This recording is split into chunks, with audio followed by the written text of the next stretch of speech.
Gotta get this thing all loaded. Whoops. Don't want to have the timer run out. I got food right here, but I don't want to eat it right now. Got much.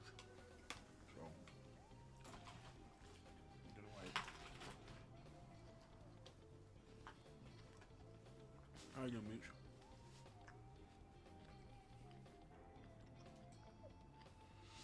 I'm just trying to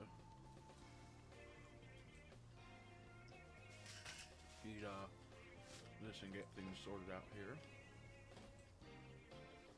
Okay. I'm eating stir fry right now.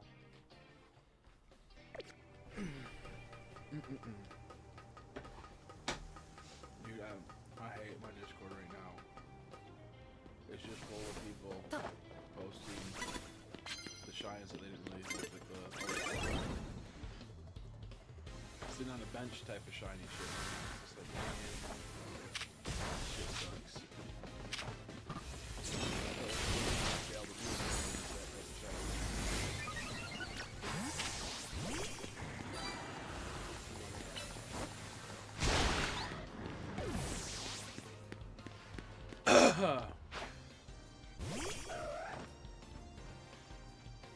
Wait, I'm just waking up. No, not falling asleep. Oh, my bad. My bad, 1 second. Oh, yeah. There we go. I'm not too close to the mic this time, that's why. My bad.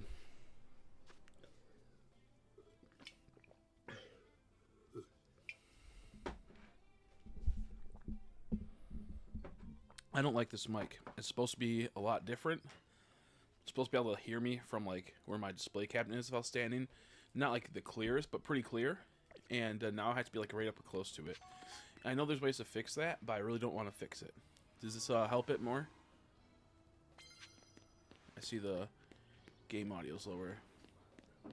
The bad part is I can't hear shit now in my game. I don't know how to separate it. Okay, that doesn't work. I'm gonna turn up just a tiny bit more. It went okay. It was pretty horrible. My hands fell asleep, and I thought I was dying, and then like it started like kind of zapping me, which that happens sometimes, I guess. But I thought like I had like metal in my nose or something like that. It just kept like zapping me in the nose and on my forehead, and I was getting more and more paranoid as it kept going on. And I was not a fan. Dude, this game sucks. You see? Oh my god, he's gonna do it again. Dude. Okay, at least he got him that time. I didn't Jesse. Oh, I just burped. I didn't Jesse. Oh, sorry. I had a bunch of food before this. Oof. I got a pretty bad headache because I'm dehydrated, and I have the contrast still circulating in my body, I assume. Which makes it even worse. Yeah, it went okay. I have kind of like claustrophobia, so it was not the funnest. But it went a lot better than last time. I took a Xanax before it too, so I was not so freaked out. But my hands got tired, like my hands fell asleep during it, and I thought I was gonna have to pull out for that because I was like, this is fucked up. I didn't have my hands fall asleep for that before, and I was crushed in because I had to put like pads around me and this thing on top of me, which they don't always do that, but the certain kind I needed was a liver scan, so it was a little bit more intense than others. So it went good. It was just not like it one bit. I almost pulled out a few times, but I said no, it's not worth it. Just hold it, you know. What I had to do is that a lot of the times I had to hold my breath for like 18 seconds. Which, normally that's not too hard to do, but you have to be still. So I'd go like, and just sit there for like 18, 20 seconds, and I was dying. Because you couldn't like, you know, readjust that breath to kind of circulate the air inside you. So I was just like, oh, I feel horrible. I don't feel good. But I didn't have to redo any of the tests, which was good, because the first time I did MRI, I had to redo the tests multiple times. It took an hour. I think this one took 40 minutes, but so that's still very, very long, but it's better than an hour. Bro lived with 1 HP and then died. Bruh. Yeah. I have to do that every 6 months. I'm not looking forward to that. So I don't have the results yet, I don't think, but hopefully I'll have the results soon. And hopefully the cancer hasn't spread there, or appear there, because they did cut out all of it, but it can just appear there. And the problem is it's hormonal, so yeah, it's if I have too much of one type of hormone production or something like that, it kind of fucks it all up. Or so I'm just like not too sure how it's gonna go. I'm almost got the 500 knockouts. If I have to do 1,000 knockouts or 750 knockouts, I'm gonna be so pissed, dude. If they make you do 1,000 knockouts or trainer beats, not knockouts, just beat trainers, I'll be so fucking pissed. This game will go from being, okay, you know what, I get it. It's not like the worst, dude. This fucking sucks. Are you kidding me? I already did the attack, bro. Fucking hey, man, this fucking game, dude.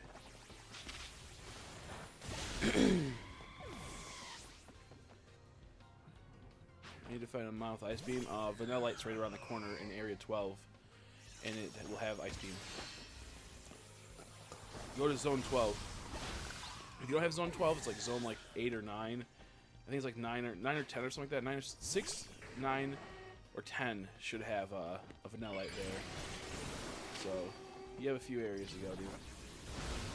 I'm gonna live, so I can paralyze. Oh, I just killed him straight up. Just killed him. I do, Andrea, though. Yeah, so we'll see what happens with, I'll get the results, I assume, today, tomorrow, hopefully, soon. Gotta start going back to the gym. I'm not doing today because I feel like shit today.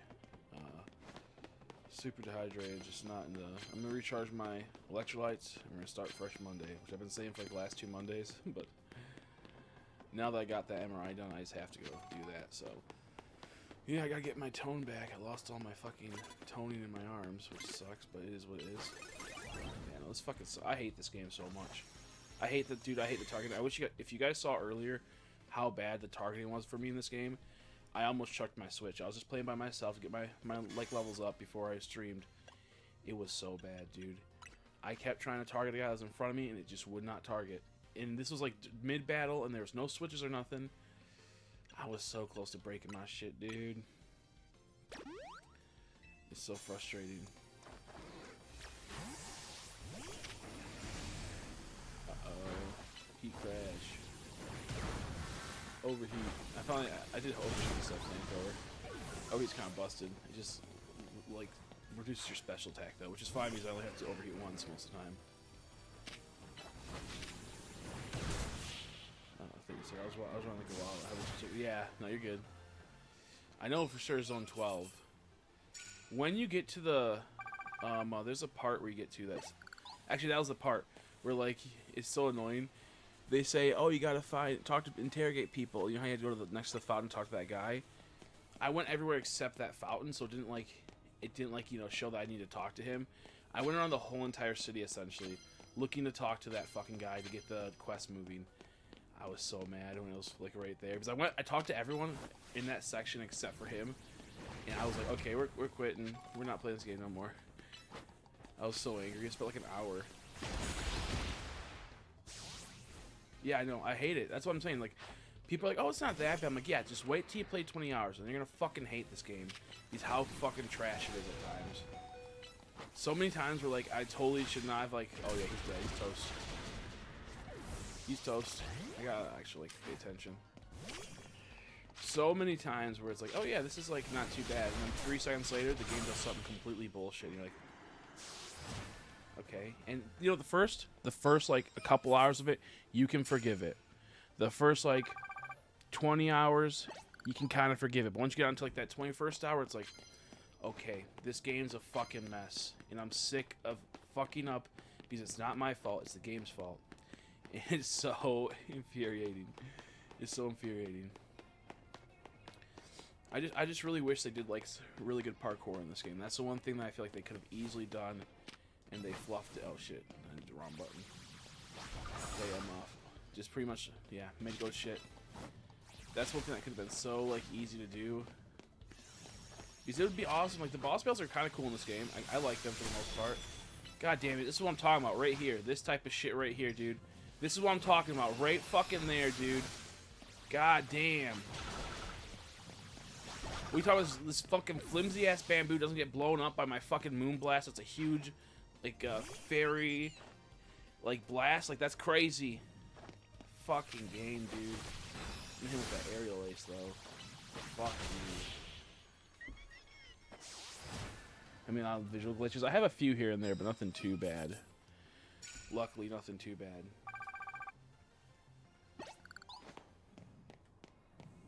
It makes me so mad. Because this game could have been phenomenal. It could have been the next thing to, like, really propel a Pokemon series forward. But instead we got duty done. I also really should have just, like, worked on getting my decks done last night, but I just was too tired. I was stressed out from the MRI. Even though I was on, like, a Xanax, I was still, like, frustrated by it. And, yeah, so I just was like, I'm going to bed, dude. I'm tired. I think I streamed for a little bit. Did I stream for a little bit? I streamed for a little bit last night. Yeah, because Andrea was here. I looked at the chat before I started the stream. And it was like Andrea was here. I streamed for like 2 hours, I think, or an hour. I literally kind of forgot I did that. But I should have finished it. I should have finished the fucking game, but I didn't. I need to post the link in the Discord. Not finish the game. We need to finish the battles.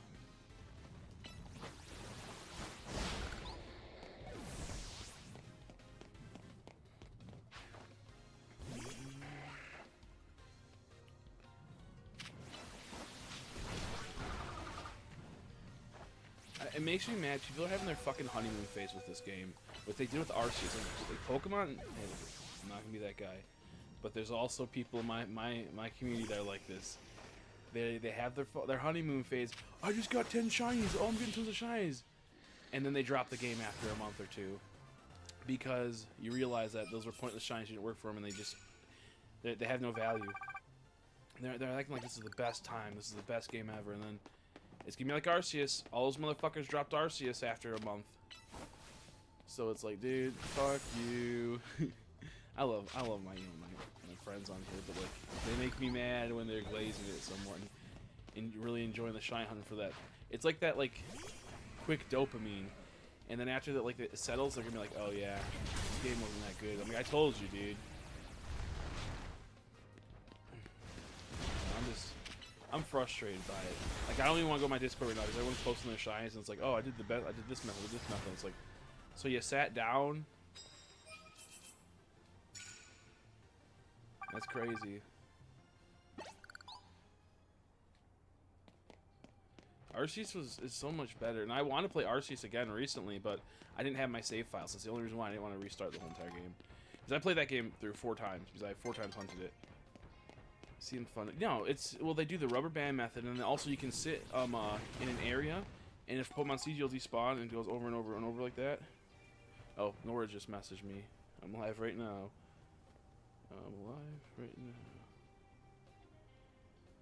I think Nora has a Slowking for. No, she already gave me a Slowking. Already gave me a Slowking, I believe, because Nora's a goat. Yeah, like there's a few ways you can do it. Like there is like soft resetting. But it's like stupid, and like it's like I don't really wanna. The soft reset is you go in front of a Pokemon, and you wait till it's about to be daytime or nighttime, and when it switches, like it's like for the alphas, you save right when it's in the middle of about to switch, like seconds away. So then when you reset, your game turns on, it switches to night. You watch that stupid fucking little cutscene between the two, and then it spawns a Pokemon that can be shiny that way. That's what I was told. With that being said, it's still kind of BS because like I hate having to watch that stupid intro cutscene thing every time. It infuriates me. But I'm trying to think. Yeah, my thing's that like, so with the living shiny decks, they're really not that hard. Like at Arceus is hard only because they have distortion shinies, and those are genuinely very hard to get. Those can take you hours and hours. But for the most part, getting those shiny living decks in that game is really easy, like super easy, as long as you put the time in. type of situation. It's not that hard. Like if you're gonna try to go for oh shoot, a Mega Evo one, I'll take that. If you're trying to go for one in like Fire Red Leaf Green, anything from like Gen 5 under, or even obviously, well, actually any game that has over like 600 Pokemon. So but the point being is that in those games they're not that hard because you can get, you know, a Phantom and then you can get another Phantom evolve into Trevenant. So to me, it's like there's no real challenge, and it's not that hard to get a living Dex in like this game or the other game for the most part. So I feel like the only way I can like really justify going for a real living Dex is if I actually get that shiny Pokemon when it's like it's how it's supposed to be caught. So for example, I'm gonna catch the Venusaur, not just like because there's a Venusaur on the field, not just evolve my Bulbasaur, because Bulbasaur is a lot easier to get than a Venusaur most of the time. So like, that's how I kind of feel like when people do shiny living Dex for these games. I'm not saying nothing against you. I'm saying like I don't feel like it's as special to me when it's just something that can be easily obtained. Since there's so many like shinies are devalued so much in these games, and then the harder versions of them are like no one goes for those because they could just get the easier version. So that's what I'm trying to get. That's what I'm trying to get at with if you're trying to get the living shiny Dex, like get all the shinies in this game. There we go. No, you're fine. You're fine. I meant to add everyone because like I don't get notifications. People don't all the time. So I was gonna message you, but I started the stream, and you know I was gonna add everyone to Discord, but I didn't. Shinies won't be going off game. Yeah, I'm just talking about in this game in general. Like I just feel like to have like a true legit shiny living Dex, you have to hunt everything that's huntable by its own self, and if you can't, then you can evolve from a prior evolution. That's how I kind of see it. It's like, because like outside of that, like it's so like me, I could probably get like the fucking shiny living Dex in like 3 months by that in this game, if I just probably even sooner depending on how lucky I get with a few of them. And if I do like the manipulation spam, I could get even faster. So for example, the hard ones would be like Fennekin. I'd have to get 3 Fennekins because there's no Delphox. Now if there was a Delphox in here, I'd have to go for the Delphox. If there was, you know, a Braxian or whatever his name is, I forgot his name. But I'd have to go for that. But since there's only 3 Fennekins, I could just do the manipulation to get the Fennekins shiny essentially. I'm level 48. Nice. I'm getting close. The problem I'm running into is I need the Mega Stones. I did not collect the Mega Stones, so I'm running into that problem. I'm about to hit my 500 battles, and I swear to God, if I get to hit 1,000 battles, I'm going to freak, bro. I'm gonna freak out. Whoops, I wasn't even paying attention. Okay, well I just wasted. That's because we started the stream, and I let 4 minutes pass between this. So I could have finished it right here, but I fucked up. Let's see. There's 6 Fennekins. I'm going for all of them. Let's go. I want to get the Fennekin in X and Y, but I started the Froakie hunt, and I'm way over odds. I'm like 2 times over odds. Possibly 3 at this point. I think possibly 3. I hunted it for months now, and I've not gotten the Froakie. It's pissing me off. It's such a shitty shiny, too. That's what makes me mad. So I'm like, why do I even want this? Because I'm not going to evolve it. But no, it makes me so mad. Okay, go across the thing. Come on, do your thing. I fucking hate this game, bro. Okay, at least you got those. But I want you to get those over there. Do your heat crash. Dude, fuck me. I gotta go over there. Gotta figure out a way. I gotta also break these crystals. I'm getting pretty far behind. So we'll have to, yeah. 3 males, 3 females. Let's go.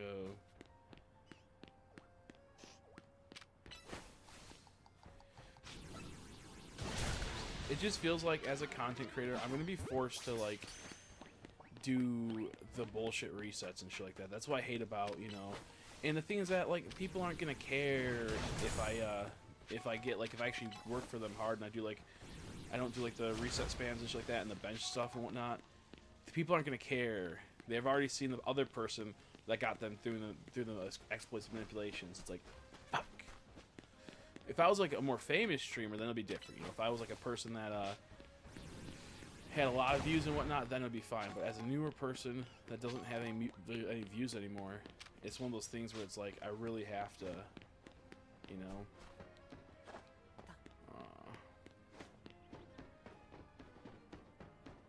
I just want to know what the DLC. So the big thing is that I kind of don't want to go for any of like the really hard hunts, in the sense of what if the DLC comes out and it makes those hard hunts pretty much null and void, and it makes it to where it's really easy to get, because that's what fucking all the other DLCs have done for Pokemon, where it's like, oh, you can only get Applin through this way. Oh, now you can get him this way in the game. It's a lot easier to get him the other way. And it's like, man, fuck me.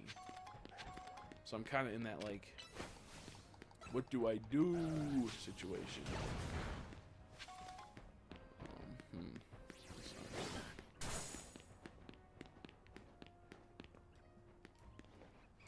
Shit, wrong button.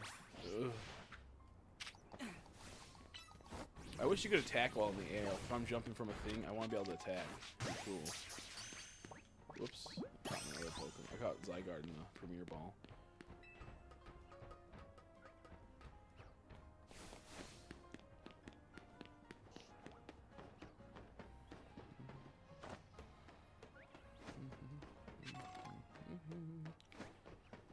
The thing that sucks is that you have to see the Mega Pokemon, but also I believe have the Mega Pokemon Stone for it to count. You need both, and it's like, man, fuck you, game. Why can't you make something a little easy? Only because it's like the boring, time-consuming bullshit that I hate doing in these type of games.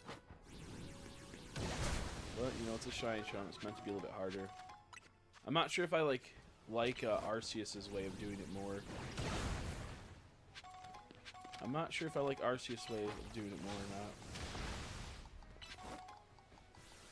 Which Arceus, you had to get like Pokemon to reach level 10 and whatnot. And it's crazy that there's only 230 Pokemon in this game, and you can't for sure hunt 3 of them, which is annoying. I'm not sure if I feel like you can hunt all the other ones though. And I can't individually hunt certain Pokemon yet. I'll get their prior Evos, which is fucking damn, dude.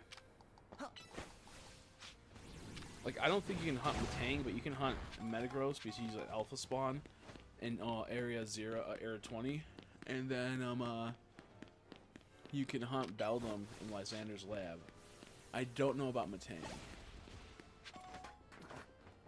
And it's like, why couldn't you just have it? Like, that's I don't get why they do that, dude, in Pokemon. They did that in Let's Go, where you could hunt Charizard, you could hunt Charmander, but you couldn't hunt Charmeleon. You couldn't hunt Wartortle or Blastoise. I don't get why they don't do that, dude. I like love Pokemon, but I fucking despise it much more than I love it almost. It's so annoying. Ooh, Alpha Bagon.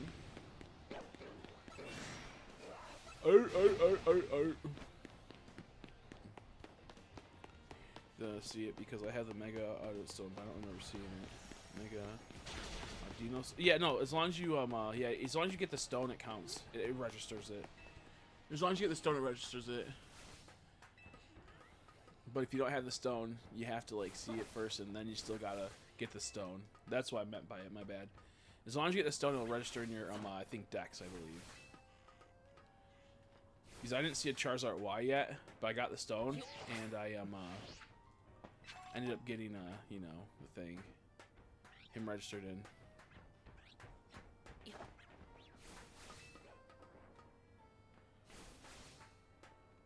God damn it, dude! I fucking hate these. I know that was totally my fault right there, but fuck.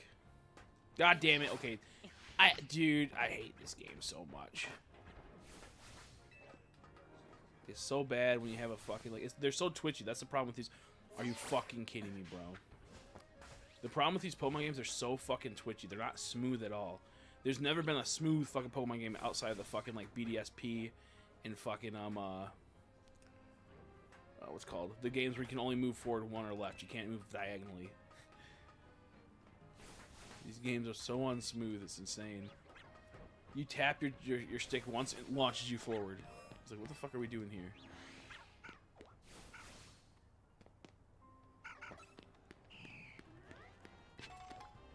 Quick ball.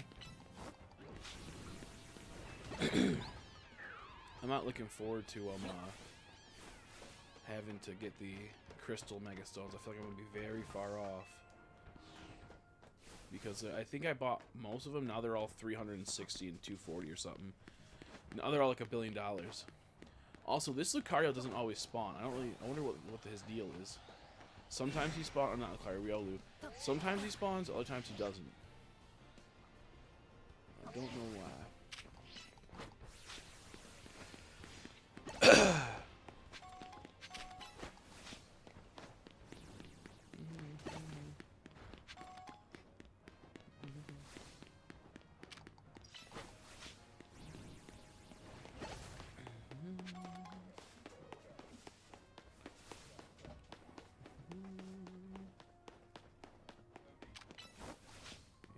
Oh, yes, it fucking finally, it respawned.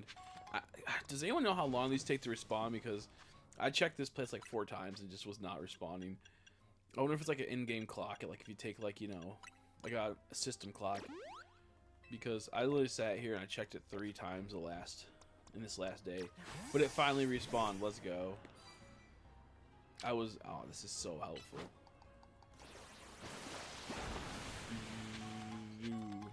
So good.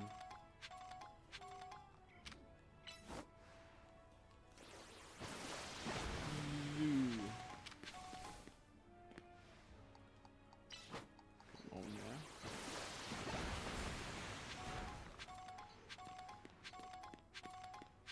I have 36 out of 58 megas. Nice. I have like probably 30 or so. I don't know. I'll have to check. Nice. I didn't think like that, like so deeply on the Mabel's research. It was the first time I played through. I'm like, okay, I'm gonna get the shiny charm. I'm like, as I got halfway through, I'm like, wait a second, I can't link trade. So I went, okay, well this is pointless. You can't link trade in this on this emulator, so fuck it. Then I was like, okay, that's whatever. And then when playing through this, I'm like, I don't want to break all these crystals. Not thinking, oh yeah, I need them for the Mabel's research. So now I'm going back breaking them. The thing that's dumb about breaking these crystals, you need to break 1,000 right now for my current task. And they'll give you 100 points to her research. That's insane. Now, they're super easy if you're doing it throughout the game, but if I'm not doing it, I gotta catch up. It's like, bruh. Sure, that's on me. Sure, that's on me. I'm sleepy. Get some sleep then, dude. And go to bed. You gotta stay up a little bit. So you don't wake up during the night or something. That was me last night. I was so tired. I woke up in the middle of the night because I had a whole bunch of fucking cheesecake last night and pizza slices. I woke up choking on throw up and coughing and not breathing. It was horrible. It was like it was like 7 o'clock in the morning. I was like, I felt like I was dying.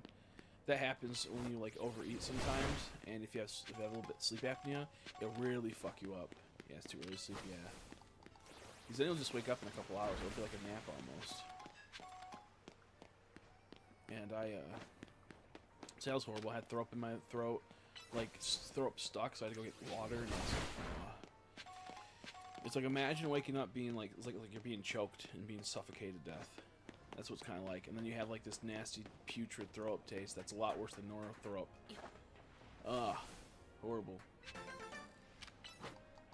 But it's okay. Could be a lot worse.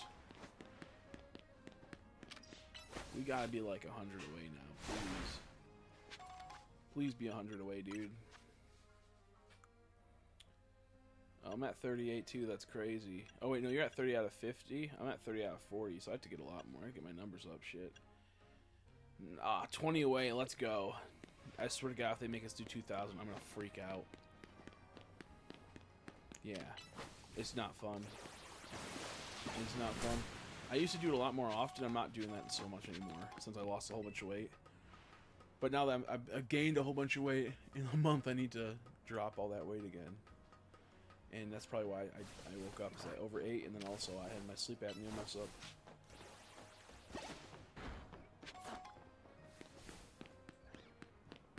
What's up? How you doing, Frank? I knew it was Jazz Cabbage right away. Just from that, I knew it was you. How you been? I knew right from that you saw that username. Come on, get in there. to check this out. Boom. How you been? I don't know if you know this. I had cancer. And I'm now better for the most part. And I did an MRI last night to check to see if it came back. And I won't know the results. But hopefully, they won't come back. Hopefully it won't come back. This game sucks, by the way, dude. I fucking hate this game. It's okay. For it being like a, you know, at least you tried metal. Which was better. I do want to eventually get back to shiny hunting, but the other games, but I don't have the money or the equipment at the moment to do all that. Did we just clear our fucking research we did? Let's go. No, don't hit that. Oof. Oh, I feel kind of sick because I gotta go to the bathroom. I'm dehydrated still. Takes a bit to get rehydrated. Please no. Thank God. Okay, we just need megas and I just need 5. Ooh, a little bit of throat in my mouth. 5 more battles. We'll be there. I hope you've been doing good though. My dear friend Umbreon. I just got Umbreon last night. From Nora. Dude, I'm throat in my mouth. That's so gross. I do like how they implemented the Pokemon on like the statues, on the night posts, you know, that lamp post, I mean, all that shit. I do like that. I need to go heal. We're gonna go heal. And then I'm gonna go, I guess, see how much I have for resources, because I need to start buying these Mega Stones. Nora's like, I want to beat you and get in the shiny charm. I'm like, okay, you beat me, I'll ban you, bro. I'm only kidding. I'm only kidding. They've already got me pretty much beat on the Megas. Yeah, the Spinnerets on the building are awesome. Like, the way they implemented Pokemon, very good at times. Like, Kakunas and trees, like on trees. The problem is that they didn't really plan out their trees again. So, like, you'll have Weedles on trees, but, like, they'll just be, like, in the tree awkward. Like, it doesn't look that good. It doesn't look like they're, like, kind of, like, crawling on a branch. It looks like they're just in the middle of a bunch of branches. It looks fucking stupid. It makes me not want to, ever have faith in this company again. I don't think I have a ticket yet. I'll check. I'm hoping I have a ticket. You know, I need that ticket. Boop. I think we're on like a win streak of like 12. Please say I have a whole bunch. I only have 999. Wait, does it cap at 999? Because that's, if it caps at 999, I'd be so fucking pissed. Because that happened multiple times where I had 999. Does it cap and I have to go through all that bullshit again? That's, oh, I have to get so many. Holy fuck. Look at all these I have to get. Can someone please look up a way to see if you can get these faster? This is fucking crazy. I thought I only had like, you know, maybe 1,000. I have like 4,000, 5,000. I have like 8,000 I gotta get. Holy shit, no way. That's crazy. It caps at 99. That's insane. I just wasted my time collecting all these things thinking I was gonna get a whole bunch. Bruh. This game fucking sucks, dude. No way. That's insane. That's insane. Oh my god, I do not want to play this game anymore. No way they capped the Mega Crystal. Why would they do that and not like... Bruh. I probably had 3,000 I collected. And I only got 1,000 out of it. Unless I so happen to land on 999 3 times. Fuck me, dude. Okay, let's go fucking upgrade that. Now I know why you need the fucking Mega Crystal bullshit upgrades. Fucking A. I just hit that wall. That was probably 600 right there. Not that much. It was probably like 200-300. Fuck.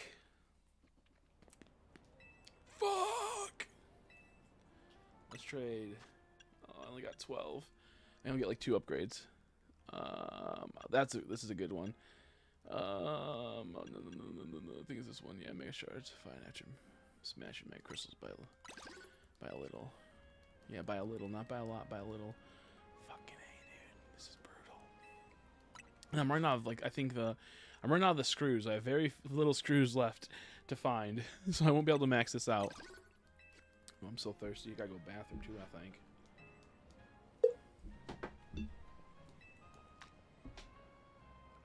My tummy's upset. Me too. Me too. So I know that pain. But I bet yours is a lot worse.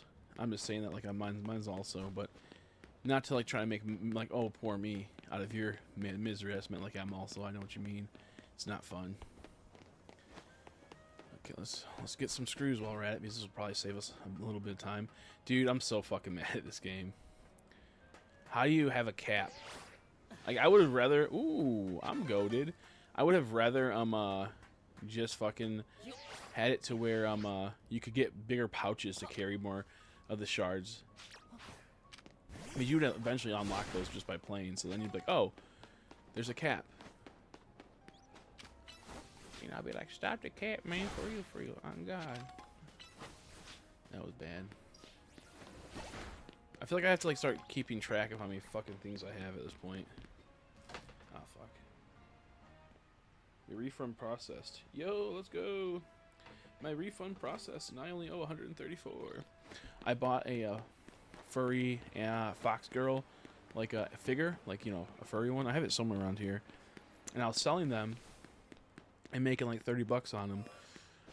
I bought like fucking two alphas in one area of the same species.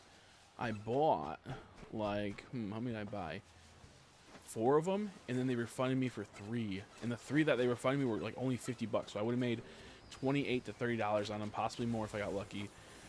And now then they refunded me, and I was like, motherfucker. So I only have 1, and I want to keep 1 for myself to use it for things, you know.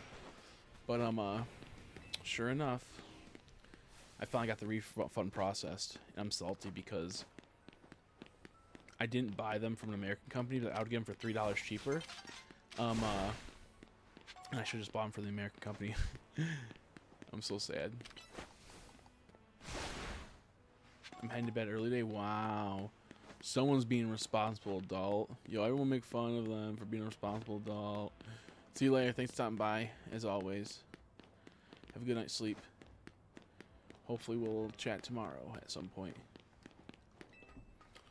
Let's go, man. Let's go, man.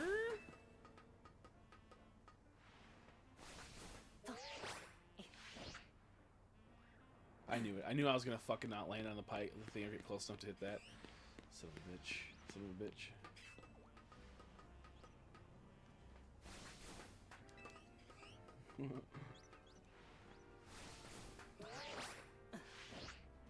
It's funny because I was gonna say I do think soon I'm going to remove some mods and add some new ones. But I'm like, oh, well, all the people out here I want to keep as mods that always show up. All the people that show up I want to keep as mods, so I can't like remove any of them, or they, you know, help me, because I want to start making up. I need clippers. I need people that are gonna clip out my content for me so I can post it. That's like a thing that would help me so much. But yeah, I just need that. So Soul Click did it before. Mindbro did it before. So I told Soul Click if he keeps doing it, I'll give him you know, possibly I'll give him mods a little bit closer to mod ship.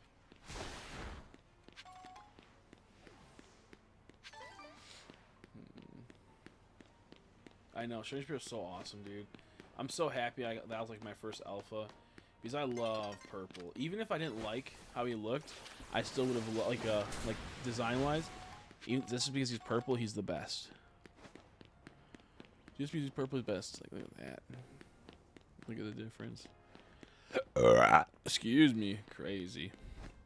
I'm not like Mega Sharpedo's not my favorite. Honestly, it's not hard at all. It's like kind of easy. It's just a little tedious at first. There's 2 ways to do it. You can find a software that lets you just put in like the video or the URL, and then you can clip it down. There used to be a thing called Streamable, and it was super easy, but I think they took that off, and they made it to where you can't do it no more, and it pisses me off. And the other way, which people do, which I don't like this way that much, but it works for what I need for, when I need something really fast, is you can just screen record it, like on your phone, if your phone has good enough like quality, you have to just turn off notifications, like do not disturb, and then you just screen record it sideways type of thing, you know. Or if I do a stream long ways, you do it long ways, you know. But the problem is that the quality doesn't come out as good most of the time. But that's a way. I had to do that recently. Because what I used to do is I have it recording, and I can then set up the recording to where it goes to my editor. But I reset my computer, so I don't have the editor no more. I believe the editor costs money now, so I'm like, oh, well, fuck me. But it's really not that hard. It's just you clip it, and then you can go the extra mile and edit it, which is like you get CapCut, which is free, and it's super easy to edit on CapCut. But yeah, I just haven't done that shit because my computer got all fucked up, and since I'm streaming, it's hard. I can't just end the stream or start clipping during the stream, you know, because then people get bored and they don't want to sit there and watch it, and people leave. Yeah, it's really not that hard. It's easier if you find like a. It's easier if you find like a good like clipping thing, which they used to be, but now they're all like, oh, you gotta pay money for it. I'm like, I'm not fucking paying money for a clipping thing. But what some people do is they make a YouTube short, not YouTube short. They clip the thing on the YouTube app or whatever. Like you can do little clips, and then they go back and just screen record it. The only problem is I think you can only clip like a minute long or so, and sometimes I need like a 2-minute long video because I want to get the whole interaction, or at least the best parts, so then you can edit it down and take out all the bullshit. But CapCut's super easy. It's like you just literally put a marker here, then click split, put a marker where you don't want it again, and then just cut or just remove. It's such an easy thing. I don't mind doing the editing most of the time. I'm just busy. I'll just muscle that way through. Badly? Oh, we're just gonna hit it with a fighting type Pokemon. Okay.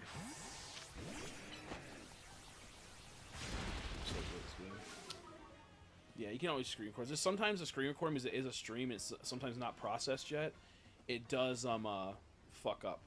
It does fuck up. And it was perfect when I could save it to my computer and then bring it over to editor. And I installed CapCut, but it fucking like installed wrong, and it's like error. Not saved right, so I have to go in. I'm gonna have to ask my brother. He's gonna have to delete all of it and then reinstall it. I'm not desperate too much right now. I was really desperate in the beginning because you need to get like those rare shinies clipped out and whatnot. And since I got that one Emboar shiny, the fossil one, I had to get that up, which is good because on like TikTok it had like 5,000 views, which is crazy. But I haven't got any shinies since then, so I haven't been, you know, too worried at the moment. Oh, you still have it? Yeah, that's not good. That's not good. I'm not sure there's any like Tylenol or something that'll help that. Oh, what's this? Are you gonna make me freeze this? Oh yeah, I know that. Yeah.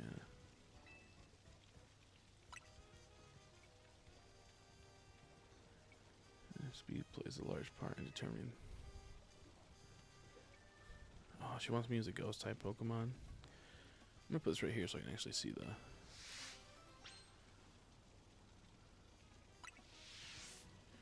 Junior Ghost Swimmer ready to no. Okay, I don't have a ghost type Pokemon. We're yeah, no, it's because it hasn't gone. Yeah, it hasn't gone away. Have you been drinking enough water? That's why I have a headache right now. When I have a headache, I drink like 2 of these really fast, like 2 big cups of water. It mostly helps. Emboar torpedoes already is. Oh, I lost my team.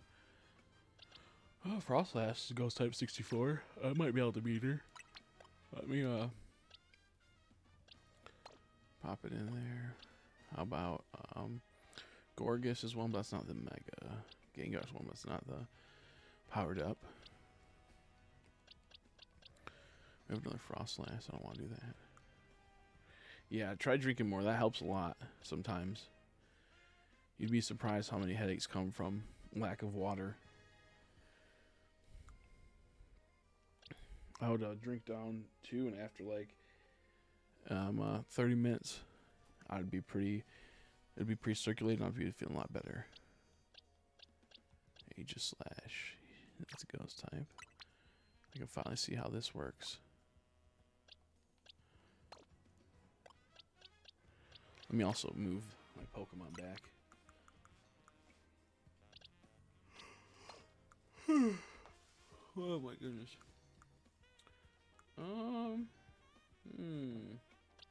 I do want to use Yveltal, but he's just not.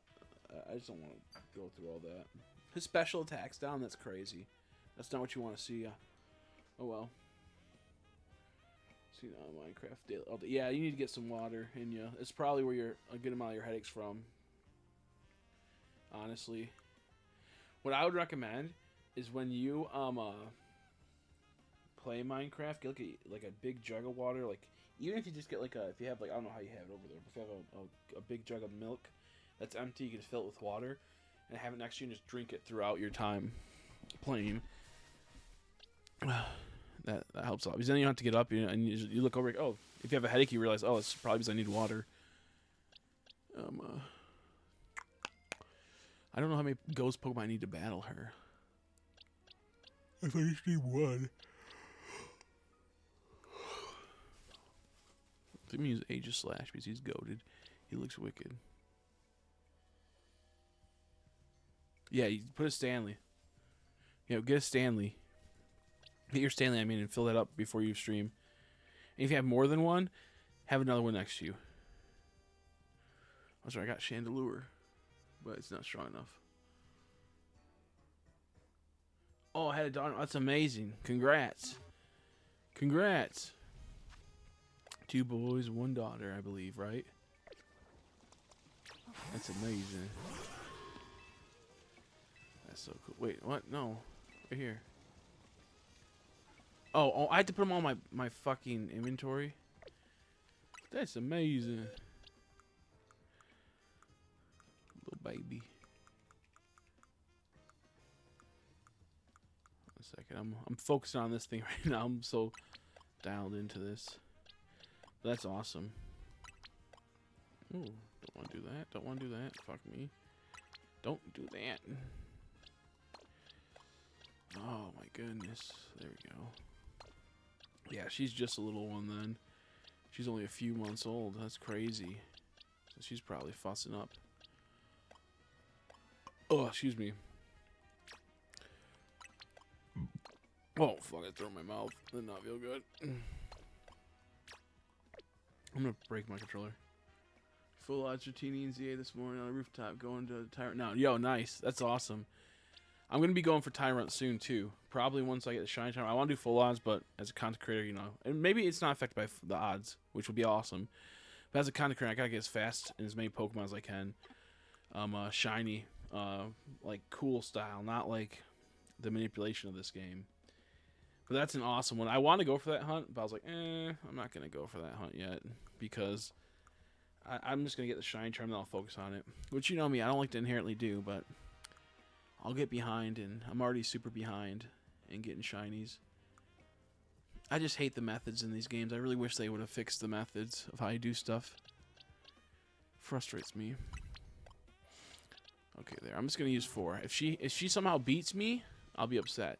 Watch her only have like two good Pokemon, or not even a good Pokemon at all. Yeah, it is. I got mine first. I got the one on first encounter on accident, dude. It was crazy. I don't know if you saw it, but I uploaded a short. I got it first encounter, Emboar, whatever its name is, because you get the Tyrant, which I'm pretty sure is locked by story.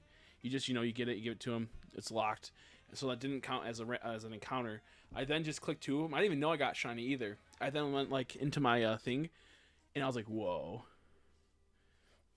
Yeah, no, I lost a fucking Badoo earlier, shiny Badoo, because it spawned in front of me in the city and then it ran away, and I went, do I want to play this right now? Do I want to continue playing this fucking game? I was really close of possibly just going, this isn't the game for me. But we kept going. What's Ironhead look like? Yeah, 80. Oh, Ironhead's 80? That's crazy. Okay, let's go.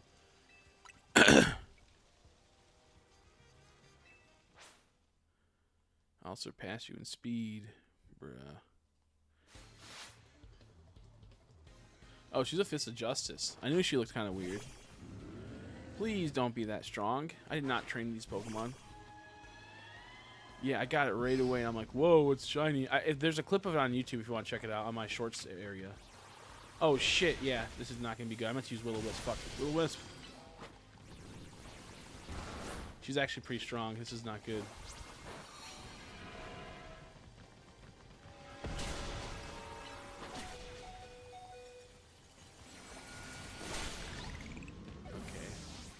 Okay.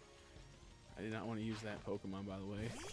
I wanted to use Aegislash, but I don't know why I gave me that one. Oh, fucking A, I'm about to get hit hard on that. I did not mean to use that. That sucks. I meant to use King Shield.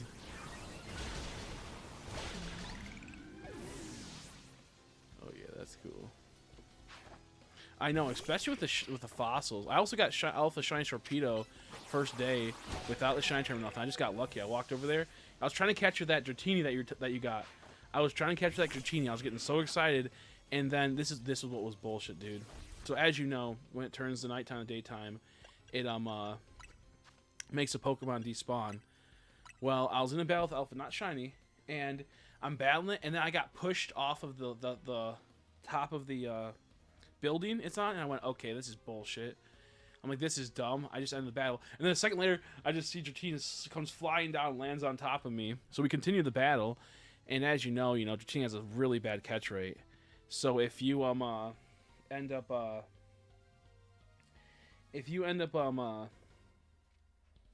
knocking it out and then throwing an Ultra Ball or something like that, it still probably won't catch because it has such a bad catch rate. But then as the battle's getting closer, I'm slowly like making it to where, it gets angry, I then calm it down so I can keep trying to catch it, and then it fucking turns nighttime. And I'm like, bro, are you fucking kidding me? So I knock it out, try to catch it, don't catch it. I'm like, okay, fuck this game. I then go forward, I see something similar, and then I fucking fail that one because it's the Slowpoke I wanted, Alpha Slowpoke, and then it turned nighttime. Because it was about to turn nighttime on Dratini, so I'll just try to catch it. So I see the fucking Slowpoke, I want to catch it. It turns to nighttime. I go, okay, fuck this game. I'm just going to go check out Arbok. And as I'm going to Arbok, it was a Shiny Sharpedo Alpha. I'm like, whoa. And I almost failed that one, dude. That guy was... If you get out of a certain range of an Alpha, or they can't register you, they'll go back to their main area, and they'll refresh them completely, all their health. And he was a pain in the ass to catch. And this was when, I was still, level 40, and I wasn't even sure if I could catch him. I was, level 30-something, I think. And he was, 42. And it was such a mess. I was so anxious. But we got him. And we just got her. How you doing, Zelda? Sorry. How you doing? How you doing, dude? Oh, my neck. Oh, my jaw, I mean. Yeah, she's pretty cool. Her name's Malay. Has, a little accent on the E. Malay. I don't know. Maybe Gwen Chandler's mad over what I just said. She wants to absorb my spirit. That's funny. I didn't really read what was going on, but there's something crazy happening. Oh, you're getting pretty close, Nora. 200 away? That's a couple hours. Actually, I'll be honest. It's not a couple hours. That's like 10 hours. Roughly, you can get one battle a minute almost. If you're lucky. At the battle. Sometimes you get a little bit faster, but how it all goes out, it's gonna probably take you a while to get to that 500, dude. It was brutal for me. Unless you can find a way to do it faster, which will be awesome. I'll be a little salty because I couldn't get that fast. I'm going to get my Pokemon back in my team.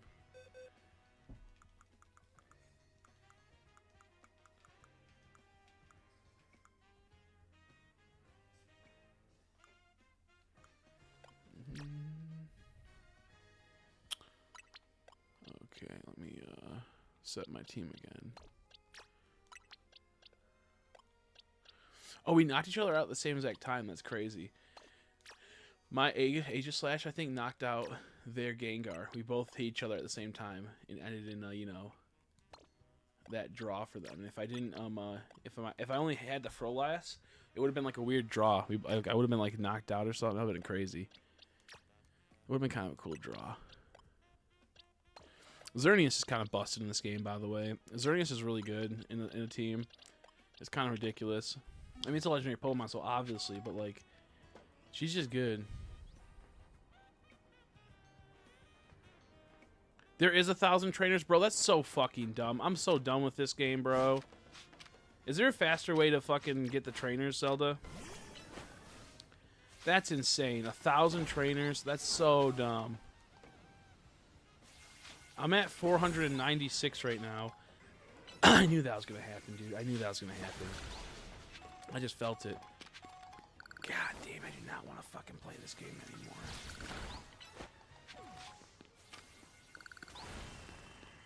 It's like, the thing is that, like, it's just not, like, there's no fast battles in this game in the sense of, like, you gotta wait till they throw out their Pokemon, like every other Pokemon game. But you know what I mean? Like, I can't just go to, like, a battle tower and just spam, you know? I have to go around. No, I knew it was gonna happen. I just fucking knew it was gonna happen. I knew it was gonna happen. I just didn't want it to be true. I'm over this game. I want a shiny hunt, but I want a shiny charm at the same time.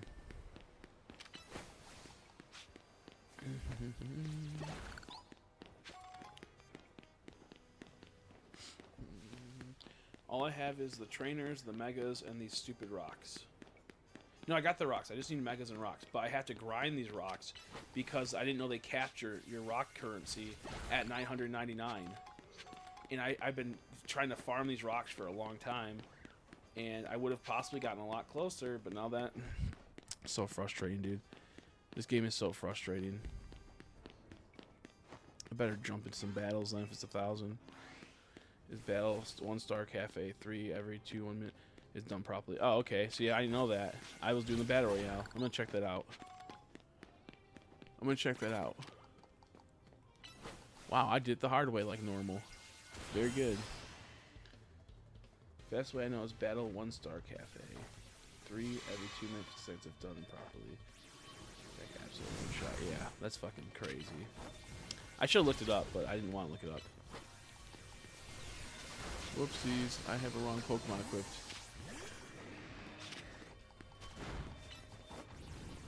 Yeah, but I'm right. So Matt, thank you. Kind of fucked up because I could have. I would have had it done by now. Then I would have had this stupid thing done by now. So I did it through battle royales. You know how long that takes? You get like 20 every 30 minutes, type of shit situation. I'm just running away. I don't give a fuck. Fuck this guy. I'm so salty now. I'm so angry at this game.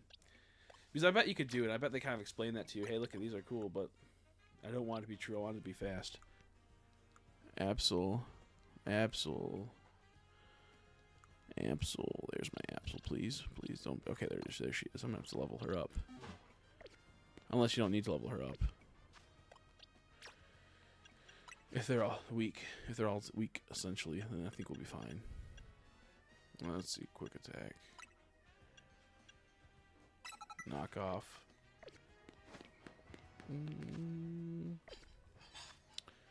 Bottom right side of the map. This one right here. Cafe intro version. Well, Nora, we found a new way to do it. Unless you already knew the whole time you were trying to just outplay me. This is gonna suck. So...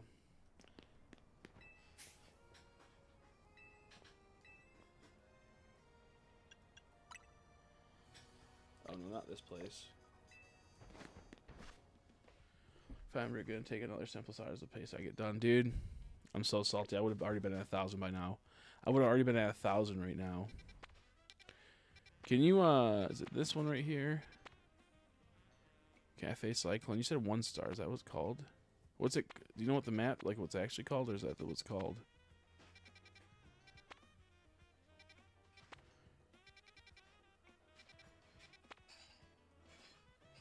It's Cafe No. Oh, okay. Yeah.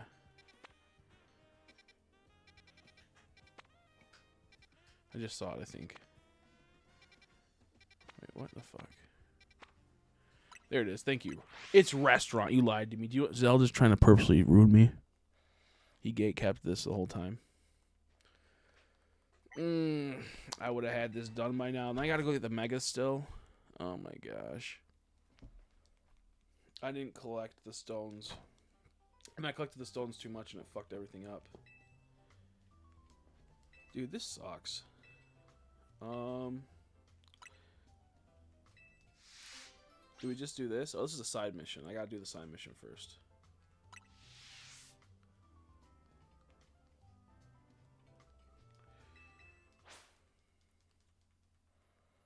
Don't let Nora know about this. Don't let Nora know about this. I don't want them to beat me.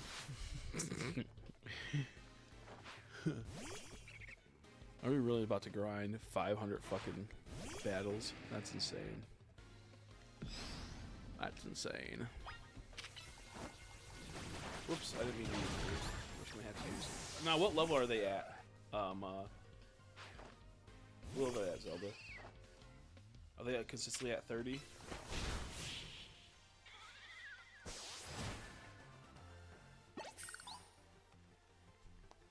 We're gonna have a decent amount of money after this. They're gonna be 1,800 per battle almost.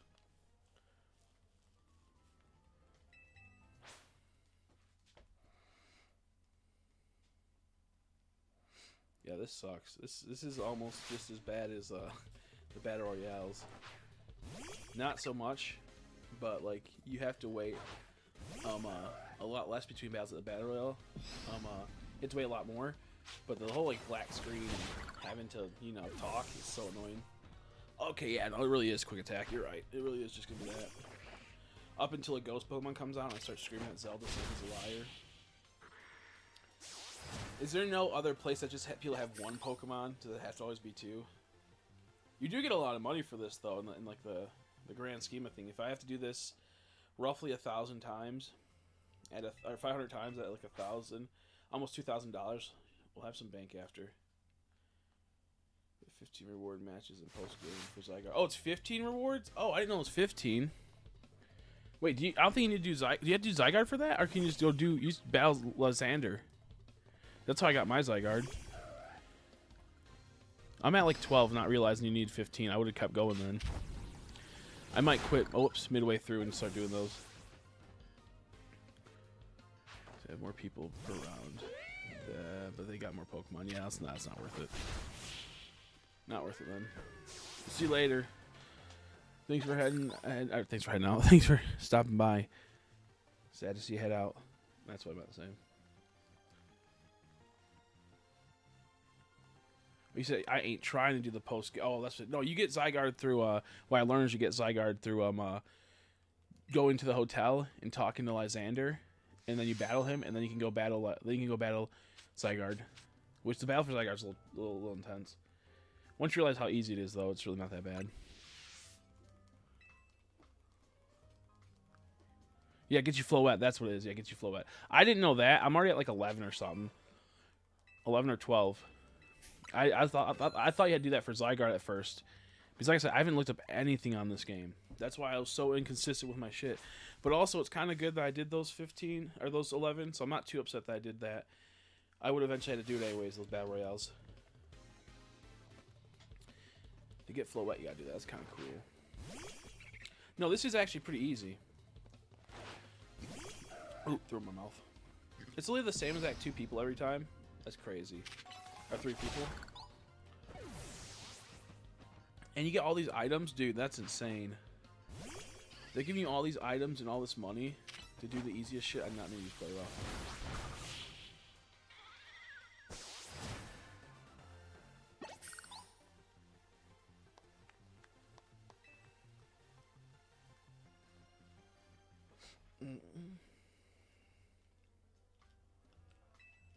The one stupid thing is that you can't just spam the Y button. You have to spam the A button in between to talk. I can't spam my quick attack. Oh, do you know what? I could just switch to quick attack. Oh, bro, that's crazy. Watch this. I'm going to switch the location of my quick attack, and I can just spam it. Next time, I'm going to do that. Next thing. And I can just spam the A button.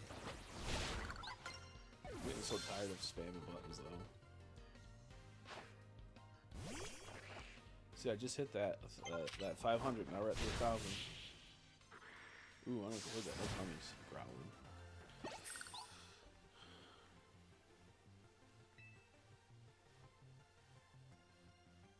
Is it just 2 battles or 3 battles? Yeah, 3 battles. This is where I wish I had the emulator and I could just speed up the game 400%.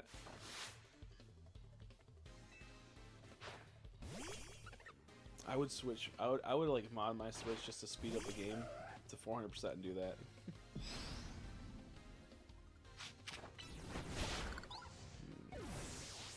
Yeah, this game kind of like I don't like this game. I feel like this is one that totally like fucked up, and they could have made this 100 times better. Not for this not for like this 1,000 kills. Just the in general sense. Like they mess up a lot of things. Shop the reward, 5 tiny mushrooms. Okay, they give you less once you beat it. EXP candy's not bad. Okay, yeah, that was just the mission they gave me the first time they gave me stuff. I forgot, but you still get like 3,000 right there, roughly, just off that. Let me switch my Pokemon's moves around. Fuck. Go like this, Pair Slung, and then we're gonna give it Quick Attack again.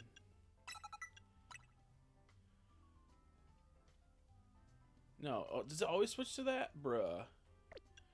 Does it always have to be fucking there? What? I don't want Quick Attack to be... Okay, there we go. Sorry, I see what I did. I clicked that on accident. I switched it like that. I was confused. I'm like, what? What do I have right there? I had knockoff, I think, or something. I'll just add knockoff.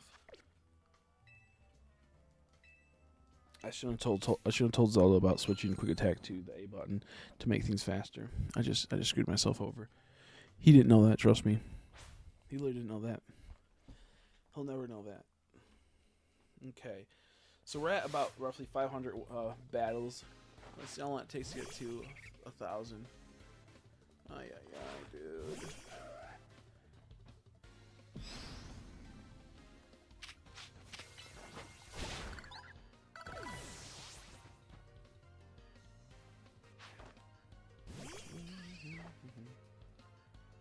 I know Nora was like, dude, this game sucks now. Once I realized I had to do another 500.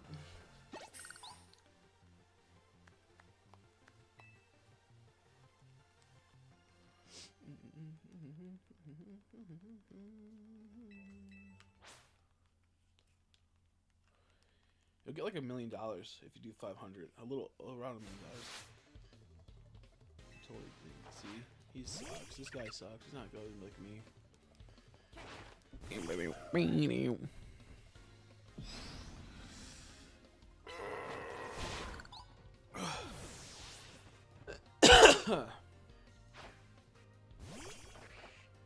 I'm already bored of this. I might like. Can we like watch like a TV show or something while we're doing this? Can we like watch a video? What can I watch that's copyright free? Because that's what we really gotta do at this point. This is just boring.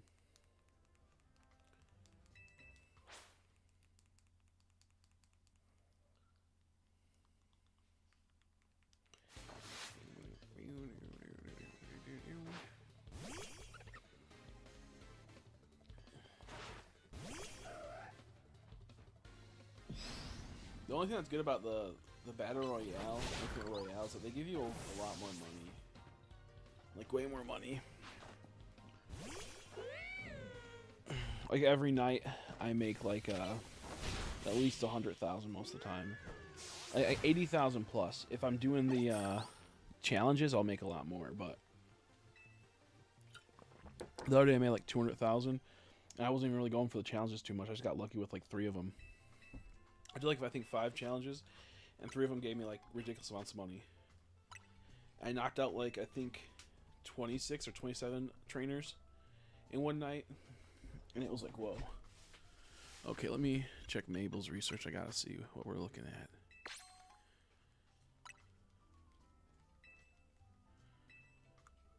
Oh my god.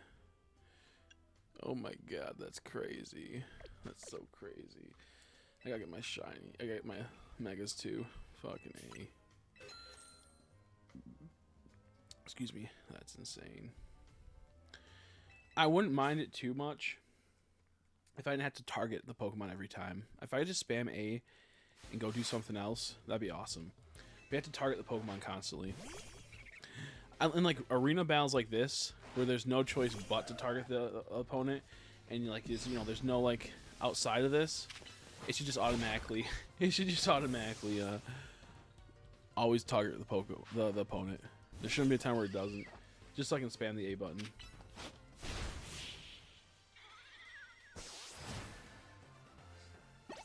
Dude, why couldn't it be like knock out like 6,000 Pokemon? Knock out 10,000 Pokemon. Knocking out 10,000 Pokemon would be a lot more better than knocking out, or than battling a total of 1,000 trainers. Because I knock out Pokemon in the wild and whatnot constantly. Now, granted, this game's shiny hunting method's horrible, so knocking out Pokemon doesn't do shit for you anyways nowadays. So that'd be actually just as worse as battling trainers, but the point still stands. I'd much rather have it knock out Pokemon, because then I can like go do wild stuff. I don't have to like do these battles. Like I can like walk around and explode 10 of them, fast travel, do something else. I'd be stuck here for like 7 hours. I know, right? Yeah. You'd be better just like using this Absol to quick attack and just like blow her head off with it than deal with all this nonsense.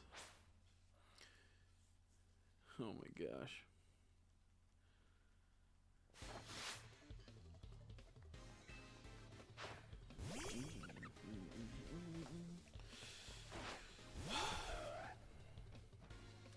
And it's funny, it's all the same Pokemon. There's like no like, it never changed. Just beating the shit out of the same Pokemon 100 times over. At least I'm not too upset that I spent so much time doing the Battle Royale, because I did get closer to the Floette goal and I made a lot of money during that time. But I am also kind of annoyed that there was a faster way, and I feel like if I just did this way the whole time, I would have been there about a day ago. I would have already been there. And I could have been working on the Megas. At least they give us tons of candy too, so like we're gonna have so much money. We'll have over $1 million, because 1,800 times 500 battles, that's about 100. It's like, yeah, like 900,000 some dollars. Then you have all these tiny mushrooms, which you'll have like probably 300. Let's see, You'll have they gave us I think like 3 to 5 each time. Yeah, you'll have a good hefty amount of those, and 144 of them is like 30-something K. So yeah, you'll have over $1 million by the time this is done with. Now, I don't know if I'm gonna do all the battles here. Like, I'll probably get to like 900 and something, and then go do some more Royales to do the like reward matches. I'll probably stop at like 900, maybe 850, and do the reward matches. Because it takes about like 20 Pokemon, 20 trainers you gotta knock out to get a ticket most of the time, with a few quests in hand. Sometimes a little bit less if you get the good quests, but about roughly 20 with some decent quests. So I gotta do, I think, 4 more matches or 3 or 4 more matches, I would assume. So I will get that, if I get 20 each time, we'll be at 80 right there if we do 4 matches. So yeah, about that. That's if I get lucky during the Battle Royales. I think I'll take into account for winning.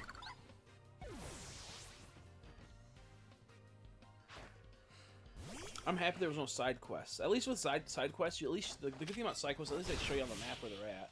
But I'm happy we don't got to do all the side quests.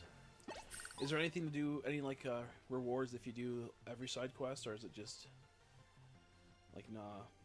Also, Nor, if you're here, are you here right now? Or do you see that how faster this is? This method? I'm not sure if you are. If you want to do the 15 reward matches, then still do the Infinite Royales right now. Still work on those, because you'll have to do them later, but with no benefits. It just will be the benefit of money. At least you can get the trainer knockouts while you do it as well. So I would still recommend doing the Infinite Royale. I would still recommend that.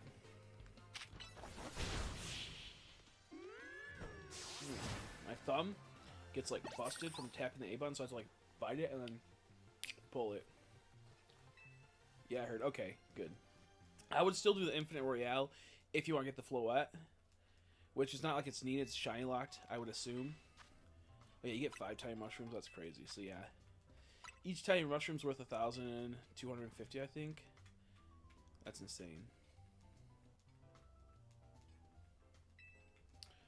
That's absolutely insane. Yeah, you're making about like 2.2 million. Oh wait, you pay 3,000. I forgot. Never mind. I take it back. You pay 3,000.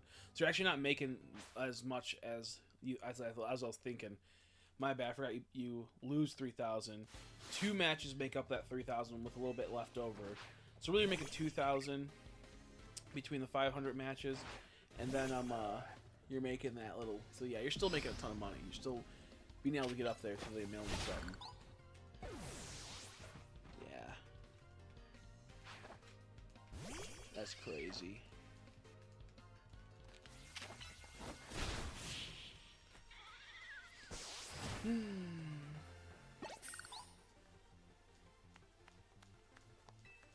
I'm already bored of this, dude. I want to look at my progress to see that, you know, oh, we went from 505 to like 512 within a short time, but also I don't, because it's not gonna be by much.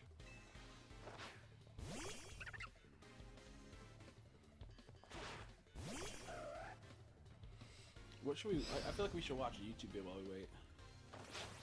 I'll get the full that later. That's fine. They really want to get the shiny charm. It's a beating you, dude. Someone ban Nora. No, I'm kidding.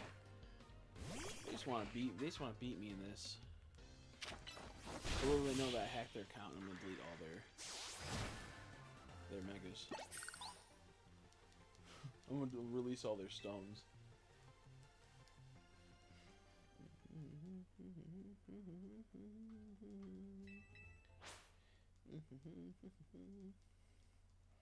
Also, you might not be actually getting 1,800. You might be getting less. I have the gold upgrade all the way, I believe, so I get like an additional 500 or so from trainers, I think. Dude, imagine if they had a payday in this game. Doing payday while you did this, that'd be crazy. I loved how Pokemon Go implemented that. That was such, like, let's go. That was such a good thing. Well, what's stupid is that they screwed it. Who cares about this? Because end of the day, they screwed up because they made shinies all like exploitable. They made almost all the shinies pretty much devalued outside of like the fossils and maybe a few others. So it's kind of like you're really dumb, Pokemon, for that, because they made it to where you could just get a million Pokemon by glitching the system, essentially exploiting it to doing benches and whatnot and going AFK. So that's what's crazy about it too. It's like they made it to where if you actually want to legit shiny hunt, get shiny charm, and like not do exploits and whatnot, and not like, you know, be goofy with it, they like punish you for that. Because by the time you get like the shiny charm, you could have put all that time into getting tons of bullshit shinies. But this will make it to where you get a lot more. But what I'm getting at is that, you know, most players, they'll get like they'll just not get the shiny charm and do the exploits and then be done with the game. At least, like, you know, if they didn't have all the easily exploitable hunts, they would have to actually grind for the shiny charm. But now you don't really need to if you don't really want to. Because this really does suck. Doing 1,000 battles really does suck. It should have just been like 5,000 Pokemon knockouts. It'd be roughly about the same. It'd be a little bit faster because you can knock out like a whole bunch of Pokemon at once in the wild areas. But the point is that like you would have been also shiny hunting during that time too. Like this is time I'm not shiny hunting. It's first waiting. Wait away.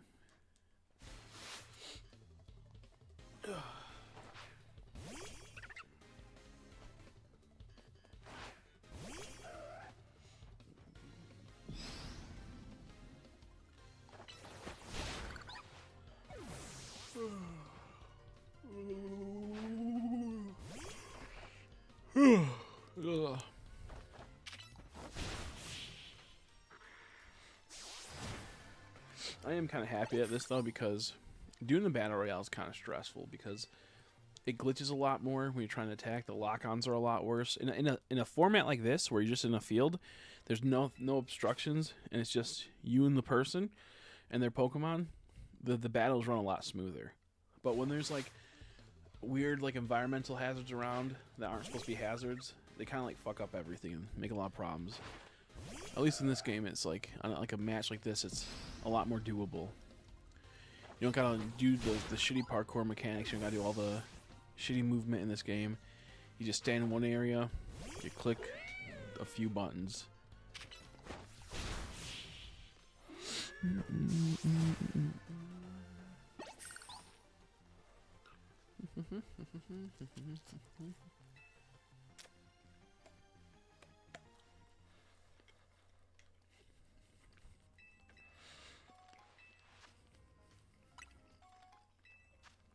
Yeah, it's from Race and Constructions. It's by this cafe or this restaurant. It's a little bit lower. It's the place where you versed that girl's grandpa, live streamer girl. Her outside of the place. That's where you get the upgrades. It costs screws though.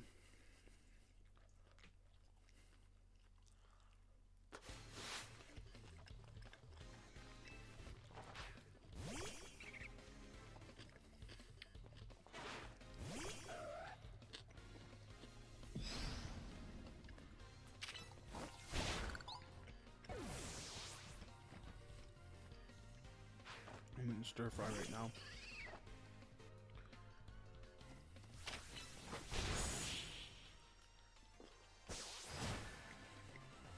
Okay. This is a mess. I'm not gonna eat right now.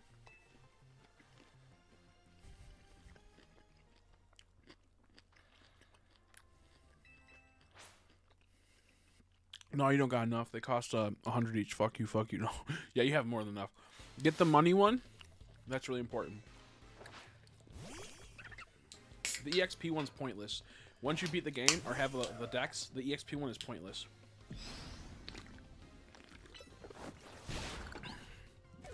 The crystal farming one's good. I was gonna tell you that, so you wouldn't be able to beat me, but the crystal farming one's good.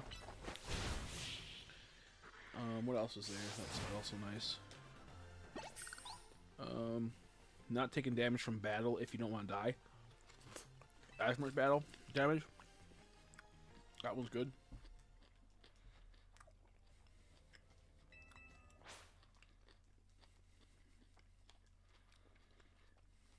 You'll be able to upgrade 3 to 4 fully, I believe, with 64 screws.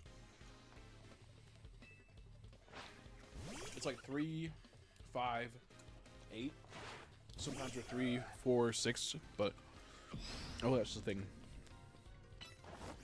You'll be able to upgrade a lot of them. Definitely do money though, because this will help you maintain your money the whole time, plus get you some when you're doing these missions.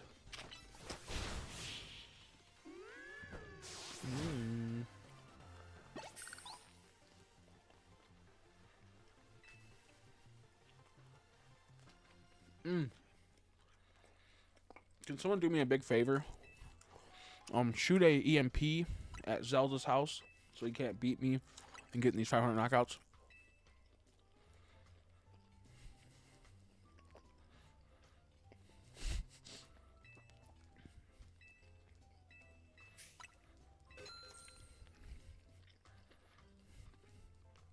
I can let Nora beat me in this because they helped me. But all Zelda did was like, oh, by the way, I'm at this place. I guess I can help you.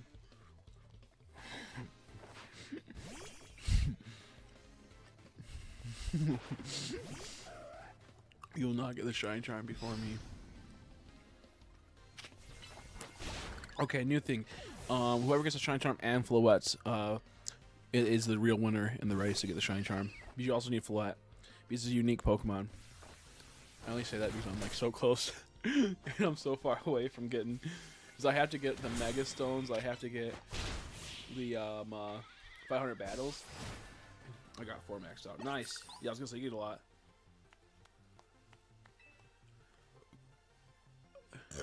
Oh, excuse me. Oh, excuse me. I had some soda, so I'm going to start burping. Okay, I'm going to check where I'm at. If I'm at least at 515, I'm going to freak out. Because this is going to take forever. And I might just end up doing the Battle Royales when I get bored of these. Just to speed it up a little bit. I make a little bit of a break between gameplay. Not speed up, because it wouldn't really speed it up.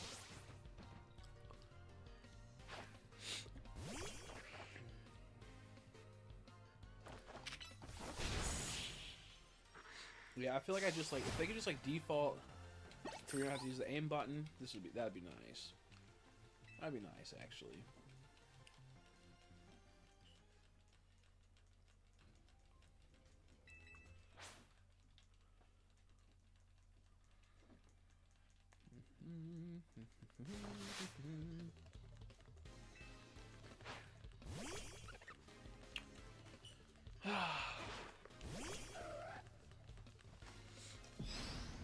I need to fill this empty spot right here in my display cabinet. I think I'm gonna put Pokemon stuff there. Honestly, I kind of wish I would have put a lot of Pokemon stuff up here so it looks like, you know, more fitting for the background.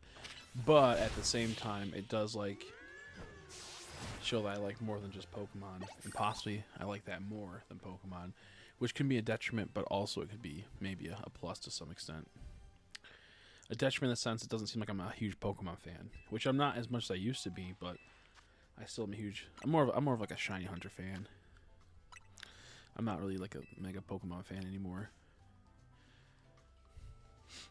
Okay, let's see what we're at for battles. Oh my god, I'm at 1,000 already. Oh my god, I'm so good. 523. Okay, I feel a lot better now. Yep, this is cool. Okay. I'm going to start this at 27 minutes. Let's see what we can do in a half an hour. We're at 23. We'll see what we can do in a half an hour. The thing that sucks is I can't, like... Okay, I can do that. If I want to use my other hand, it's hard. It stops the flow of gameplay, but... I realize if I just push the trigger and the attack button at the same time, it should work. Okay, it doesn't really work that well. So I want to get like a drink. There's no time wasted. No time wasted.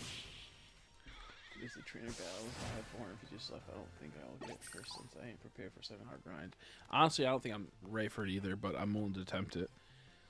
I'm willing to attempt it if anyone wants to make me feel better by giving me $100, $100 million. No, I'm kidding. I think I'll be able to. The thing is that you'll still probably get it because I'm not even close to getting all the Mega Stones. I'm like only at like 36 or 38. I'm not. Is there like how many Mega Stones are there? 100? 120? I don't know. I'm just guessing. I'm like 70. Is there what 72? How many Mega Stones are there? And all the ones I need to get are like the ones from like the Crushing Crystals, I believe. Excuse me. And I didn't know it caps out the fucking crystals at 999. It should have been 9999, not fucking 999. That's insane. That's insane.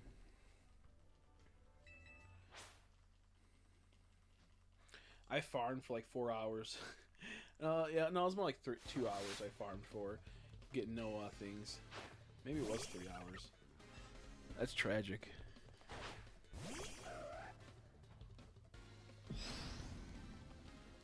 I just don't like going back to places more than once if I don't have to, you know, spend. Oh great, my fucking Absol's on fire now.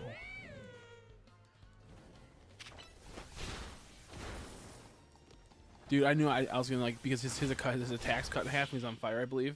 I think burn cuts your attack in half. I'm probably not gonna be able to one-shot these if I get burned. That's crazy. That was wild. I was like, I'm probably gonna be able to one-shot if I get burned. And sure enough.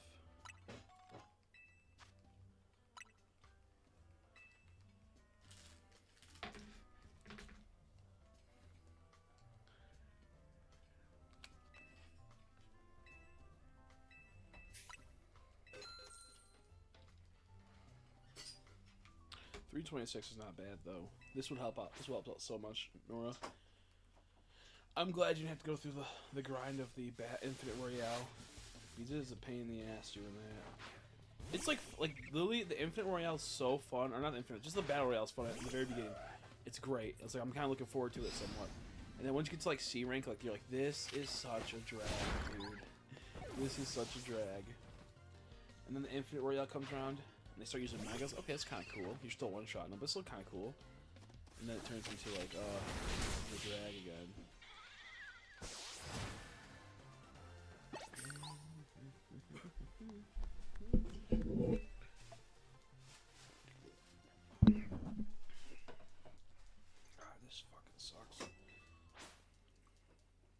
I should go get my switch ups. I have the switch ups. I wonder if it would, like if I could program them to do it. I'd have them just programmed to where they just keep clicking these at the same time, and then it would make it to where, it, like you know, it would do it overnight. I just have to loop these two buttons like this. It would have to be actually hold it for a second and then click A. Hold it for a second and click A. Hold it for a second and let go. Click A. It would have to be like in a weird sequence. Because if you just spam this with the aim button like this, it's not going to activate quick attack. You'll have to hold it for like a second, then click A. Hold it for a second, then click A. That'll have to be like the sequence.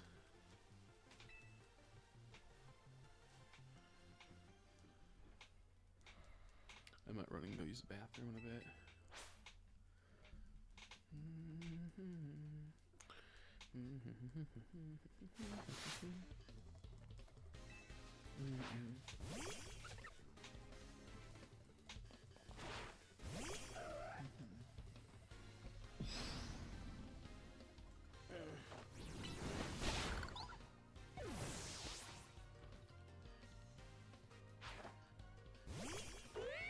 Take a break to eat. Dang. You're weak. No, I'm kidding. Go get food. You need it. Now imagine if I got this second copy of this game and had to do this twice to get the shiny charm again. I wouldn't. I'd do full odds on that count. The problem is there's no like real things to hunt in this game that require 2 switches for faster outputs or enough. Like yeah, the fossils, but I already got one of them on my first encounter. So like, do I want to get another switch just for the second one? And also the fossils are super fast, so it's like I don't think I want to do that. You know what I mean? Okay, 1 second. I got to. 1 second. I gotta go use the bathroom. I'll be right back.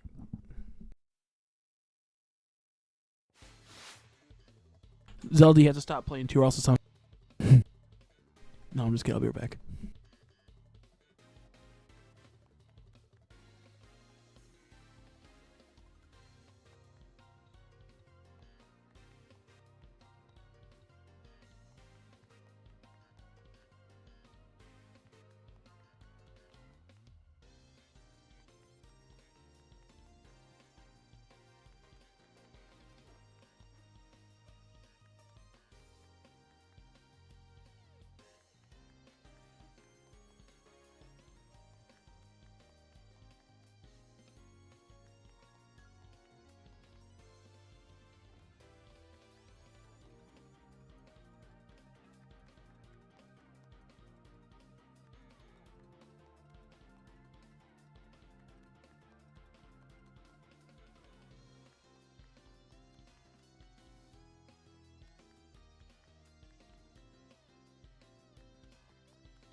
Okay, I'm back. Alright, stop playing. Stop clicking every button. Yeah, two. I should have just kept. I should have just kept doing it in the bathroom. Welcome back. Welcome back. To my heart. I don't even have to actually wear my my thing, my headset. Burp. Excuse me.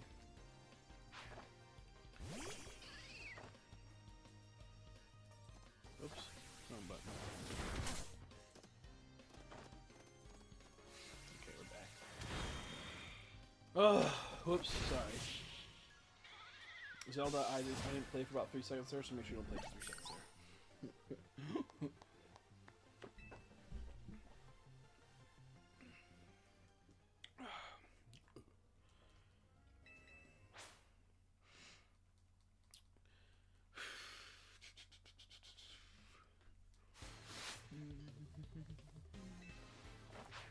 Yeah, it's just kind of like, I don't know what to talk about, because this is like, we're just sitting here grinding. There's nothing really to chat about.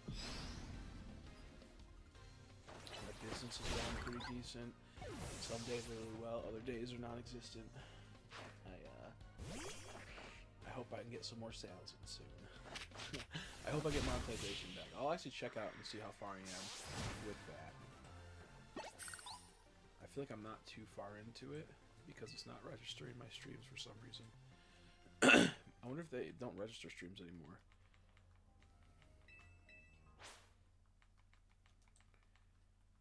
Oops, wrong thing. YouTube Studio. Earn money.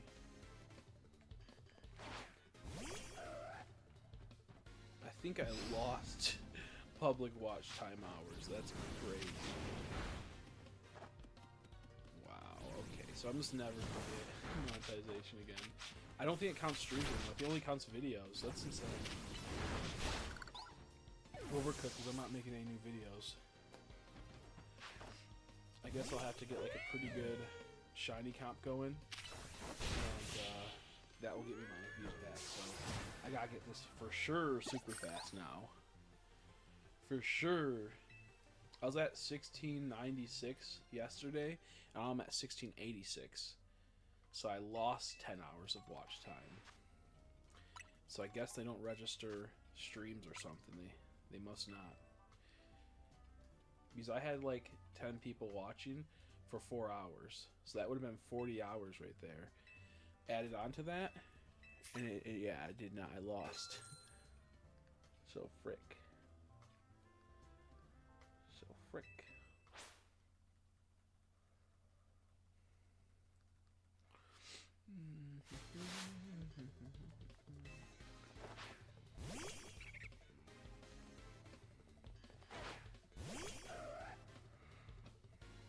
I wish you could turn off the auto aim, the lock on. I really don't want to do the lock on. It's so dumb.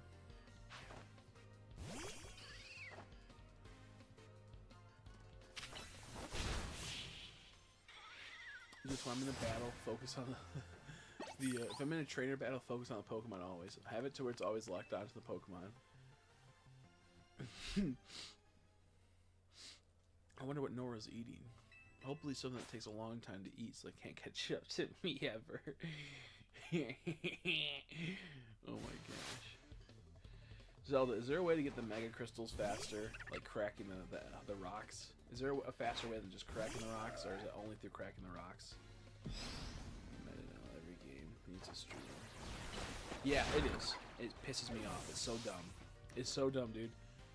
And it's like it's like this is what it has to be. It has to be some type of streamer.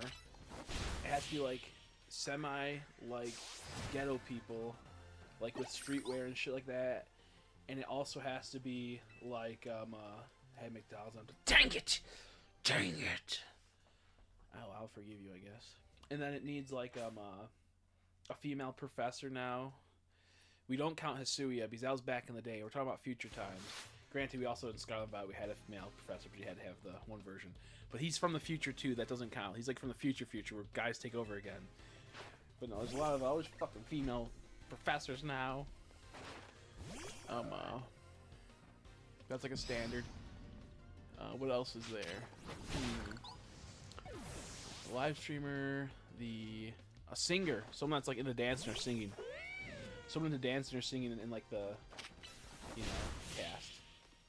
Lida, is that her name? The Asian girl that's in the beginning of your party. She's like a dancer. And the professor talks about singing and like how, and there's a few other people that are like that. And then Scarlet and Violet, they had that rapper, Pokemon, they pretty much just try to be with modern times, which is fine, I guess. But at the same time, it's like so dumb. It feels so forced. It feels very forced. But you think about it, these are like millennials writing this. These are not kids, This is not like, teenagers. Millennials, they make a focus group with kids there around the age that they're trying to be for the characters. And they go, do you know what?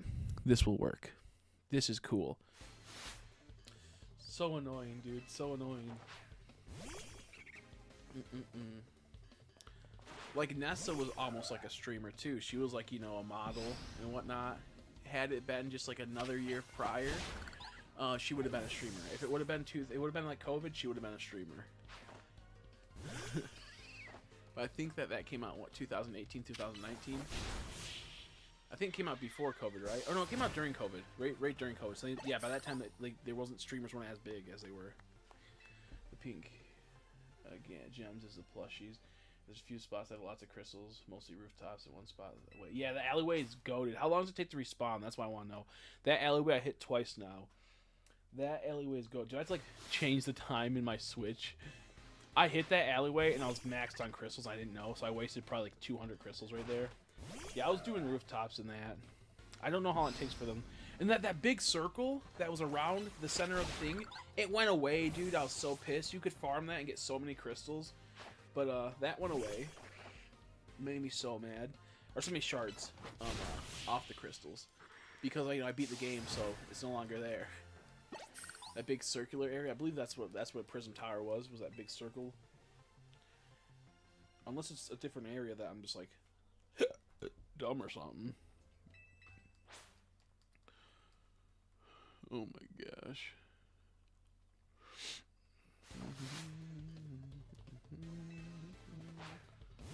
Being 10 to 15 minutes in time in game. Yeah, I think it takes longer than that for that alleyway. Yeah, I checked every 30 minutes and it would pop up. But I could have just been fucked. I'll have to check. Because that's a lot of crystals. That will give me almost 1 megastone each time. Because I need to get I think 20 megastones still, bro, from that shop. Because I was saving. Yeah, I didn't know till after either. I would have grinded the hell out of that, dude. I would have grinded the hell out of that. But instead I got goofed.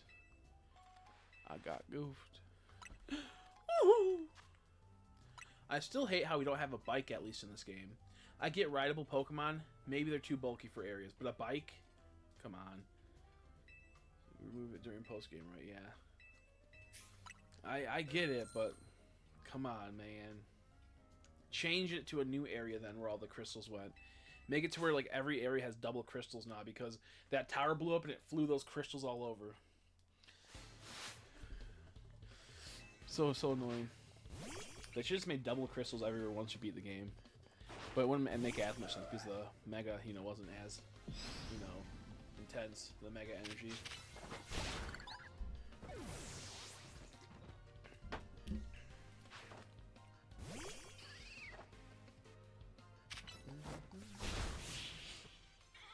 Yeah, I need what do I want? I want. Honestly, I don't get why we don't have Go Taxi Back. Yeah, that too. I guess in the future, when he tripped and fell and broke his leg, so we no longer have him.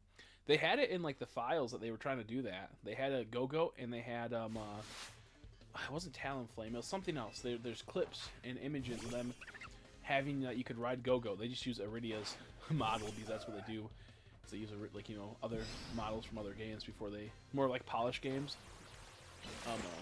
But they have a Go that they could ride. Could you imagine if we could have rode the Rhyhorns how in the game they would ride Rhyhorns in the Rhyhorn races? Bruh. How's this game such a fumble, dude? I hope more does it What's the idea of the DLC so far? I know that like they got leaks. Is we get any more?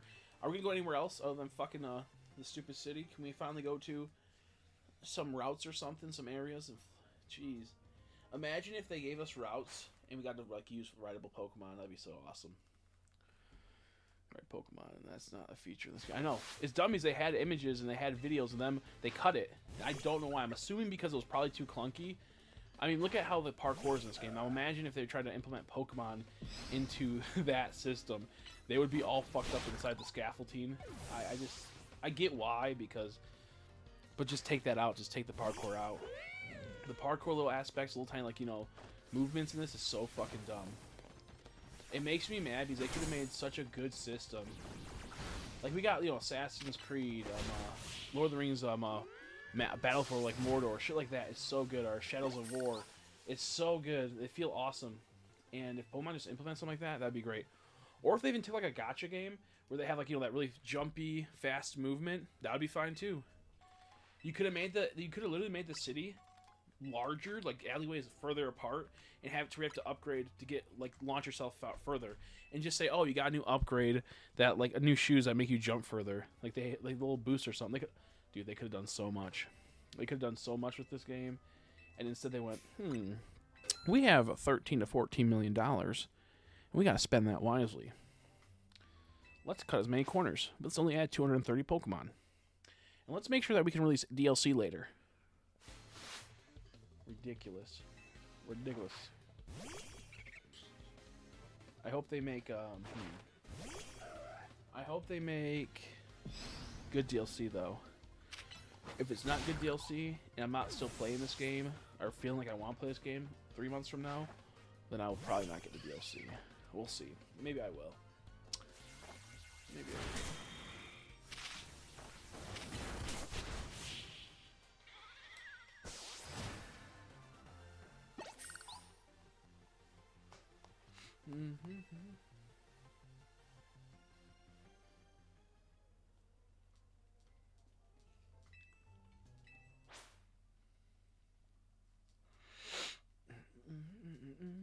We're reaching the 30-minute mark. We're about 12 minutes away before I can check. Well, we'll do 15 minutes away because I went to the bathroom and that took like, you know, 3-4 minutes. So we'll at like 2:05. I'm gonna check and see how many battles we got down. We were at 523, I think. And we'll see where we're at from there.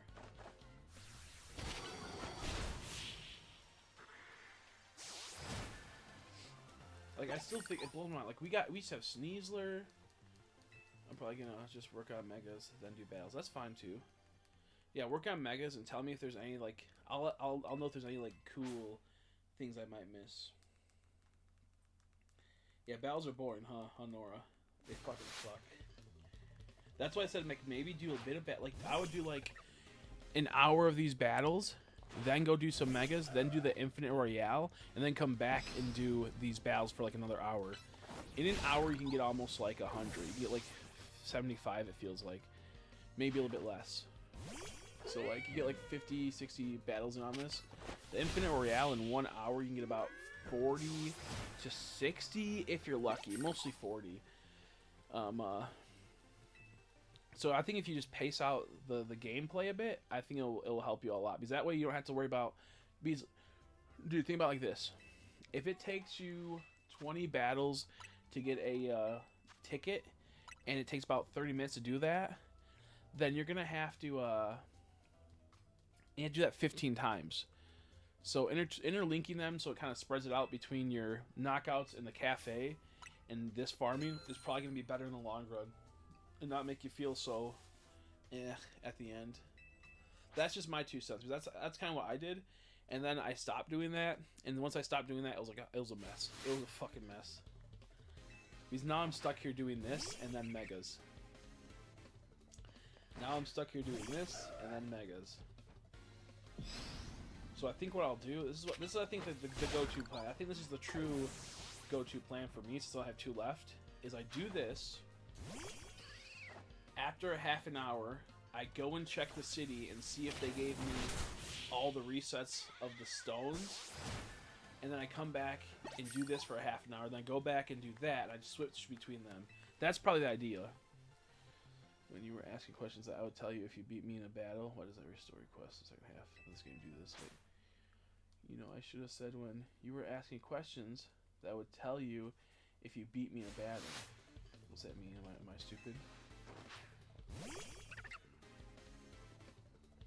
Oh, okay. Yeah, do they say something like that? Is that what you're trying to say?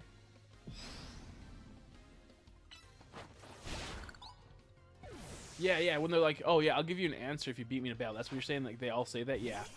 Like, they all fucking say that? It's like, how about on my... I pull out a gun, I shoot you in the foot, and then you try to whimper through the pain and say what you want to say. It's like, that's what this whole game is. That's what every Pokemon game is like.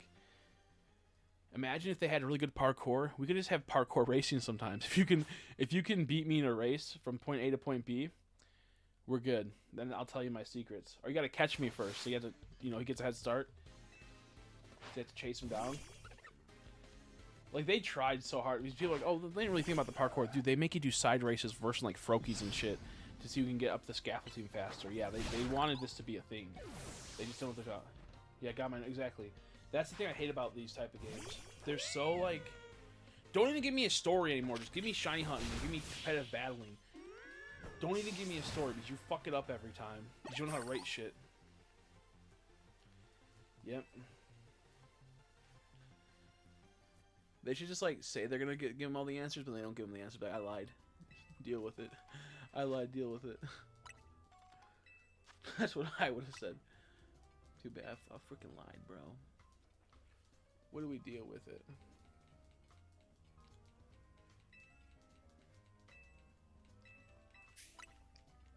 I should add the Discord to let them know that I'm live, so I have to sit here and watch us suffer through this.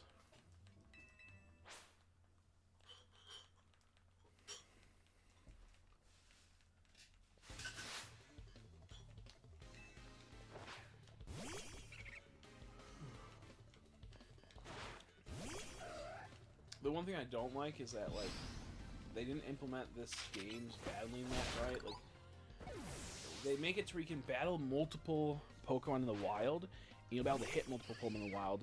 But they did no double battles with trainers outside of when you had another trainer with you. And that was very few in between, like the Dedenne security guards. At the end, we reversed all the Mega Pokemon. And then, like, 3 other times. But, like... And it would be really hard and really complex to be able to control 2 Pokemon. But I'd rather have one be an AI on my team, and me still... I don't even care if I got doubled up on. Honestly, this game, like, never has, like, people over level 60. So it's, like, not like they're gonna take down, like, my full level 100 team that's, you know, super powerful. So I feel like it's one of those things they should have had to where this person brings out 2 Pokemon, I can take them both out with a Heat Crash, and I can move on to the next match faster.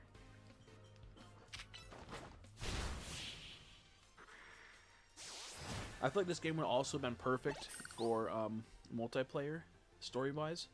Like, have people join your game and get into your battles with you.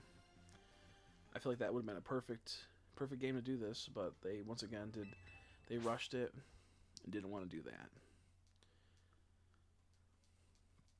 Because, yeah, no, that would have been really good.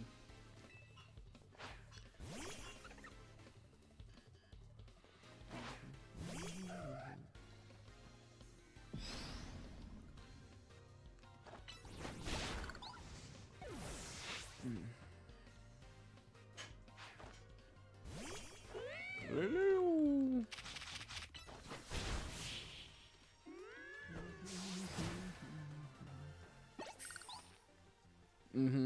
Yep. Like, it should honestly be like a 4v4. They should have had online 4v4 instead of just a battle royale, 4 people battling each other. I haven't played it yet. I heard it's fun. I'm not going to play it until I am really bored with this game.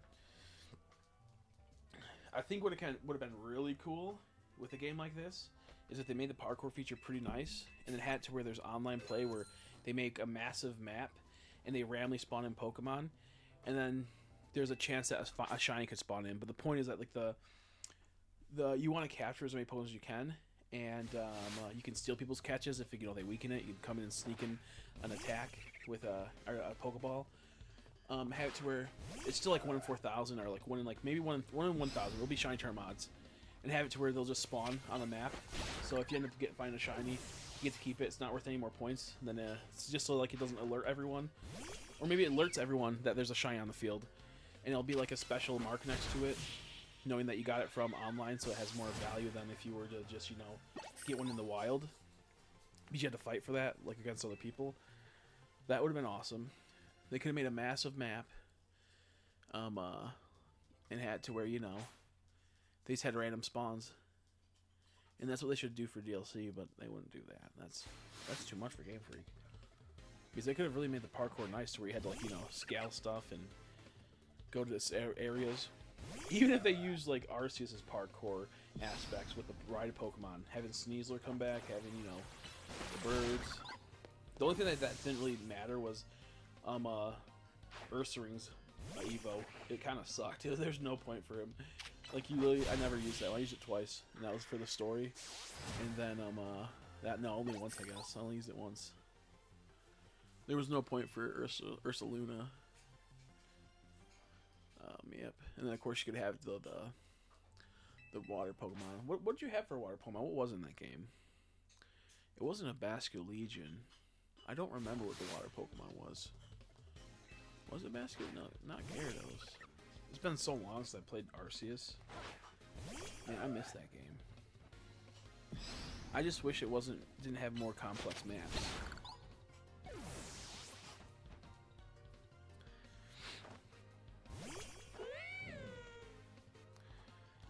I think another thing that really sucked about this game that was just mind blowing was that they made the Pokeballs shittier than Arceus. Arceus, I think, balanced the Pokeballs pretty good. The only problem it has that if you were too far away, the Pokeball would just bounce off the Pokemon, which is stupid because it would show it hit the Pokemon, but it just would make a dunk noise. Like, why have to be in a certain range? Why can't I chuck a Pokeball halfway across the map and try to land a hit? Like, do you know how fun that would be? Like, trick shotting to get Pokemon. Just launching them halfway across the map and hope it lands on someone. They should have had that. Like, keep every Pokemon active on the map, and then you could do crazy trick shots. Be on top of a mountain. But this game, if you're not auto-aiming, it sucks to throw Pokeballs. If you're not auto-aiming, it sucks. And so many other Pokemon get in the way, which happened in Arceus, but the problem with that is that if you knock out Pokemon, you're getting swarmed.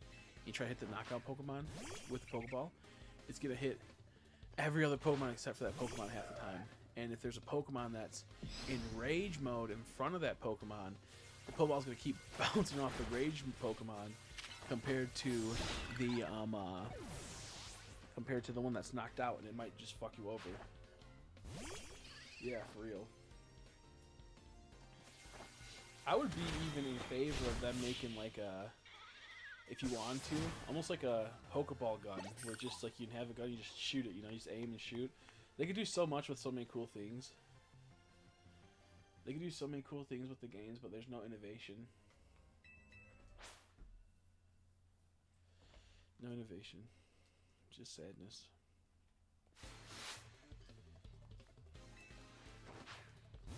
I really want to, I want them to make another Pokemon Coliseum XD Galdarkus type game, but I feel like they will never do something like that again. It's like you were stealing Pokemon, even though you're stealing them for good. I think that they're too goody two shoes, and they don't like the idea of the good guy, quote unquote, being the person that steals, not being the bad guy type thing.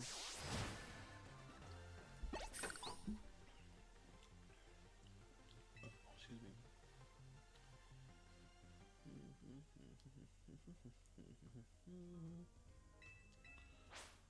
Bon appetit.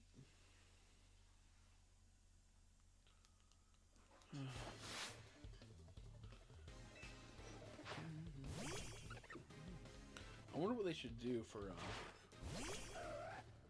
the next Pokemon game that at least looks pretty would be pretty cool, but it's what's it, like the watering waves or something? But how much of it will be actually awesome, I don't know. I want to just switch 2 for it as well. I'm kind of at the point where it's I don't really want to have to wait for a Pokemon game. I don't want it to be Getting so excited and waiting constantly. I don't know.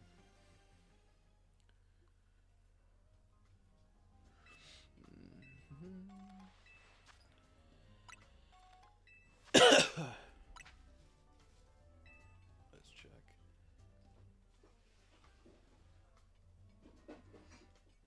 I really wish they would just make a Let's Go 2. That would be Johto leading into... I would love Johto, and then also they would add in like DLC for other regions. Or it would be like Johto plus they got the Isles from Red version, but also our Fire Red Leaf Green. Also, they add in the islands from the anime. That'd be so cool. They could do so much, but they're gonna do so little. Where's my phone? It's in the other room. I'll be right back. Stop playing your games if you're trying to get kills. Trust me. You'll win if you do that. Actually, I have to wait until I get my phone. Because I don't want to pause the game. I'll wait till I get a pause screen of them chatting. Excuse me. Okay, now I'll be right back.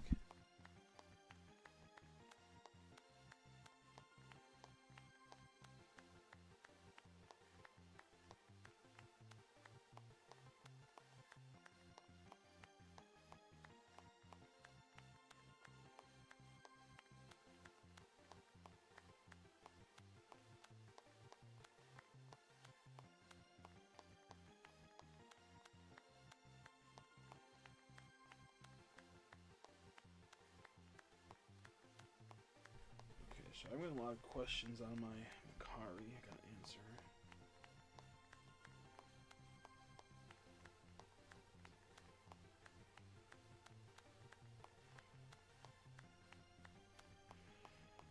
Okay. I'm back.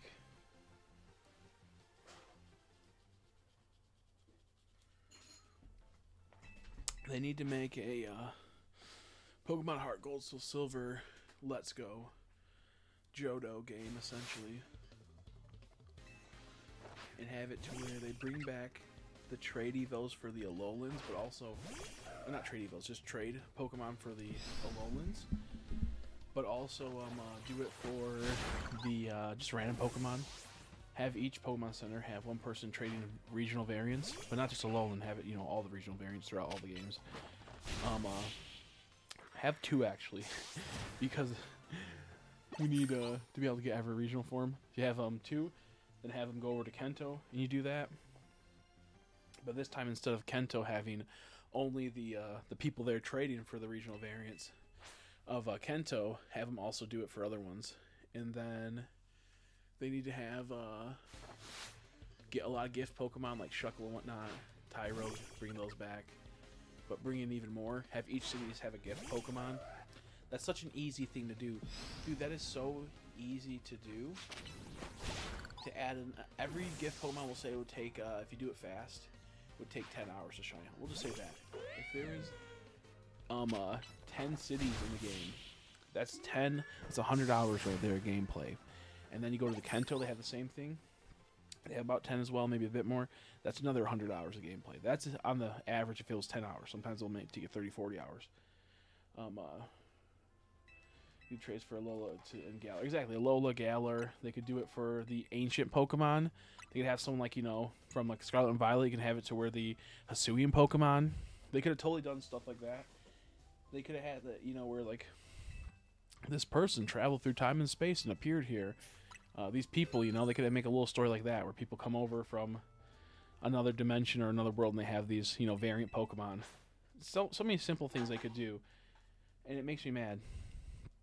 Then have it to where you get to shiny hunt the you know, the starters, or not starters. That'd be cool to do that too. But you could shiny hunt the legendaries like Heart Gold Silver did. That'd be awesome. And they don't have to bring in everything from the new games, like all the Pokemon from the new games, but just like quite a few, like a good handful and whatnot, and DLC and whatnot. And then they could bring back like a Safari Zone, even though it was never in that one. They could have Kento finally had the Safari Zone, because I think It wasn't in like Let's Go. They said like the Safari Zone was shut down, or I was in the middle of like they were making it, because that's how they implemented Pokemon Go. But you know, have it to where now they actually made the Safari Zone, and they could have every like week they bring in like 1 or 2 new Pokemon, and make sure this Pokemon game is not focused at all on competitive play online. That way they can focus all of it on shiny hunting. Like, it blows my mind we don't have a game that's just like purely dedicated to shiny hunting, and I mean that in the sense it was the biggest thought, so there's many methods. Because you could say Arceus was kind of like a pure shiny hunting game, but not really. They still had online battling, I believe, right? Or they had something. No, they didn't have online battling. They had online like events to like help people, but the point is that they didn't have any methods. Like, you had to glitch the game to get soft resets, and that was saving before nighttime daytime swap of a Pokemon, and then hoping it's the one you wanted. Like, they added later on something that devalued every shiny in the game. They locked the legendaries and the mythicals, which was crazy, because then if you transferred the tickets and whatnot over to BDSP and had like a copy that was that you clearly bought and beat Legends of Arceus, you got like Arceus, you got the Darkrai and Shaman. They then made it to where it was it was what's it called? They then made it to where you could shiny hunt them in that game, but not in Arceus. That's crazy. That's so insane to me. So I don't know what they're doing anymore and why they fuck everything up. But if they just made a game that was completely dedicated and made it to where you could hunt every single Pokemon that's in the game individually, that would be great. Because what sucked about Let's Go is that you could get Charizard and you get Charmander, but you couldn't get Charmeleon. That was stupid. They could have easily had Charmeleon in an area where they had a million other Pokemon there. Like, how many times did we see Pidgeys and Sparrows? They could have easily popped out one of those and put in a Charmeleon, a Wartortle, a Blastoise. Even if it didn't make too much sense, that's fine. Still put them in there. We should have been able to hunt the, like, Vaporeon should have been in, like, the Seafoam Island. Jolteon should have been in the Electric Power Plant. And then Flareon could have been at Victory Road. Simple. That's where the legendary birds are. You can have their counterparts of the trio of the Eevees. Simple as. Don't know why they didn't do that. Instead, you had to hunt a billion fucking Eevees. Which weren't too hard to do.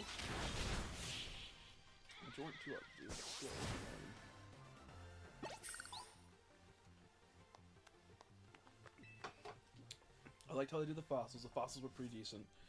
You just had to grind to get them. I think that's fair. You just had to grind a bit to get them.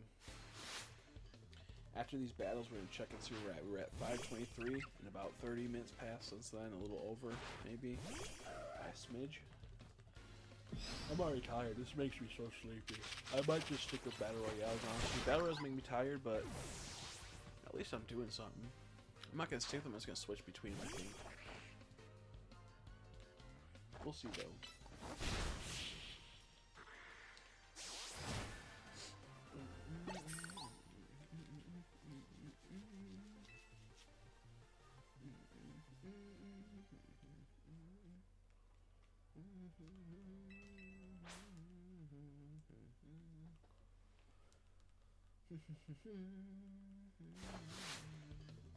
He's so creepy, that guy is. His eyes wide open. He kind of looks like Cash Patel.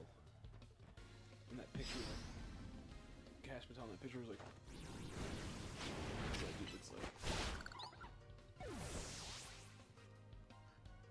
Flame Wheel's such a cool move in this game. But no, if they make Let's Go, it needs to be like exactly the same as Let's Go Pikachu and Let's Go Eevee, how it's set up and everything, the battle system. Hell, even bring back, make the areas just a tiny bit bigger, like wide, not too wide though. Make shiny Pokemon not despawn, and make them sparkle when they do, and then and like make the noise. Oh, don't make them. Give them like 5 minutes to despawn. Make them despawn. Because I feel like in this game, the reason why it kind of like sucks ass is that the Pokemon's there forever and there's no challenge. Yeah, I still need Floette if you're asking me. I don't need it. I just kind of want it. But I don't think like it has really any purpose. Oh, wait, actually, it's a Mega technically, isn't it? So you do. Will you need it? Will you actually need it? I just realized. Does that count towards the Mega? Because I know it gets a Mega, right? I think I saw that it gets a Mega or something, right? Or is that just in the story?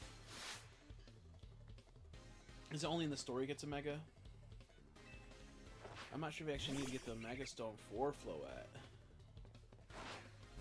I'll probably, if you do, I'll fucking have to do that then. Shit. That might just be in the story, though, that you don't actually need the stone. Unless we already have the stone. No, because then why would you get it? I don't fucking know.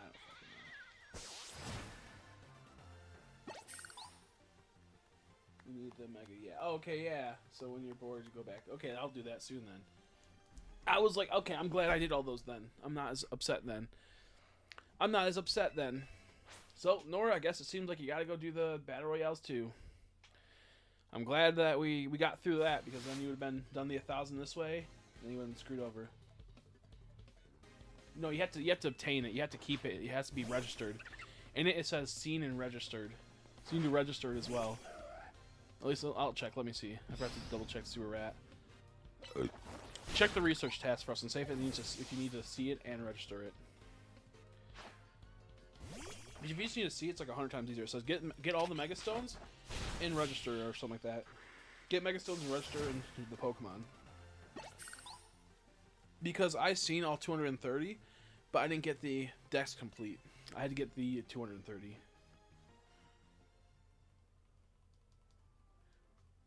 It was the final Mega of the Mega Dex research. Yeah, that's what I thought. Yep. Once you said that, I was like, oh wait, he has a Mega. He had a Mega. I'm so salty. I would have been almost at the end had it not been for that cap of the Mega Stone shards. That is such bullshit, dude.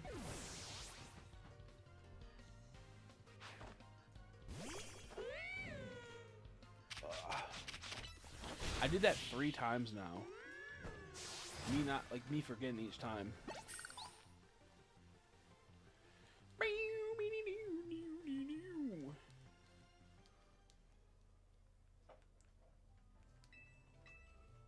Please accept this award. Okay, let's see where we're at.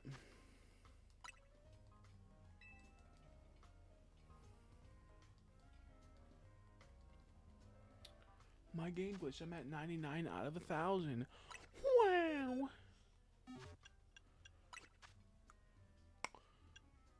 Yeah, 568. Okay, you can get in 30 minutes. A lot more than I thought. That's actually crazy. Yeah, I'm at 41 out of 45. Not so good. Not so good. Oh wait, nope, I'm on the wrong thing. Oh yeah, no, I'm 41 out of 45. Not so good. Obtain Mega Stones and register Mega Evolutions. Yeah, I gotta do both. That's fucking crazy. Not so good. Do I have my Infinite Royale ticket? Already? No, I'm like 1,000 away. I'm 10,000 away from getting my next ticket.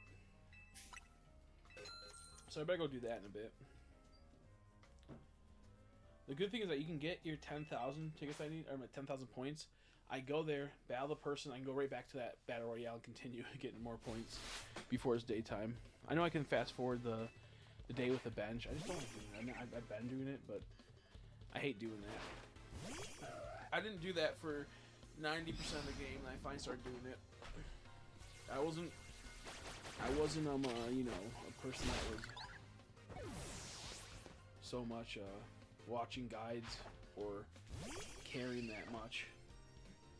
I wasn't being optimal with it.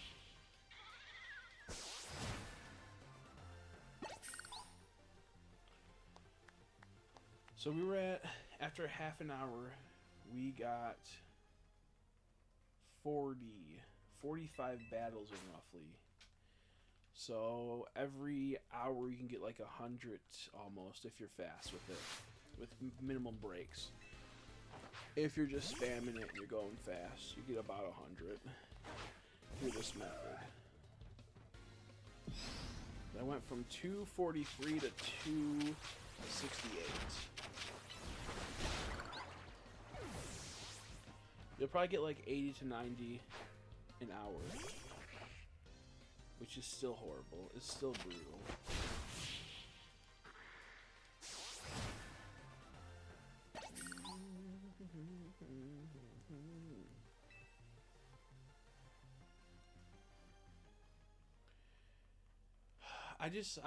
I'm so mad at how poorly optimized this game was, and not in like how it runs, but the idea of everything having like a carry limit of 999 shards is so ridiculous. When I can carry over $1 million, like, what were they thinking?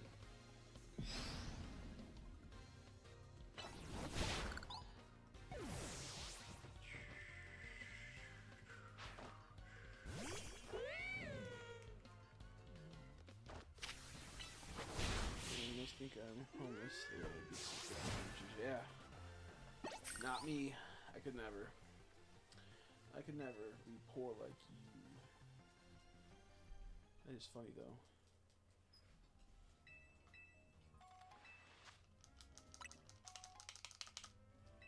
Yeah, I just don't know. I feel like this game just was. They didn't really care about how this game went. They kind of went, let's make it a little difficult, and let's not, like, do safety checks and make sure that you can't just spam legendaries and spam shit. And not legendaries, shinies, I mean. It really, Arceus really was the best overworld shiny hunting game so far. Scarlet and Violet was horrible. This game is horrible. Arceus was pretty good.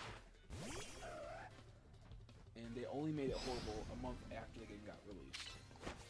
After a month, the game was up. They went, you know what? We need to get our player base back.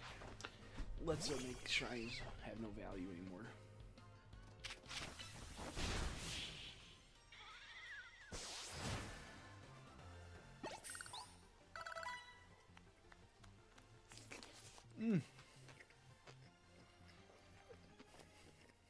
Dude, all I'm doing is these 3 same battles over and over again, so I can get the shiny charm faster. It sucks.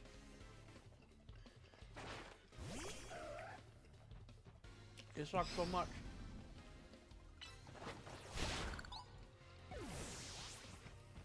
I'm gonna do some battle royales in a bit though.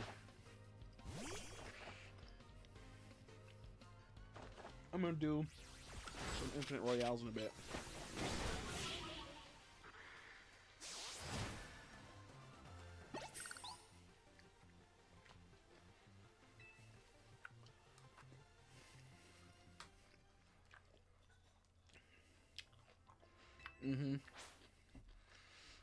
No, I agree. The problem is, like, since I'm a content creator, I gotta make, I gotta do what I gotta do, but at the same time, it grates at me because Gen 3 through 5 are, like, phenomenal. Even Gen 6 was pretty good. Arceus was pretty good up until they fucked everything up. Scarlet and Violet was, like, the worst thing ever for me. This game's becoming one of the worst things ever, but it's not as bad as Scarlet and Violet.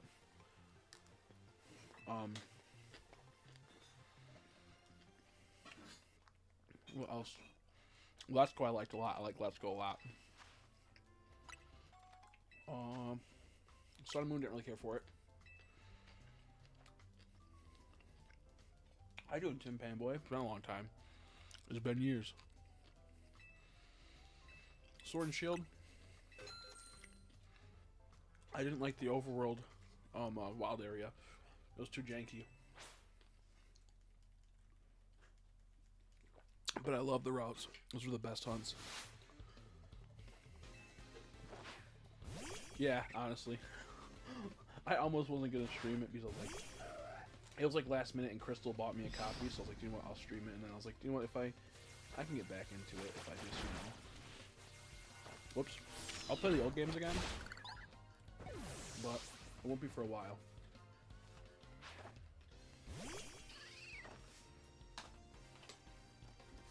won't be for a while. I got my things set up again.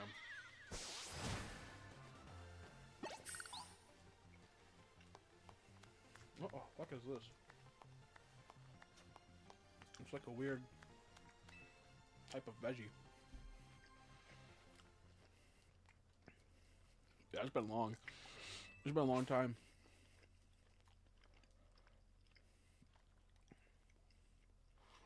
Yeah, Crystal, she's goaded. She said in a couple months I could probably get you a Switch 2, but the thing behind that is that I don't know what I need a Switch 2 for, honestly. The last things that changed in the last 3 years, let's see. I got cancer. I beat cancer. I went and checked for an MRI last night to see if I had any more cancer. I'm waiting for those results. Had quite a few family members pass away. Got friends, lost friends. I was on and off love and hate relationship with Pokemon.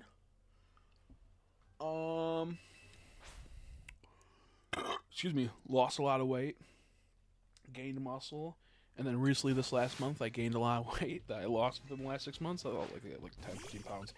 But I'll get it off. I've just been depressed. And then I'm not as depressed now.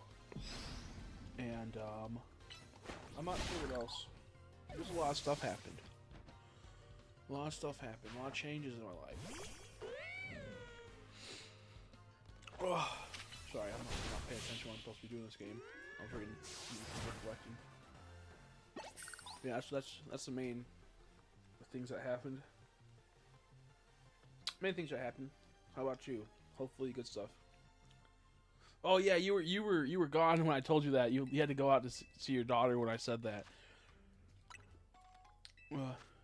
Oh, that's horrible. Sorry to hear about that with your mom. Not good. Not good. I have a hemorrhoid right now. It's almost gone, so I'm happy. Because my cancer, they had to cut. It was endocrine and colon cancer, and they had to cut and make my intestines smaller. So sometimes when I go to the bathroom, I had to strain a bit more. Not always. If I have tons of water, I'll be fine. And I normally eat tons of dietary fiber and water, so I mostly don't have any problems. But the last month I've been eating like crap, so I got freaking hemorrhoid, bro. It sucked. I got mastering animal husbandry. That's crazy. That's awesome. Congrats. Congrats on that. I remember I believe we talked about that way back. Way back. That's insane. I didn't want to do that.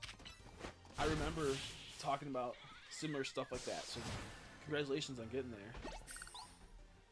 That's insane. Yeah, but for the most part, I'm fine. The problem I have with the cancer situation that happened is that it just kind of came out of nowhere. And my grandma, 2 years prior to that, about almost, passed away from cancer. So I was really stressed by that. But I'm doing fine now. And as long as I'm having my dietary fiber and I'm working out, I have no problems going to the bathroom and anything like that. I have no problems with pretty much a lot of things. I get pain because I work out so hard, but other than that, I a lot better. I'm way healthier. I was going almost every day.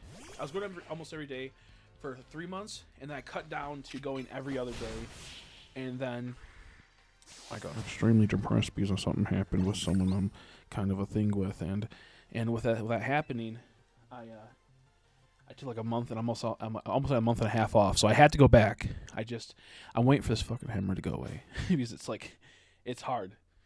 So I got an interview to be working in South Africa for some conservation work. Oh, that's awesome.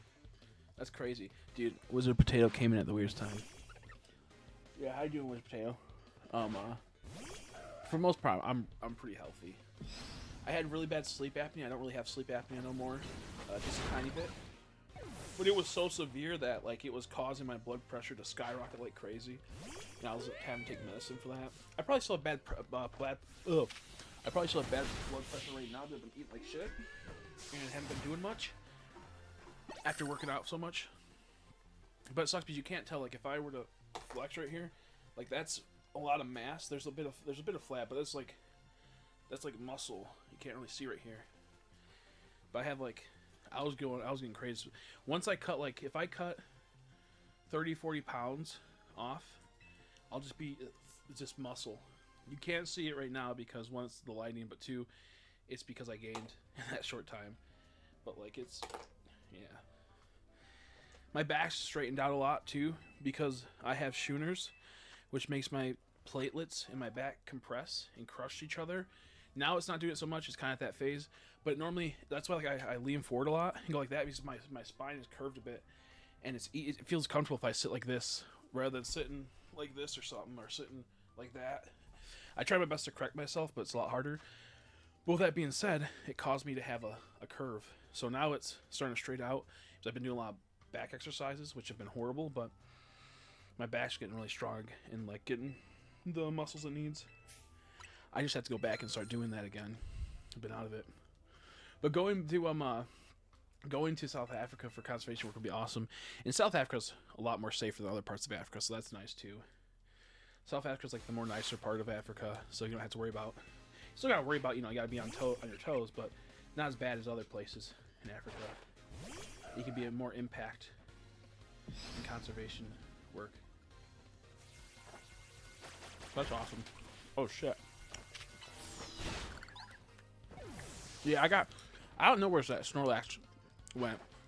I have Snorlax sofa, but there's no room in this room right now for him. I have Snorlax mini sofa. I might actually be able to fit in it perfectly now. I used to be able to kind of perfectly fit in it, but not as much. I'm in the middle of making a display in my background. I have Dragon Ball Z right now. I have Resident Evil 1 below. I'm going to put Pokemon probably right here. I got a lot of Pokemon figures. Whoops.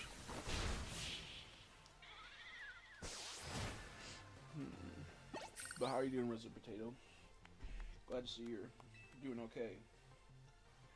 Dude, I hate hemorrhoids so much. Luckily, it's nowhere near as bad as it was the other day. Dude, it was brutal.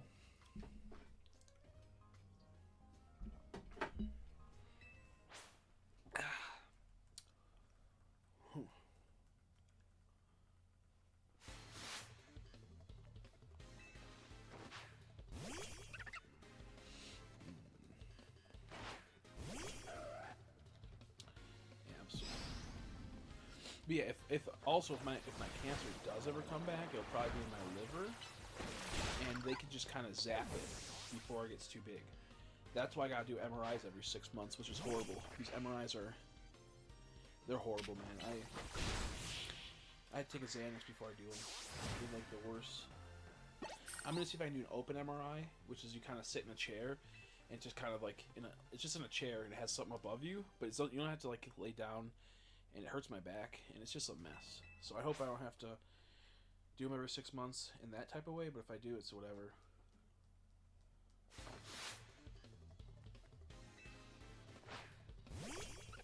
Work here in the UK, so it's good for the South Africa. Yeah, exactly. Yeah, in the UK, I don't really see much about like animals in the UK. Also, I still think that much like nature compared to other parts of the world as much. I know there is like nature in the UK and whatnot, but you get what I kind of mean. Like Africa is just like that's all nature for the most part. They have a few cities in South Africa, they have a few areas, but there's a lot of nature in there, and a lot that needs to be taken care of.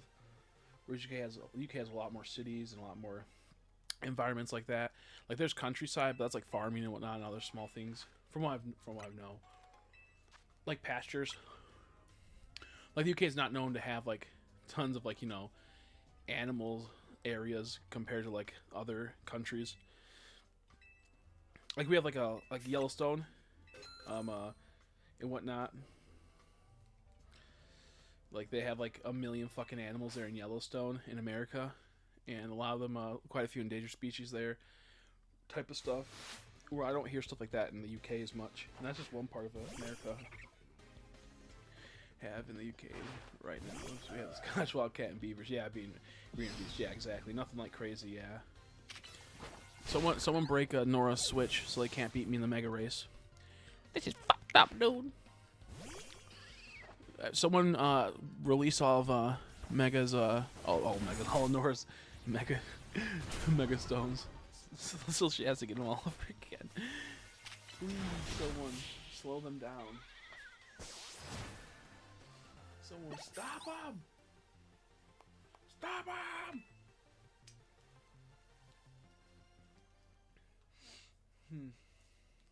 I know South Africa has dangerous areas for like wildlife. Like going there, you could get like attacked by certain things. But I feel like Australia probably has a bit more. But I don't know. Because when I see Australia, I see so many crazy different animals and insects there, and giant spider webs that take over towns. They gotta use flamethrowers sometimes, bro. I like most of the megas, I'm not gonna lie. I like most of the new megas. With me, I don't take megas too seriously. I see them as, I think megas are kind of a waste because you don't get to have the on and off switch. You have to mega evolve during. In this game, they kind of balanced it, which is nice. But I kind of like quite a few of them. But I can see why people don't like them. I think a lot of them fumble where they could have been cool, but they fumble them. Like, okay, everyone hates Starmie, but I fucking love Starmie. That is so funny. Can we just have a silly Pokemon? Can we just please have a silly Pokemon from a beloved Pokemon? Everyone like, we have to be so serious. Megas are supposed to be cool. Like, look at, they would be called Cools if they were supposed to be cools. They're called Mega because it's gonna be Mega Disappointing or Mega Cool. There's no in between. I like Phalanx. I'll say what I like them. It's okay if you don't like them. That's totally fine. With me, it's like, yeah, just in the cities. Yeah, exactly. That's what I'm gonna say. Exactly. That's what I'm getting at. Like, South Africa is dangerous because of the violent crime, the robberies, but in the nature aspect, it's not as possibly dangerous than Australia. Because Australia has like everything that'll kill you, where South Africa has a lot, but it's not as, it's more tamed, I would say, in some regards, just for like the nature aspect, like the animals. But as an actual thing, South Africa still is extremely dangerous, and the people tend to have that. North Africa is a bit more, I think, not North Africa, Mid-Africa. Sub-Saharan Africa, there we go, I believe is where it gets really intense. Yeah, because that's not where it really was, like, somewhat colonized in the sense from, like, the Egyptians coming down, other countries and whatnot, the Mediterranean coming down, doing, like, trades and whatnot to cause a population boom and a cultural boom. Sub-Saharan Africa didn't get penetrated by that, I believe, which caused them to kind of stay in their ways and not develop, which leads to more crime in other areas. So, and then going down further, it kind of like fixes itself a bit, but then once again it does get fucked up again. Like Africa's like a really crazy, yeah, not time spider. Yeah, it's like these don't get popped yet by like, but that's what I'm saying. Like, yeah, like you have crazy insects in Australia that will just explode you. Is venomous. Exactly, it's fucked up. We even have a I didn't know about that. As a poisonous barb, that's fucked up. That's what I'm saying. Like Africa on a whole is more dangerous than Australia, just on like a per capita aspect. But we go into the natural wildlife of it, it's not. Australia is much more dangerous. However, Australia does have more resources and ways to govern the nature, where South Africa doesn't really have that. They don't have the checks and balance. So in overall, Africa's still kind of way more dangerous than Australia. And because, you know, the checks and balances that Australia can have as a more advanced civilization is a lot better than something like Africa, where they're like, the people's getting eaten by a fucking lion, bro. That's so funny. It's not funny, but it is. Like, could you imagine you just go outside and get eaten by a lion? That's something like that's not going to happen as easily in Australia. You'll get, like, if you get beaten up by a kangaroo, it's because you were paragliding, coming down from a parachute, and like, because that's a video, a guy was coming down from a parachute and this fucking kangaroo ran up and started trying to fight him, and then he beat him, punched him in the nose, and it got away. You're more likely to be put in a weird situation than you are in Africa, because in Africa it's always a weird situation. Like you'd rather like it's so funny. I'll be on off stream today, baby duty. I'm super happy to see you. I'm happy to see you back too. I was hoping that you'd pop by the last couple days while streaming. I do think about you often. I just don't know ways to get in contact with you. But that's awesome about the baby. Yeah, do what you gotta do. See if I'm getting popped already by honor of. Yeah, exactly. It's Scalicover. Yeah, exactly. Scalicover needle. True. True. At least you can kind of go down fighting with the lion. not really. Like if you're gonna get fucked up, at least you can like maybe if you had a knife on you, maybe you get stabbed a few times. Where a spider or like a weird snake that just doodle around you, just like he just gets you. It's over. Like you might be able to squish that spider, but like you're still dead, and you died in such a stupid way. Whereas people are gonna remember you by at least you stabbed the lion quite a few times. At least you punctured it, or at least you lived for a while screaming in agony, and then you're caught on tape, and then people are like, at least we got to see it. Dude, why does he need a quick attack? And there we go. Ooga Booga tries out there. Yeah. That's what's kind of crazy too. Yeah, I deleted I have no. Yeah, exactly. This is an YouTube chat. That's what I was wondering. Yeah. Which I think is good. Social media is kind of a disaster. But if you ever get it back, just let me know.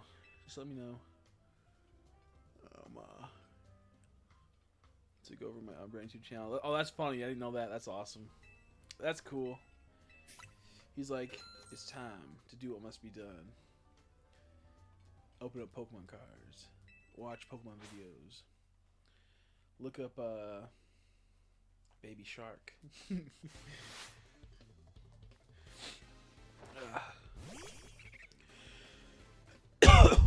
me. Look up Baby Shark. I love the videos of like kids. They have like the Alexa, and they're just like, Alexa, look up Baby Shark, and then like they'll stop it and like ask Alexa a question that makes no sense to us, but makes a lot of sense to them. Yeah, I'll send you a Discord. Wait a second. I'll send you Discord.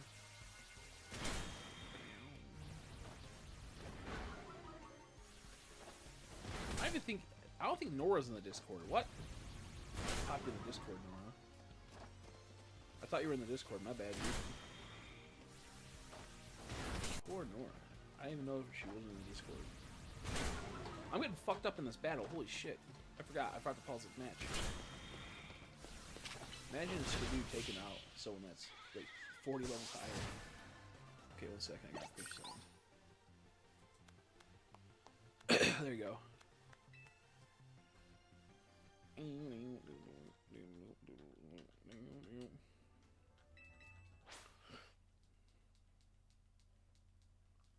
Well, I have 2 Discords. Are you in the right one? Because it told me I could invite you. I have my old Discord, which I don't use at all. But I have that newer Discord where it's like my face, but it's a block. It's like a block face, Chrissy. It's like if I had a block face. If I was like a Minecraft character. I invited you to it in case because it said invite, and normally the person's not in it if they're not invited. So you probably got the old one. I'm gonna revamp the new one soon. I just haven't been able to do it because I've been lazy. God dang it. But I'm really fumbling these battles. Dude, people are talking a lot in this Discord. What the hell? Bruh. I'm in both. Okay, awesome. Yeah, the old one I don't really use that much. I'll probably use it just to funnel people in from the old one to the new one. I keep it just in case I need it for something.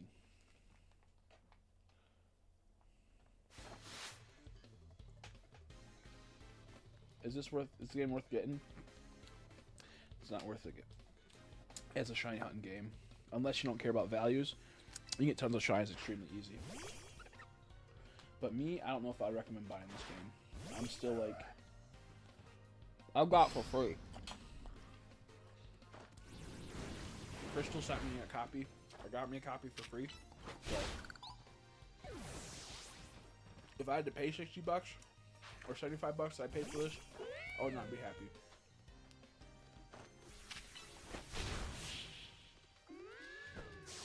But there's still fun moments.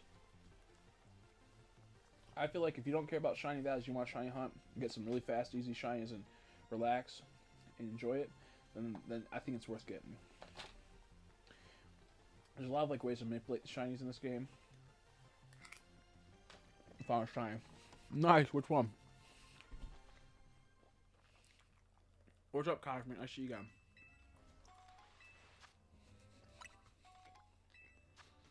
Which one?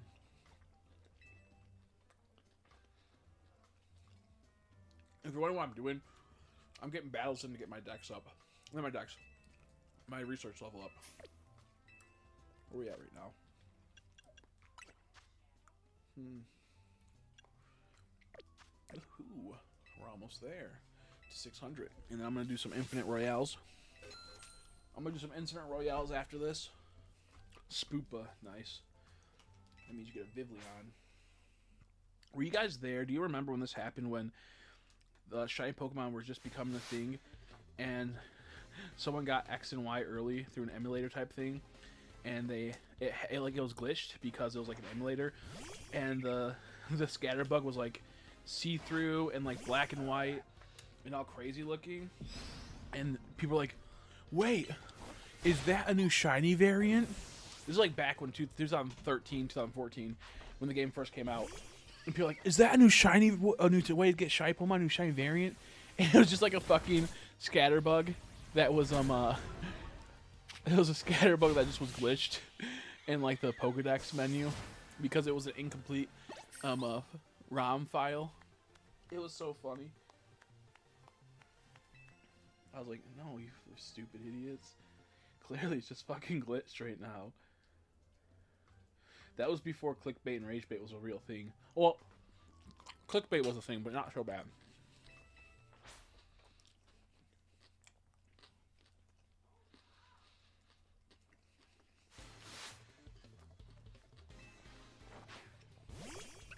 I joined it, awesome. Yeah, he gets a mega in this game. Emboar does, Wizard. Have you seen it? It's kind of cool. Either like or hate the megas in this game. I think the true problem with this game is not the megas looking not so great. It's the lack of Pokemon and lack of new Pokemon. This is 5 years after X and Y, and there's no new variants, no new regional variants, which is crazy.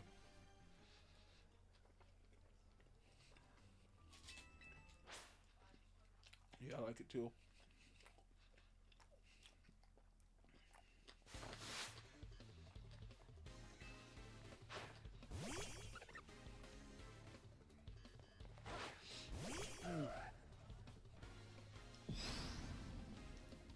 My butthole hurt. I think they could have done a cooler job with Pyroar's Mega, but I still think it's okay. It's not like horrible to me. It's okay. I kind of like how it's a little silly. But I do wish they had more intense, brutal ones, more like serious ones. It's kind of active evolutions to take on serious. Well, you gotta think about this. Not really in Pokemon. They go from being level 16, evolving, then to level 36. I think you can condense it down a whole lot more when it comes to Pokemon. I think in Pokemon terms, if a new Pokemon came to a region and it couldn't eat food within like a year, it would be able to adapt. That's kind of how I see it. So I would agree normally. But yeah, think about this. They're constantly evolving, and also all these Pokemon got Mega Evolutions all overnight. Essentially, once the Megas stones came into existence, so you have to think that they should be able to evolve and adapt to their environment. So I would say 5 years is a good time to get new regional variants for this area. It's how I kind of see it. Because it's not like it's like real life with us. They evolve and change throughout. Just how like they found out other Pokemon getting different evolutions. Yeah, so like I totally would agree with you normally, and I'm not trying to be like, actually. But in this case, this is the one case where they could have, within a 5-year time span, that they change. And there probably was, took them 100 years certain Pokemon to change. Like, for example, the Galarian Weezing, due to the increase of climate and whatnot in the factories, it found its purpose to be more useful if it had to work to filter out those and become useful for the environment, thus being able to get fed. Even so, I would say, like, Vanillite. I'm pretty sure Vanillite was not always an ice cream cone, but he found out that if he was cute, or he saw, other Pokemon that were cute, would get food. So what happens if he's cute and goes to one of the ice cream stands and mimics that and draws in customers for them, thus them feeding him and becoming their trainer? So I could see like that probably happened overnight, because where would that come from, also out of nowhere? Maybe, that's kind of how I see where, like, depending on the situation, I think Pokemon can evolve and change forms to fit into their environment much faster than animals in real life. But that's only like in this case with Pokemon and whatnot, because they evolve so fast and so often, they metamorphosize. So I feel like they could have totally done that, you know. I feel like they could have totally done that because they do base like Pokemon off of real life animals. Like they pretty much base it off of Darwinism, and that's why each Pokemon might look a little bit weird, but it makes sense to its environment. Where like Toucan, it makes more sense because it's in a tropical environment because the Toucan needs that type of nose for that, whereas a Pikipek needs to be more like with its long snout to be able to get the trees of the X and Y area to get inside and get the grubbins, you could say.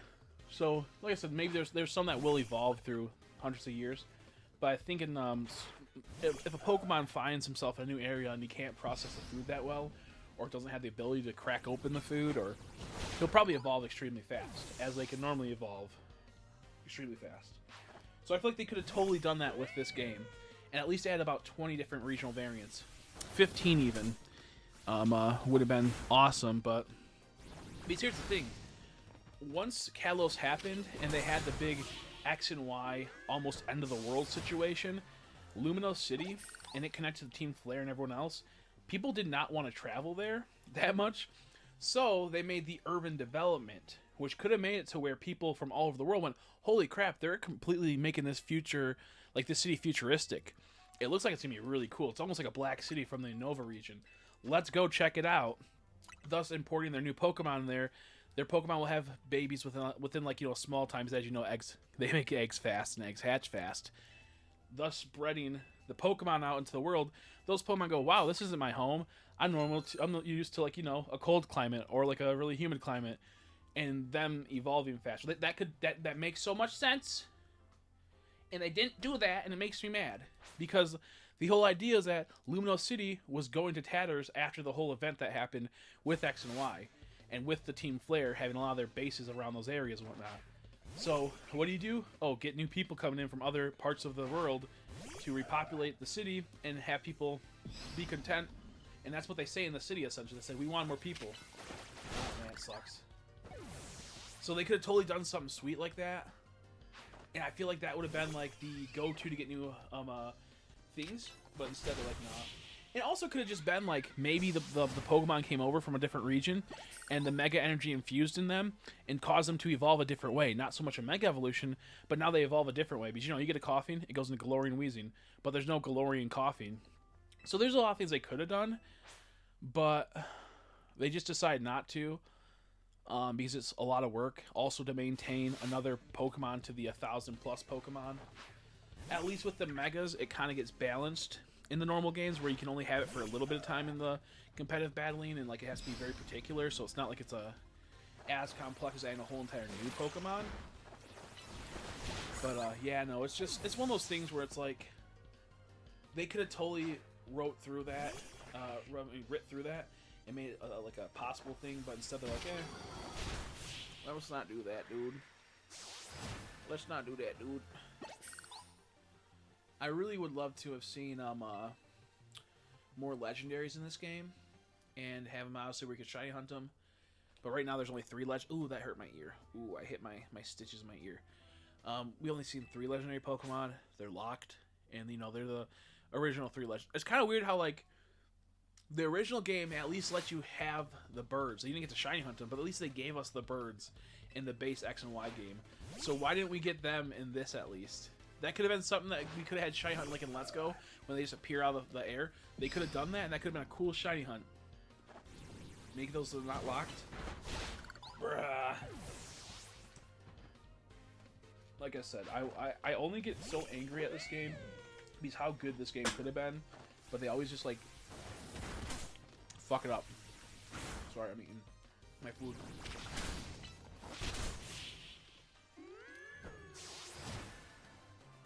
I'm happy we didn't have to collect Zygarde pieces, though. I feel like if we had to do that, that would suck. I'm not trying to collect Zygarde pieces again, like they did with like the Spirit Tomb, I think, or something, or the Unknowns, or what was it? Find all the Unknowns in the last Arceus game, and then collect like was it Spirit Tomb shards or something? I can't remember. You had to collect something in the last game. It was Unknowns and something else, I feel. Maybe it just was Unknowns. Yeah, it was just unknowns possibly, but at least we didn't have to do that again. The thing that does suck is that they make you get crystals for Mega Stones, and there's a cap of how many crystals you can carry. And if you don't notice that, and you do that the whole entire game without getting any of the crystals, then you probably just lost like 5,000, 6,000 crystals.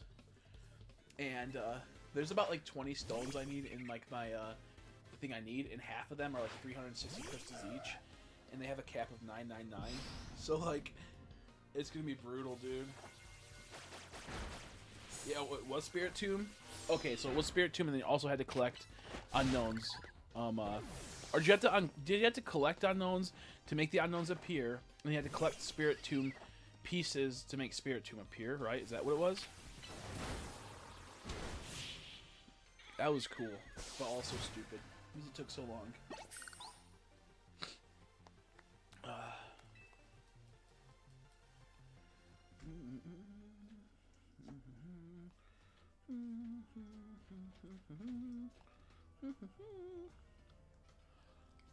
Yeah.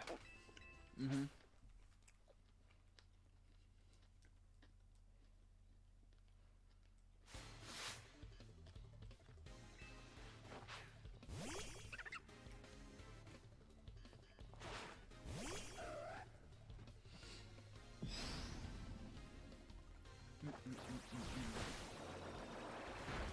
Oh shit. I hate how I just lock out every time you attack. It's so annoying. The only good thing about Arceus is that once you get into battle, you don't have to like lock on. You can switch your opponents without having to like do all that. Just push the button. Like most of your things could be once you get into battle with one hand, essentially. Unlike this game, you have to have both hands if you're doing, you know, joysticks, Joy-Cons, obviously.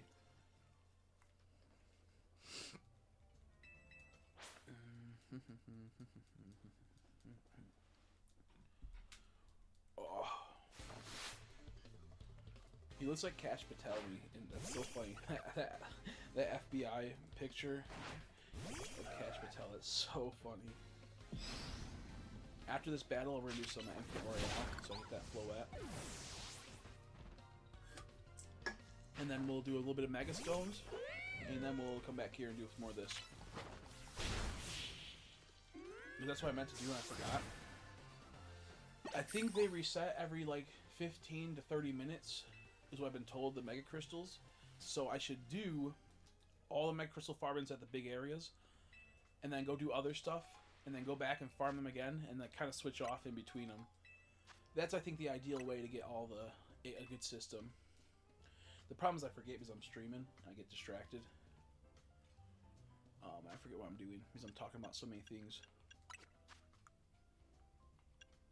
604. Okay, I feel content with that. Let's go do that.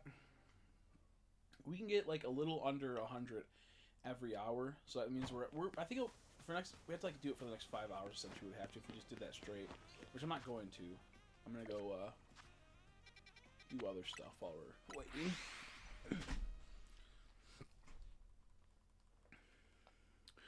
I think the one that's gonna really suck, though, like I said, is just farming the Mega Crystals. I think that's gonna be the hardest part. Yeah, so this area in the game, I didn't realize you had to go to a fountain over yonder, and it fucked up everything. How a mature adult can be so strong. Diabetes that needs to be monitored, but she just bought herself. That's crazy. That's not good. That's not good. Like, it's okay to have like a little snack every once in a while as long as you or take a medicine and control it, but nope.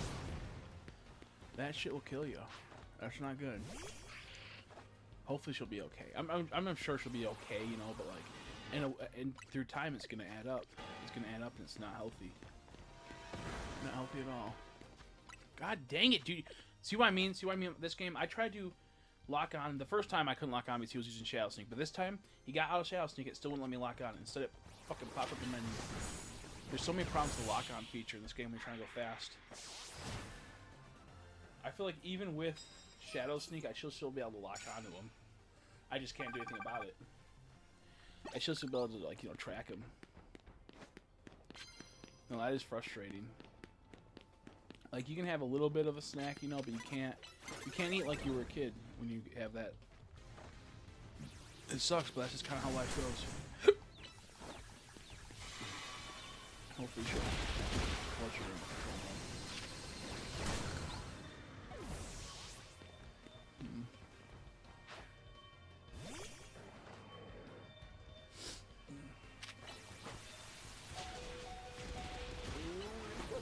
Nope, I got screwed. I should have used Xerneas. See, that's such a cheat. Like this game's so annoying. Like you throw out a Pokemon, you knock out a Pokemon, and by the time they throw out their Pokemon and it's about to attack, you're already in the middle of attacking it. And then vice versa. It feels good when you do it, but it feels horrible when they do it to you. Yeah, dude, the people in this game get some intense stuff. It's kind of cool. I really like this game, how they set up the trainers. I feel like they just fumbled them, though, because, you know, they're not strong enough, so you're overpowered, so it leads to very simple battles, which I'm fine with. I don't like battling, but sometimes I want, like, a little bit of a challenge, and there's quite a few little battles that are challenging, but not, like, really challenging. Not like I'm going to have to reset the game a couple times. Dang it. I couldn't crouch. The thing that sucks about this game is that you can't fucking crouch easily. It's the movement stick. Whoops, he just knocked out my dude. Oh, no, he didn't. Okay, I thought he killed Altaria. No, I switched in time. But to crouch, you have to push this stick, this movement stick, the left stick, and it really does not feel good because you still move and whatnot. It's super frustrating. It's super frustrating.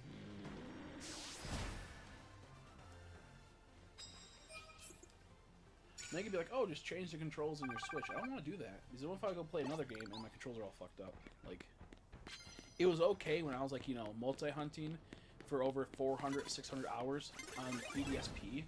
But if I'm going to play this and go play, like, Fortnite or something, I don't want to have to go readjust the things each time. So annoying.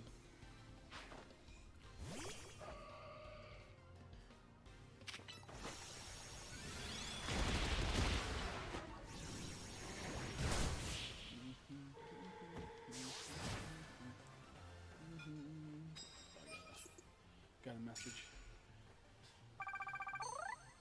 There's not many like trainers that have like really crazy teams, honestly. Because most people, I don't want a bonus card. I guess I'll take it. Most people don't have a full team in this game because if every character had a full team, the game would be really long and it'd be kind of hard. Sometimes they'll have just one Pokemon that could break your whole team. Game pause when they send out another. Yeah, kind of. So when they send out another Pokemon, you can't target on them. I'll try to explain. Like so when you send out a Pokemon, the Pokemon does a little tiny animation, and then they can't. But my Pokemon can't attack until that animation's over. So in that 3-second animation, your opponent can get ready to do a charge attack and fuck you up, and then vice versa, which is very annoying. When you do it, and you can knock out your opponent's Pokemon back to back to back if you have a strong enough Pokemon in the typing matches. And it feels awesome. But when they do that to you, it is so infuriating. The problem is that this game has it has fast-paced combat, but then small little things that get really frustrating that break the fast-paced combat. And that's the problem I have. Okay, let's see. Who's my opponent? Number 12. Ooh, Emma. Okay. She's okay. I don't know if she's gonna fuck me up because I didn't switch my team out. Shit, I didn't switch my team around.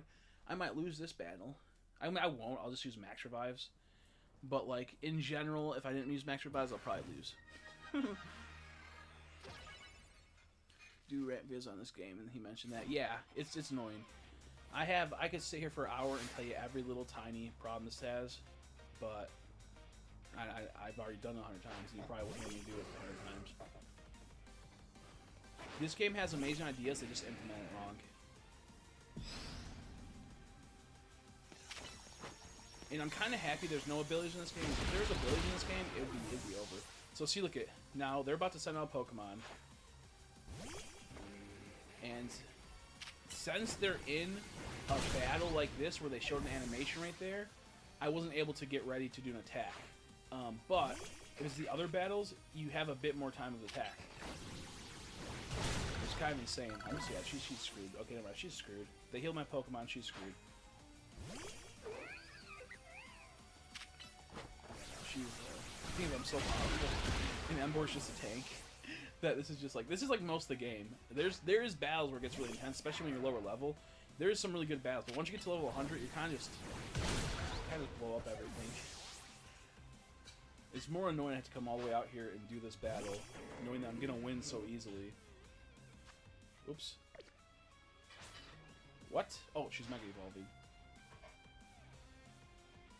Yeah, they only have like most of them only have 1 or 2 Pokemon, which can be nice majority of the time when you don't, because you're gonna be battling a decent amount at times for the battle royales. But outside of that, kind of sucks. Yeah, I could just spam it, and when it's just the normal people, it's even better. It's even better. Now this feels great because I'm winning. I feel, it makes me feel powerful, but at the same time, it's like it's not really as intense. Like her Mega's gonna probably mess up this guy, but I have a whole entire party of other Pokemon hunter.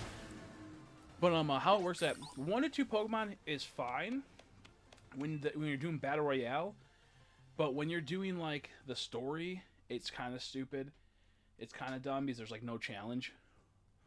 Like in battle royale, you have to just battle as many Pokemon as you can in a short time, and as many trainers, and that's how you get points. And you compile those points, so the faster you can do these battles, even though time does stop when it switches between night and day in a battle, it just is better to do that. So let me also register. So see how I have 260 in the corner? It caps out at 999. I do not know why. So that means I have to come back here every time before it gets to 999 and buy more stuff. And I didn't know that. And I collected probably 4,000 to 6,000. And it didn't happen. So now I have to go through the city again and farm all that 4,000 to 6,000. So frustrating.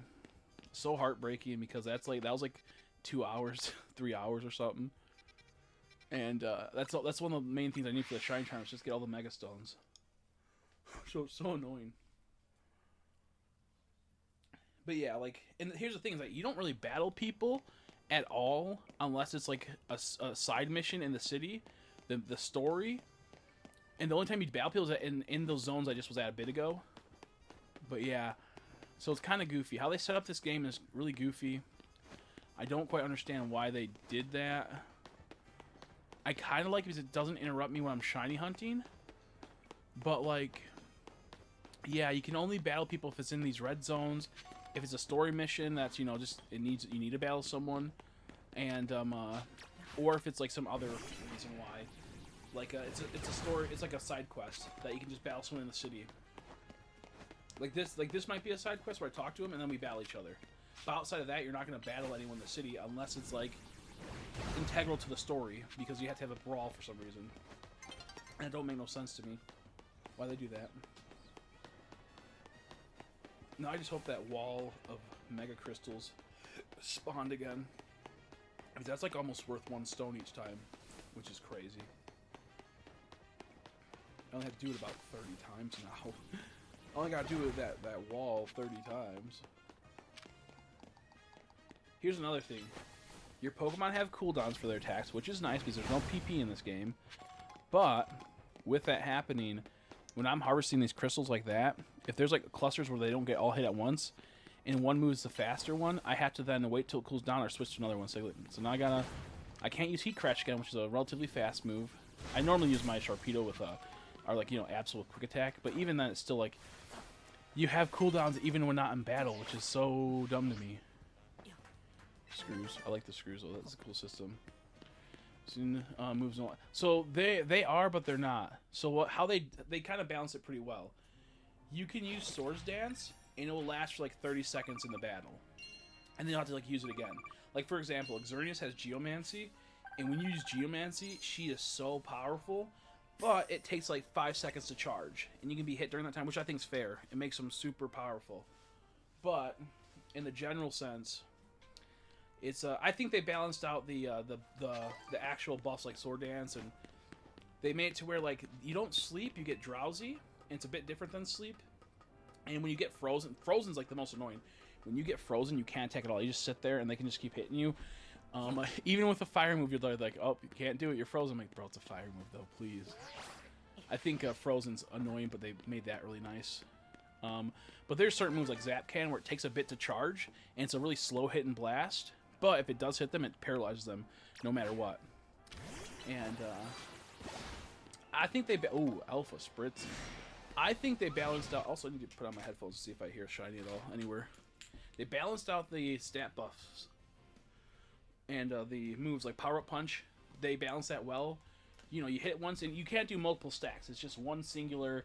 Your stats buffed. You can't time 6 it, from my understanding. It's just one big buff. They balanced it well. So like Power Up Punch, you attack and you get, you know, your attack goes up. However, you can't use Power Up Punch again for about, we'll say, maybe 13 seconds.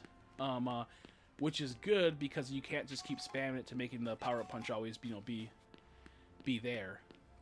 But no, they balanced it pretty well, actually, which I'm surprised by. But once you get to a certain point, a certain level, you don't really need the stat buffs. Now, I haven't played online yet. I heard that online's really hectic and a lot of fun. I don't know if I'll play online. But the point is that yeah, I'm Spritzy. I don't need any Pokemon. I'll just double check and make sure it wasn't shiny to head the thing off. The problem is that this game has a lot of amazing ideas. They just don't implement them right, and they rush the game.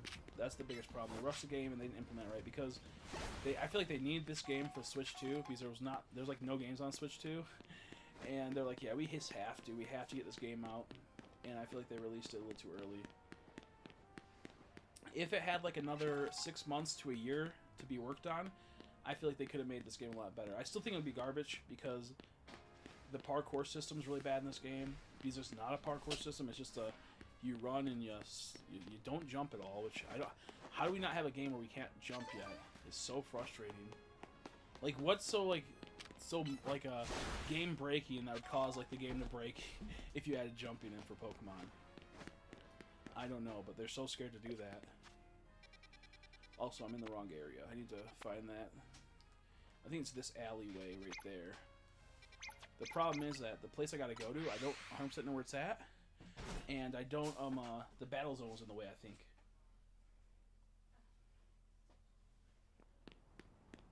Yeah, exactly.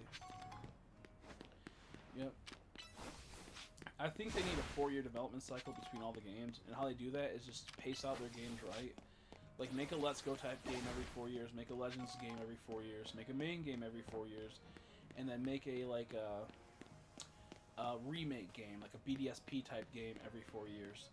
And as long as you spread them out perfectly, each year you get a new game that could add DLC, but they have 4 years to, you know, set it up, and it works overall compared to the 3 to 2 years they normally do. I say 2 years because a lot of times they're not even like really working on it for the full 3 years. They're kind of fucking around on a lot of things, and but no, I don't know. I'm willing to continually play games. Just give me good games. Yeah, and the thing is that like what I tell people all the time is that you have to realize this is a multi-billion-dollar company. I believe this game had a $13 to $14 million budget, which is insane. Call of Duty had $740 million for the newest game. Cyberpunk had $400 million for the new game. There's tons of games that will not outsell even Pokemon that had a better budget than this game, and that's a problem. That is a big problem. I feel like this game at the minimum should have about 30 to 40,000 at the minimum, and they're gonna make all their money back with a $13 million. But here it is. This is a place. This is a look at all them. Okay, let's remember this. It's behind Restaurant yeah. I knew it was around here. I just didn't know how to get to this part. That's so awesome. This will save me so much. But yeah, no. The problem is that, you know, the fans are just gonna keep buying the games because they're content as long as they get to play a Pokemon game and be a part of something. They're content. But that's why I think people that were all up in arms about the National Dex not being added into Scarlet and Violet right away, I think some people had good intentions, but other people just want to be a part of something and didn't think about how the National Dex isn't such a huge deal. It's how they implement the National Dex is the bigger deal, because they should have implemented the National Dex for the next couple years through free DLC or free updates and then paid DLC. That would have been perfect.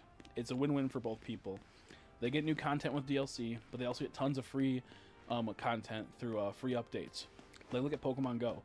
Everything is pretty much free to play outside of the few things that need event passes to pay for, you know.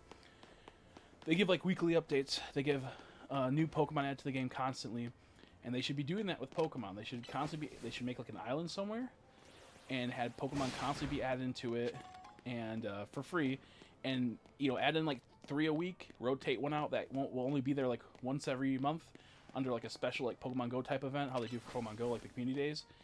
And that's free. That's free content. That's free things that people will come back to get the, you know, the weekly Pokemon. And the thing is, you can even boost the rates for the Pokemon that's gonna leave. Make it like a 1 in like 300 or something, you know, 1 in 500 odds. Increase the rate of that Pokemon that's gonna leave that week, and keep the normal rates for the, you know, the ones that stay there. But like, the company's so short-sighted, and they have to abide by shareholders as well, which I don't actually think that's really true with Pokemon so much, because I think it's a private company. They don't really have shareholders like other companies,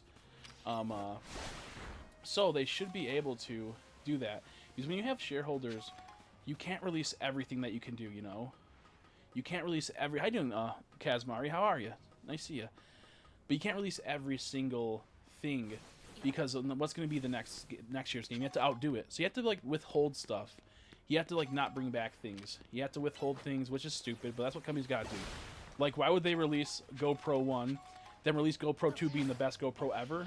It's like, no, you have to withhold some stuff, and hope that another company doesn't release a better product times 100 than yours. And that's what happened with GoPro. They got to like GoPro like 7. They got to like go... Heard another shiny for me. Oh, for you. Okay.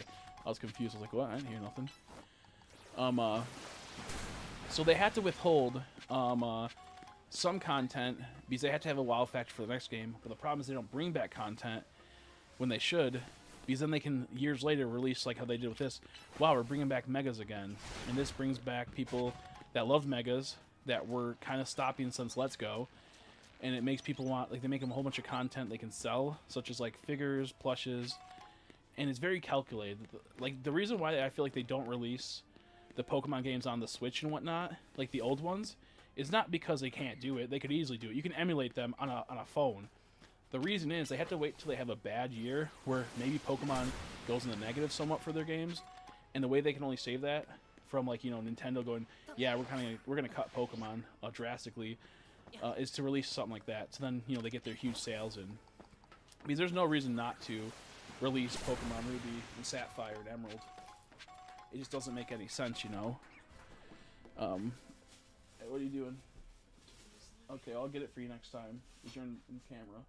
I am? Yeah, I try to tell you. Every time you come through, I tell you you're in my camera. Okay. So, that was my mom. She had to get the laundry. There's a laundry detergent down there. I keep telling her that she comes through here, she's right in my camera, and it's not clicking with her. So now she knows after she just bent over, her butt was in frame. But it was a Bumblebee. Oh, too bad it's not something super cool. Still decent though. It's a shiny end of the day. Ooh, I didn't make it. See why? Right there, my hands touched the ledge. Why couldn't I grab the ledge and lift my fucking body up? Why couldn't my hands grab the ledge and lift my body up? If they just had clambering and ledge mount, this game would have been 100 times better, dude. This game would have been 100 times better. But for some reason, they can't do that. I'm also really mad. Like, they added in 3 fossil Pokemon. Aerodactyl, Tyrant, and Amora, whatever her name is. Amora? I don't know.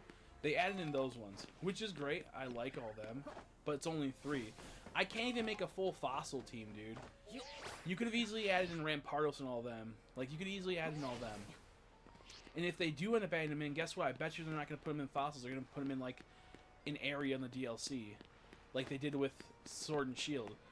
Like, they could have totally added in Kabutops, Ammonite, the Tyrant, all of them that were added in the DLC. They could have made them fossils, but instead they put them in the wild zone, or the wild area of the DLC. 1 second.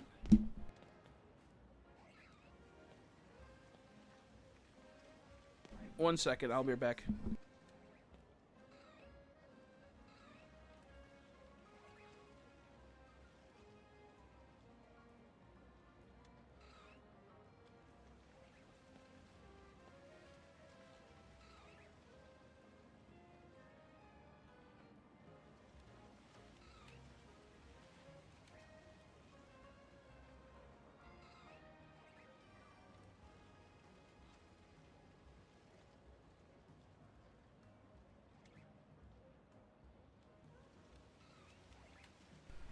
Okay, sorry, I had to get my mom her shoes.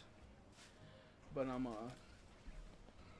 yeah, like with the Sword and Shield DLC, they just were like, oh, here, look, you can hunt them in the wild area. It's like, why? I want fossils. Like, we could revive fossils in the original game. Why can't we revive more fossils? Or give us the option to also revive the fossils. They didn't give them. So, to me, it's like they don't know what they don't know how to like handle their game and handle the hunting and all that stuff. And it makes me sad. It makes me sad. I feel like I wonder what's gonna happen in like 5-10 years when they make a Sword and Shield remake eventually.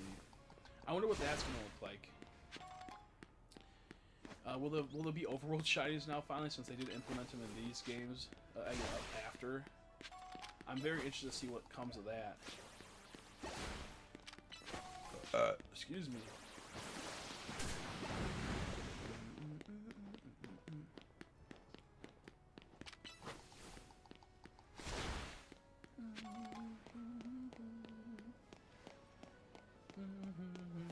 I gotta get closer to the mic because you probably can't hear as much as I'm further away.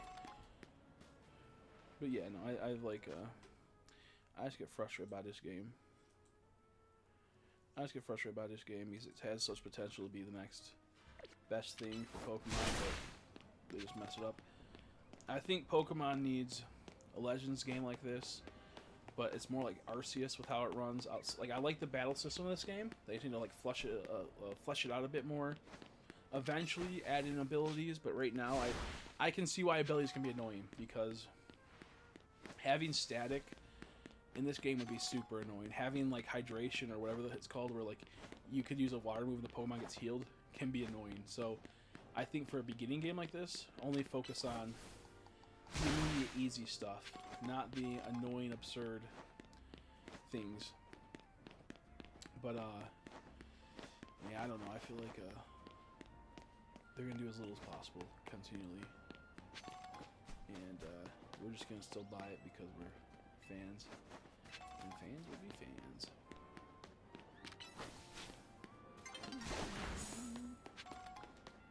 Sun's getting low. Get ready to do the battle royales, buddies. I don't want to do any more battle royales, dude. They're so boring. They're so boring.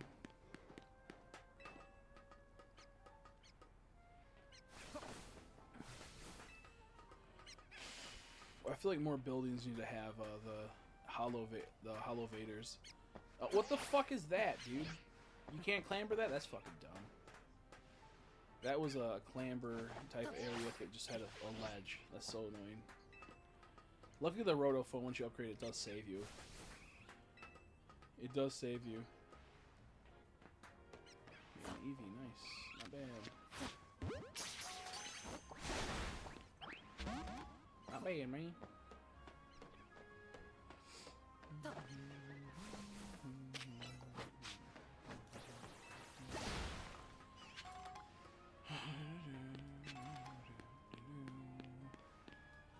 I need to find the best, I bet there's like a thing out there that shows the best locations of all the shards, like a map. So this one's pretty good right here. By Cafe 2. Cafe Truck 2 has a pretty good chunk, a cluster of shards. And that's at least 30, right? Right there, it has to be. I see 2 10s and a couple 4s. This is like, I think, like about 12 right here, probably. Oops, goodbye. I see 3, 4, 11. Oh, even more. Nice. That was 18.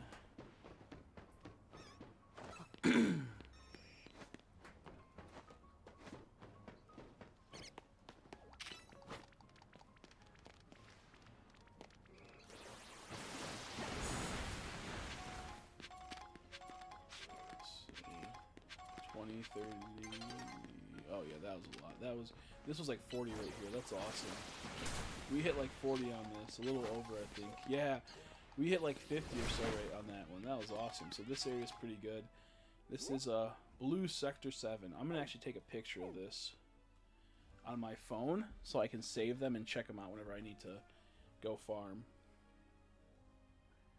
just to speed up the process. Because we're trying to be as economical as possible and managing our time. Wow, I fucking knew it. But at least there's an elevator right here. You just could climb on ledges, dude.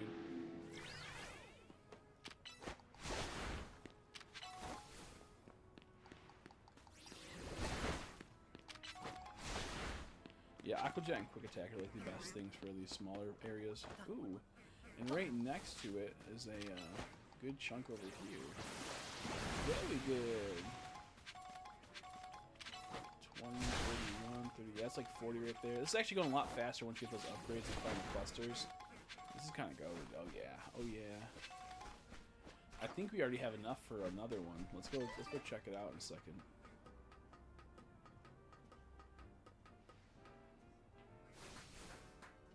There's a few more up there. Okay. It's about to be nighttime. Oh, I thought that was a shiny Larvitar because the sparkle of this TM. That was so funny. I was like, oh my god. We did it.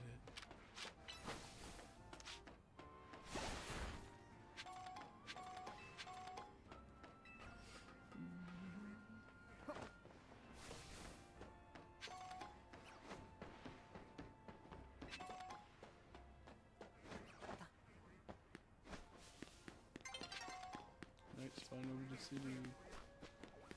Night's falling over the city.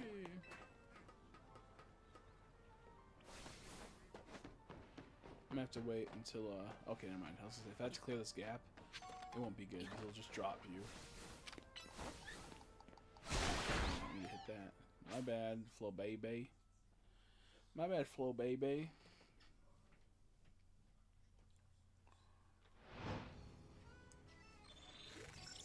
I might do the zone. I might do the battle zone.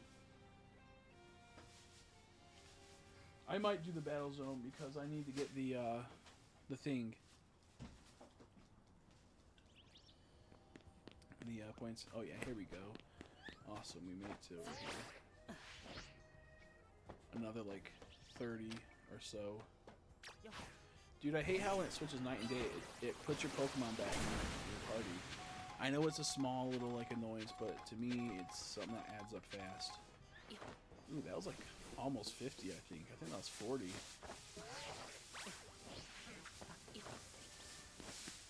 Yeah, these add up so much faster. Sorry, people are doing stuff in the background. I can hear it. These add up so much faster. That's insane. Which zone is this? Is it the ice zone? Yeah, it is. I'm gonna go in this zone. I like this zone.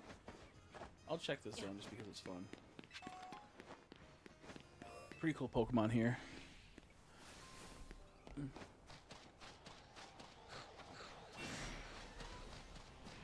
Obama.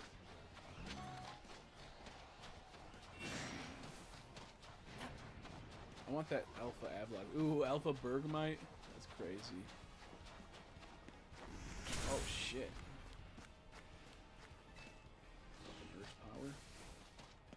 Earth power. Oh wow.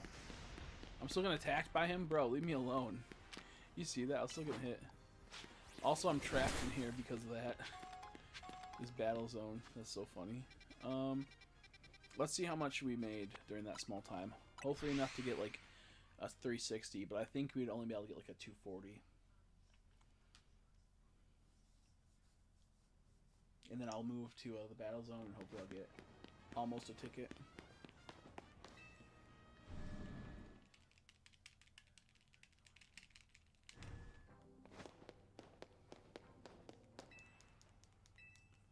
Yes, please. Wow, we got a lot more than I thought. 755, nice. We're just gonna start from the bottom and go upwards. What's that purple one? Okay, is it for me or you? Oh, okay. Purple one. Here, hand me it when you get in. I got a purple package, I think, maybe. It might be. Oh, yeah, here. It's me. Is it my Speed Axe? Yeah, what could this Speed Axe? Please hand me that. What? What? That. This? Yeah.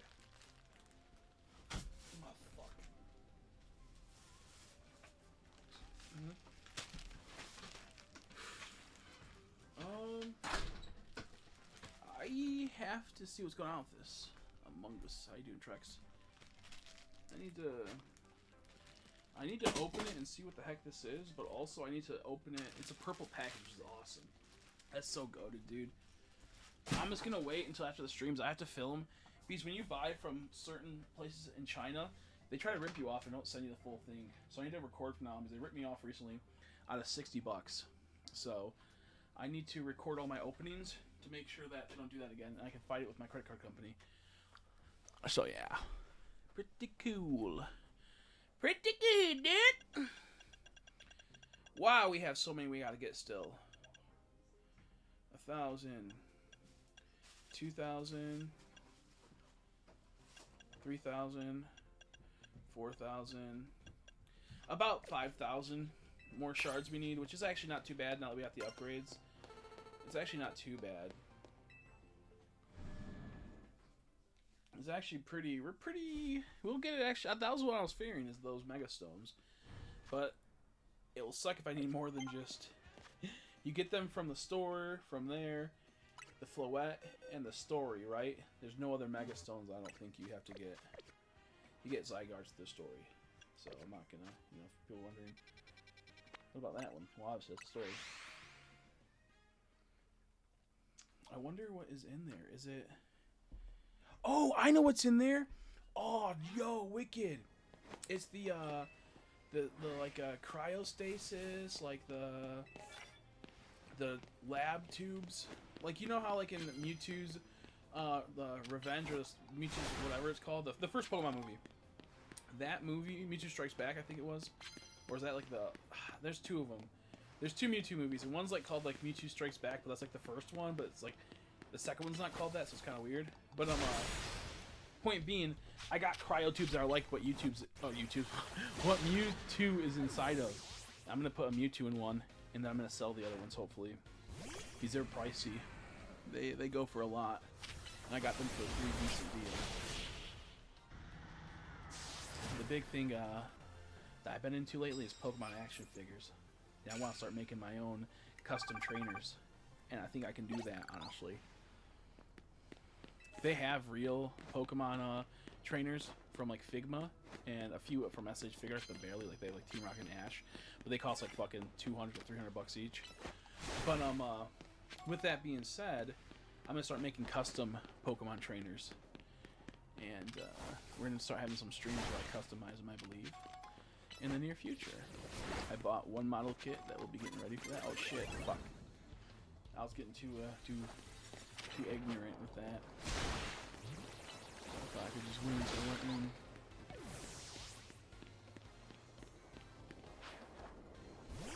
Scorpion! God dang it! Why wasn't it letting me lock on? I was right there. I was right there. You're gonna regret that. Come on. Let's go. I have no armpit hair whatsoever. I can't grow armpit hair to save me. It's kind of insane. It's kind of insane.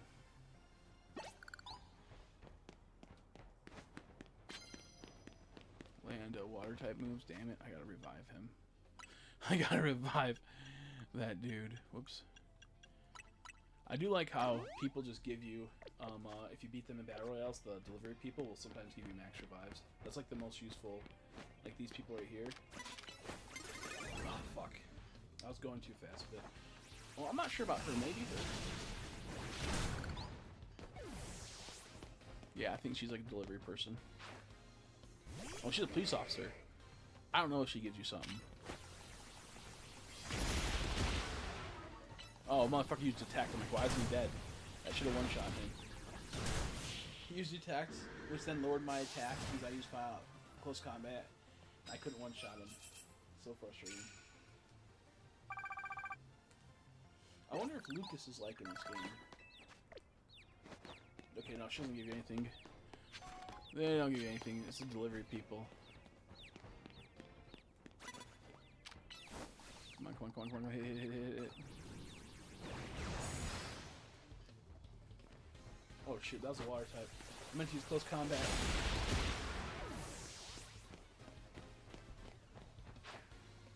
Take 100% off for 1 day only. Oh, self-destruct is crazy. I feel like if a Pokemon uses explosion or self-destruct, they should also lower the opponent's Pokemon's defense and attack. Just because, like, you sacrifice one of your Pokemon, it's not guaranteed to knock out your opponent's Pokemon. You might as well, if it's gonna live, have it at least lose some stats. But, you know, they don't do that. They don't do that. Okay, I need to sneak attack one more Pokemon. I don't mind if I do.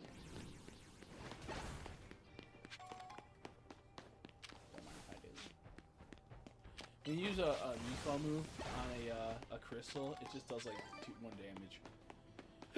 Legit, I think it does exactly 1 damage. Silly. I wonder if it's like an actual valid way to farm money. It's just collecting all the medals instead of battling people. Like avoiding every battle and just collecting the medals on the ground. I wonder how that works, if it actually like can work that way. I feel like those medals spawn fast. Just going around the map farming, get like 10,000 medals. That'd be crazy. 50,000 dang old medals, $1 billion. Oh shit! He knocked out my Pokemon. I used the wrong move again. I've been. It sucks because when like I'm playing this game, sometimes I'm not paying attention. It causes me to get KO'd.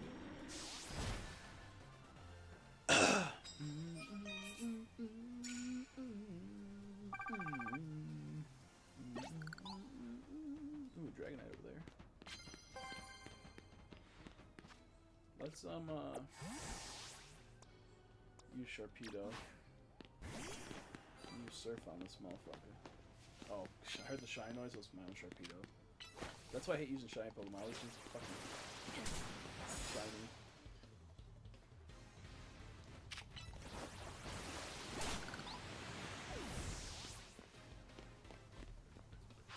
I gotta use water types. Use a liquidation on him. He's not killing. A little bit helpful. So, oh, he's gonna knock me out with the. Okay, no, thank God. I think I don't know if he hit me with the double edge and it caused me to get knocked out, or if I hit me with the surf got him. We'll know in a second. Oh, the surf got him first. That's awesome.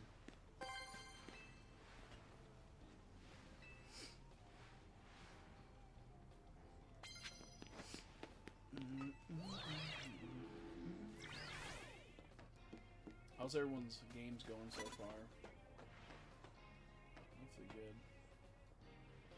Come on, get in range.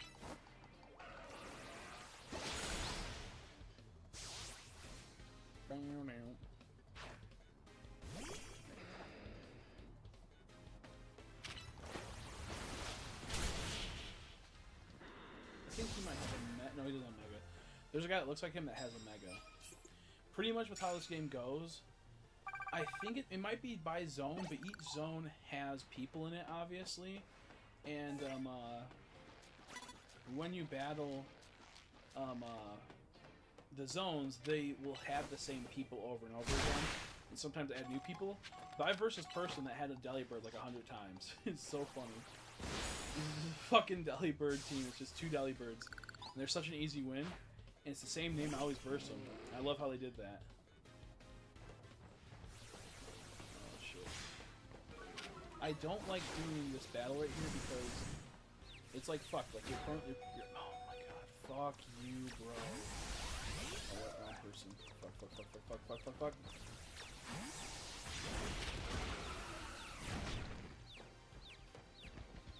Because if you go down there, you can't go back up. It's really weird. It's like a glitch. If you go down here, you have to reset and fly back to this area. So what you gotta do is you gotta go on the spider web right here. Oh, fuck, doesn't matter. I'm losing the battle now, is that? You fucking kidding me? Dude, I just lost my fucking... Oh, that's such bullshit. I fucking hate this game. I just lost medals due to that.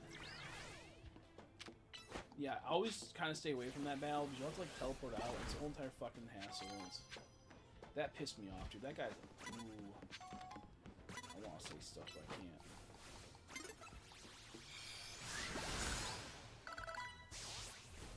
I always have a problem. Either I can like spam attack him or I can't attack him at all.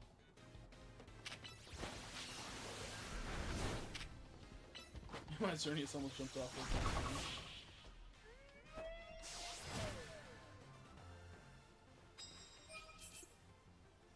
I also like how you can't like buff up your Pokemon before a battle. You should be able to buff up your Pokemon before you get into a battle, as your opponent should be able to do too. But they don't do that. You have to actually be like aiming at Pokemon and locked on Pokemon to do your buffs, which I'm not a fan of. I meant to go to that. Let me try. Let's try that one more time. I'm not gonna get my tickets this time. I fucked up too much this time. So we'll do this. We'll go over here and we'll hit the guy over here. We'll go up I think there's another Hollow Vader. Over here.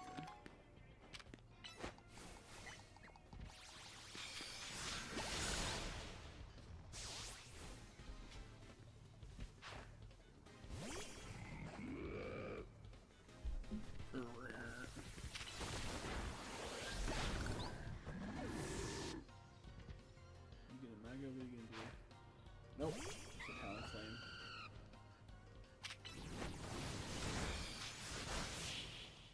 Yeah.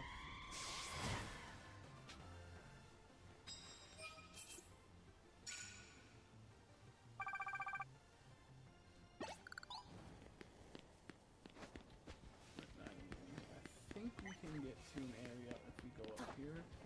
I'm not 100% sure. This might just be an obstacle course that got integrated into the battle area unwillingly. Or unwanted. Whoops, I overshot it. I fucking hate this. Dude, fuck you. Oh, dude, this Pokemon sucks. I gotta waste a full restore, because I don't want to waste a revive then. I gotta do this. And then Sharpedo dies, he dies. Okay, what's this point?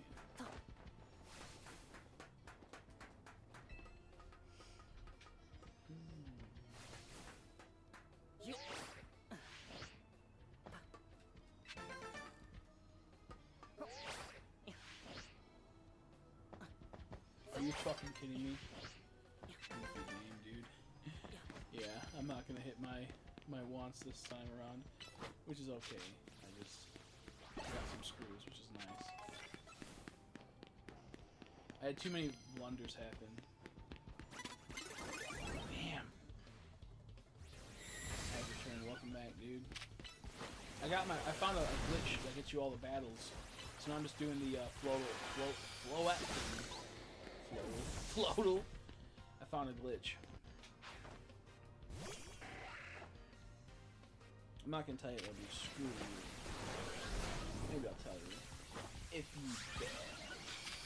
The glitch is you didn't emulate when you program the shiny charm in your game. I'm just kidding. I wish I found a glitch.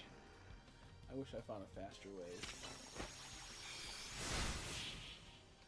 It's funny when you hit them with a move like that, they turn pink for a second, looks like a shiny. Nice, good job. Yeah, nice, good job. I'm not angry right now. He's steaming through the nose.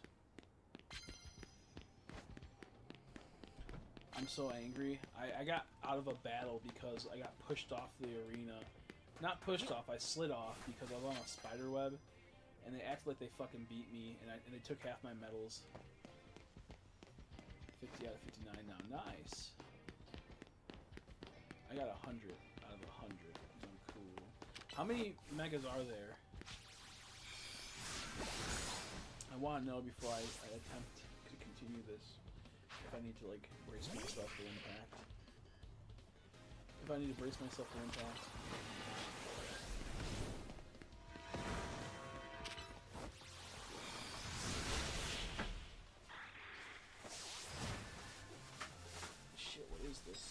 Oh, it's one of my boxes. I was like, why is there a box on the ground? Because I took it out and I forgot to put it away. And it's funny because I just tossed it. I tried to toss it into a bin I have where I put my boxes. And it slid off and it fucking fell back to pretty much where it was a second ago. I'm guessing 60. Is there 60? Okay. I'm not 100% sure. I haven't been paying attention how many megas they are. If it is 60, that'll be awesome, because I won't have to do that much more. Man, fuck you!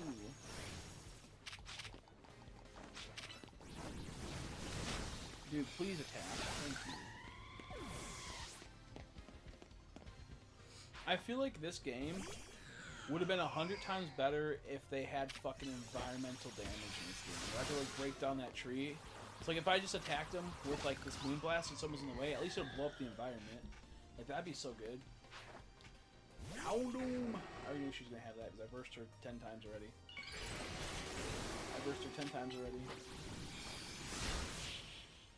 Sorry, honey. You look cool, but like, come on now, man. I'm not gonna be able to get the tickets tonight, sadly, but that's okay. I'm gonna fart for you guys. There you go. There you go. I don't know if you heard that. That was awesome. I don't know how to mute myself, but I hate this game. I want you guys to feel as much pain as I just did.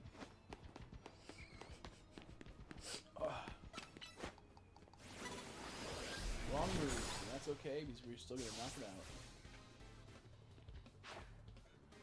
Steelix is so crazy, dude. This motherfucker can body your team. I swear to God. He's so annoying. See, he does dig every time. I gotta fucking find a move that will outdig him. Oh my God, I dodged the dig by a switch. That's insane. I dodged the dig by doing a switch. That's wild. I meant to use close combat. That just destroyed me. Oh, fuck. If you have 10 shines in the world you haven't found yet, no more shines can spawn. They changed what they said before and they were of them replaced. I hope that isn't true. Good. Good. Fuck all you people that are tricking the system. No, I'm kidding. Yeah, that's kind of crazy. That's kind of crazy if that's the case. Now, I want to hunt, but at the same time I don't. I want to hunt, but at the same time I don't. I'm getting the shiny charm, but I feel like I don't even want to fucking hunt, honestly. There you are, you little sneaky sneak. Fuck him up, fuck him up, fuck him up. I should have used T-Crash. I found any shiny for a minute while doing the method, so I'm worried that I might have some hidden shinies. You definitely do, and you ruined your game. You should just play normally. Ha ha ha. No, I'm kidding. You probably don't. I mean, I don't. How do the Pokemon spawn in the wild, outside the wild zones? Do they despawn and get lost? How do they work? Because that's the only thing I could see really happening is that there's random Pokemon in those areas you haven't found yet. And you gotta go find them. That was crazy. I walked right past her and she saw me while I was behind her. Dude, what the fuck are you doing? Get over here. Get him. Oh, yeah, baby. Oh, yeah, baby.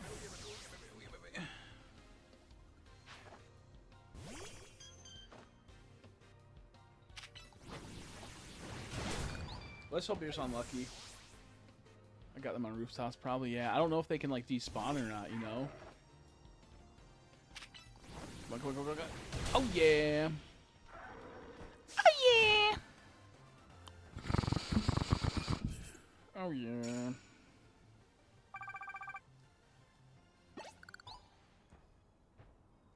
Yeah, no shingle left unturned. Bro thinks he's Santa Claus up on the rooftops.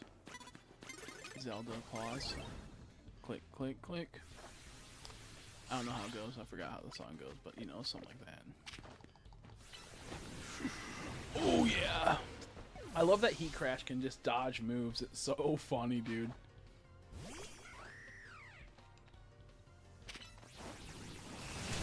I couldn't get out of this Brave Bird. It was too fast.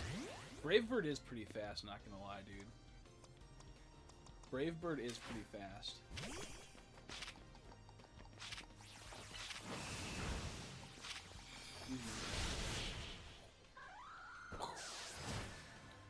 I'm doing train battles again. Took a break when I left, so you might be good ahead. I'm at like 600. I took a break to get some crystals too. Dude, it's so good. It's such a good fire move. It's so goated. Oh, I'm gonna miss it by 2 battles. That's crazy.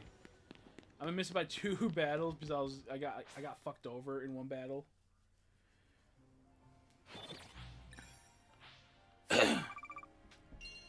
I got fucked over in one battle because the guy. There's one place where a guy always gets glitched that you can't. One, when you go down, you can't get out unless you teleport, which is crazy. And then, 2, the guy like is in a weird spot to where you can't hit your Pokemon unless you're on the webbing, and or you're just lucky and it's an area effect move that just so happens to land. So I was battling him. I slipped on the fucking webbing and I lost the battle and lost a chunk of my fucking medals, I believe. Because when you forfeit a match, you lose your medals. Half your medals. Which is bullshit. It should be like, you know, a chunk of them, but not fucking half. So you got like 5,000 medals, you'd go down to 2,500. That's insane.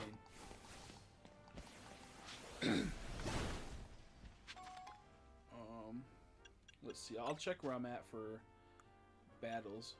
Yeah, I'm at 625. I'm gonna go to... We'll see if they spawned again. The area, the restaurant area.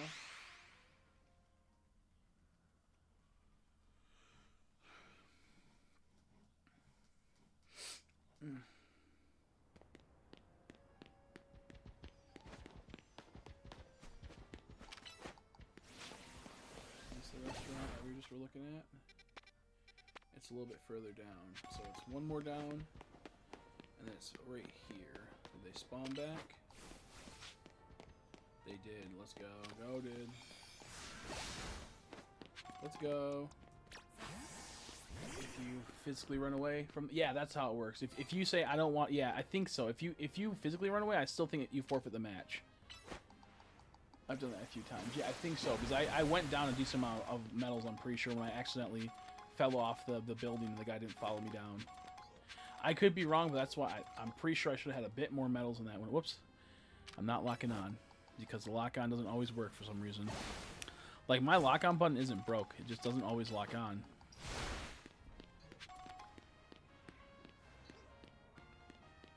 Very happy about these frickin' this method right here. I'm so happy Surf's so powerful in this game for range, too. I sometimes wonder if they really thought that Surf would be used in this way. I know that sounds dumb, but I really do wonder because it's the Pokemon Company. I don't suspect a lot from them, you know. It's the blue Sector 7, I think. Let me check on my phone. In my phone, I saved a picture where another cluster of like 100 and something is.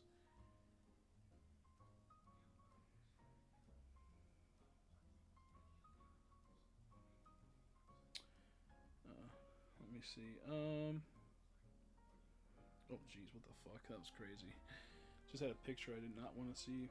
My camera, it was right down there, 16. It's down by 16. Okay, it was right down there. It's this area over here. South Boulevard has quite a few clusters. That's like 200 or so. And I can go back to farming battles. Once I do one more battle royale, I think we'll change the day. Come on, go, go, go.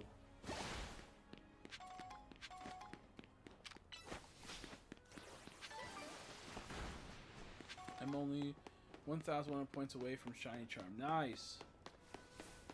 Good shit, cheater. Cheater. Good, good. I'm 2 points away. Don't ask me how, but I am. And I'm goated for that. No, that's not too far. I actually forgot what I was doing, and I totally went past the area I want to go to, but I think this right here has a good cluster as well. Yeah, right up there, I believe there's a good cluster. There's two good chunks.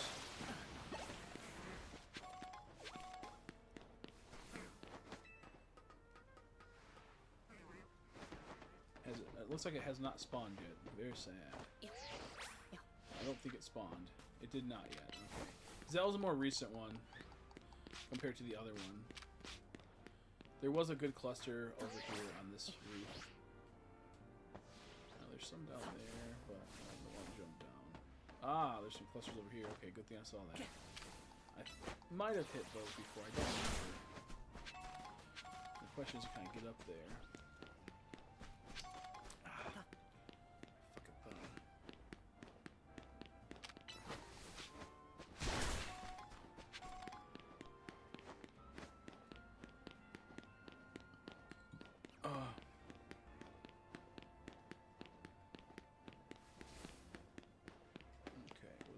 Down over here, but I can't get over there because it's fenced in, so I probably have to go around.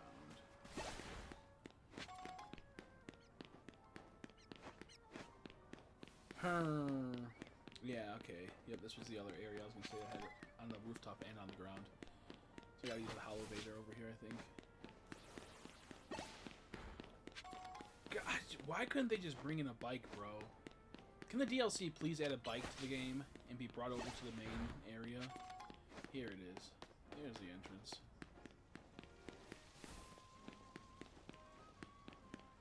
The question is it over here, though? Oh, can we not access the sewers like the last place? That's weird. That's the sewers right there. Huh. Also, this is not the area I thought it was. There's not that many over here. Oopsies. There's not any over here as I thought, so maybe I'm not in the right area.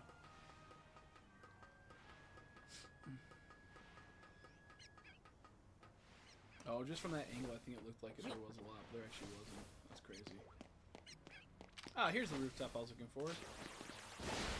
It was really behind me. It was literally behind me, I think. Yeah, because the Holovator's right there, and this was literally behind me. Oops, wrong button.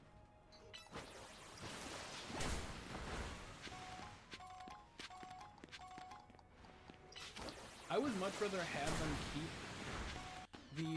the way that you got stuff in Arceus, where you just like, you know, had your Pokemon and you just toss it out, and like your Pokemon would, like, you know, would break a rock.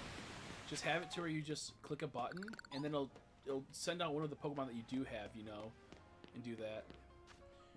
2 feet, use them, goddamn. I know, right? It's time for the Shoelace Express.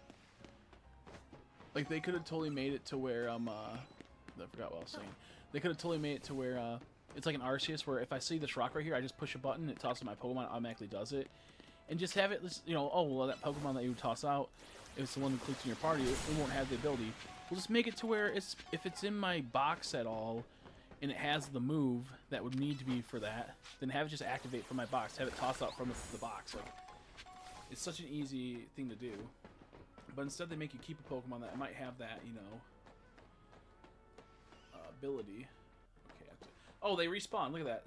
We were just over there a second ago and they weren't spawned yet, but now they are. That's irritating. Like I said, oh, I don't think they spawned yet, and then they did. 2 minutes later. 2 fucking minutes later.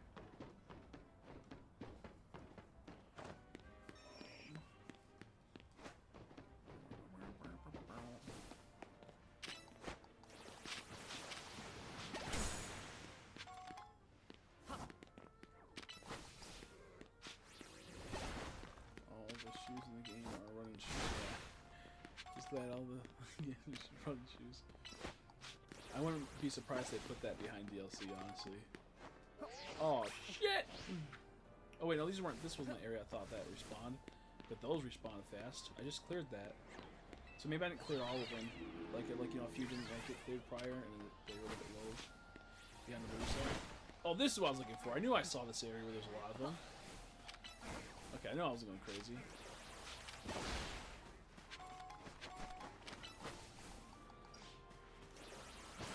I have a good amount now. I can buy a few more stones, maybe 2 if I'm lucky, 3 of the cheaper ones.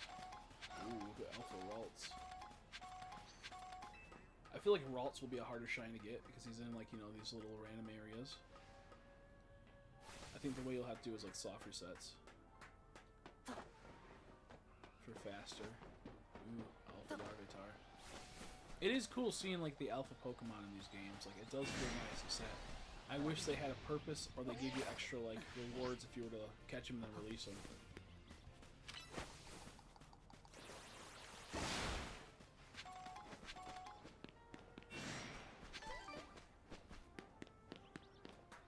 check. This is area 12. I really like this area. It's so freaking cool.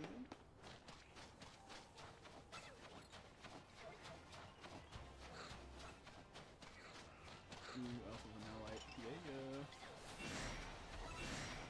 I think the really rare Pokemon in this game, the shiny ones, are just going to be the alphas because, you know, anything can be an alpha if it just gets to that point, you know, where you get the lucky spawn. So getting a shiny alpha is a lot harder than a normal alpha when it's a random one. But, I don't know. You'll probably be able to abuse them in the future with RNG or something, knowing how Game Freak will be. I'm also going to check the Froakie really quick just to see if I get lucky.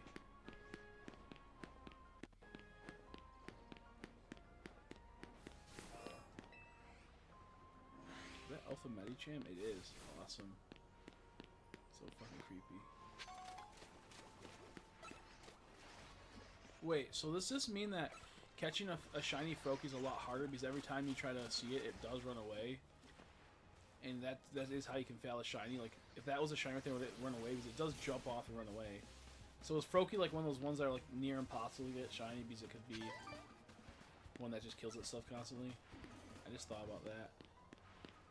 I thought about it before, but like now I'm like really thinking about that. That's crazy. Because if it runs away, if it skitters and scatters away, then it despawns. There's no shiny, right, in the whole world for it. Then at that point, it doesn't save it. Huh? That's not good. So you gotta like make sure you know it's shiny, save, and then do it, and then try to catch him. He's a pain in the ass to catch, by the way, too. Fucking Froakie. I feel like if they had the Arceus's jet balls, he'd be a lot easier to deal with. But they don't. I miss Arceus catching, dude. It felt so good. That was like the best catching experience of any Pokemon game. Whoops, don't talk to him. I need a few more points still. 2 more battles. Let's see how much I have. 558. That's not bad. That's almost 2. Oh, it is 2 actually. Of the cheaper ones. Let's go. Let's go. Let's go.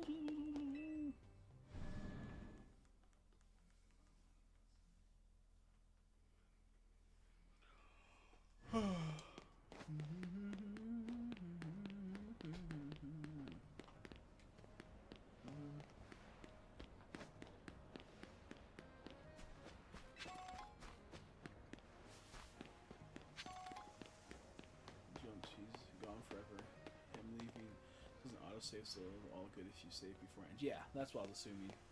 So I remember seeing that before. I went, something doesn't feel right about this hunt. This hunt seems like it's actually going to be horrible.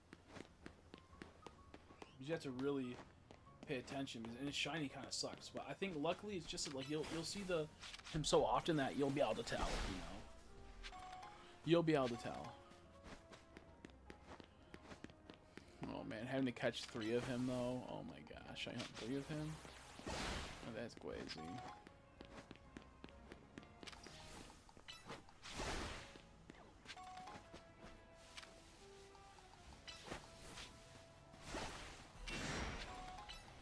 That's a different alpha routes. We had 2 alpha routes on the map. That's crazy.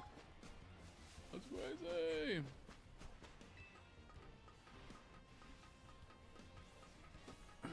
Routes is also annoying because you use teleport. That's fucked up. I wonder if does Alpha Ralts use teleport?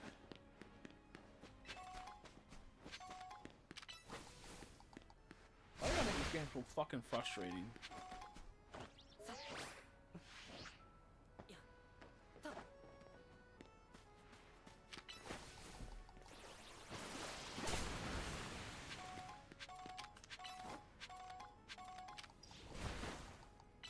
I'm gonna hit that one.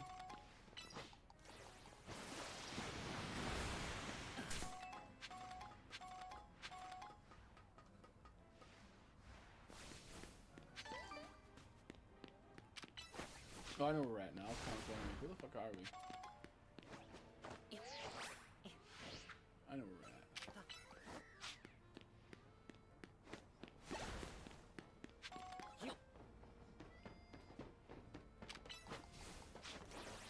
You know what makes me laugh a whole lot?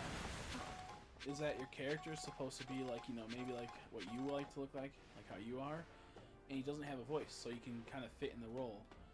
But when you do like the little tiny like things where he makes grunts, he sounds like an Asian guy. So it's like, what's happening here? I thought we're not supposed to, you know, have any type of stuff like that. Be sure it sounds like an Asian guy. Yo, yo. It's so funny. How do I make it up there? I think it'll fall down from up there, but sunset. Okay, good. Do the freaking battle royale thing.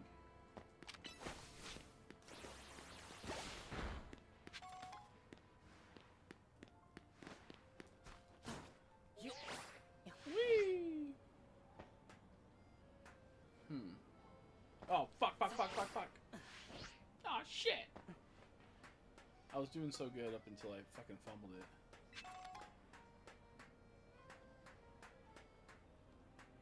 I want that fucking screw, but also I want to go through all the house to try and figure that out.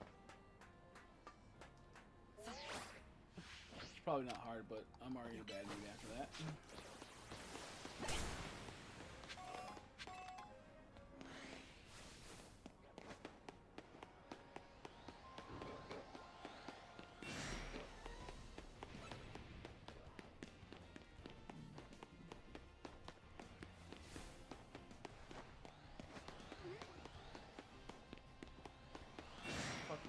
It's hard to itch without stitches.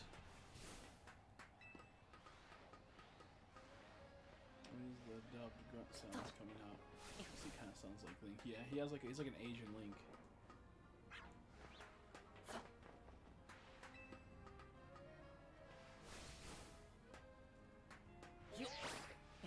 Fuck!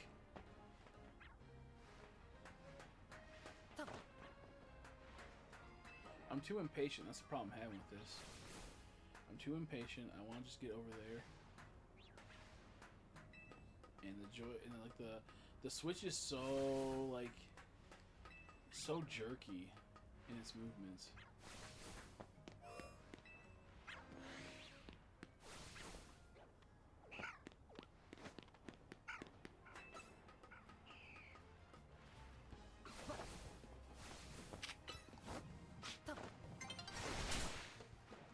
Get it? I can do this.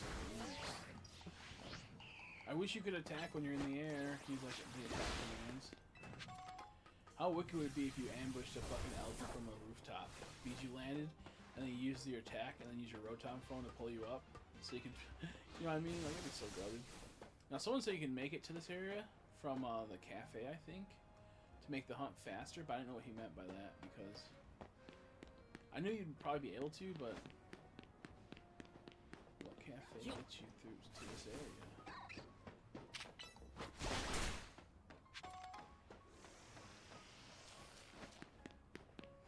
It makes me mad. There's just clearly an elevator right here, type of thing, that I could use to get all the way up here and check the Fennekin faster. But you're like, nah, you don't need an elevator, bro.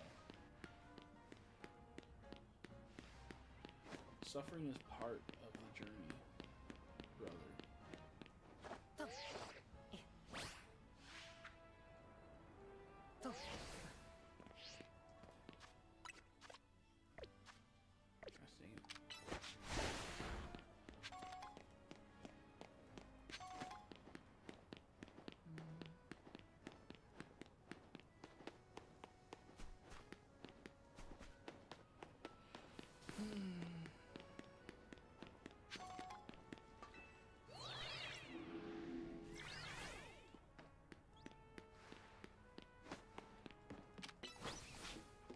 I haven't got a shiny in a long time. Kind of crazy. Watch all my, even though I didn't do any of the methods, all my shines are like some random zone I never go to. Zone 1. Thanks for watching. Just tabbed out in the game. Oh, sounds good. Also, I can't hear you while I'm playing. Oh, oh wait, also I can't hear that while I'm playing. Oh, my bad. Also, is it because I'm also quieter too? I apologize. Or because the audio's loud. Glad you're still here, though.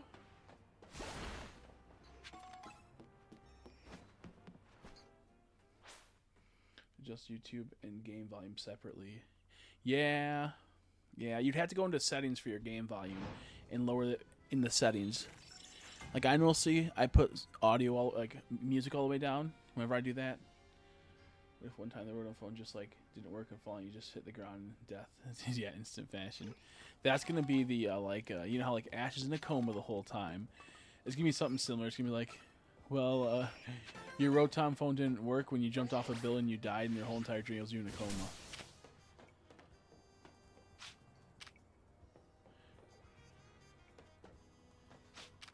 What the fuck?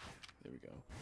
Yeah, if you go into settings, you can you should be able to turn down your game settings. It'll be like game volume, background volume, sound effects volume. I mostly when I play games, I turn down the game volume, the music all the way, and then I turn the cries or like the sound effects somewhat down, or I keep them up because sound effects can be important. But there's ways to turn off the music in game most of the time. Ooh, I clutched that.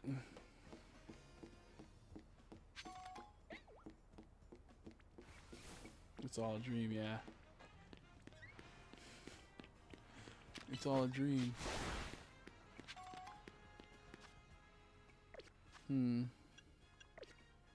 I gotta go to the zone right now and start doing this. I was kind of just exploring for a bit.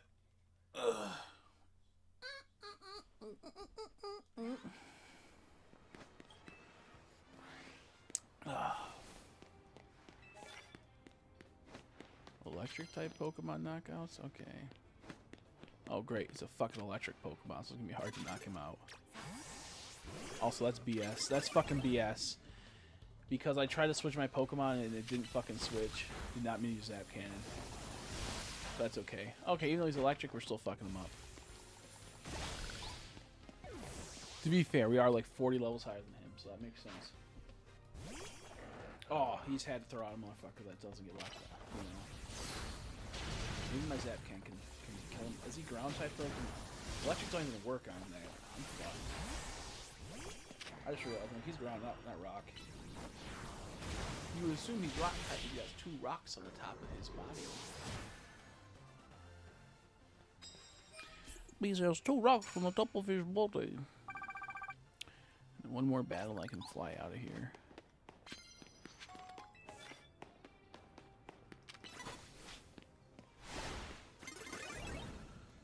Yeah, who cares? I'm not even gonna go for the electric attacks. When I think about it, all I have to do is just do this battle, and I got the ticket. And I need to do 2 more, I think. 2 more. Oh, fuck. I didn't suspect her to explode herself.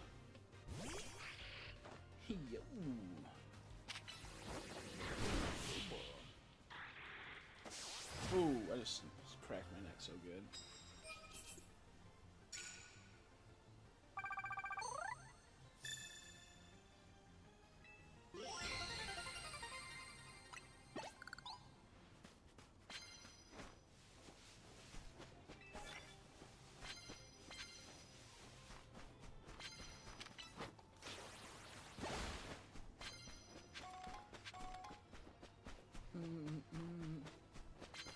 There we go. Sorry, I want to get those extra little buckaroos.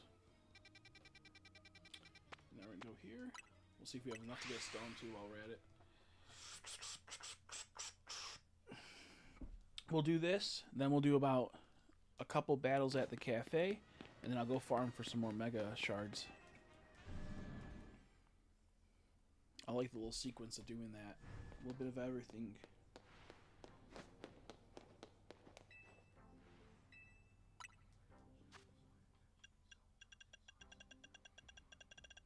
We're almost done. Oh, no, we're not. So we're almost done with the 240s. No, we're not. 1, 2, 3. So we got 1,000, 2,000, 3,000. Almost 4,000. A little under 4,000. Like 3,600, it seems, I think I need. Which isn't that bad. That's doable by tonight. Ooh, one of my favorite dudes. I love him. He's so awesome. He's my favorite trainer.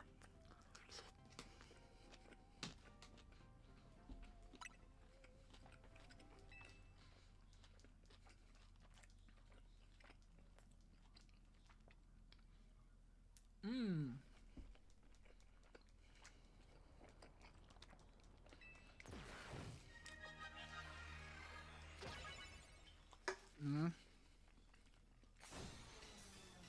I have no more soda.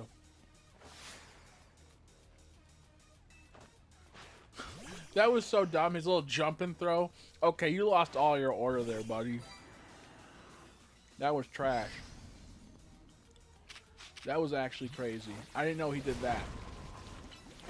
Aqua Jet didn't even hit me once, buddy. Oh, he hit me once, but it was like 3 damage. Okay, that was a regret. I should not have done that switch. I'm gonna hit a rock smash. I did not mean to hit a rock smash. I meant to say close combat, then a rock smash. Because close combat would have got me to a better spot. I'm gonna heal though. Oh fuck, I'm gonna heal and switch right away.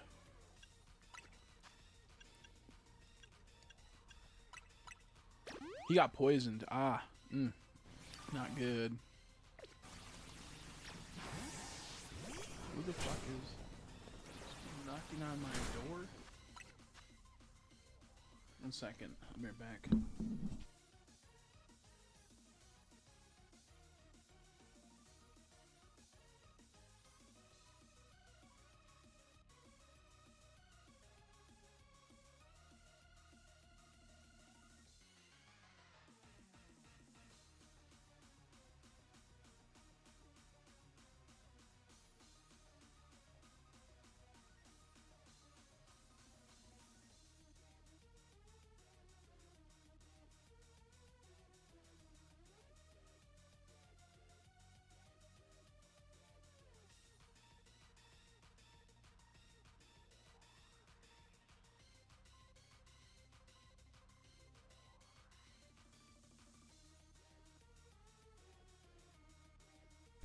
Someone locked the back door. My brother did on my mom. So I had to go unlock it. It's always something, I swear. Not a big deal, though.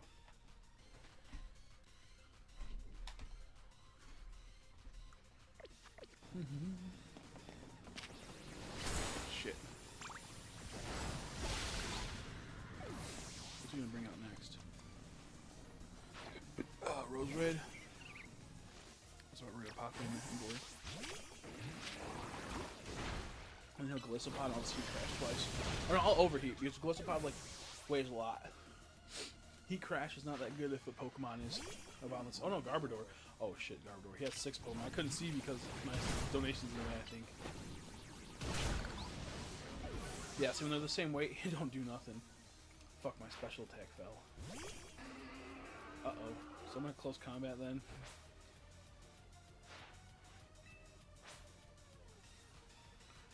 I think these little interactions don't pause the debuffs. Let me check. Let's see if it works. That's so good. Oh, dang, it did.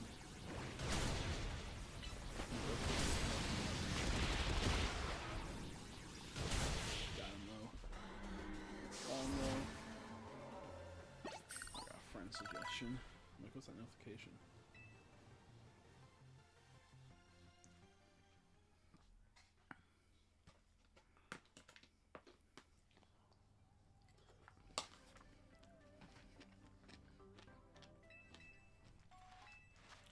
Oh, lure bar, that's nice.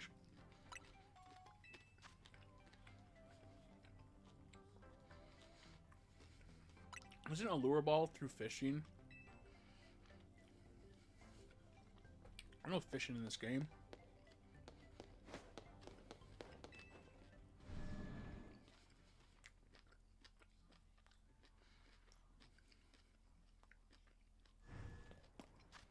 That's just crazy.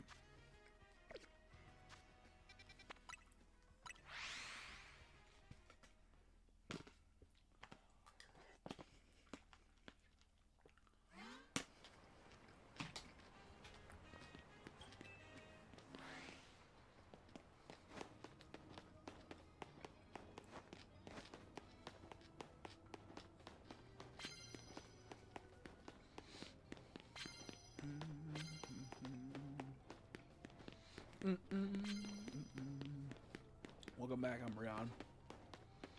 Mr. Jab Cabbage. I said Jab Cabbage. What's Jazz Cabbage? I'm getting so close to this door. still don't have fucking another like 5 hours. Brutal. It's brutal. I kind of hope the Shine Charm isn't affected by, like the bosses aren't affected by the Shine Charm. Like I do in the sense I want to get, you know, them faster, but also I don't.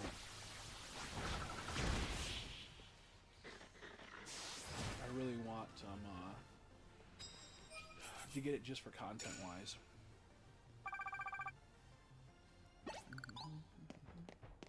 Prize medals, let's go.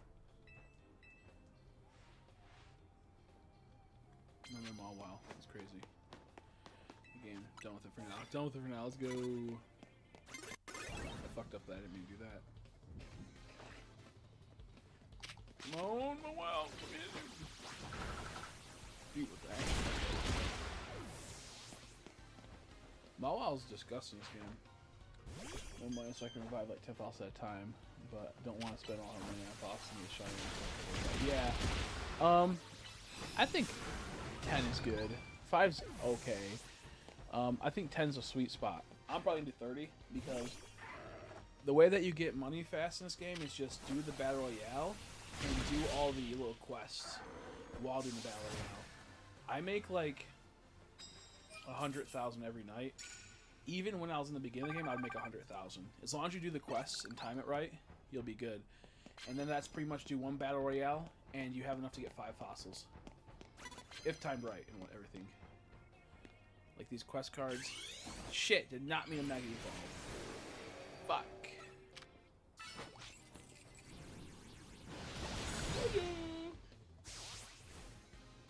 But 5's not too bad. It goes by fast though. You'll hit like 5 within like about a minute and a half, probably, if not a minute. Yeah, do the royale. This is how I recommend doing it.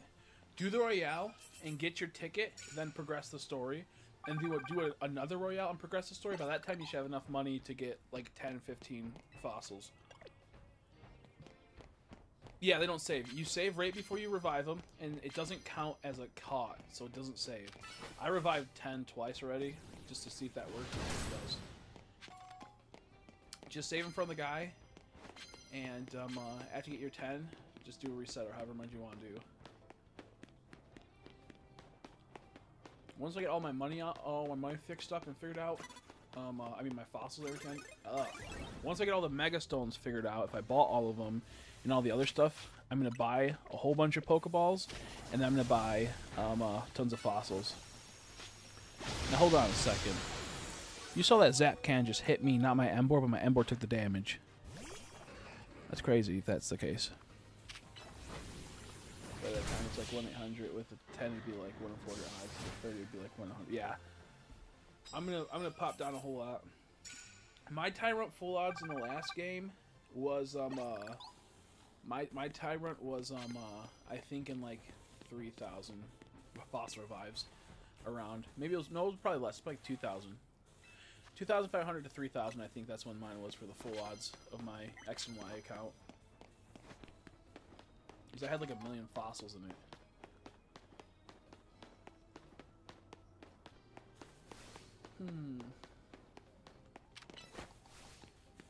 Wait, no, I should use fire. I didn't use fire for the points. Fuck. I fucked up.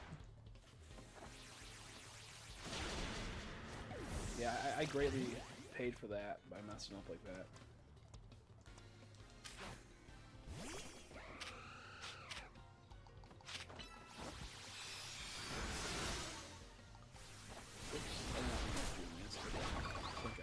Geomancy is such a good move. And make sure Xerneas like unstoppable. Watch it with Geomancy, it increases I think almost all the stats, or if not all. Yeah, it increases 3 of the 5 stats. And makes him so strong.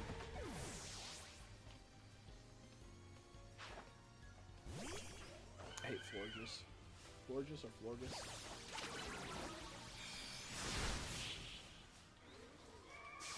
If you get a level 100, what's it called, Xerneas, you can like destroy the Zygarde battle. You just Geomancy, then spam Moonblast and other fairy moves, and it's so funny. All he does is just sit there and this gets destroyed. Because he's dragon, so his dragon moves don't hurt you, only his ground moves, essentially. And then you just heal whenever you're low. Ooh, I love how they made him hop still in these games. Like a frog. He's like, you know, just a giant frog.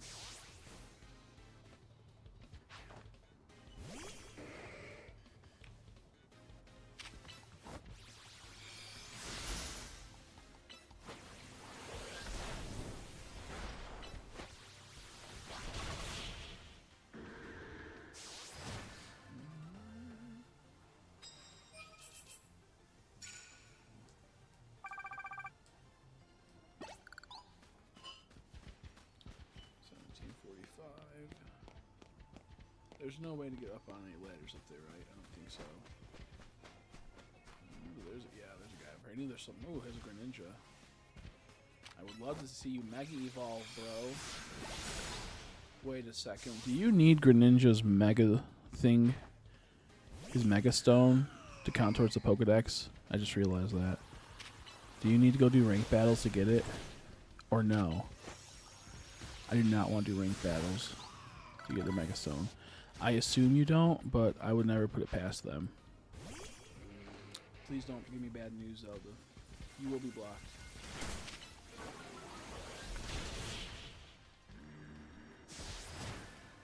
I thought she was going to Mega Evolve. Someone else does do a Mega Evolve. No, you don't. Thank God. I was going to freak. I do not want to play ranked. I was like, I don't think you do. I'm not even sure if it's out yet. I just know that, like, if they did, I would be very sad. What are you, like, poisoned or confused? Okay, good.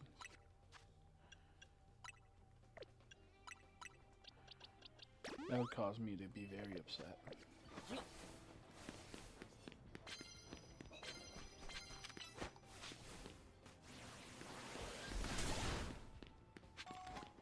Okay, we can't make that jump. Okay, cool. Yeah, he said no, so that's good. Thank you, though, for, you know, also putting the feedback in. You know, you were probably typing that as he told me no, so I'm not like, you know, I appreciate it.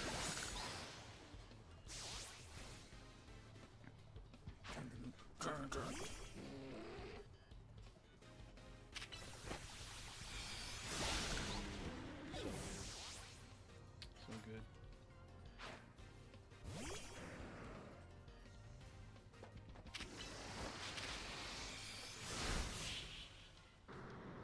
Oh, that's funny. He turns around and hugs his mom, and then she hugs him whenever they get knocked out. That's so cool. That's so funny. Kind of sad. Makes you not want to attack them. Come on, hit him, hit him, hit him, hit him.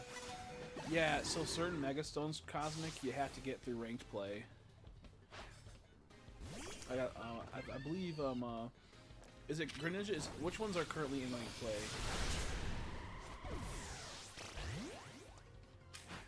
Which someone that doesn't play competitive like that, I would be very frustrated. Is Delphox also through there? I feel like did I buy Delphox already? I don't know if I bought it or not.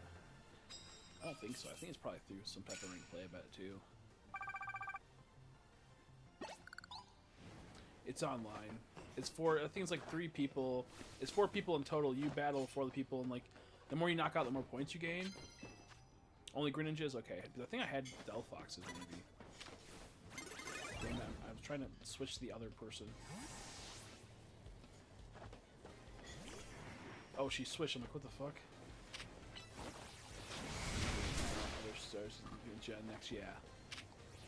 I feel like when DLC comes out, that's gonna be like a really big thing they add in.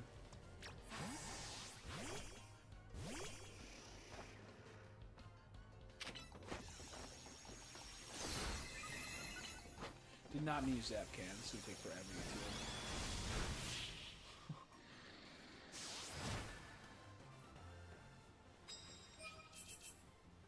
Yeah, like, I haven't played online, but I believe it's 4 people. You all battle each other. The more Pokemon you knock out of your opponents, the more points you get, but you do get to go back in and get respawn and whatnot. But the idea is I think you want to knock out as many to get as many points. I haven't played it yet. That's what Mind Bro told me, essentially.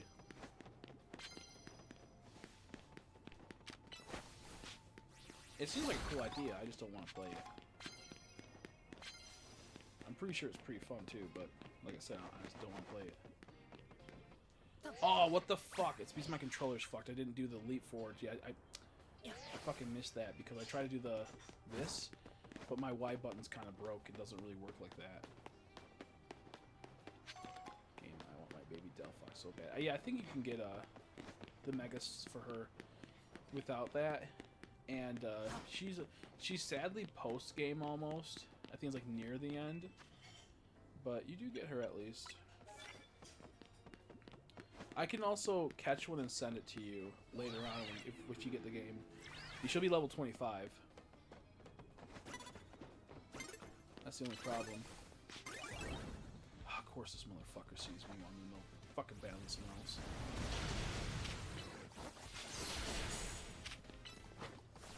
First for 30 points, second for 10 points, third for 10 points. I'm not sure how point system works. Okay, I'll have to read that. That's what I see online. Okay. I don't like that. It's so annoying.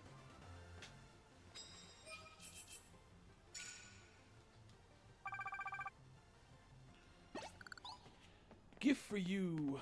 Please give me max revise, max. Oh, zinc. Yeah. These become so pointless unless you're playing like competitive, which of course, which I'm not. So I feel like they're super pointless. Oh, you kidding me? You stupid Pokemon.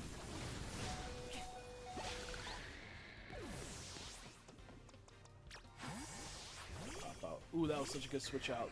I switched out for an Altaria. I mean, yeah, sure, he can still damage me, but I can do it very well. I almost one-shot him. Fish him off the Moon Blast.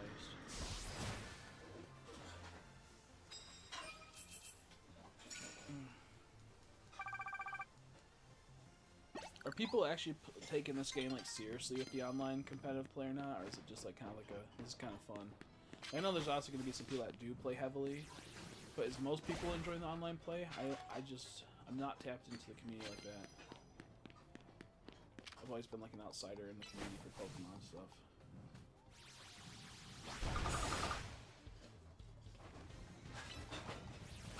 Not me, Zero. It's the green grass. Oh, Blizzard got me hard, dude. It hit me hard. I should have rephrased that. It hit me hard. Is Tyrantrum Rock Dragon? I know he's fucking me up, that's for sure. Ooh! My Pokemon fucked. Damn! I might lose this battle. I have to revive a Pokemon.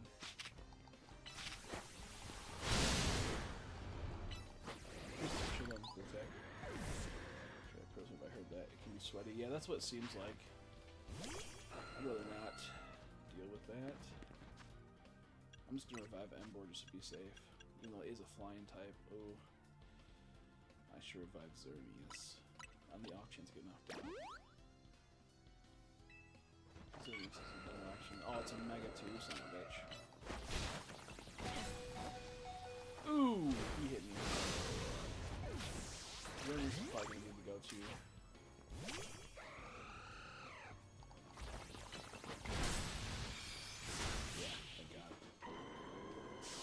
Yeah, it looks fun. I think you'd probably like it, Cosmic. I just don't really care for moves sometimes, like games sometimes, like that.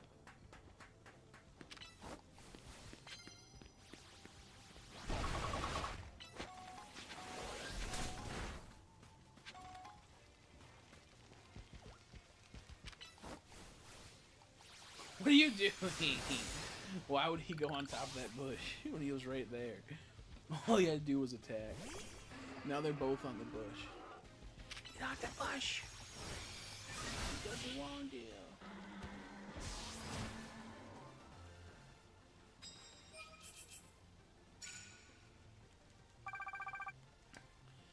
Yeah. No, same. Oh, fuck, I hate that the button's broken. If you do like a leap forward, sometimes you can clear impossible obstacles. If I do like this, my button's broke, so it's hard.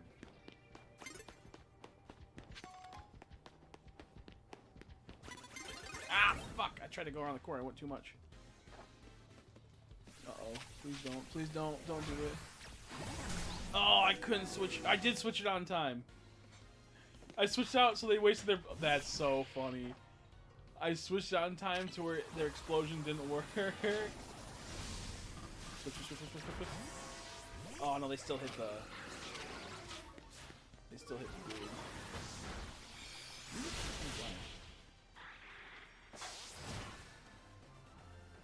That Gorgus explodes itself. I switch it mid-explosion. I think it missed the explosion.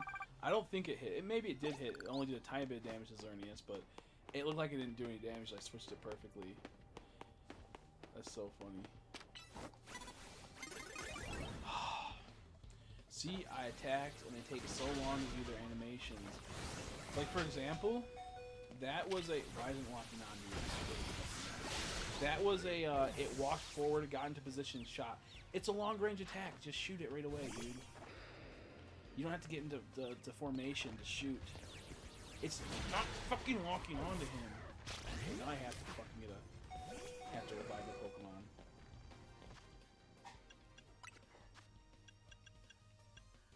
I'm just gonna max revive. Sure, people.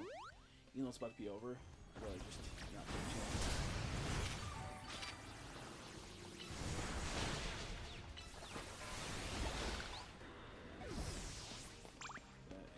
Use explosion on your opponent's swaps out. Yeah. Yeah. That'd be so funny. Ooh, that was close. I should have used Crunch, but I used Liquidation. Luckily, I overpowered him. Luckily, I don't like wasting money in this game when I don't need to. So I haven't been healing because I don't really need to. Now I get a free heal right here. Look at that. Free heal. How you doing, Everest? I'm doing okay. I got a little bit of BD in my butt. Either got hemorrhoid, but I'm doing okay. Don't know the results of the MRI yet. I'm assuming that I'll get it in a couple days. And I assume that it'll be decent. You know what they say about assuming. She has a Mega Houndoom. Yep. I battled this bitch 2 times in this last Battle Royale already. I battle her every single Battle Royale. They keep some, but they don't keep others. Yeah, like those people that have the cafe outfits on, they'll heal your Pokemon after you beat them most of the time. So sometimes I just wait. Like, I can heal again. Sometimes I just wait. And also, I don't want to, like... I can now wait out the level. And I only will do it if I really need to. I'll heal, because that's a waste of, like, $1,500. And one battle will grant me about $1,500, sometimes more. So I'd rather just, you know... pick and choose when to do it. 19 battles isn't bad, but we're gonna have to do another one because I did not finish the easy task. I was too busy just talking. I got distracted because I have 2 tasks where it's like sneak up and use fire type moves to start a battle. I should have done that. I had multiple times to do that, and I just forgot. And I would have hit my points if I would have done that, or almost would have hit my points because then I could have Mega Evolved and done it. Yeah, I goofed up. Games sound very loud. Oh, shoot, you should have told me, everyone else. It resets my game's audio a lot. And also, I'm far away from the mic. There, that weird grunt was...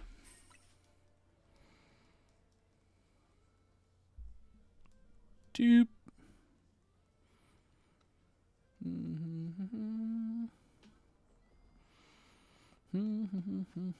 I gotta wait. I gotta fucking wait now for another night. I can pass the time, but I don't want to. I hate passing the time. Because, like, half the time you'll find a bench really easy, other times you won't. It gets really annoying. Let's go see if the crystals respawned. Because if they did, oh, buddy. We're gonna farm crystals again. It's you, but yeah, you're still, yeah.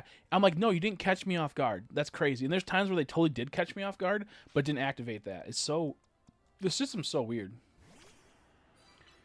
Yeah, Grunt lost, my bad. Yeah, I know that shit made your butt wet. Don't you lie to me, boy. Okay, let's go over here. Please, please give me the wall, the crystal wall. Bro, Everest, I don't know if you know this, but you have to get 1,000 battles to get the shiny charm for one of the tasks. Okay, it's back. Let's go. I love this wall, dude. I love this wall. 5, 9, 13, 15, 19, 19 plus 24, 33. I think. I probably fucked that up. Yeah, it's an alpha too. Okay, I got distracted talking. That's 67. I got like 70 or 80 right there. So yeah, about 100 off these walls. So nice. A little over 100. So good, so good. Okay, now let's go to the other area, which is down over here. That's zone 12, right? Yep. The Rogue Mega system is fun, but it takes away from using your favorites. Yeah, exactly. Yeah. Yeah. I agree. And, like, after a while, it just kind of gets, like, grindy where you're like, okay, I gotta do this now. Like, I would rather them do, like, 2 at a time and, like, I hate having to do 3 at a time. It's like, why do I have to do 3 at a time to progress the story? Like, it's just the in-between where it's, like, just annoying. Just annoying enough. Whenever I had to do it, I'd mostly just go do something else and then come back and be like, oh yeah, I can do the Mega now. I can do the Mega Raid. I was like, okay, if online counts, but I plan on doing some ranked anyways once I'm not sure, honestly, if online works. What if it worked and you got 4 in, I mean, you battled 3 people at once and it worked towards that? That'd be crazy. Because there's a cafe battle that Zelda told me about where it's, you get about 3 battles per 2 minutes and 30 seconds roughly. And that helps a lot. Like, a lot. It's like, why didn't like the G-Max fights have no... Yeah, exactly. You had to have specific or no specific, and it was really weird. Especially the G-Max fight, you had to use very particular ones. Same with, like, Terra's. I didn't like the whole setup of it.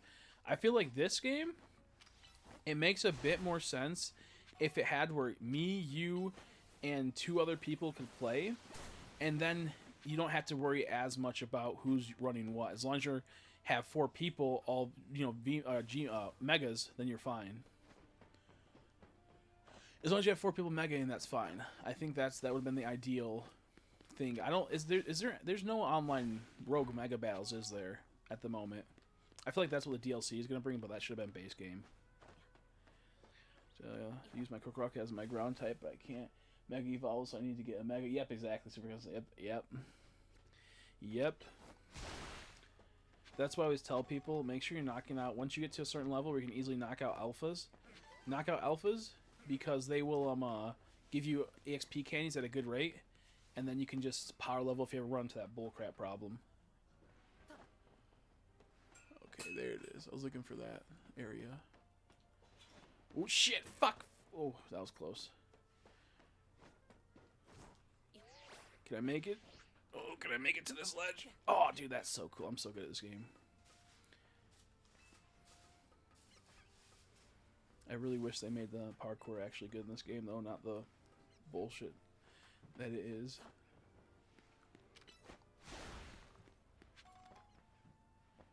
Okay, whoops, I did not mean to fall down. Please be... There's no ladder, son of a bitch. Oh, wait, there's a ladder right here.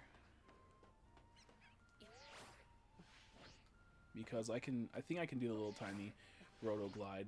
I hate how I can't just grab onto the ladder. I have to wait till I'm at the very bottom. Plus, I don't really like the way they drip feed new content. Yeah, no, me either. I don't like how it's all set up. I think the game's fun. It just has a lot of problems, and as you play it more, it's like it's more frustrating because it's like, is that a shiny? Oh no, I thought it was a shiny. I thought it was a shiny Fletchinder for a second. I was like, what? Okay, I might be able to do the whole Rotom. Oh shit! God damn it! Let's see if I can do the Rotom jump right here. Nope, it got fucked up. I don't think I can. I have to like. God dang it, dude! I hate this game so much. Oh nope, nope. It was close, but too far. Oh fuck, that was close. It hit like a wall. It felt like it just dipped too fast for like 10 minutes last night too, and I got 2 shinies. It's definitely not a shiny fun shiny hunt game. It's my. That's what I'm saying. That's exactly what I'm talking about. It's just stupid. It's just stupid, and it kind of ruins like everything. Like some guy within the first 22 hours of him playing was in like phase 20 for a Hone Edge is how many Pokemon spawn in the Spinnerack Hone Edge area, Area 4. And I'm like, dude, that's just so dumb. Like, that is not even... That's not good. That's not good. They don't feel valuable at all.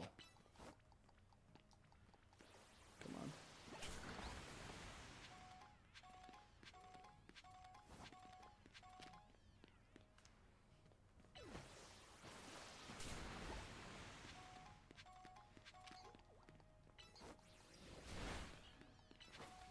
There we go.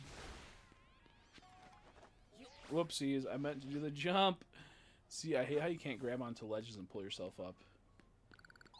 Like, I want to know why they didn't do that. Like, what would cause such a big problem?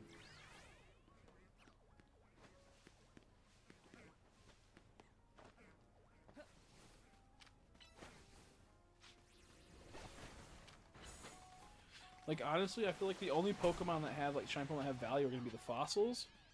Pokemon like Ralts right here, where it's a little bit harder to get to them. Ones that run away very easily, like Froakie, will be kind of hard at first. Well, you can just save, actually, for him. But Ralts is a little bit more sneaky.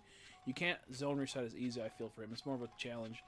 And I feel like alphas that aren't normally there, because it takes a while to spawn an alpha of a normal Pokemon, so getting a shine like that alpha is a bit rare. I feel like that's the real shiny hunt. I feel like all the other shines are kind of like, who cares?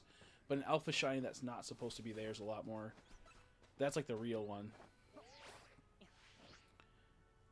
Get a little, I do hope we get a little patch, just something to clean up, maybe change a little. Yeah, I would hope so, but they won't. We've never seen like updates that actually affect the gameplay outside of like competitive play. That's the sad part.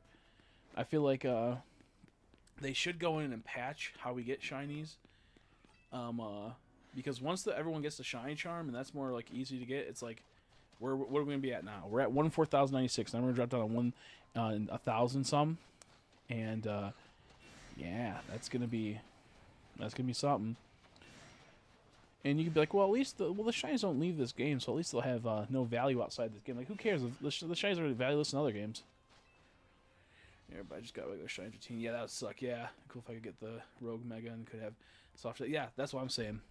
I feel like they should have just actually had Megas randomly around spawning, as long as you had like the stone, and then once you got the shiny and you caught it. It just didn't have a stone, like it's just not. It has something else it's holding. That's what they should have done. What's the... Wait, there's a Dragonair spawn? I haven't seen that yet. Is there a Dragonair spawn? Or you want one? I know there's a Dratini spawn. There's a few Dratini spawns. Son of a bitch. Let me just get this screw. Thank you. Thank you.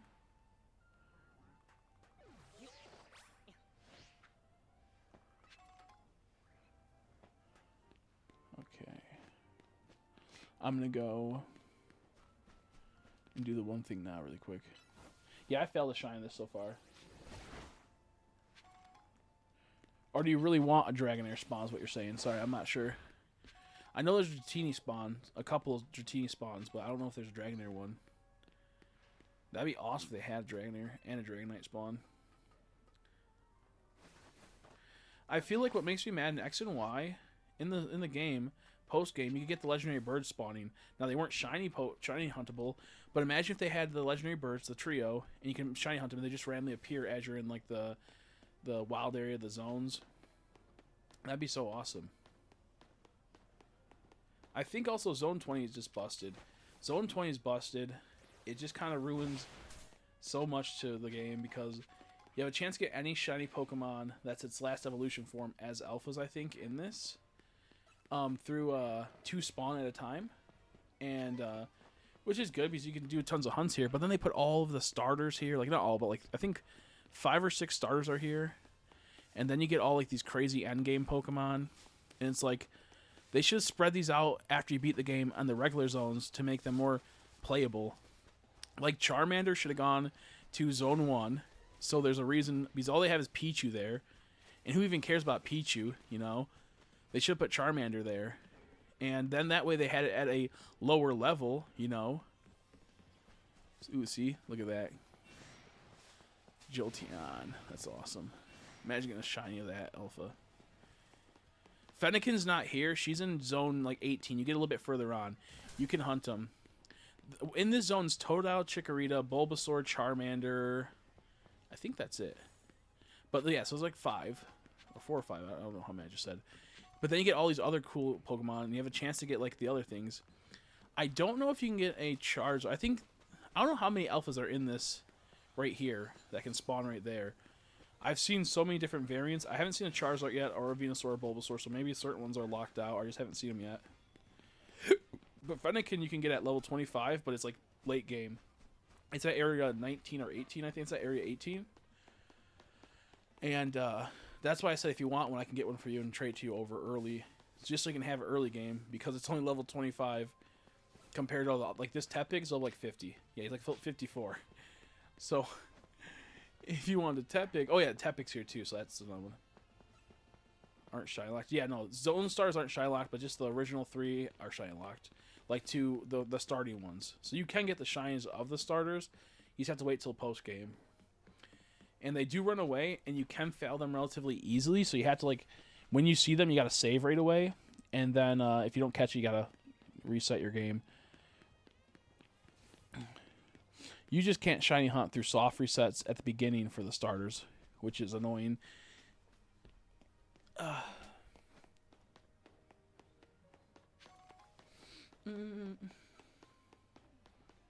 But luckily you can still hunt them.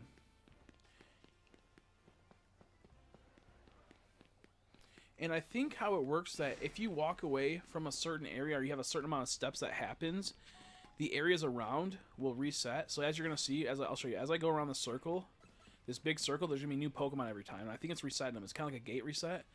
So if I start from there and I go this way, I believe it's resetting all these Pokemon. So by the time I go back, we won't see 2 Gardevoirs there more than likely. And if they are Gardevoirs, they'll be different ones. And it does work on the alphas down there sometimes, not always.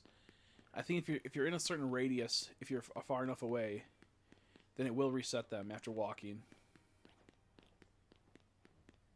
How many battles? 15 of the secret battles. That's why I said start working on them now, Nora. You gotta do a lot. That's like pretty much doing 15 if you perfectly nail them of the battle royales at nighttime.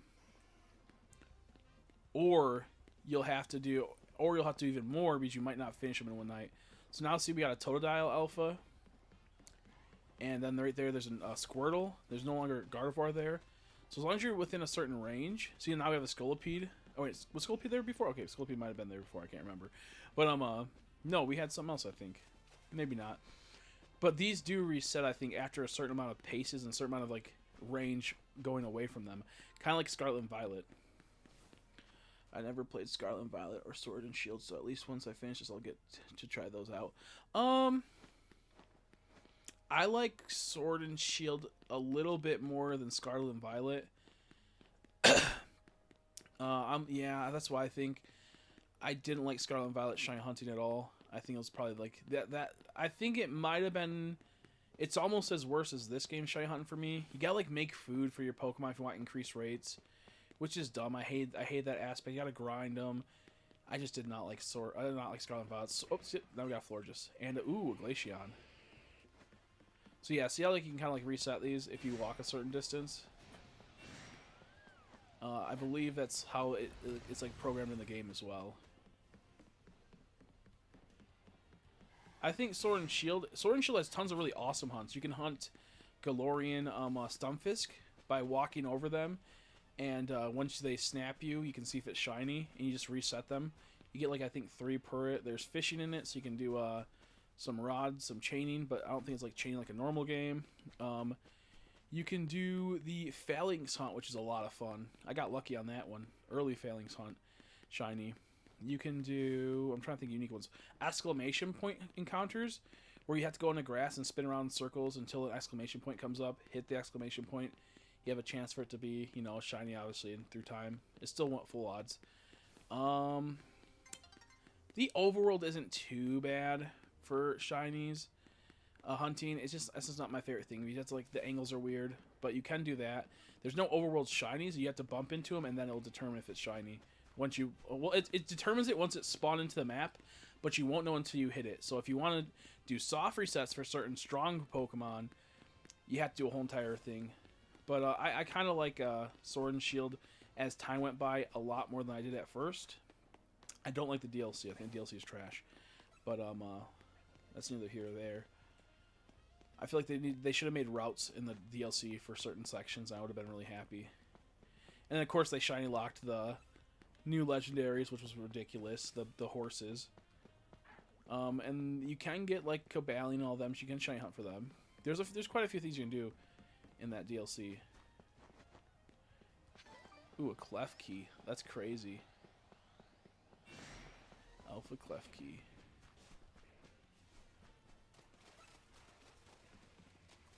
There's a Bulbasaur.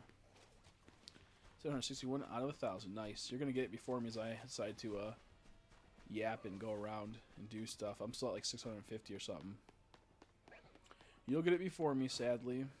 Spoiled again. Foiled again, too. Jeez. I was waiting for nighttime so I can do more of the battle royales. I should just pass the time with the bench, honestly. But I kind of want to show you guys how like you can kind of like reset the Pokemon by running the map of this area if you didn't feel like doing the bench resets or the other resets.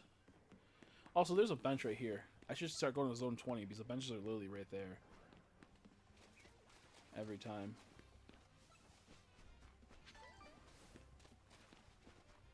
Yeah, I get you. If you want faster shiny, Scarlet and Violet is probably the better option than Sword and Shield.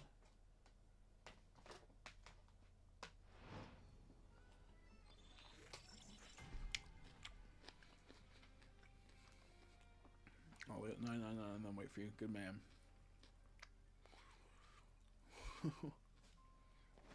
Okay, let's check the zone first to see if there's any.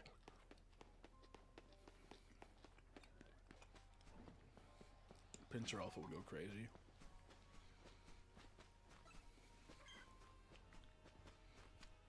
Pinsir Alpha would be wicked.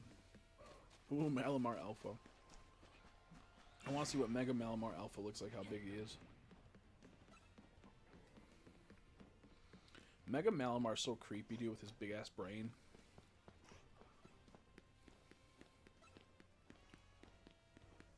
With his big-ass brain.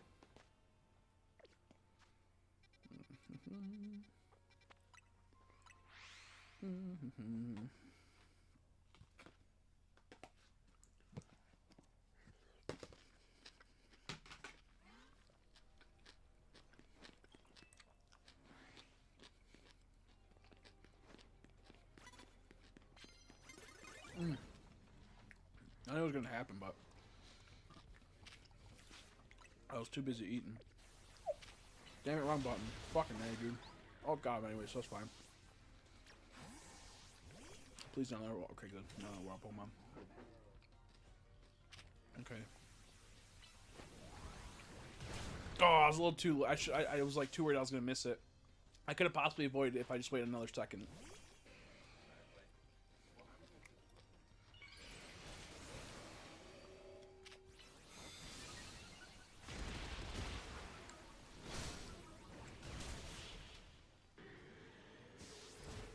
Yeah, can a shiny Alpha Charizard spawn there? I don't know. I haven't seen one yet, and I've been there. I probably did like a couple. I probably did at least 100 resets easy in that area of walking around and whatnot. So I wonder if can a Charizard really can it spawn there in Alpha? Or do I have to just get the Charmander Alpha shiny and then evolve it upwards? Because I would love to see an Alpha a shiny Charizard under the tower. That would go crazy, dude. Fuck, I wasn't fast enough.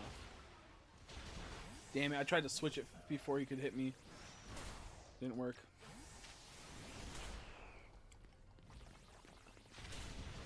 I'm just fucking up right now.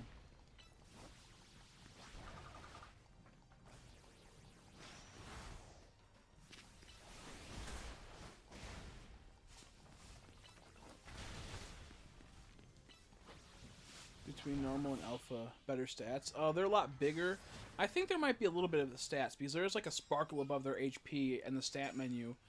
So I don't know if they actually are technically better in that regard.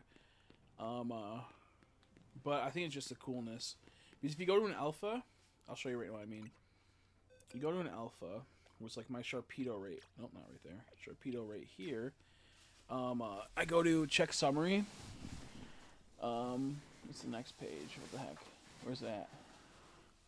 Okay, it's not showing it now, but there was like a sparkle. See where it said HP? Some alphas had a sparkle next to it, and I don't know what that means inherently. Let me try to find one that had that problem. Or had that thing. Let me see. But a lot of the alphas had that I caught. Okay, it's not there no more. Well, I feel dumb now. Maybe it's only certain ones, but they had like a little sparkly above its head, above the HP, and I was like, "What is that?" I even had it on like one of my streams.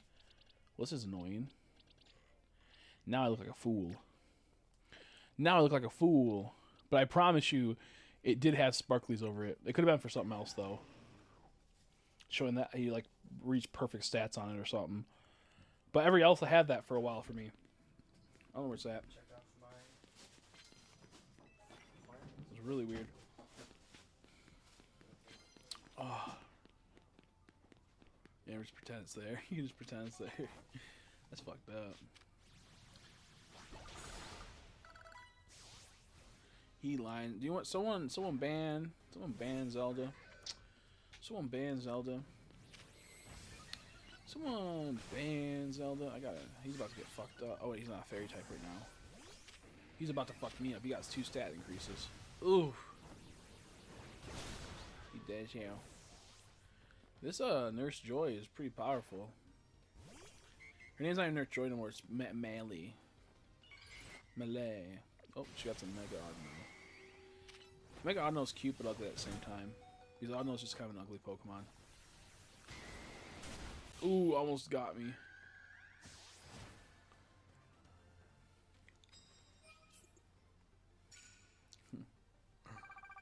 So it seems that Zelda just got banned. The only way you can get unbanned is he sends me $5 through Streamlabs chat in the description. That's the only way he can get unbanned. I banned him. Real, it actually happened.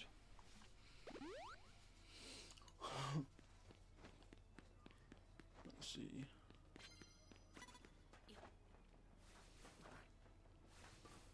Where was that guy at? Where the fuck was that guy? Is he right down there? Oh, there.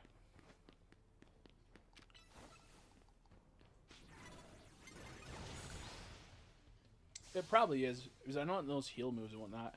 I feel like in this game it probably is useless. In other games, you could do like, you could use heal pulse on your own Pokemon double battles maybe. Others like that. I really don't know what Audino's stuff was, but that's my assumption. It could be good.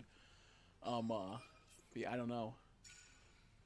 I don't know if she was ever good in the card game. Oh shit, we already hit our tickets. What am I doing? Why am I still doing knockouts? Oh, I just hit it. That's why. Okay, we're good. We're good. I think this is this my last battle? I think it said I just did 14, or I'm gonna be doing 14. So I might have 2 more after this, or 1 more after this, or this might be my final one.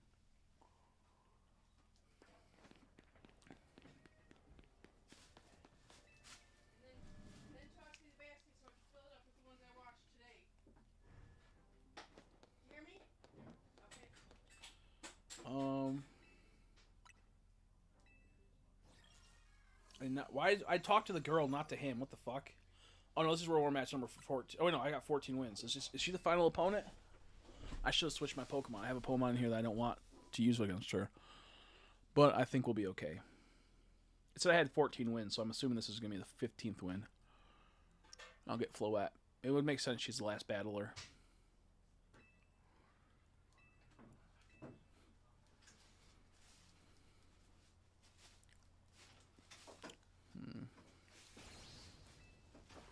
Watch me win. Did they ever talk about her story? Did they ever talk about her story like afterwards? Because didn't like her mom died and then she came to Luminos because her mom told her to or something. And then the lady from like the main tower's like, "Where'd you get that coat?" She goes, "I got it from my dead mom." And then she goes, "Interesting" or something. And yeah, and that's kind of it. Did they ever talk more about that in extended lore or something? Or I don't know. I was kind of wondering about that. Ooh, it's a water type. Ooh. It can use Draco Meteor. Why would a water type use that? Because it's a dragon type too. Dragon Meteor fucking suck, dude. And decrease special attack. Let's go. Damn, this is tanky, dude. Why are they so tanky? What the heck? Why did it lock off of my... That was weird. It, like, locked out of that. What are you going to use? Meganium? You're not about to switch to Emboar. I'm about to heat crash you. Oh, shit. Earth Power's going to do some damage. Super effective. But I'm also still so goated, so it's fine. Oh, the same thing. I should have overheated right away. Yeah, I think Gooder's water dragon. Shit, I forgot. She has that. I was not. I'm a Geomancy to set myself. Oh, I'm frozen. God damn. This is the most OP fucking move, by the way, is freeze. Freeze is brutal, dude. You get hit with freeze, you're screwed. I'm gonna Hyper Potion on my Emboar. Bruh. Look at this. Look how many attacks he got off while I was frozen. But don't worry, I'm a Geomancy. Wait, it doesn't uplift the negative side effects? That's fucking bullshit. Geomancy should bypass that. Dude, you better Geomancy one more time. Ooh, that's her Mega, I think. Monetric. Nope, it's not. I don't know what her Mega is. I forgot. I know that someone uses a Mega Monetric. Oh, she's going to use Floette. That's why. Fuck you. You think you're so clever, dude. Fuck her. Fuck her. Okay.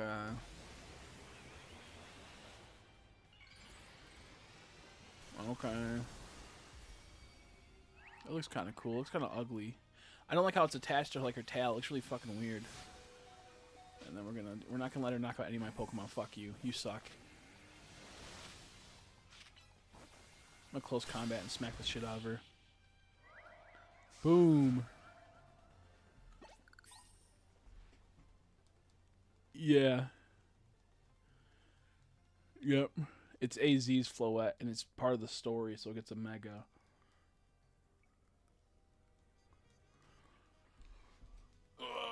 We did it. We're so good at this game.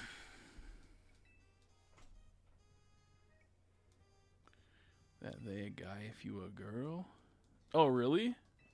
Tuani's a guy if you're... Ooh, a fastball. If you're a girl, really? Vice versa? Are you just screwing with me? It did look like a biblical cord. It looked gross. I can't even pronounce it. It did look gross.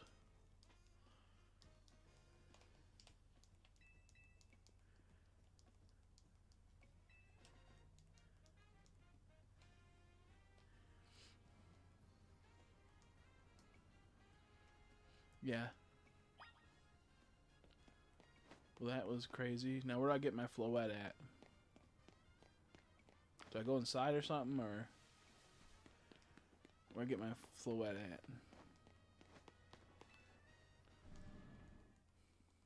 Could you imagine if they let you shiny hunt this? How good this game would be? Oh, here, maybe she'll talk to her.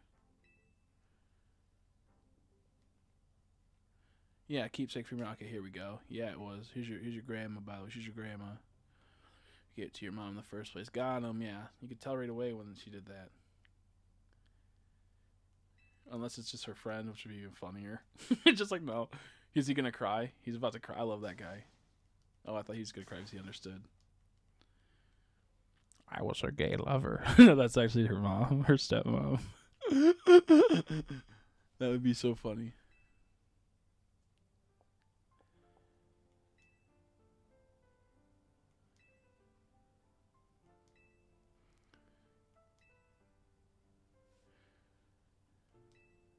They're going to research first to pursue. Yeah, I'll assume they're gonna like eventually tie this up.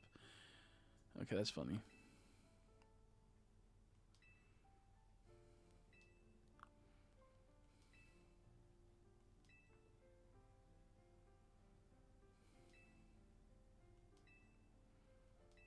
Is it not her grandma? Or is that just her friend?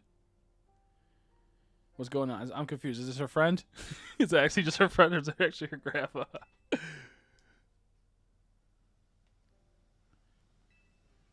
I'm so good. I wasn't actually reading it.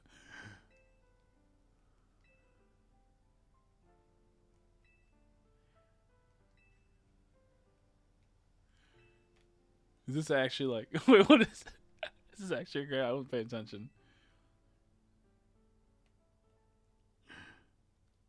Die your mother. Yeah. Okay. Yeah. Thought so.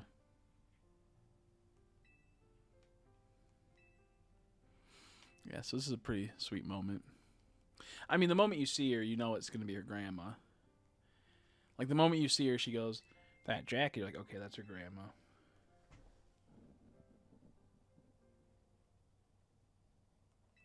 Okay, my brother wants me to send him files for Pokemon. I'll send him a link.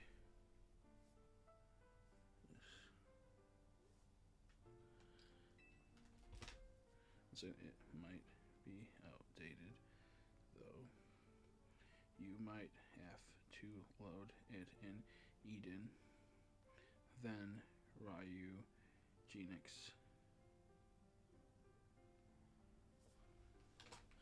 Okay, my brother wants to play the game, and I told him how to get the emulator version.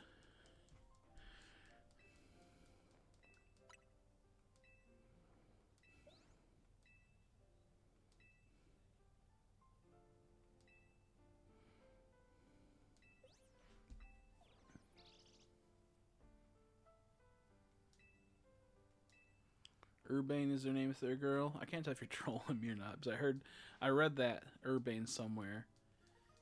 Am I getting trolled? Ooh, that looks cool. That Megastone looks cool.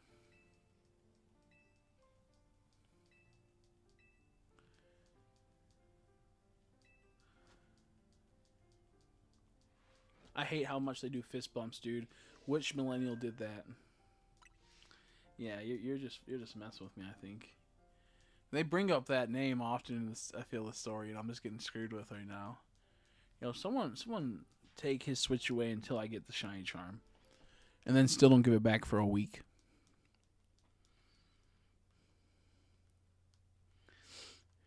You're the bane of my existence, Urbane. You're Bane. Okay, I'm gonna go see if I can. I can't remember if I got Megastones ready to buy. Dang, I beat that game. Excuse you. Excuse me, guys. That doesn't feel good. I'm gonna start buying the expensive ones. Okay, I lied. I'm gonna buy one expensive one, one cheap one. Let me see how many I have left to buy.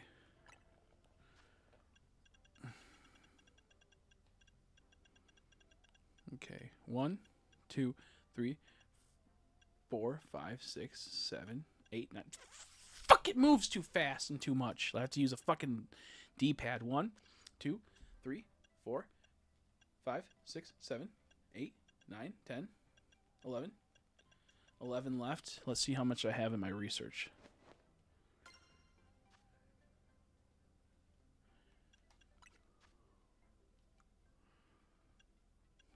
I have 51 out of 55. So is there how many megas are there? I'll get 62 if I get the rest of these.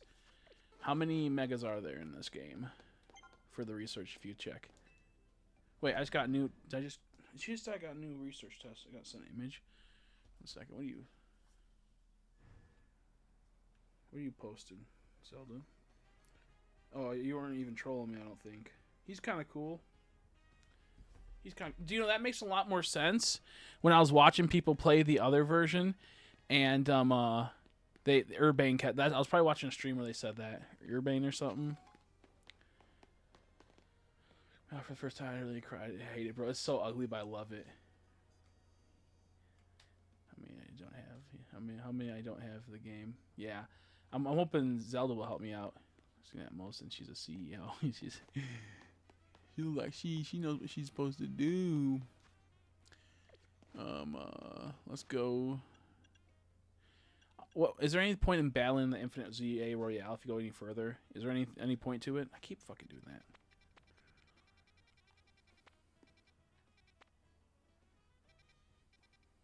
Where was that place at? What was that coffee? It was up here. The cafe was over in this area. Not that one. Cafe Your Mum. I know I saw fucking... Let's go here first. This cycle, okay, cool. And can you keep checking it for the next 5 hours so I can catch up? I mean, so I can make sure you're right. There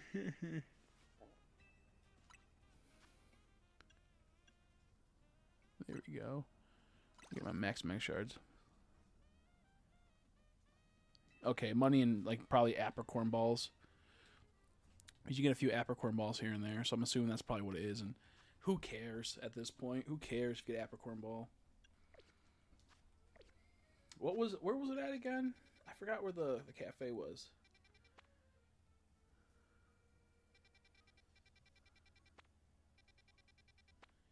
Doing the Infinite Royale items include Master Ball like 1%. Yeah, okay, that's what I was assuming. Yeah. Apricorn, Master Ball. Dude, the Master Ball doesn't even matter in this game that much, dude. It was near here. Oh, it was restaurant, not cafe. That's why it was restaurant. Because bro lied to me earlier. It was restaurant.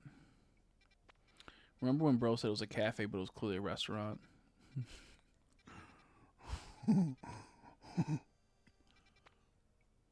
Bruh.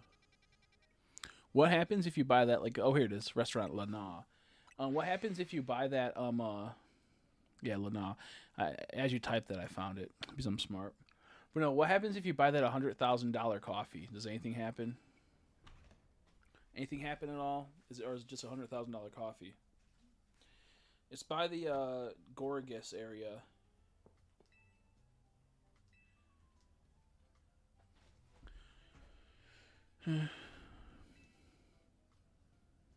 They've been making my one so ugly recently.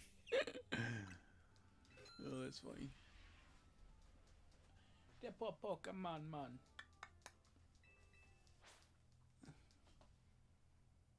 It's I think at the Gorgas Alpha, where there's also Scolopedes there and Beedrill Alpha. It's in the top corner. I think it's like zone 16 or something, or 15 or something. It's in the top right corner. There's a cafe that's like, I think it's that place where they're like, you can do the $100,000 for this. I'll go buy it. Yeah, tell me what happens. Because I want to buy it, but I'm trying to save my money. Oh shit, I had the wrong team member out. Whoopsies. I'm gonna have to fix that. Have you seen Scolipede Mega? I kind of love it. Okay, so I only have to get to those ones. Awesome, thanks. So I just gotta do every like 3 matches. I go and check the shards and see if they're back, and yeah, I think that'll be fine. Every 3 rotations, I should say.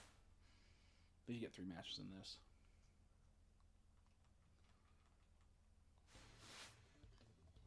What is Mega Scoliped's typing? He looks like he's like a steel type. He looks like a poison steel type. He looks like a Gundam. He looks like Mecha.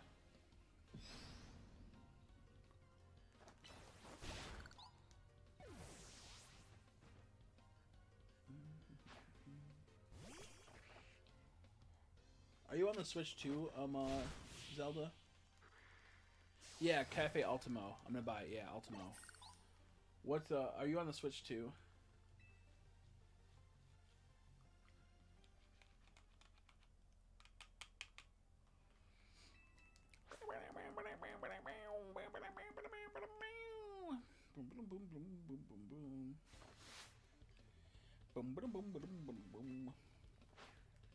God, that guy's so creepy with his eyes. Yeah, Switch 2. No wonder. That's the reason why. That's why you have so much more knockouts than me for trainers, because your game runs faster by an extra 2 seconds. Every battle's an extra 2 seconds faster, so you're clearly cheating. Oh, he keeps original bug poison? Okay, cool. I feel like he looked like he might be like a steel type. And would keep like poison, or he'd keep like poison like steel or something. He would be. That's cool.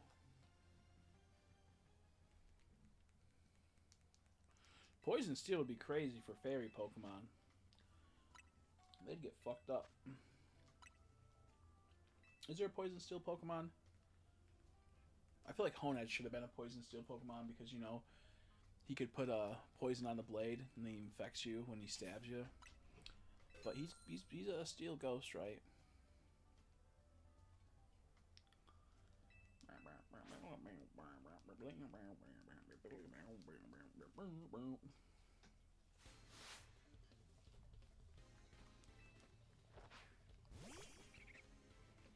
Four times ground weakness or bug steel. 4 times fire weakness. Bruh. That'd be fucked up, wouldn't it? Pick your poison, Widowy. That's funny. But imagine how cool it would be. And they had an ability that makes it to where he has no weakness. Uh-oh. He won. He's the most powerful Pokemon. He only has one attack, though. He's just a stall Pokemon. Holy shit, that'd be funny. He's like a Shed Ninja. By 7 HP. He has 1,000,000 HP and like no attack. He has -1 attack. So he's actually healing them by a little bit. Now guess what happened? You're right, I wouldn't have. Is it just nothing? Watch, it gave you a double shiny charm, so I have 2 shiny charms. Absolutely nothing is what he's gonna say. Or he's gonna be absolutely something. $100,000 for a shitty coffee. Very good. Absolutely nothing. That's crazy. You're welcome. I was hoping it would give you like access to enter the roof fast. Like you'd go up there and you go on top of the roof. Like I was hoping you'd like be able to go to that and then go upwards into like the roof of it. These are Larvitars above there. Maybe we should ban this guy. Yeah, honestly. I'm 100k poorer now. But to be fair, he saved me from having to spend 100,000, so he actually was a real one for that. 100k poorer now. Just do one night of Z Royale and you'll be fine. Actually, do 10 nights of the Z Royale, and make sure you only get like 2 battles a night, and then you'll make like 10 million that way. But only make sure it's only 2, and you sit there the rest of the night. It'll totally work like that. Very good.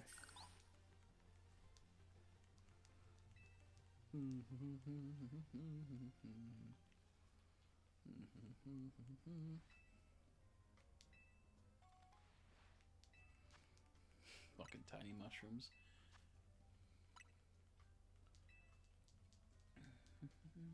I wonder what Nora's at right now for their battles, or if they're doing the Floette battles. They're probably doing the Floette battles because they know that they have to get those done, and it's kind of a waste to do the cafe battles for now. That's my assumption. And they go, I'm just not going to get the Shiny Charm. I'm not going to do the Floette battles. That's too scary.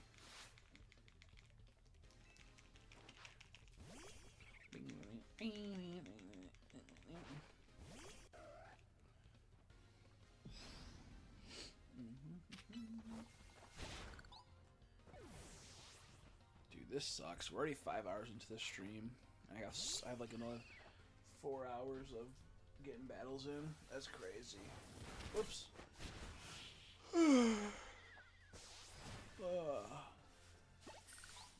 BRB sounds good. Don't ask what I was doing. I was straight going.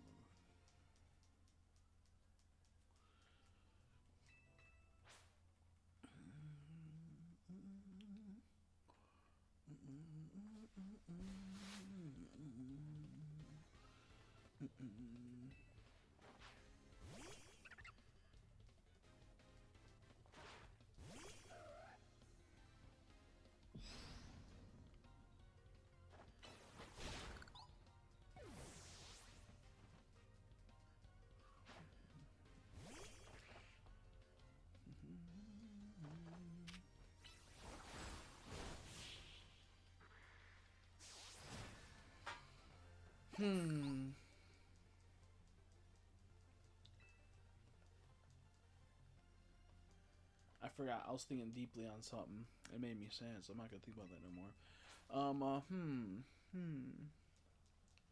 What should we do? We should check to see where we're at. After this battle, we're gonna check and see how many battles we're at. I think I'd say 680 to 700. And then we're gonna go and farm some more Mega Crystals. Whoops.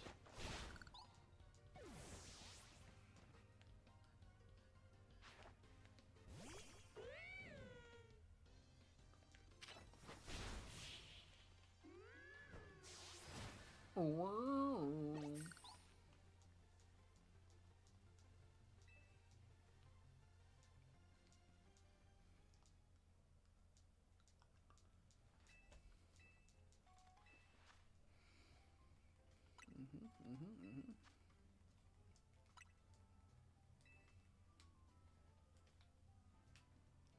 on. Come on, game. Yeah, baby. Marbles research. I got me do that. I went I pushed the wrong button. 6:59. That's tragic. I thought it was a lot closer. But that's what happens when you do the battle royales. They take a long time. They take a long time with little payoff. 350 more battles. That's insane. I could barely make it to the 300th the other day. Where am I going? Over here.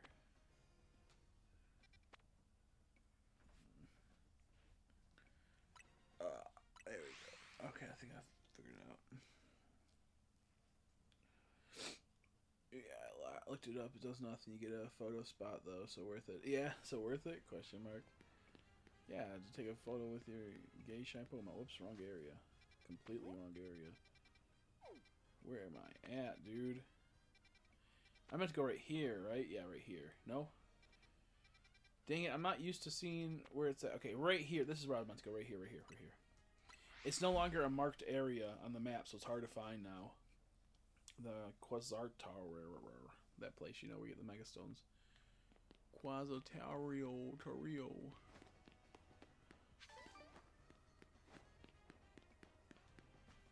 Vinky. Okay, is it blocked off right now because nighttime? Son of a bitch. I'm just gonna pass the time until it's night. Or until it's morning. Please fuck this game.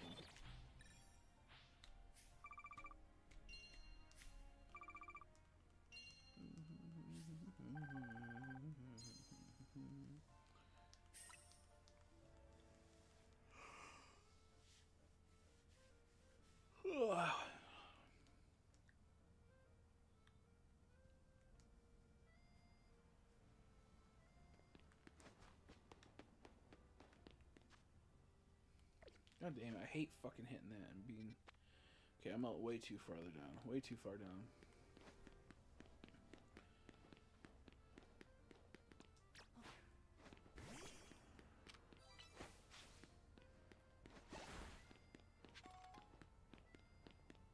Ooh. Ooh. Right here, I think. Right? Nope. Where the fuck am I?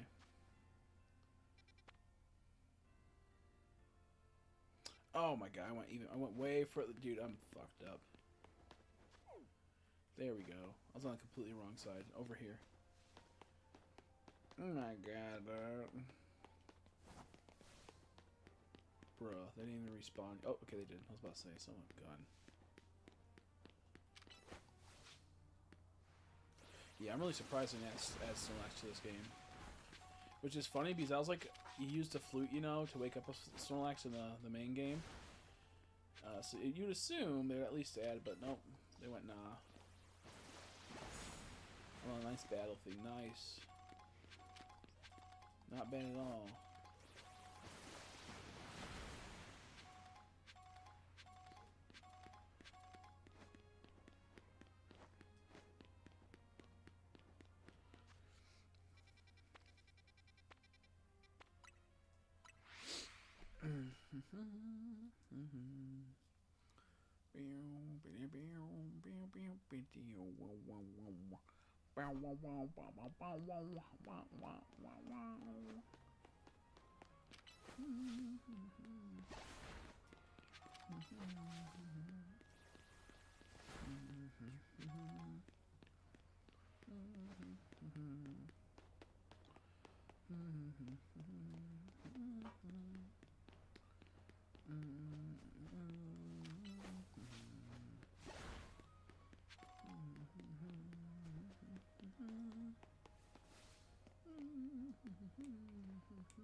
I'm getting sleepy.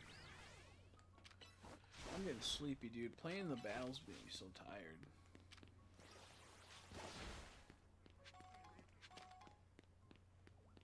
Shoot, that was crazy. Wow.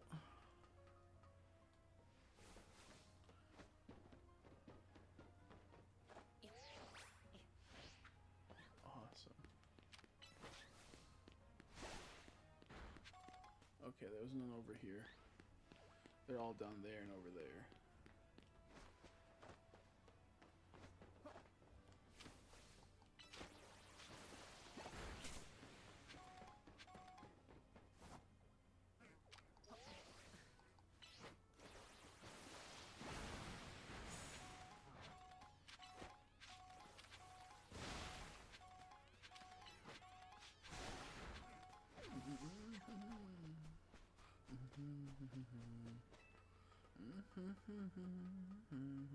Yeah, 9th is not too bad.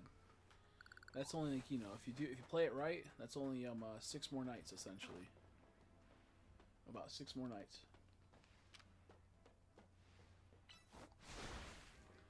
Which each night takes what, about 25 to 30 minutes, I believe. Around there. Sometimes sooner if you can get lucky with cards.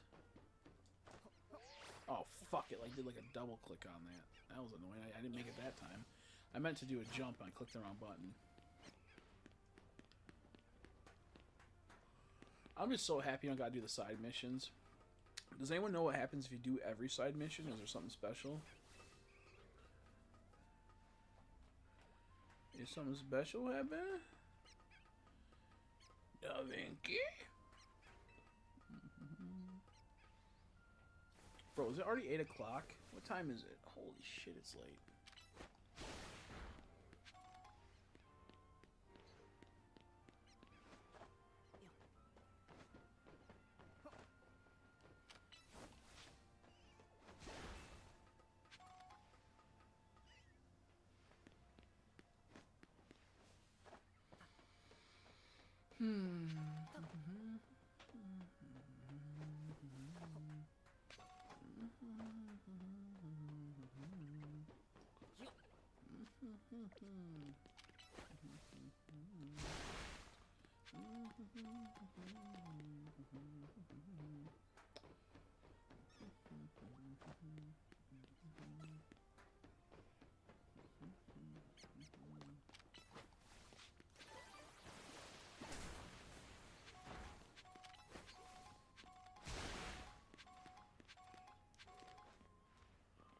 Oh, you motherfucker got me right, didn't you?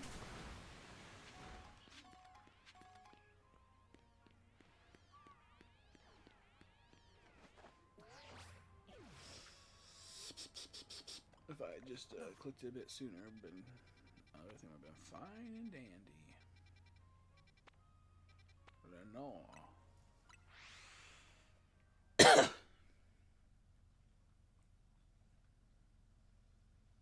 I feel like they could have made Snorlax a good huntable hunt, a good like soft reset hunt in this game. Just have him covering a hollow, you know, thing, a hollow Vader, and you gotta, you know, of course, do that to get it. And they could have made it a really nice huntable hunt, but instead they didn't.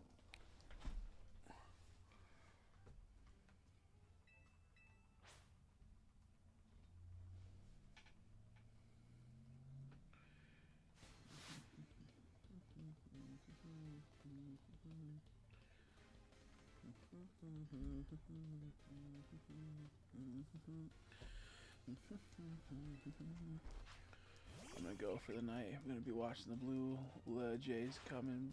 Come on, Blue Jays need to win this game to stay in it. I lose to Seattle. The World Series is versus Dodgers. Good night, y'all. Good night. I'll hopefully see you tomorrow. Whoops. If I'm live tomorrow, which I probably will be, honestly. Wait away. It might be what? Oops, wrong button. I'm getting really sick of pushing the wrong button in this game. Have fun though. I wish you luck on your team.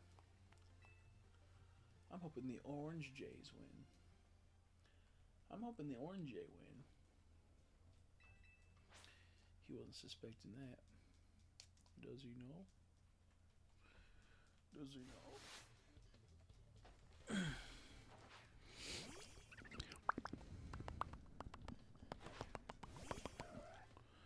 Sorry.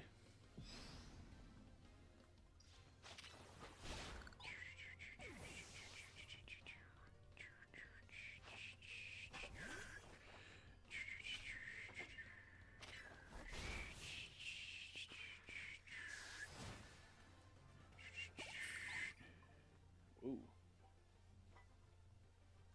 Cookie Run Kingdom gave me a notification. I haven't played that game in months. I liked that game. It was fun until I didn't like it no more.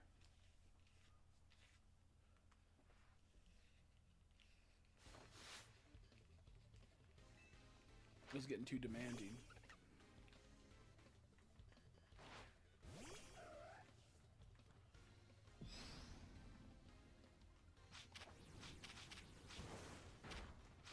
God dang it, dude. Fucking work.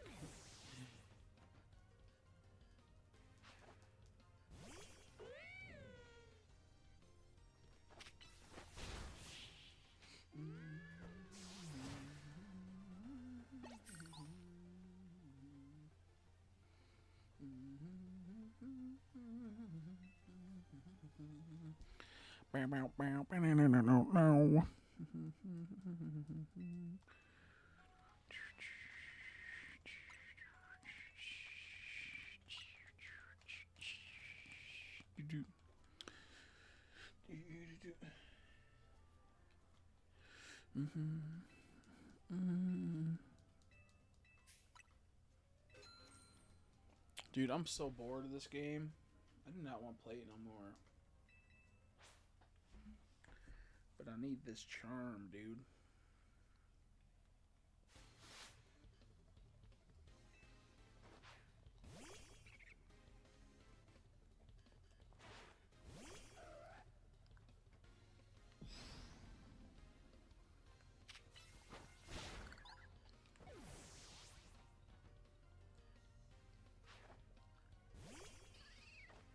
How you doing, mine bro?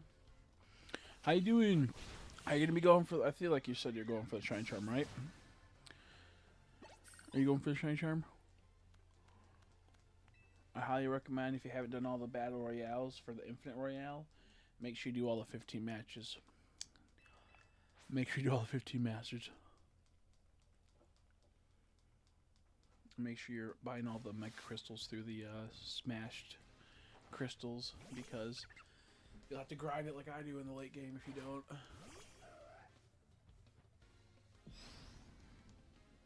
Any good luck today for you?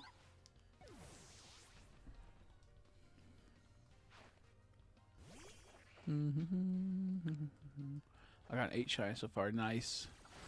I'm still on my 4 because I am have been going for the shiny charm. I've been going for the shiny charm. Dude, what the fuck? Oh, it wasn't locked on.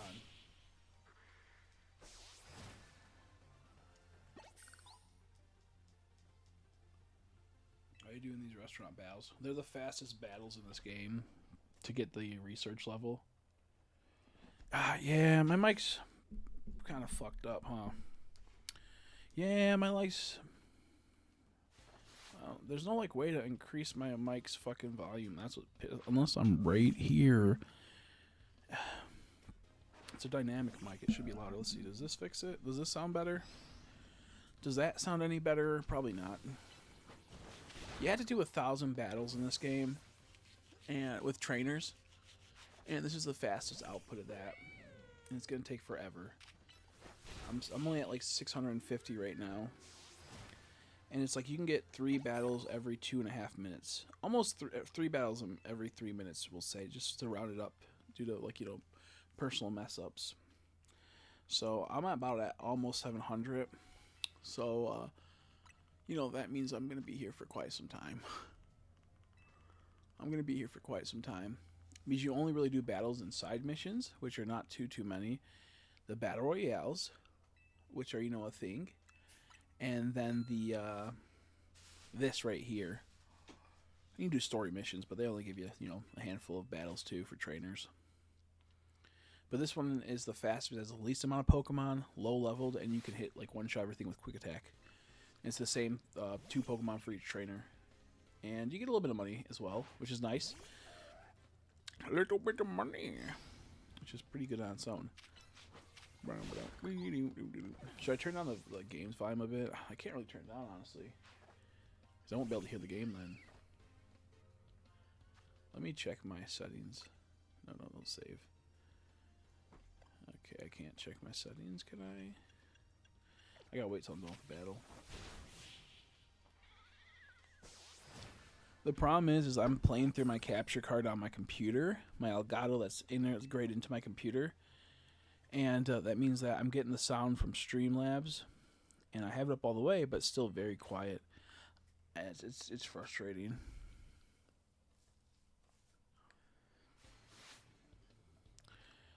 I'll change the settings to have the volume manually down, I think, for the game. Like the music, the cries I might turn down a bit.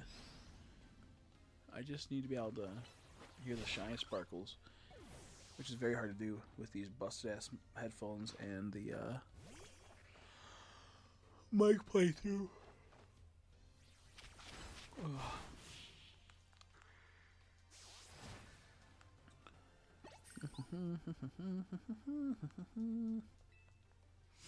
One more person and I'll look at my settings for this game and see if I can turn on the volume, the music volume. Because if I play it through a TV, it gets really laggy. If I play it through my capture device, it gets super laggy. I just need a new TV, I think. And I'm not new, I'm a PC, I think. So I'm like, essentially, I have it plugged into my computer. I have it up on Streamlabs. I'm watching the gameplay through Streamlabs. Luckily, since it's in my computer, there's no delay between the Switch and the computer, so it's good. Whereas if you used another type of capture card, there'd be like a 3-second delay and it would be really hard to play this game. But the bad side is that it's also a smaller screen because I'm doing it through Streamlabs.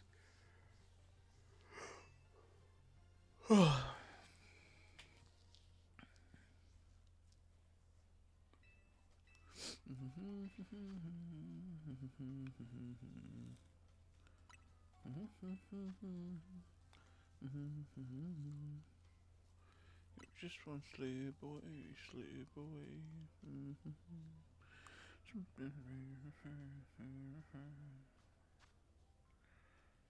Let's see. Okay, research. Mabel's research. Yep, 668. We're so far away, dude. This is so boring.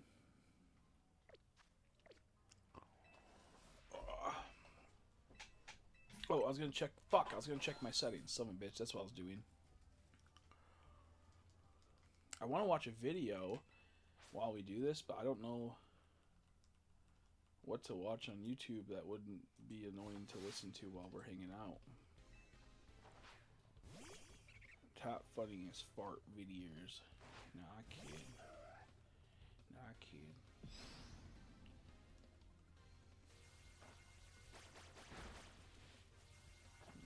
Oh shit! I'm sitting there getting attacked. I forgot you have to lock onto every target to activate your attack, which is super frustrating. So you always have to click it all the time. Like I just haven't been doing for the 5 seconds I just said that. I did try 2 times and it wasn't working. And I thought I activated it, but yeah. So that wasn't inherently my fault.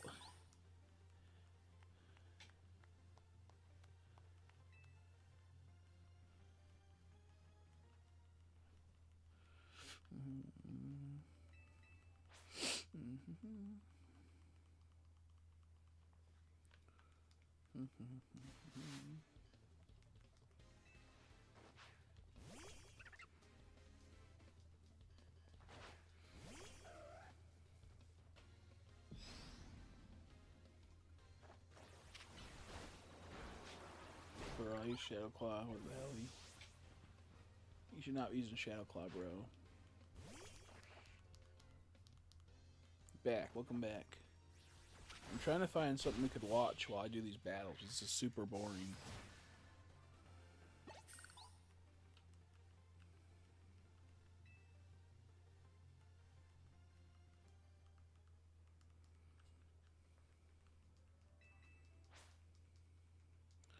Christmas market.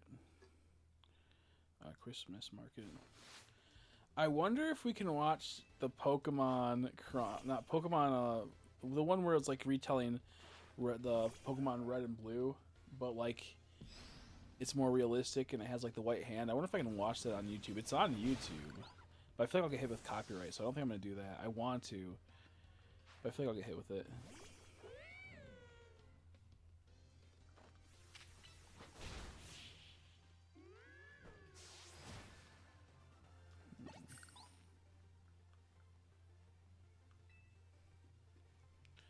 Pokemon Wave 2 crashes market.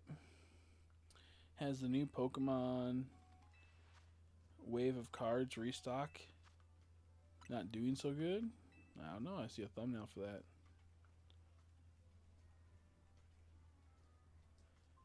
Ah, fuck, I got a notification. Tickle my bubbles. Tickle my jewels. I can hate this stupid drip app. It keeps giving me notifications I don't care about. Let's fix my settings now. Help in settings. There we go. Help in settings. Which one is it? Nope, that's that. There we go.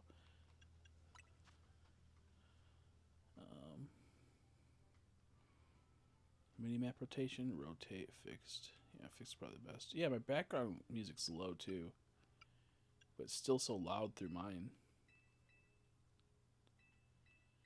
It's still too loud. Still so loud. I don't know why it's so loud, dude.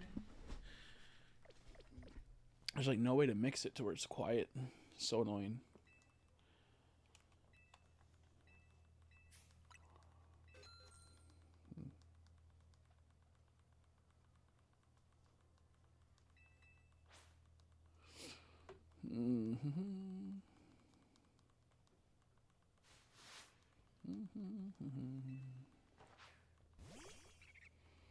Best shy hunting method ever. Pokemon Legends ZA. Dude, shut up. Sick of these things. Gotta fucking use 2 hands for this. You can't use one. It's so frustrating.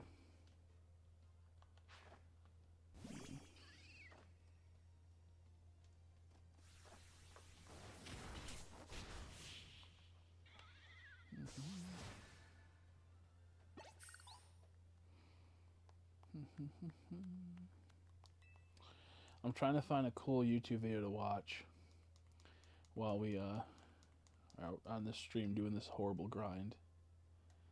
I'm getting CA in my feed and I don't even have the game. Yeah. You're welcome. You're welcome. You're welcome. The world's rarest Pokemon, 6 years. The 6-year quest for the world's rarest Pokemon. Professor Rex. Wow. That's cool.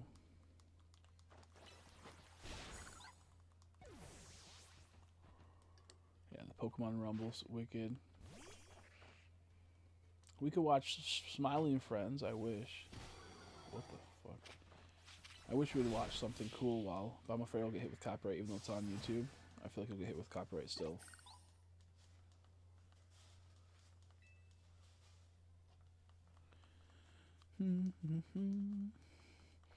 Get copyright or anything. Yeah, I know that's the problem. It sucks because it's on YouTube, but they still hold the copyright for it, you know? Because they're getting money through streaming it, so I couldn't stream it. Because they would want the money.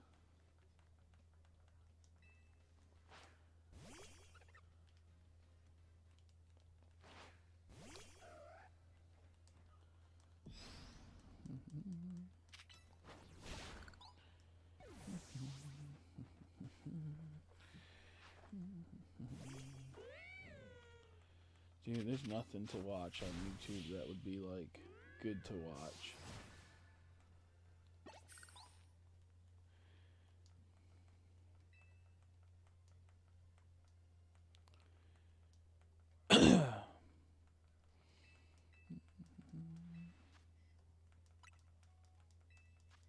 Two new Dragon Ball projects confirmed. What the? We're getting some Dragon Ball projects. I wonder what that's all about. I want to look it up, but I know you guys don't care about Dragon Ball, so I'm not gonna look it up. Okay, I'm gonna look it up, but I'm not gonna read. I'm gonna read the comments. I'm not gonna have the video play, so you don't get bored by it.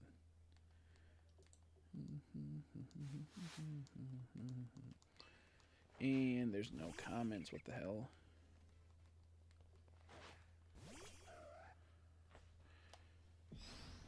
Does he not have comments enabled? I know he got some hate a while ago, this guy did. 2026 announcement. Major events here of the franchise. Okay, 1 second. I need to see if this guy turned off comments. Oh no, he didn't. It just was closed. It was just closed out because I was in long form, not like the other way. Let's see. I'm gonna read these.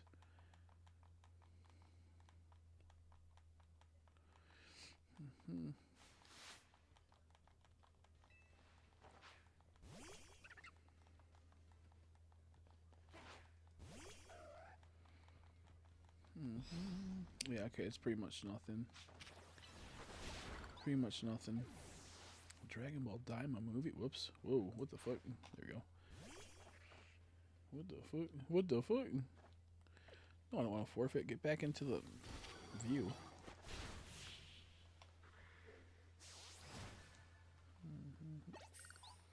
It's kind of crazy we haven't got a Dragon Ball Super continuation of Season 2. When, like, Season 1 was kind of like, eh. Like, it was good at the end. It was pretty eh, though. And then they made, like, Season 2, and the manga gets 100 times better. The manga gets 100 times better. And they just haven't adapted that yet into the anime, which is crazy. You get so much better later on. Look at that one black guy in the crowd yelling and cheering. The few people in the crowd just clapping. And half of them are just like the restaurant staff. That's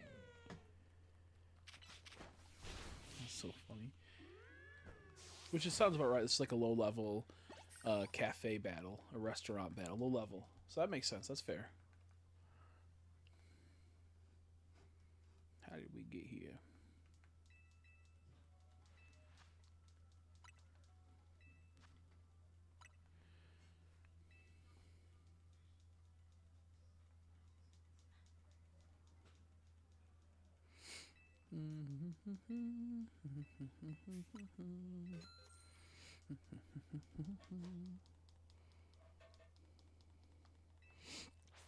I could watch like some cool Pokemon lore videos, but like what even is there?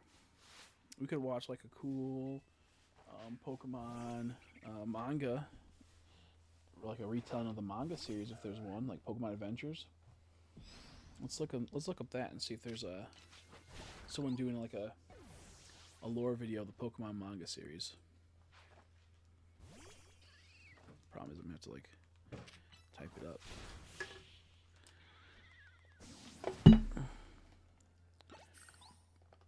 Let's see if someone has it. I can't see my fucking keyboard. Pokemon? Hang on, okay.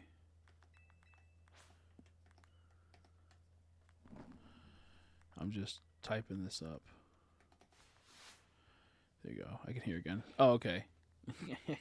Okay.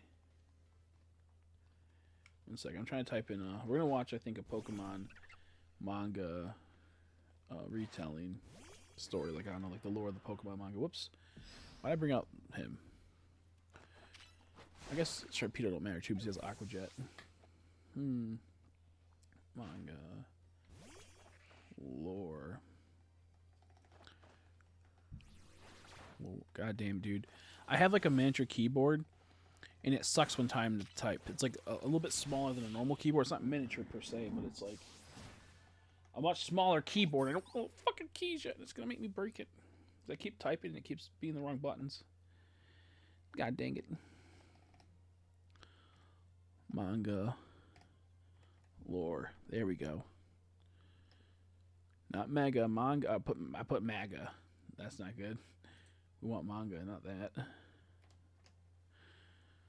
There we go. The complete story. That's what I was looking for.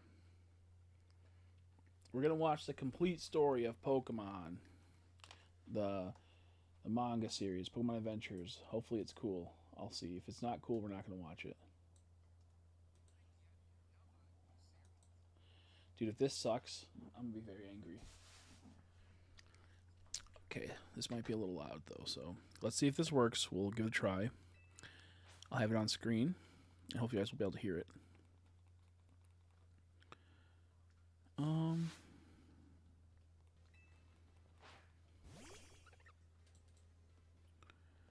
I'm gonna have to display capture. I know it's infinite windows, I know. We're gonna display capture, and then we're going to Alt, like this, to where it's just this. And then we're gonna, hopefully this will work. It should work, I hope. We'll put it like right there. That's fair, I think. Tell me, let me see if the display, we have to find the display capture now. Because we want audio coming from the display capture. Okay, do you want, you're gonna kill me, this Panzer's. Not really, but kill me emotionally.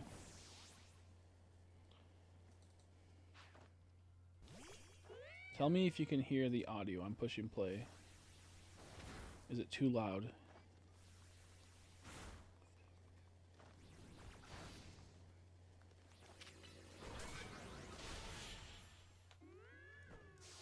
Can you hear it when I push play? Or is it not working? Or is it too loud? Is it not loud enough? I need to know so I can adjust it and try to figure it out. I don't know if the display capture always captures audio. I have it paused now, but I pushed play a bit ago. It was super loud in my ear, but I don't know if it's going through capturing the audio for you guys. Okay, I assume it's not because no one said anything. So I'm going to try a different method. We're going to do window capture. Add source. Okay, it didn't. Oh, because it tried to click Ryogenics. Here we go. Now we do this, and then we do. I'm gonna Alt tab it.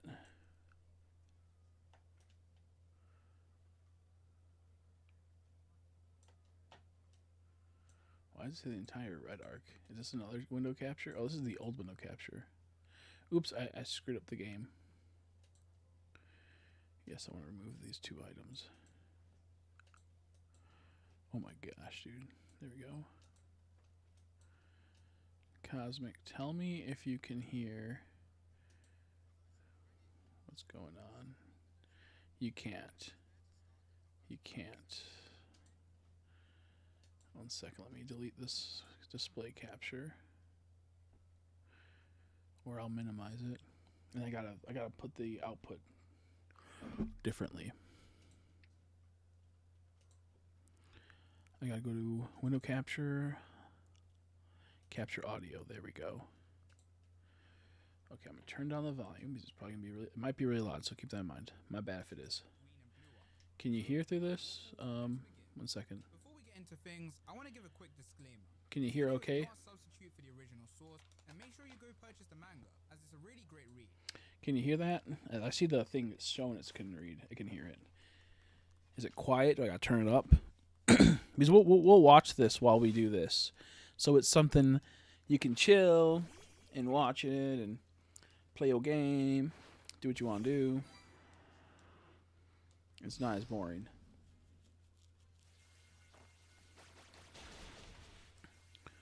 Whoops. God dang it, dude. You can easily get it physically from Amazon, digitally from Amazon, or on Viz. But with the disclaimer done, let's get back into things. Excuse me.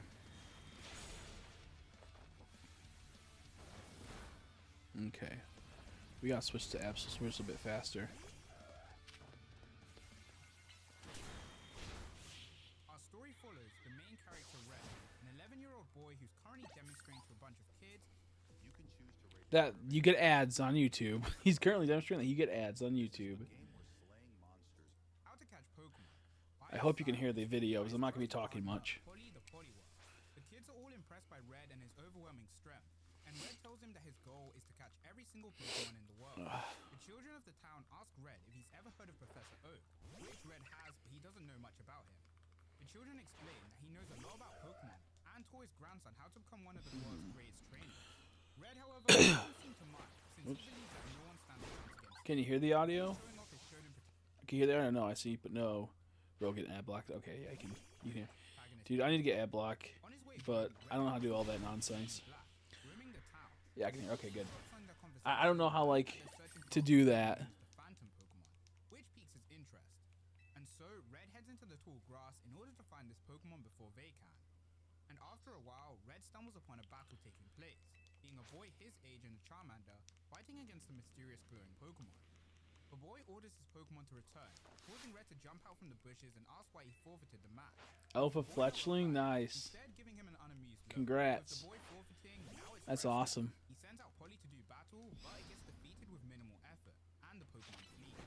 Red is in complete shock at his defeat, and the boy lectures Red, telling him that he forfeited the match because of a difference in strength between his Pokemon and the wild Pokemon, giving Red some advice to know his limits before walking away smiling. Overwhelmed by his defeat, Red decides that it's time to go to Professor Oak's lab in order to get some real lessons on how to become a great Pokemon trainer. Once at the lab, Red rings the doorbell, but to no answer. Bing, When he bing, checks the bong. handle, he realizes Bong, that the bing, door bong, is bong. open, so he lets himself in, as you do in Pokemon. Inside, Red sees a ton of Pokemon inside their Pokeballs, some of which he's never seen before. One Pokemon in particular catches Red's interest, being a Bulbasaur that's kept on a table all by itself. When he tries to introduce Polly to the Pokemon, it begins to start growling. I love how they did this. I wish they would have kept it. And Oak makes his appearance, assuming Red to be a Pokemon thief. In the panic, Red stumbles back and accidentally releases all the Pokemon from their Pokeballs, forcing Red to try get them all back. After a long time, Red manages I love to this catch art style. I miss this but type some of them stuff in the manage to manga. Red really wants to go out and hunt for them, but Professor Oak isn't going to let him go so easily, still thinking that he's a thief. Red then explains that he wasn't trying to cause any trouble, and he's sorry for entering the lab without permission, but right now they need to focus on catching the Pokemon that are missing. And so the duo head outside, making their way all the way to Viridian City in order to catch the Pokemon, until only one remains, being Bulbasaur. When it spots Red and Oak, it immediately hides in the city. I forgot to auto-click it. This doesn't auto-gotta click it every time. Causing Red to have to intervene and calm the Pokemon down, realizing that it's so aggressive because this is its first time outside and seeing other creatures, due to the fact that Professor Oak kept it in a ball by itself, allowing Bulbasaur to calm down and trust Red. But the trio is interrupted by the appearance of a wild Machoke that wants to fight them. Bulbasaur stops the Pokemon from attacking Red, but Professor Oak gets knocked out, leaving the battle up to Red to fight himself. Although he knows nothing about the Pokemon, he uses some quick thinking to realize It's so Bulbasaur fucking can't funny. control of it, simply due to the bulb on its back. Professor Oak wakes up and is impressed by Red's actions, awarding the boy the Bulbasaur to keep, which Red nicknames Saw. Red then They would explains never to do Professor something Oak like this in everything the about actual how he games. sought out for him in the first place. Something that's After cool. catching up on the story, Professor Oak then quizzes Red on what he truly believes makes a great trainer, before revealing to him the answer: what's inside your heart and the connection between trainer and Pokemon, like what Red showed with his Bulbasaur. After this lesson, Oak gives Red a Pokedex and tells him by the time that he's completed it, chances are he'd already have become a great trainer, altering Red's goal from wanting to catch them all to becoming one of the greats. A day or so later, Red heads for the Viridian Forest in order to catch more Pokemon. The secret Also king is encouraged con. at the same time is the boy from before, who's patiently waiting for something, taking out a Pokedex and revealing himself to also be a Pokedex holder. Inside the forest, Red Poliwhirl ends up getting attacked by a Charmander, belonging to the boy. The boy claims that he thought it was a wild Pokemon and says it was nothing personal. But the I'm hot taking a air break. breaks Sounds Red's good. throwing hand. Do what you gotta do. The boy catches his fist with ease and the two trainers then reckon with each other. But they get interrupted by a stomping sound, confusing Red but exciting Boom, boom, the boy, boom, boom. who's been patiently waiting for this. This being Boom, boom, a boom, boom, boom. Kangaskhan, something that doesn't even exist in the Viridian Forest. But anyway, the boy attacks a Pokemon in order to catch it, whilst taking out his Pokedex, surprising Red to see another Pokedex in existence. The boy laughs, saying that his granddad told him that he gave away a Pokedex to someone, never expecting it to be him, also revealing himself to be the aforementioned Professor Oak's grandson. The boy then continues his attacks on Kangaskhan, but Red I'm gonna go do realizes some that something's things wrong when the Pokemon doesn't fight back. from drawing. Oh, nice. What you drawing? And after taking What are a you closer drawing? look, Red tells the boy to stop attacking, but That's he ignores awesome. him, forcing Red to use Polly to stop the Charmander. Red runs over to the Pokemon and asks if its baby's alright, with the baby Kangaskhan poking its head out from the pouch and revealing that it's been poisoned by another Pokemon. However, this is nothing a quick antidote can't fix, as Red heals up the Pokemon good as new, allowing the Kangaskhan to return back to the wild. The boy sarcastically thanks Red, and Red advises him that a win isn't really a win if his I'm almost reprised before I stress over again, yeah. Begins to get back on his way, but not before being nagged by Red to tell him his name, Like fill out. which is Blue, or Green depending on the translation. Go. And Red takes the chance to proclaim Blue as his rival, saying that he won't lose to him. And Professor Oak, who was hiding in the bushes, smiles, looking forward to seeing how the rivalry will unfold between both trainers. But next up on Red's trip is Pewter City, where the townfolk are in disarray. Since the wild Pikachu's been Darn it, I going can't around see how much I have. so now it's time for the hero to do hero things. 586. Okay. Pokemon, using Soar's sleep powder attack to make the Pokemon drowsy, and finishing off with a simple Pokeball, making Red's third team member, Pika the Pikachu. Red gets a reward Don't have and enough. tons of food for helping the villagers, but Pikachu isn't too happy about everything, shaking inside of his Pokeball, meaning now it's time for some attitude training. Red Pikachu looks so funny in that. But to no success, which is picked up on by his new rival, Blue, who taunts Red on his lack of progress. Red, of course, falls for this taunt and challenges Blue to a battle, who instead comes up with a better idea, being that they should both challenge Actually, right over Pikachu here. to the gym and have the winner be decided by who can get the border badge first. Because Red's a complete rookie, Blue explains to him the role of gym leader, telling him that gym leaders earn gym badges which can boost the power of your Pokemon. Now with a concrete goal in mind, Red decides now would be a good time to get his Pokemon healed, which turns out to be impossible, as the Pokemon Center has become the victim of a vandalism attack, meaning Red's only Pokemon at full power is his Pikachu. The day of the gym challenge comes round. Whoops, Red did not makes mean to his hit way that the right gym. there. Once he arrives, he sees Blue Oh, I got it though. against other trainers Nice. inside. But now it's Red's turn to get through the preliminary and earn the right to fight against Brock. But because Pikachu still won't listen to him, his only choice is to fight every battle and win with one attack, going through battle after battle and gaining the attention of Brock himself. And after a gauntlet of trainers, now is the time for Red to finally fight the guy, being forced to use Pikachu, as Sora and Polly have reached their limits. In the battle, Pikachu still Anything that refuses comes to listen mind, to I've been Red, trying to but figure out my still style avoids more. Brock's That makes sense, yeah. safe, until one stray rock Whatever hits him comes to mind is best to strive, as you might be able to find something that's really good Pokemon, for your style, like you say. I agree. chasing him around the ring. That makes Brock gets sense. annoyed as he was That looking makes for a sense. challenge and commands his Onix to finish Pikachu off. But Red leaps at Pikachu at the last second to save it from danger, telling the Pokemon that he's glad it's safe, and apologizes for forcing him to fight. This resonates with the Pikachu, making it attack the Onix at full power, taking it down. In the anime, Yeah, he explodes the Onix. Pikachu a reason for being able to He defeat explodes the Onix Maybe with his he electric said, "Screw blast. it. Make Red Pikachu able to attack ground types. Keep that in mind, because it's going to be a trend. That aside, that attack grants Red the victory. I think and we're going the border wrong badge. way. We are. Blue also But I managed think to we get the can badge and most likely got it first, do something right making him here. the winner of this challenge. But that stuff doesn't really matter, as Red now has a new friend in Pikachu, who he introduces to the rest of the team. Red's next journey has him running into an Indian girl fighting with Gyarados. Red subs in and helps the girl in restraining and catching the Pokemon. And he's surprised to see a Gyarados in the wild, but the girl tells him that the Pokemon wasn't wild. Instead, it's her own Pokemon that got stolen from her and has been going rogue until now. Red gets enraged at the thought of Pokemon being stolen and wants to go put these thieves in their place, but he has no idea where they are. He then thinks that Professor Oak might Whoops. have an I'm idea. supposed to go over here. I remember So he now. and the girl head to a Pokemon Center and contact Oak, learning that the thieves Yeah. known as Team Rocket have been stealing This is long before. This is long before they really understood how stuff worked in Pokemon. power of a Pokemon enormously, and Team Rocket themselves might even be searching for that stone. So with some new intel, Red and the girl, who we learn is called Misty, make an alliance once again to find Team Rocket and the Moonstone, and surprise surprise, Mount Moon. Outside the cave's entrance, sure enough, a Team Rocket. So Red and Misty have to sneak inside to begin their search, using Pikachu's flash as a light source. Inside the cave, Red bumps into Team Rocket, meaning it's now time for a battle. Although he has type disadvantage, Pikachu manages to force Team Rocket's Rhyhorn onto his back, Whoops. making Team Rocket reveal their secret weapon, a syringe that they inject into Rhyhorn, causing it to evolve into Rhydon. Misty tries to help with Staryu, but Look at how Rhyhorn's too cool powerful this and knocks manga them is. out, leaving Red and Pikachu the I wish we only had ones good left stories standing. like this. Even they struggle to fight back against it. So knowing that he can't win, Red gets Pikachu to cause a cave-in, separating the two sides and allowing him and Misty to escape the mountain. Misty's sad that they failed to get the Moonstone, but Red reveals that under the rocks that fell lied the Moonstone, meaning mission half complete. As thanks for his help, Misty takes Red to her mansion in Cerulean City, and she gets her mates to clean his clothes and heal his Pokemon.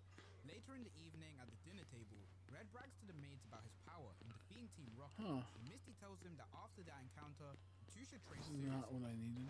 Red, however, It's not this believes way. he doesn't need any training. Where's the Claiming rocks now at he that knows over how to here train normally? I Rocket. think it's behind me then? Them to get into an argument and Misty storming off. Must Later be over at night, there. Red's in his room with his Pokemon when suddenly he gets attacked by a heavy gust of wind. I don't know. It's weird. They didn't respond. After a while, the gust of wind stops, and on the floor lies a single Gyarados scale. The next morning, Red tries to think who could have attacked him when the maids all come in wanting to see him in action, with Red saying he can show off to them against the city's gym leader, which makes all the maids start to laugh. Just then, Misty appears, offering to take Red to the gym herself.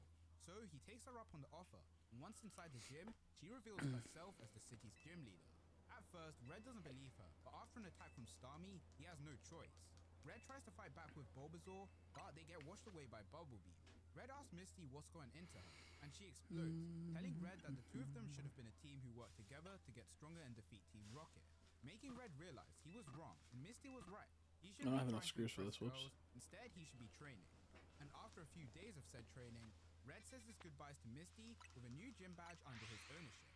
After the events with Misty, Red finds himself running into Bill, who accidentally fused himself Yeah. with Rattata. Bill gets swept up by a Pharaoh, forcing Red and his team to help him out. After defeating and catching the Pharaoh, Red helps Bill turn back to normal. Bill gives him access to the Pokemon Transporter system, allowing him to switch his team around with no issues. The next stop on Red's adventure takes him to Vermilion City, where he spots the massive SS Ant, and gets a little too curious about I like how it. Bill was just a Rattata, his head on a Rattata body. Causing him to get caught by the ship's crew and thrown off the ship. Red then gets approached by the Pokemon Fan Club's chairman, who after seeing Red's Pokemon, makes him an honorary member of the Pokemon Fan Club, bringing him to their main building. Once there, Red learns about the Pokemon Fan Club and its members, and has his Pokemon shown off to them, with one lady asking Red how long he's had Poliwhirl. Red explains that he's had Poly since he was a little kid, and Poliwhirl was just a Poliwag. Suddenly, a man enters, claiming that someone has stolen his Exeggutor, which leads to Red finding out the multiple cases of Pokemon getting stolen, meaning now it's time for more hero stuff. Red asks about everything he can on the case, with the people telling him that the abductions all happen around the same time every month, with Red coming to the conclusion that the thieves must be transporting the Pokemon for these sites, as getting the Pokeballs from the owners would be too difficult, and the only thing able to do that would be something big itself, which causes Red to ask about SS Ant. The people tell Red that the city's gym leader has been using it to transport supplies to Cinnabar Island, in other words, Pokemon. So with this new piece of information, Red heads to the SS Ant, but not before having to leave Pikachu behind with the chairman, so that he can cuddle it. In order to get on the ship successfully, Red gets Bulbasaur to lift him up from the side, and has to wait for his return, while he and Polly go onto the ship. Red finds the room that initially had the shadowy figure he saw before, and this time finds nothing but a Pokeball. That turns out to actually be a Voltorb. He and Polly manage to chase it away, but Poliwhirl ends up passing out, due to getting electrocuted by an unknown attacker. The attacker reveals himself Guess to what? Red, Lieutenant Surge, dude. the one in charge of the SS Whoops. and all the Pokemon on board. That's Red so tells cool. him he's gonna stop him and the thieves, and Surge replies saying that they're not thieves.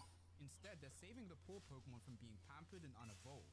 Although Red's angry, he knows there's not much he can do with only one Pokemon by his side, especially now that Lieutenant Surge is bringing out his secret weapon, Electabuzz.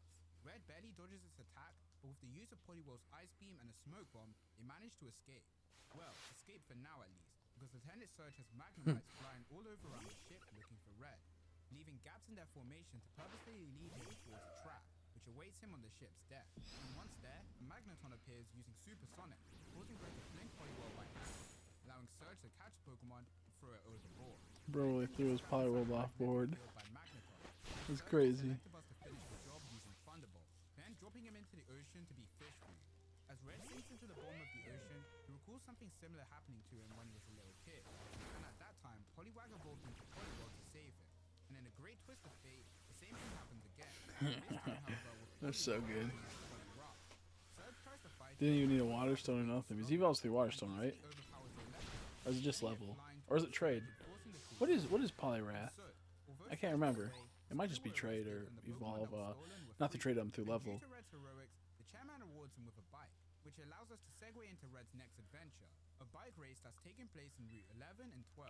With the prize of money on the line, Red decides to take part in the race. Although things aren't going too No, well maybe it's for him, 36 he his bike kinda evolves. sucks. Can't remember. After witnessing another competitor's idea, he realizes that he can use his Pokemon to help him, with Poliwrath making an ice bridge so that it can go faster, Pikachu shocking all the bugs in the forest, and Bulbasaur cutting open a path for them with Razor Leaf. And everything's going well, until a Beedrill hive falls on Bulbasaur's head, making a horde of Beedrill appear and sting them. However, that's just a small price to pay for the distance they made. Red is currently in third, but manages to catch up with the second and third place riders, after seeing them stopped by a Snorlax blocking their path. Red tries to fight it, but Snorlax rest heals any damage done. The only thing to make Snorlax move is food, and the only food Red has is the honey left on Bulbasaur's head, offering Bulbasaur as a snack to entice the Snorlax into waking up, which actually works, causing the Pokemon to chase them all the way to the finish line. But everything worked out in the end, as Red won the race and caught Snorlax, which he nicknamed Snore. Red now heads north of Route 12 and reaches Lavender. I'm having more fun watching this manga than I am playing the game. I keep forgetting I'm playing the game. People there are even less than friendly. All but one, being an old man named Mr. Fuji, is paying respects to his late dojo. Mr. Fuji invites Red to his house and explains to Red that Lavender Town Cemetery is called the Pokemon Tower and recently has become under attack by ghosts who have been scaring people and making them unable to put their Pokemon to rest. Mr. Fuji shows Red some photos of his dojo, and in one of the photos is Blue. Mr. Fuji tells Red that Blue came to the town just before Dojo Park and headed to the Pokemon Tower in order to stop the ghosts, but that was 2 weeks ago and he hasn't returned since. Red knows it's unlike Blue to go down easily, meaning the rumors of Pokemon having a serious ghost problem could be true, and the only way for him to solve it is to tackle it head on. Inside the tower, the fog is everywhere, and Pokemon begin to surround it, rushing up to him and revealing themselves to be Pokemon corpses. Red tries to That's fight pretty them, brutal. but his attacks have no effect, so he and Bulbasaur flee out the fog and realize that the Pokemon are no longer chasing them, meaning what he needs to do is attack the fog rather than the zombies. But before he can execute his plan, a fireball gets shot at him, and from inside the fog appears Blue, who's been possessed and begins attacking Red. Whilst Red's trying to fight back, a Ghastly reveals itself, being the one in control of the fog, and Red deals with it by having Bulbasaur suck in the fog with Solar Beam, firing it out of the tower and freeing Blue from its control. Blue reluctantly thanks Red for his assistance, but now it's his turn to deal with things.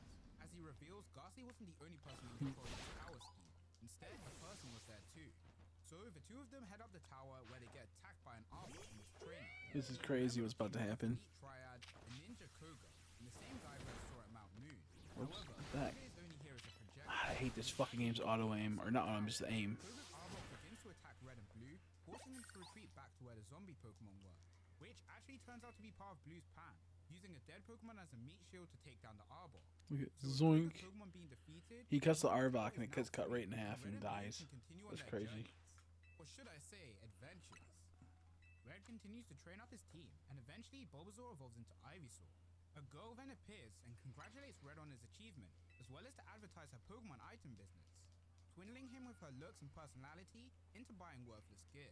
After getting scammed, Red takes a trip to the Pokemon Center and decides to call Professor Oak, showcasing the professor his new Ivysaur, making the professor bring up Squirtle, the third Pokemon he had been researching, but unfortunately, Squirtle got stolen. Red leaves the Pokemon Center and by coincidence runs into the girl from before, rushing over to her and demanding a refight. The girl tries to flee using her war turtle to sail across the river, but Red uses Snorlax to block her path. She tries to trick Red again, but this time he's used her tactics and gets Snorlax to take her out with Mega Ball. With the girl unconscious, Red takes his money back from her wallet, finding out her name is Green, theorizing that she may be the one who stole Squirtle, due to her having a war turtle. Later at night, Red checks his Enough jacket. relaxing, back to enjoying and watching. Let's go.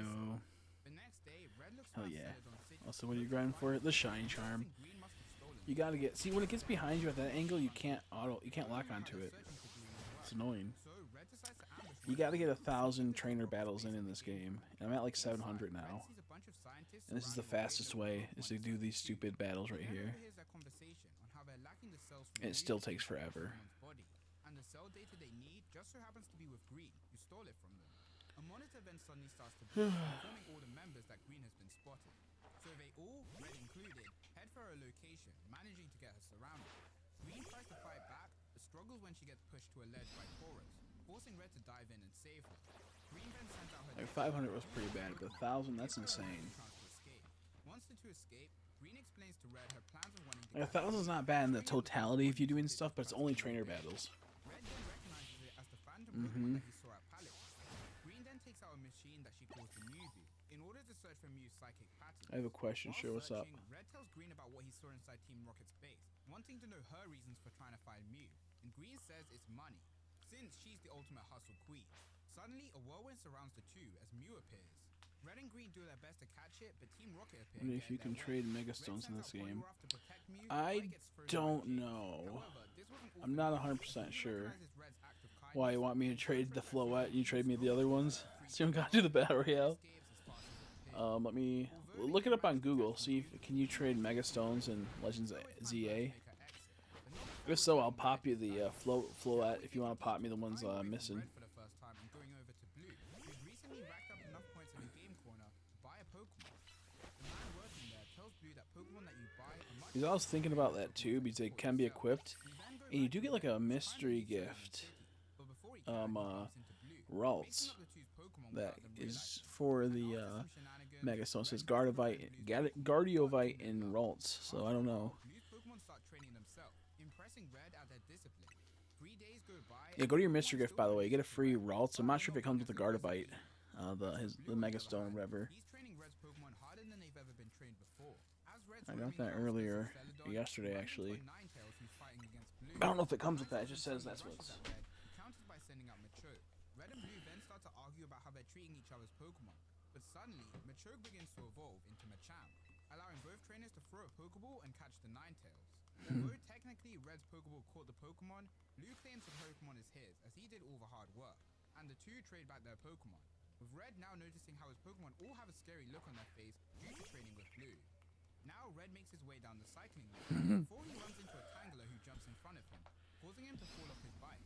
Red tries to chase the Pokemon down, but he gets stopped by the townspeople who tell Red that It says no, yeah. That's what I was assuming.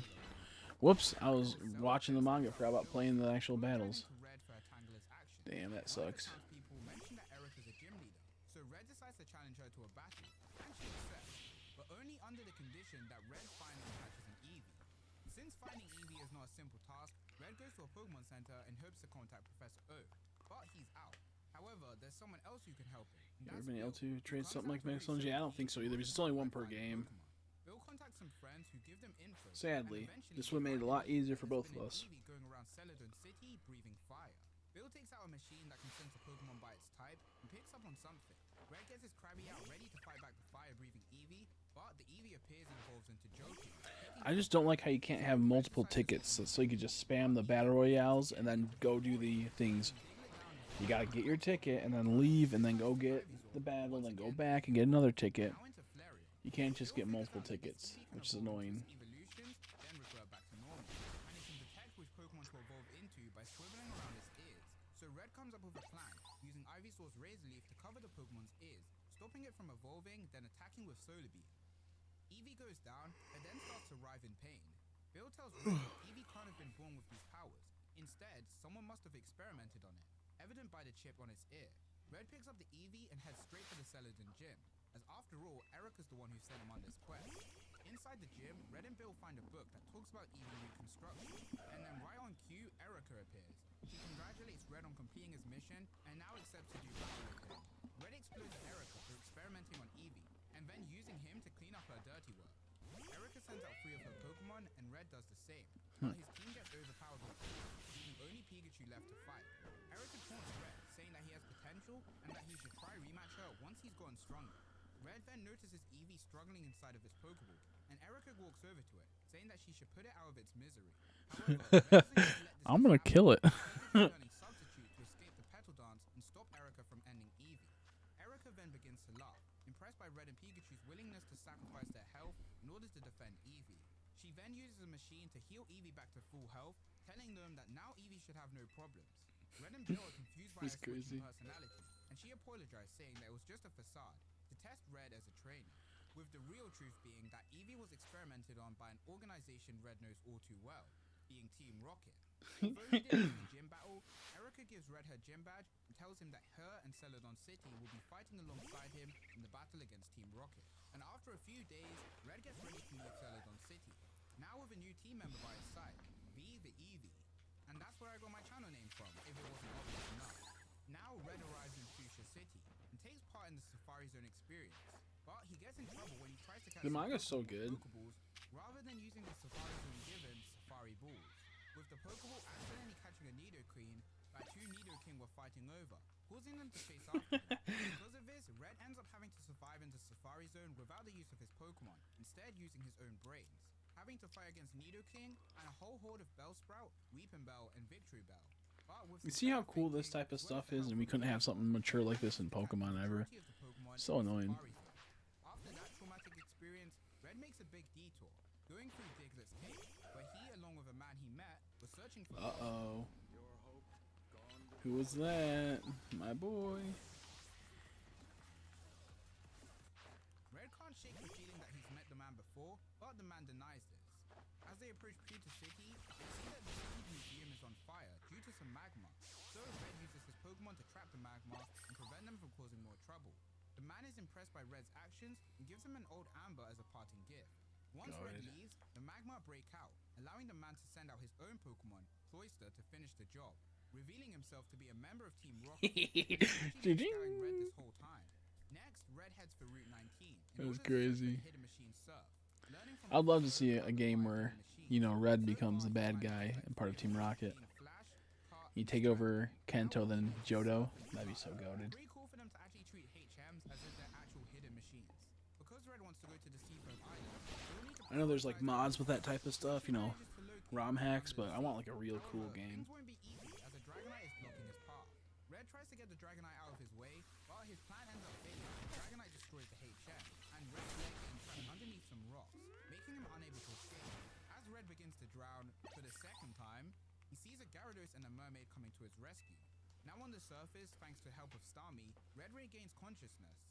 Quickly understanding the situation and commanding Gyarados to It would be his so height, over. taking It would down be so Red. over. Out of the water jumps Misty, Yeah. telling Red that if he needed help crossing the sea, he should have just come to her for help. Red then gets some lessons on how to ride Gyarados, and eventually they both reach the Seafoam Islands. Misty gives Red her Gyarados in return for his Krabby, and leaves wishing him luck. On the island, Red takes a chance to introduce to his team their newest teammate, Gyro the Gyarados, telling them that their new mission will be searching for the legendary Pokemon Articuno, who roams the Seafoam Islands. Red's Pokemon are very timid of Gyarados, remembering its aggressive nature from before. But that's the least of their worries, as Red gets attacked by a Muk, and Gyarados swoops in to save him. Red tries to get everyone to help Gyarados, but they're still conflicted. It turns out though that this Muk has an owner, being Team Rocket, who have forced Articuno to seal itself in ice as a defense mechanism. Muk begins to attack the Articuno, and Red asks Gyarados to stop it. But Gyarados is having a relapse after seeing Team Rocket. Muk then switches targets and attacks Gyarados again, and Articuno breaks out of its ice in order to escape. Team Rocket chase after it, and Red's Pokemon are about to follow, but Red tells them to stop, and instead focus on helping Gyarados. Random flex a year ago walking, I was hunting Star Child, Pokemon Crystal. I was on 3 S, like 100 cents I got this shiny. Nice. That's not bad. That's not bad. That's actually really good. I want to hunt that sometime, but it's too much. Too much for me right now to deal with all that. But that would be cool. Red has no choice but to move on to the next island, which is Cinnabar. That would be cool. As he approaches the island, he sees a fire by the cliffside. And when he goes to take a look, It takes a bit to do those resets this too. time attacking 2 fire Pokemon. Because of the intense heat, Red ends up revealing his hiding spot, and Team Rocket tries to attack him. But he's saved by a man named Blade, claiming that Team Rocket is after him, so they should let Red go. However, Red is no slouch himself, repaying the favor by getting Gyarados to attack Team Rocket. Blaine the chance to use Rapidash to grab Red and escape into the forest. Whilst they're riding, Blaine explains to Red that he was once a member of Team Rocket, working as a scientist, but he's left them now. Their conversation gets cut short though, as Team Rocket reveal their secret weapon, the legendary Pokemon Moltres. Blaine asks Red if he has a flying Pokemon, which Red doesn't.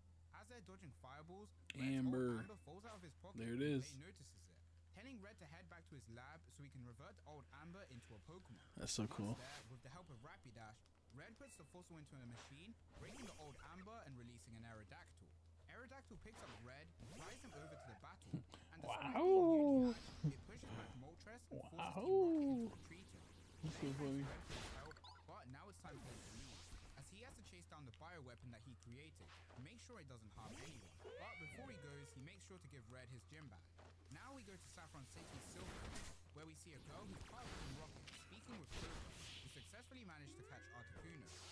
I'm watching the manga. I'm having so much more fun than this stupid game. Lieutenant Sue appears on the monitor, giving a message that he's caught Zapdos. And we then see the man who was with Red earlier, who talks about the failure of Project Mewtwo and how they have a new plan utilizing the legendary birds. It's crazy Now what they cut do again with to that. Blue, who's been trying to get to Saffron City. It's crazy All what they four do roads with for it that. have been blocked, forcing him to try fly in with Charizard. In the sky, he encounters Green, who tries to warn him about the barrier around the city, but she was a little too late. Blue tries to use Charizard's flames, but that doesn't work either, and Green asks Blue if he would like to team up, but he doesn't reply, instead making his way for Pallet Town in order to ask his grandpa for help. From Cinnabar Island, Red now heads for Pallet Town in order to visit the professor, but when he arrives, he notices that nobody's around. Inside the lab, he sees 700, the find that professor zone, and asks 300 him what's more. going on.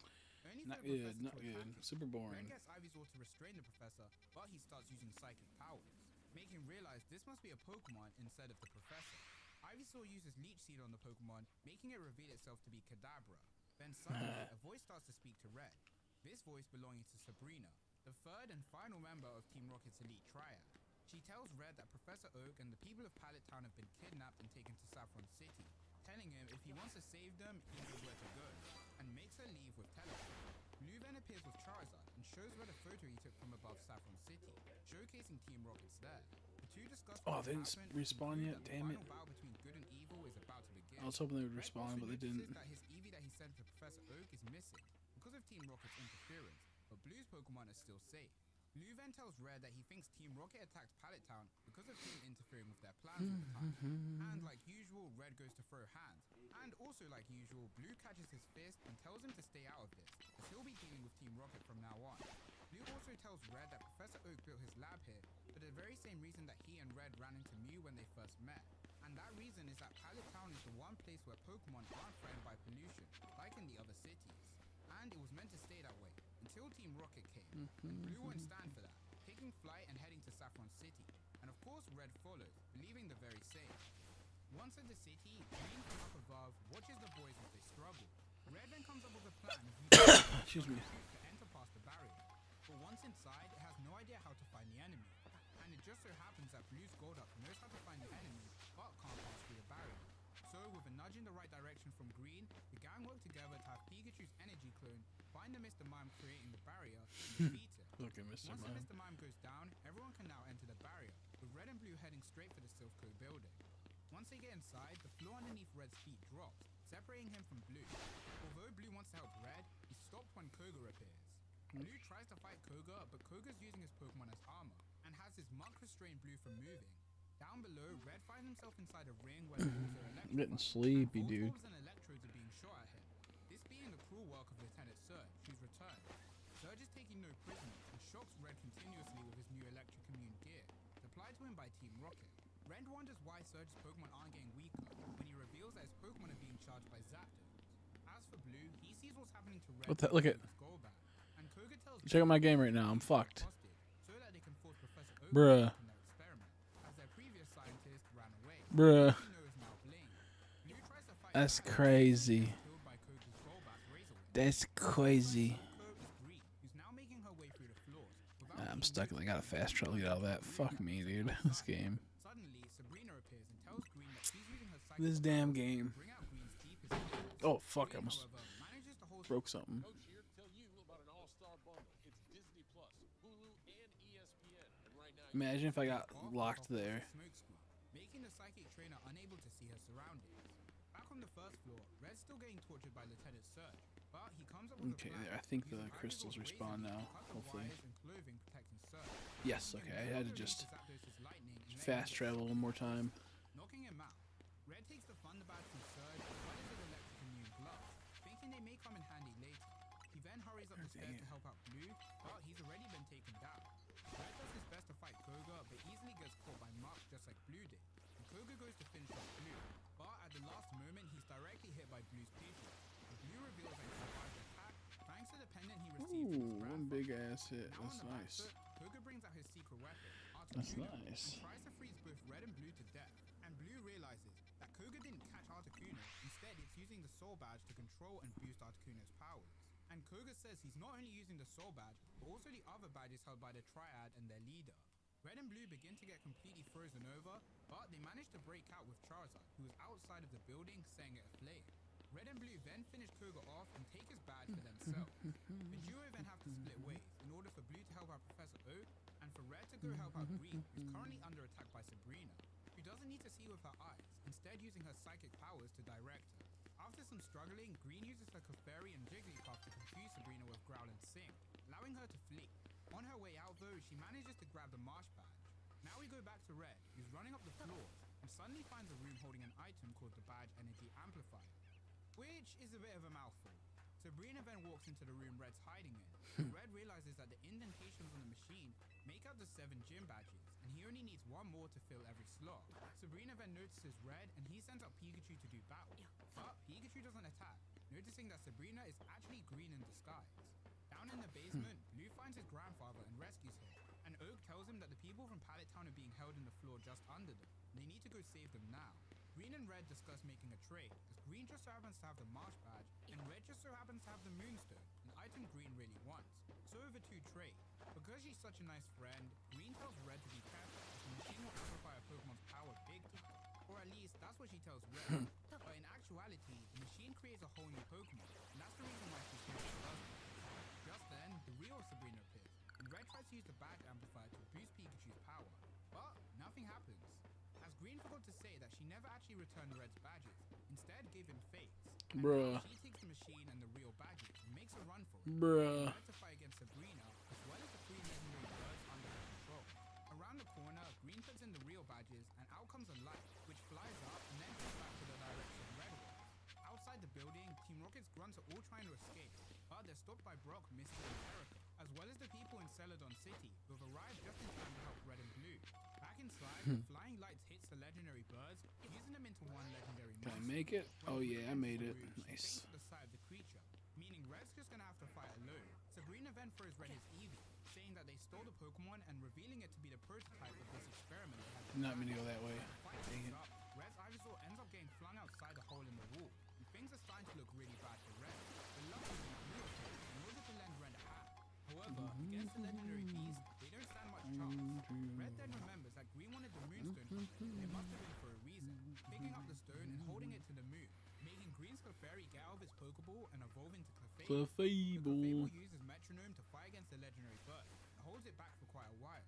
But Sabrina won't give up easily, using the Pokemon to send the gang flying out of the building. Things look over for the team, but they're saved by Red's Ivysaur's Fine Web. Green then wakes up and sends her Blastoise out, whilst Blue uses Charizard and Red using Ivysaur. I think we have enough to get a Mega Stone. Command their Pokemon to attack at full power, with Red's Ivysaur even evolving into Venusaur. The power of the starters together is enough to land a hit on the legendary bird, splitting them back into 3 and knocking Sabrina away, thus freeing the Pokemon. So with Team Rocket's main force defeated, the trio run away from the collapsing building. But as Red leaves, he sees a man staring at him from behind the building. With the heroes victorious, Red and Blue meet up with their friends, gym leaders, and Professor Oak. And Red wonders where Green ran off to, with her hiding behind a tree now that Professor Oak is in sight.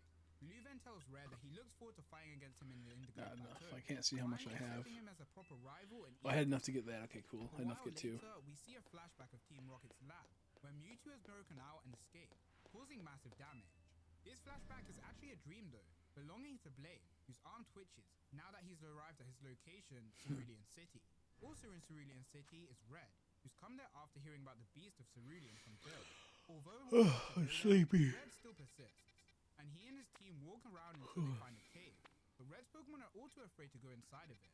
Suddenly, a tornado forms inside the cave, picking up Red and his Pokemon. Red tries to get his Pokemon to hold onto each other and escape, but his Pokeballs are all They're away. all fucking. They all try to fly out, but Aerodactyl can't hold everyone. So they all begin to fall, and as Red falls into the Twister, he's held by an unknown figure who gives him Pokeballs to catch and save his team with. This person, of course, being Blaine. Red and Blaine discuss the monster, and Blaine explains how the Twister works, with him describing it as both an unbeatable offense and defense, and it's called the Psywave. The monster then reveals itself from the center of the attack, being Mewtwo, and it tries to suck both Red and Blaine towards it. Suddenly, Mewtwo begins to vanish, but Blaine can sense where it is, due to his arm suffering from a mutation. Remember earlier how Green stole Mew's data? Yeah, well, they didn't have enough Mew data to finish off Mewtwo, so instead, Blaine used his own DNA to complete the creation of Mewtwo, thus linking I love how him with the crazy good this manga main is. reason why he can't just let it run wild. Blaine then traps Red in a fire. Come on, Saying he can't get dragged into this mess, heading straight into the vortex to confront Mewtwo. And after a massive crash, the Twister vanishes. Blaine hits the ground, but he's still barely clinging onto life. He then reveals to Red that he actually had a Master Ball, but he never had the chance to use it as Mewtwo kept making tornadoes. Blaine then tells Red that the reason why he left Team Rocket was actually because of him, as he's seen the righteous acts that he made against Team Rocket's evil ways, and it made him want to change too. He then falls unconscious, and things go from bad to worse, as Red's hat gets flung off by Mewtwo, who's still alive. With Blaine knocked out, Red's the only one who can still fight, and so he tries. But Mewtwo creates a spoon out of psychic energy. Blaine then starts to wake up, and informs Red that this spoon may look like a joke, but in truth, it's actually the ultimate weapon for a psychic Pokemon. He tells Red that there's no way to stop Mewtwo, and the only way to stop it is to destroy it. So, Red decides to go for a risky move, sending out his entire team, which makes Mewtwo start up another tornado attack. This time, however, Red lets his Pokemon get caught in the tornado, while T, Arrow, and Pikachu fly towards the center, trying to attack the Pokemon before it can get its tornado to full power. But even this plan fails, as Mewtwo pushes them all back. But as his last-ditch effort attempt, he throws Pikachu towards Mewtwo, who's holding a Master Ball in its mouth, hitting Mewtwo and successfully capturing the Pokemon. With Mewtwo captured, Pikachu caught Mewtwo. Master Ball and tells him that although Mewtwo was super scary and was created to be a He caught weapon, Mewtwo. it hasn't had the chance to live I its haven't life bothered to as a catch Pokemon, up. meaning all it needs In is what? someone to guide it, showing that the world isn't all just bleak and grey. Blaine thinks to In himself what? that Red represents everything a true Pokemon trainer should be. Tells Red that he would love to battle him one day. Red accepts. But for now, it's time for the Indigo League. We now go to the Viridian Forest, where we see a little girl who's roaming around lost. The girl then gets attacked by a disease, but Red swoops in and saves her. He tells the girl that she should be more careful, and the girl thanks him and asks about his Pokemon. Manga. Oh, okay, yeah, He yeah. asks her about Pokemon and help her catch one for herself. Yeah, I need to. The girl catching a rat- That's why I'm watching these all, because they have all the mangas Pokemon appears. on a playlist. So I'm just gonna watch them, and Red uses I'll read them eventually in real life too. I read a lot of them, but not all of them either. the girl lives. In the city, the people scold the girl, as they said to stay out of the forest due to the weird things. Sorry if that noise was weird. I ditched my Red wonders what cheek. they mean.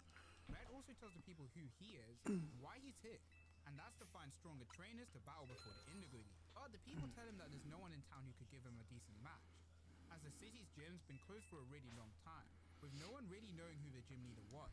But from the rumors that go around, all they know is that he was invincible. Red then prepares to head for the gym, but he tells the girl that although Pokemon can look scary, deep down they're actually just kind, loving creatures. And if you raise them right, they'll always be your friend. At the gym, Red and Saw go inside, only to find a bust statue that's been broken down. Red finds the face of the statue familiar, but can't recall where he's seen it before. When suddenly, a light flashes, and a man steps out of the shadows, telling Red that he's been expecting him, like a typical villain. And that's because he is a typical villain, with the man revealing himself to be Giovanni, the fossil man that Red met before, as well as the leader of Team Rocket and this gym. Red starts to back up and have his team ready to fight, knowing he can't afford to make any mistakes against his opponent, trying to figure out what he should do. Giovanni, however, answers all of Red's suspicions, being that the two of them are the only ones here, and he doesn't have to worry about getting attacked first, as he drops all of his Pokeballs onto the floor, telling Red to bring everything he can, since now he has the advantage. Red goes for this taunt and goes on the offensive, but Giovanni has way more experience, telling Red that he took way too long to pick up and throw a Pokeball, and in that time he was able to counter it. Giovanni then makes the proposal for Red to join. Sorry, I'm so distracted by this game. I'm playing. I'm reading them, watching the manga, then playing the game. I need to stop doing that. Defeat him, he won't continue to pressure him and accept his decision. But if he wins, then Red has to become a loyal servant for Team Rocket. Red once again falls for this taunt, but also chooses to drop his Pokeballs on the floor in order for them to have a fair fight. So the two trainers begin their battle. Red reaches his Pokeballs first and fights with Snorlax, who does its best but gets taken down by Golem's explosion. And before Red can even fight back, he's being held at needle point by Beedrill. Red slowly starts to back up, which is actually part of his plan, rolling a Pokeball under his foot to let out Aerodactyl. The rock type is able to defeat the bug type, and Giovanni uses a hole in the floor to escape. It calls an earthquake, causing Red to get hit by a rock whilst trying to save Poliwag.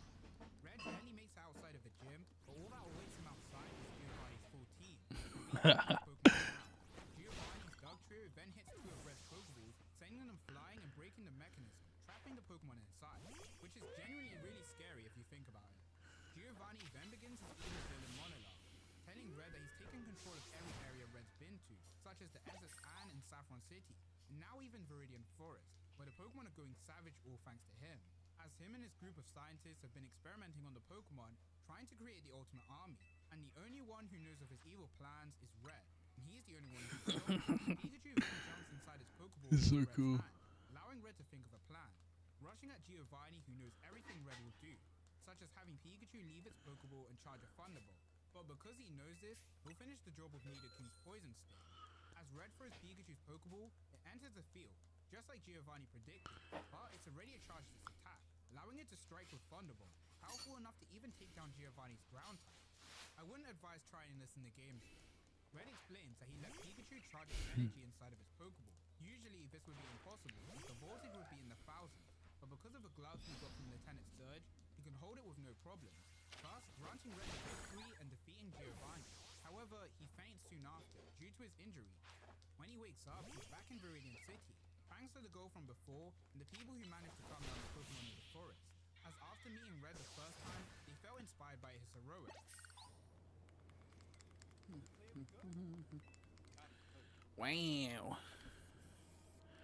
What the hell? There we go. The girl then asks Red if he would be willing to teach everyone in the city about which Red accepts, saying that after he's achieved enough, That was an editing problem. He said, which Red accepts? Which Red accepts?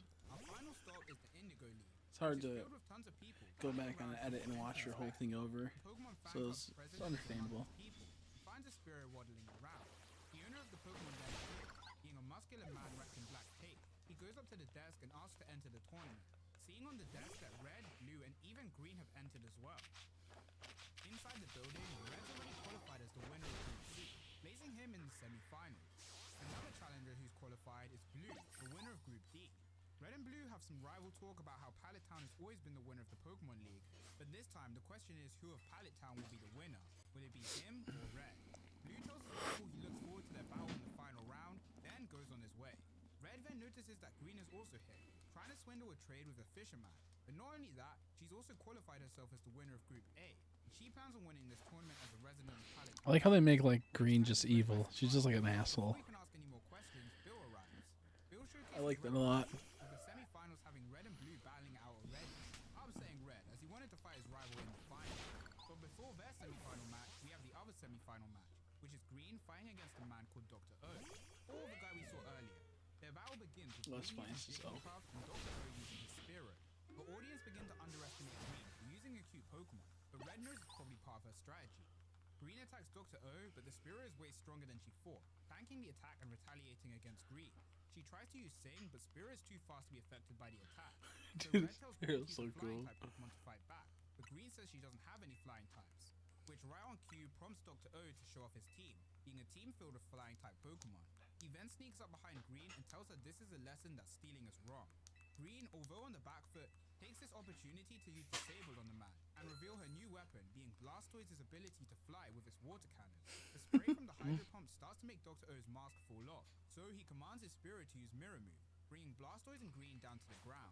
Spearow approaches Green and she suddenly freaks out, so Dr. O asks, does she have a phobia of bird Pokemon? He then tells a story of a girl from 6 years ago. The girl was 5 years old and was abducted by a large legendary bird Pokemon. It was crazy. At the time, Dr. O had a grandson at the same age, so he got deeply involved in the investigation, trying his best to help. Because of his time spent on the case, he deeply recognizes the girl's face. So he was super surprised when one day, the security camera caught a girl with the same face appearing at his lab and stealing a Squirtle. With his mask finally falling off of his face, 440 out of 500, not bad. Green tries one more last inch attack, but it fails. I'm kind of fumbling on mine right now. Oak then asks Green, why did she I'm kind of fumbling on mine. Green explains her side of the story, with her being kidnapped and having to grow up in a place she didn't know, whilst boys her age from Pallet Town were able to start their journeys and get Pokedexes from the great Professor Oak. But she had to miss out, even though she was from Pallet Town too. She wanted to be able to do what the other children were doing, and start a journey with a Pokedex. Professor Oak then tells Green to remember what he said. Stealing is wrong, and he wants her to promise that she won't do it again, gifting her with the third Pokedex. And Green promises, bursting out into tears, but Professor Oak comforts her. I'm trying to only include the important stuff. I just want to quickly bring up this panel of Bill. It's not important, but I thought it was funny. Later on in the waiting room, Blue speaks with his grandfather on how in the finals, he's either going to be against him or Red. But Oak tells him, in his youth he already won a championship, meaning he's going to retire here, and let our two favorite rivals duel it out in the finals. Meaning now it's time for the final match, to determine the champion and winner of the Indigo League. So, let's get started. Red and Blue throw out their Pokeballs, beginning the battle, with them both choosing their starter Pokemon. Although he's at disadvantage, Red pushes through, using Poison Power and Razor Leaf to force Blue on the back foot, then quickly changing into Snorlax. But Blue also swaps, going for Hitmonchan. Red tries to stall with Harden, but Blue catapults Snorlax into the sky with a piece of the broken stage. Because Snorlax has gone so high, everyone thinks it's out of bounds and unable to battle. Oak is proud of his grandson for changing his arrogant ways and learning to adapt to more surprising situations, becoming more like Red in a way. However, this fight isn't over, with Snorlax coming down from the sky with double edge and landing on the chap, taking it down. Professor Oak is also proud of Red, for learning to keep his cool in situations and using biological knowledge of Pokemon along with his battle instinct, resulting in him becoming more like Blue. Blue thanks his Machamp, knowing that Machamp has been hit by Toxic, which caused his health to drop so rapidly. And Red realizes how much Blue's grown, as before, he didn't even notice the baby Kangaskhan was sick. Blue then chooses Ninetales, and Red is about to fight back with Snorlax, but he chooses to let it rest instead, as now he's much more well aware of Blue's advice that he gave when they first met. With the two trainers both learning from each other to improve their strengths, the battle is reaching its climax. Watching this battle from the sidelines are four shadowy figures who make their thoughts on the intense battle. Back with the battle, Red is using Poliwrath to fight against Ninetales, but despite the fact it has type advantage, it gets sent airborne and KO'd by Fire Blast, spraying water everywhere. Red then decides to go for Pikachu, but the same thing happens again. Blue then decides to swap for his ace Charizard, and Red swaps for Venusaur. Everyone's shocked at Red's choice, but Red has a plan, tying Charizard up with Vine Whip. Blue tells Red that such a simple plan won't work, but suddenly clouds start to form above them. Red tells Blue that this is his final play, by having Poliwrath's water get heated up by Ninetales, causing a cloud to form. And now that cloud is charged with electricity, due to Pikachu getting sent flying to the sky. And now with Vine Whip, he can create a lightning rod, which directly strikes the Charizard. A massive explosion of fog occurs, and Blue comes out still standing, but him and his Charizard eventually fall, meaning the winner of this battle is Red and his team, although they shortly collapse soon after as well. Later on, the reward ceremony is about to begin, and in the meantime, Green is trying to get sponsors for herself, placing third by default, much to Bill's dismay. Green then calls out to Red and Blue to hurry up so that they can start the ceremony, and the two trainers give each other a gaze of respect for their final battle. In the distance, Blue watches over everything before quickly zooming away, thus bringing the story to an end. For now anyway. Next time, I'll be talking about the sequel, the Yellow Arc. But before we talk about that stuff, tell me, did you enjoy this arc? It's already over? There was a lot of great stuff. Okay, we'll go to the second one. Yellow Arc. Big Bucks ha vuelto. Dos piezas de signature chicken o tres tenders. Dos acompañantes y un biscuit. Una oferta seria. Solo por esta semana obtén un Popeye signature sauce. Welcome back everyone to the complete story of Pokemon Adventures. Last time we looked at the first arc of the manga, so this time, surprise surprise, we're looking at the second arc, otherwise known as the Yellow Arc, featuring new friends, new enemies, and most importantly, more Pokemon. So let's begin. I wish I had a cool game like this where it was really intense and kind of brutal, kind of grim. But you know they could never. They could never. They could never. Our story starts not where we left off last time, however, we're at a familiar location, being the ruins of Sylph Cove. An old lady appears and starts looking around the rubble, until she finds the bad energy amplifier from the original battle. With that short teaser done, now we can get back to where we left off. Or at least kinda, because it's been 2 years since the Sylph Co event and the Indigo League. We're reunited with our boy Red, who makes a cool and flashy entrance. Red receives a challenge letter in the mail, as the winner of the previous league. It's cool how he does look older. They did a good job. In said location, a man is training with his Onyx and Hitmonlee. I got a little bit of cheese bread right here from last night. Red gets interrupted when a lady compliments him on his diligence. This lady is Lorelei, and she tells the man that she sent Red a challenge letter under his name, but the man doesn't really care. However, since this is a request from a guy called Lance, he has no choice but to follow the idea. I'm sure you want to know what's going to happen, but too bad, because we're going to be time skipping once more, this time 1 month later. To Professor Oak and Misty, chatting about how Red hasn't been seen since he got the challenge letter. Misty's worried about this, but Oak has faith in him, as he's taken on many challenges without fail. We also learn that Oak is making a new Pokedex to account for the new Pokemon that have been sighted, although Red still hasn't completed his original dex, as after the league, his focus changed to getting stronger to become a gym leader. As for his friends Blue and Green, they both left Pallet Town. What's the best Galar Pokemon? Honestly, I don't even remember any Galar Pokemon. I don't. I like Galarian Weezing a lot. I don't know, honestly, let me check. We're left with the mystery of what happened to Red, which is practically the main goal of this arc. Professor Oak immediately Let's puts see. Pika under care, and him and Misty theorize what could have happened to Pokemon. Red, with the only answer they can think of is that Red lost to the Ooh, challenge Rillaboom's of pretty cool. Bruno. I forgot about him. Suddenly, out of nowhere, a professor Ooh, Oak's Phalanx. I lab, like Phalanx, I think, the begins most. searching for something. Spotting Pikachu and taking it out of its Arc Pokeball. Result's good too. Upon hugging the Pokemon, its wounds begin to heal, allowing Pikachu to regain consciousness. Oak is in complete shock of Orbeetle's what's kind of happening cool. and questions the boy and everything he knows. Such as, Charcoal, does he that know guy, Red? like the Does he know where he is? And how did he know that Pikachu was Colossal, right that's his here? name, was like The boy Charcoal. is saying most of the questions can't be answered. Finally, the boy Centiskorch is explains kinda that cool he's too. taking Pikachu with him in order to Dragapult's find Red, awesome. as the chances are Red's being held captive. So with Xerneas is, he'll I mean free not Red. Xerneas. Professor Oak Eternatus is thinks kind of before deciding interesting. to test the boy, sending out his I spirit like to see if the boy can deal with the Draco. challenge. Is it no As if someone could Arctovolt hurt Pikachu and Red that and badly, Dracovish. what could this newcomer be able to do? Glorian The boy sends Stunfisk. out I his love that Doduo too. and commands it I love to that he's start a with Whirlwind. trap Oak commands essentially. Mirror Move and the two bird Pokemon stall each other. Galar Initially, Oak Farfetch is is unimpressed okay by as this well. tactic, until the boy changes tactics. having his Runerigus is Doduo pretty run sweet. around Is Spirit also inflict also dizzy Glorian effects. Darmanitan, Golnar, Professor is Takamaka annoyed are that the great. boy is charged So there's quite a The boy few. tells him that he ended the But I think it's battle, a rather just like he was weak told to do. gen But for in later results, Pokemon. I think Pikachu Phalanx is might be my hurt. favorite. This catches the professor off guard, but he can't deny the fact, and takes the boy to Red's house, giving him his Pokédex, which he left behind, telling him that he doesn't know much about him, but he'll trust him because Pikachu does, hoping the boy can succeed on his mission of finding Red. So now we can finally start this journey to find Red with our nameless protagonist.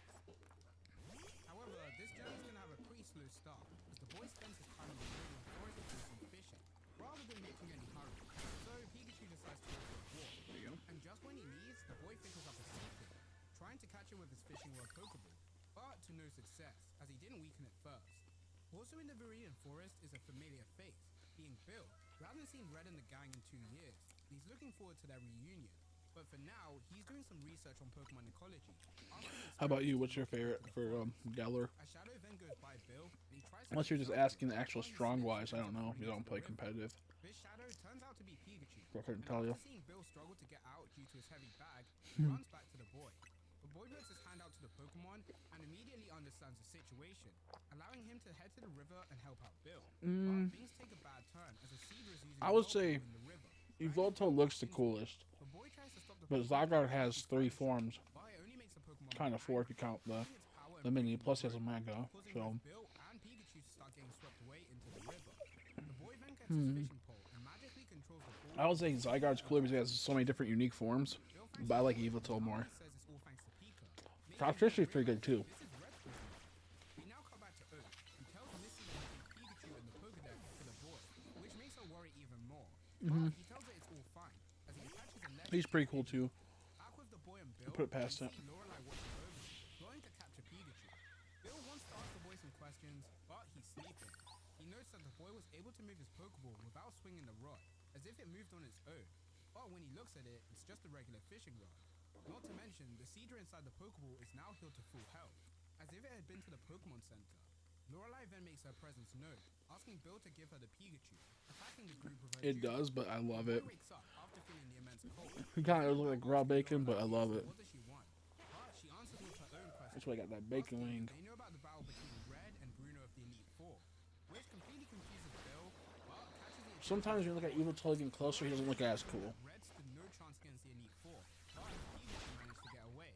So now he has to crush Bill and the boy along with Pikachu, formally introducing herself as Lorelai, the ice specialist of the Elite Four. Lorelai believes I have like 1 slice of pizza with the left. help of their duo, they Yep. managed to escape into a cave. Inside the cave, the boy confirms everything Lorelai said, healing Pikachu once again and telling Bill he's been tasked on a mission from Professor Oak to help find Red. The two of them then start to hear a drilling sound. Dude, what the heck? Notice that Lorelai must be trying to bury There you go. inside the cave, which is confirmed when the cave exit closes. She then starts to freeze it inside of the cave using her Ice-type Pokemon. Although they could break out with Doduo's drill pack, it would leave them to be sitting ducks for an attack. I don't like the So G-Max instead, for they have Toxtricity Pikachu that go much. inside his Pokeball and slot through a small hole in the cave. G-Max kind of dumb. Inside his Pokeball, Pikachu scouts out the area, finding out that Juwong and Cloyster are working together to attack him. Bill's confused how the boy can tell what Pikachu was thinking when it was Snorlax, Charizard G-Maxes are really good. Garbodor's G-Max is really good.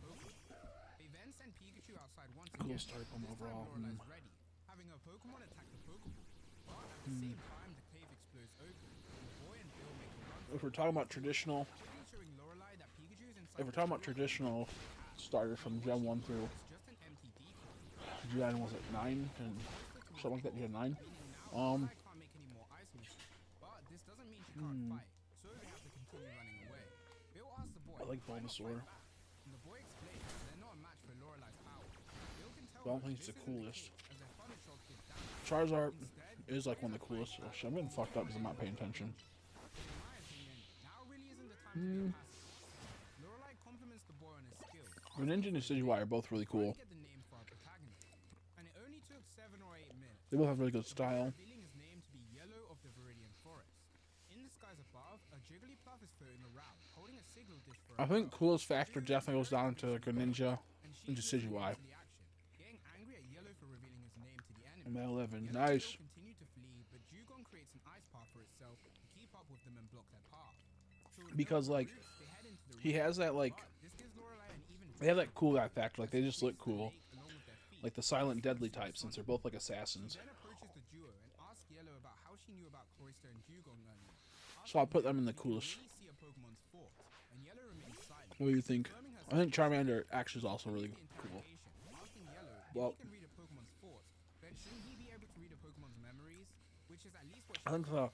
But when she asked assassination aspect in the Yellow, he looked at her is cool as well. Like the The questions then get ninja interrupted by and then like the screaming archer. that gets faster and louder until the icy cliff they're standing on gets split in two by Yellow's Rattata who was hiding under the ice. Feraligatr looks pretty cool too. Chase again, but she stopped when Green snipes her from the shadows. She turns around to see who attacked her, but Green's already gone, and so is Do I Yellow. have one and more Bill. slice of pizza? Granting the good guys a kind of Let me victory. check. Where'd it go? After a long while of sailing, Yellow introduces I Rattata might have to one Bill, more. telling him this was his first I do. Pokemon and his first friend. I do. Now we go back to Lorelei, who's joined by the old lady from before. The two trainers discuss about Yellow's powers and how they're still weak, as Yellow can't read Pikachu's thoughts on the battle that happened with Bruno. But if Yellow gets stronger, this could be really bad news for them. Meaning now, their targets are no longer just Pikachu, but also Yellow. Yellow and Bill continue to sail together for a while until they split ways. And Yellow's now arrived at the outskirts of Celadon City. Inside the city, though, is Erica, who's teaching at the city's university part-time. After her lecture, Erica goes to her computer to speak to Misty, asking if she's heard any news about Red. But she hasn't heard anything new since the appearance of Yellow. You're getting close. You only have Cut to Red's if you're at 11, you have on the ground, whilst he 4 does his more. best to dodge attacks. But eventually he gets caught by Hitmonlee and ends up falling off a cliff, with Pikachu crying out to his trainer. But this all turns out to be a dream flashback from Pikachu. He wakes up in a panic. Although Yellow's sleeping, it really wants to go out and search for Red, beginning to run away. But Yellow reveals he wasn't really sleeping, stopping the Pokemon and saying that they should get a good night rest if they want to find Red. But Pikachu begins to spark in distress, and Yellow realizes it must have dreamt of Red, asking the Pokemon to please believe him so that they can work together to find Red. Suddenly, Erica appears and introduces herself to Yellow, saying that she's here to take care of Pikachu. Because their opponents are really strong, they'll need someone strong enough to protect Pikachu, and with the people of Celadon City along with her, they're more suitable than Yellow. One of the people then tells Erica that they spotted someone who looks like Red on the west side of the city. So, of course, everyone moves out to find Red, and eventually, they do find him. Pikachu and Erica go to meet Red, when suddenly he punches Erica and takes hostage Pikachu. Pikachu tries to shock Red, but he tanks the attack like it's nothing, revealing he's wearing a bodysuit that makes him immune to electric shocks. The fake Red then reveals himself to be the Super Ninja, who uses a Marowak to force the people away whilst he tries to escape. But Yellow isn't gonna let that happen. Now we go to see who Pidgeot was delivering a letter to, turning out to be Blue, who reads the letter from his grandfather. Back to the battle at So hand, good, dude. This Super manga's Red so runs good. away with his Persian, and Yellow gives chase with Doduo, which leads to them running all the way back into Celadon City. The Super Nerd hides in the shadows of the building. So and much tells aura. Pikachu that after he's done here, he'll receive a payment for capturing him from a mysterious old lady. I'm fine, but for Super some Nerd reason he then hasn't played. executes his plan of But I attacking think. Yellow with a Oh yeah, poison whatever his name, Skeldiger is awesome. If you're He's wondering cool where too. Erica is, don't worry, as she's realized I like him a something lot. about the Super Nerd, being that to make a Chimchar's bodysuit that can decent. kill Pikachu, And Fernape, I'm half and half. Sometimes he looks pretty cool. Other times, I'm not the biggest fan of him. clothing. And if they analyze the suit he's wearing, they may just be able to find Red. So I'm now half and half all on we him. have to do is contact the 4 gym leaders of justice. Now we head back to Yellow once again, who seems to have finally bit the dust after getting hit directly by a Bonerum. But in truth, this was part of his plan, as attached to Marorak's bones are Doduo's and Rattata's Pokeballs, which catch the Super Nerd off guard and allow Pikachu to escape. The Nerd wants to hide in the shadows again, but his path is blocked by Brock, Misty, and Erica, who have all appeared to help. But not only that, as Blaine is here too. I was watching the manga, then playing the game. Whoops. Which are a result of Yellow's Pokemon working together to get revenge for their trainer. And Blaine realizes that Yellow must have communicated this plan to his team before he passed out. And so the gym leaders give Pikachu the choice of who it wants to follow in order to find Red, with Pikachu coming to the choice of Yellow. Blaine then uses his Growlithe to trace the smell on the Super Nerd in order to help him find Red, discovering that he must have last been at Mount Moon. The Super Nerd's body then begins to float as a black fog surrounds him. Yellow excuse me. then wakes up and Misty introduces herself to him. Excuse me. As they're gonna deal with the I got the burps. which turns out to be a Ghastly. Lane tries to defeat the Pokemon with Fire Blast, but there's a wild Caterpie in the way. So Yellow along with Pikachu work fast to save the Pokemon. Ghastly gets hit by the attack and the fog disappears. The group then decide what's the best course of action to take. Brock saying he'll go to Mount Moon and that Blaine will continue researching the nerd soon. Suddenly though, the fog I'm gonna begins to two clear more, again, and then I'm gonna go as it check turns out the Ghastly was only hiding rather stuff. than getting defeated. I'm gonna go check This time, the he stuff gets in a bit. directly attacked at its core, which is the work of Blue. Bro, Slowly he just returns killed to the Professor Ghastly straight up. O. Blue teaches everyone about ghost type He just Pokemon and how to blasted defeat him. them, explaining that this is the work of Agatha of the That's Elite so Four. funny. With Blue actually revealing he's already battled the Elite Four once in the past, and this Agatha person seems to have a grudge against Oak, which is why Blue's been communicating through letters this whole time. After informing everyone on their new enemy, Blue prepares to leave once Come again on, go. There we to go. continue his own training, but Yellow wants to join him in order to get stronger, which Blue accepts, and Brock and Misty gift Yellow a Graveler and Omanyte in order for Yellow to have a stronger team of Pokemon by his side. And so Blue and Yellow say their goodbyes to everyone in order to begin their training. And these guys are really going to be on some Gohan and Piccolo type stuff. Whilst they fly, Blue decides to tell Yellow about the story of how he met the Elite Four, with this story actually taking place at the same time Red fought Giovanni in Viridian Forest. In other words, 2 years ago. Blue was trying to surf to the Indigo Plateau, but he encountered a Lapras, which he defeated and caught. Once he reached the shore though, a little boy asked him to give him the Lapras as he needed it to help him save his Haunter. Blue then takes the boy to the Pokemon Center where they contact Professor Oak, who tells him about a rumor on ghost-type Pokemon suddenly getting drawn to the old power plant, and the same must have happened to the boy's Haunter. So Blue and the boy head to the power plant to see what's going on in there. Once inside, the black fog that we're all familiar with starts to surround them, and a voice begins to talk 7:31. to them, Still figuring out not they too must be far. friends with Oak, since Oh they yeah, love guys, takes Pokemon, forever, man. with the young boy blurting out that Blue's his grandson, causing the voice to decide to attack them, with Blue getting caught in a mist that renders him unconscious. Excuse me. Even about his Got the past burps. when he was training with his I ate junk food.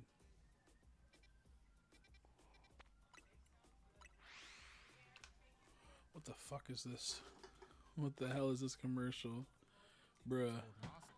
that was The crazy. voice then reveals herself to be Agatha, which would be a shock, but Blue already said he fought her.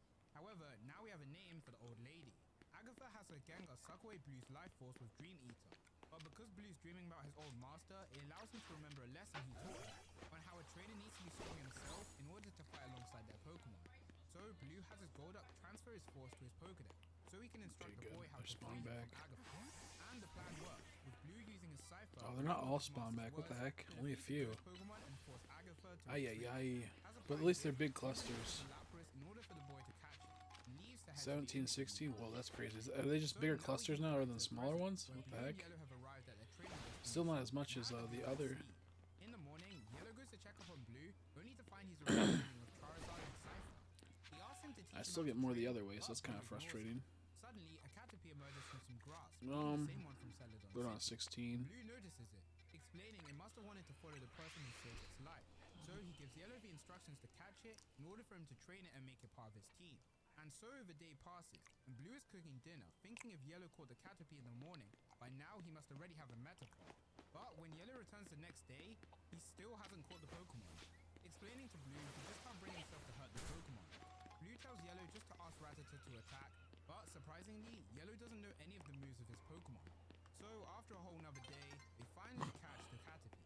Blue asks Yellow how did he get his Pokemon in the first place, with Yellow explaining that he got Rattata with the help of someone else, and Jojo was a gift from someone else. Let's fall into the Rattata city. suddenly Great. starts to twitch, and Yellow checks her Pokedex, with Blue explaining it's about to evolve, leaving Yellow only to ask what evolving is. But it's too late, and Rattata has evolved into Raticate, which results in Yellow crying himself to sleep, and Blue coming to realize something about the trainer. The next day, Yellow apologizes about his outburst, explaining he never knew Pokemon were meant to evolve. But now that he's aware of it, he won't let it bother him anymore. Blue does help out a bit, explaining if he doesn't want his Pokemon to evolve that badly, he can actually just cancel it with the Pokedex, which will send out a pulse to stop the Pokemon from evolving. But he then puts his foot down, saying to Yellow if he's really serious about going up against the Elite Four, he needs to decide whether he really wants to be a trainer or not. But we're going to be taking a break from these two and head over to a location known as Ceres Island, where Agatha has brought over the badge energy amplifier, revealing there to be another secret slot for the 8th gym badge. A man then appears, asking if she's managed to find this said 8th gym badge. Dang old Lance is This awesome. man being the Lance that Lorelei mentioned before, with Agatha replying that her search is going fine, but what about his? Leaving Lance to smirk and say that he's making his way to Vermilion City. We now return to Yellow, who's nicknamed her Caterpie Kitty, and after a week of training, Yellow's Pokemon have increased in levels, but his other Pokemon that he was gifted, Omnanite and Graveler, don't listen to him due to them belonging to a gym leader and their levels being too high. Blue's given Yellow the task to memorize all the data inside of the Pokedex, so he doesn't have to look at it. Yeah, all the these time. didn't spawn yet. That Once he does sucks. this, he realizes that the ground is suffering due to industrial pollution. And just then, Whoopsies. Mankey with a primate Did not leader mean I meant to do the trying jump. to fight the duo. However, with Blue's lead, That's fine, we can defeat do the this. Pokemon and Yellow heals them, understanding it was just trying to find food for its group. And although it's only been a little while, it's time for these two trainers to part ways, as Yellow doesn't want to get too dependent on Blue. Blue tells Yellow that he can travel the seas taking the SS Anne, and so the two part ways, with Blue sending Pidgeot to deliver a letter to Oak. Whilst on the SS Anne, Yellow meets the Pokemon fan club president, as well as a few remaining members including Rocket, forcing him to get into a battle with them. But the result of this battle ends with the SS Anne getting split into two. Ooh, an alpha results. He tells him about what happened with Red. The heck, dude, this He is helps not Yellow going the by way I telling want him to. about the legendary I'm about to get stones fucked up by underneath this the alpha being the results. fire, water, and thunder stones. Although they may sound Did I like knock it regular out? Oh, I knocked it out. evolution stones, the ones hidden under the sea do not disappear after usage, making them very sought after. In fact, this legend was thought to be a myth until Red's Poliwhirl evolved into a Poliwrath, proving the legend true. After hearing about these powerful stones, Yellow wants to search What are for them plus in moves, hopes by of the way? greater power. You go to the He finds out dojo. a floaty made by Caterpie String. That's by this area, I believe, or here, I'll show you on the map. And eventually You go to that it becomes dojo where you verse tentacle Ivor, shaped, Yellow underwater. and you use your the thing, yeah, right here, right by zone 8, I believe. You use the the seed masteries to teach your Pokemon the plus moves, or pulse, whatever it's called. And yeah, if that makes sense. When Yellow wakes up, he's still underwater, but now inside of a special dome. All thanks to the Tentacruel and Tentacool, who took Yellow to where the legendary stones reside. But only one stone is remaining, being the Leaf Stone. Now returning back to land, Yellow tells the fan club president about his finding, and it makes him think that the only person who would have been able to steal the stones would have to be a great trainer, but also someone who wanted to evolve an electric, water, and fire Pokemon. Which then makes Yellow come to a realization that Eevee is a Pokemon that represents these types, and with Eevee being such a rare Pokemon, it may very well have just been Red who got the stones. Let's take a break from Yellow now and check in on Green, who's floating in the sky thinking it might be time for her to make her entrance soon.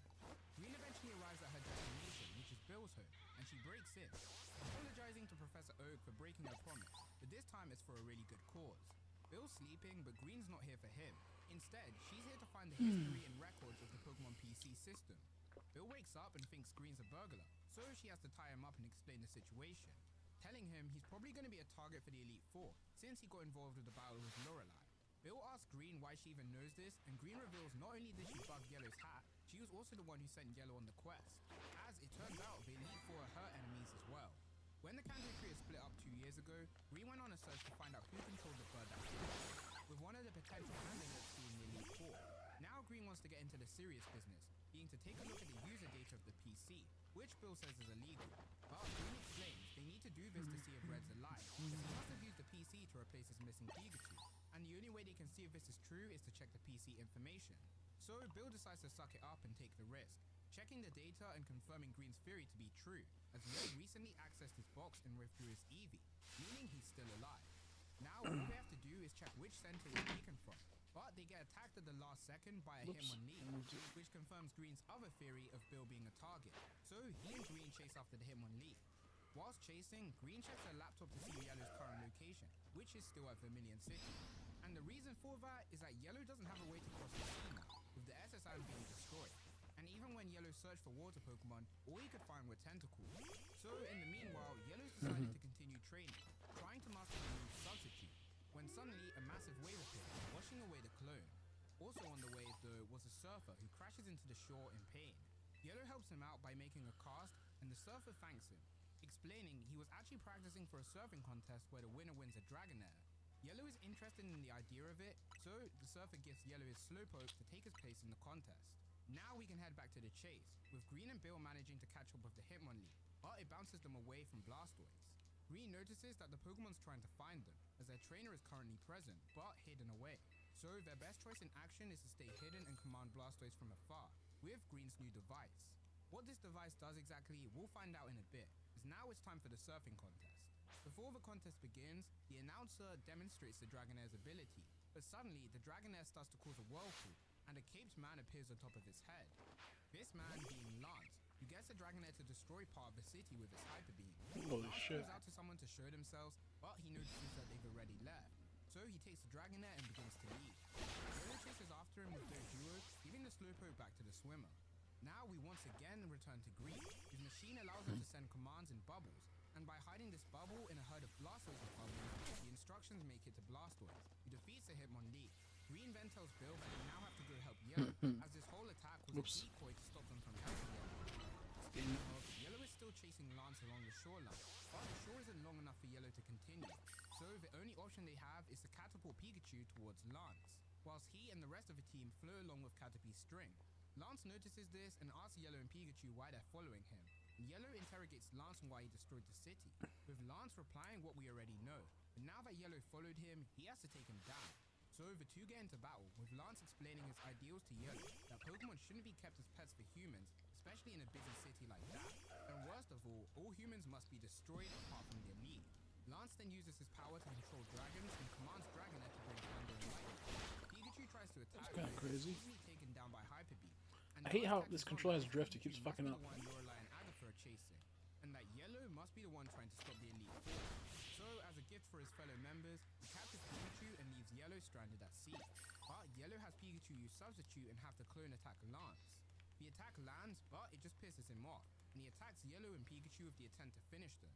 This attack leaves Yellow and Pikachu sinking into the ocean, and Yellow notices that Pikachu's double is still present, and is repelling the water around it. With Yellow powerless, Pikachu takes the initiative, and Lance thinks he succeeded in taking down Yellow. But Yellow emerges from under the sea, now with the ability to surf with Pikachu's Substitute. They hit Lance with a blinding thunderbolt, causing the trainer to vanish, leaving Yellow and Pikachu with the force of what Lance said about Pikachu. However, Yellow remembers the words Red once told him, and decides to follow his ideals, that people and Pokemon can always be friends. Earlier, we saw Blue give a letter to Pidgeot, and now we get to see what the contents of this letter was, as Pidgeot has arrived at Oak's lab. Inside the letter, Blue tells his grandfather that Yellow is on a mission tasked by Green, but more importantly, he's managed to locate the HQ of the Elite Four, being Ceres Island, and that's where he's heading now. We then head back to Yellow again, who's helping a Farfetch'd after its nesting place got disrupted by a bunch of Executor and Orange. These said Pokemon are constantly on the move, whilst looking like they're a forest. Yellow contacts Oak with a laptop he received from Blue, and Oak explains they shouldn't be moving like that, unless they've sensed a natural disaster, or something unnatural of a similar scale. And at the same time, we see Lance has returned to Ceres Island, along with Lorelei and Agatha, as he prepares his dragon army for his attack.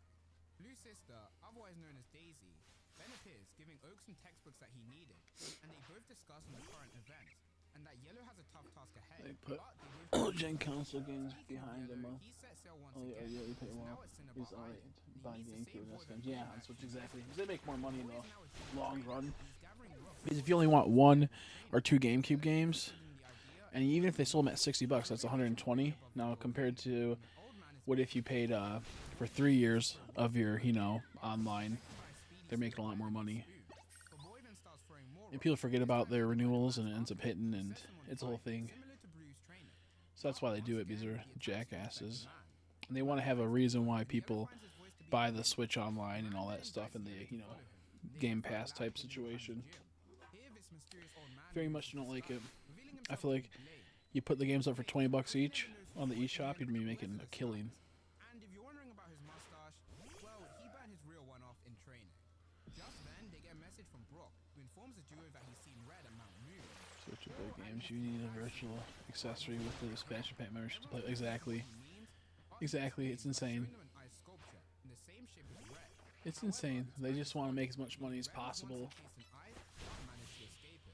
Lane says something similar happened to Red and Blue in the Battle of Silphco, but they managed to escape with Charizard. So in this case, The worst part is that these are their IPs they're releasing. These aren't like third parties. Like with Game Pass from Xbox, they have to pay a company to let them put their game on the Game Pass most of the time, unless it's owned by like Xbox, like Halo or something. But Nintendo, they're only putting like Nintendo first-party games on there, so it's all free essentially. It's all under their license.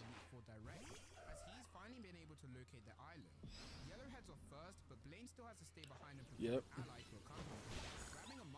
Yep, that's the sad part. I mean, it's been bad for a while, but it's just getting worse. Like back in the day, we used to get really cool pre-order bonuses for Pokemon games.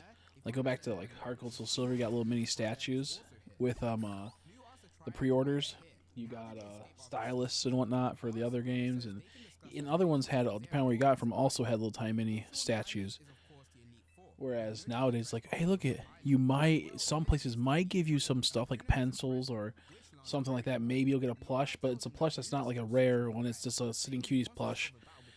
You know, it's not like you can buy it normally for $10. It's not like anything special. But we'll make sure we give you 100 free Pokeballs. That's crazy. 100 free Pokeballs you have to redeem. It takes longer to redeem the code and get the Pokeballs than if I just went and did like 2 battles and bought the 100. Ridiculous. And now Red has arrived, but he sees no one around, thinking he's been pranked. And just then, he notices something as the ground beneath him begins to Let's see if we can look up how many copies of Legends ZA sold so far. And Bruno appears, saying this was just a little test, praising his reflexes. However, he's not one for surprise attacks, formally challenging Red as Bruno of the Elite Four. Red doesn't decline the battle, but wonders what the Elite Four even is. Bruno, though, ignores Red's question and begins their fight.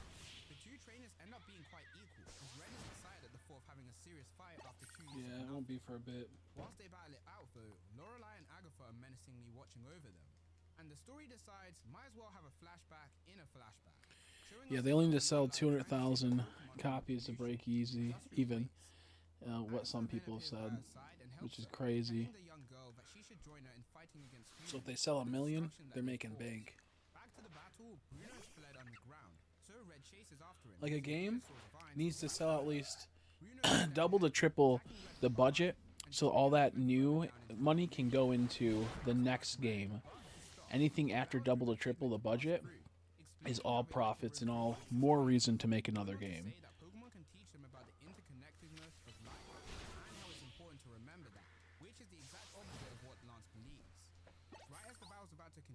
Bruno falls to his knees, shaking in pain, as Lorelei and Agatha appear, saying Bruno's words are foolish, and that people can never coexist with Pokemon, as they destroy the habitats of Pokemon, telling Red that they'll annihilate the human race, and only the elite trainers will be allowed to live. And to accomplish their goals, they'll use the Badge Energy Amplifier, showcasing its hidden 8th slot to Red. They then ask Red for the location of the last one, as the last one to see Giovanni was him, which is the true reason why they called him here. Red notices something's wrong with Bruno, but he can't help him right now, due to being stuck in these tunnels. So he uses Aerodactyl to try escape, but he gets caught and interrogated.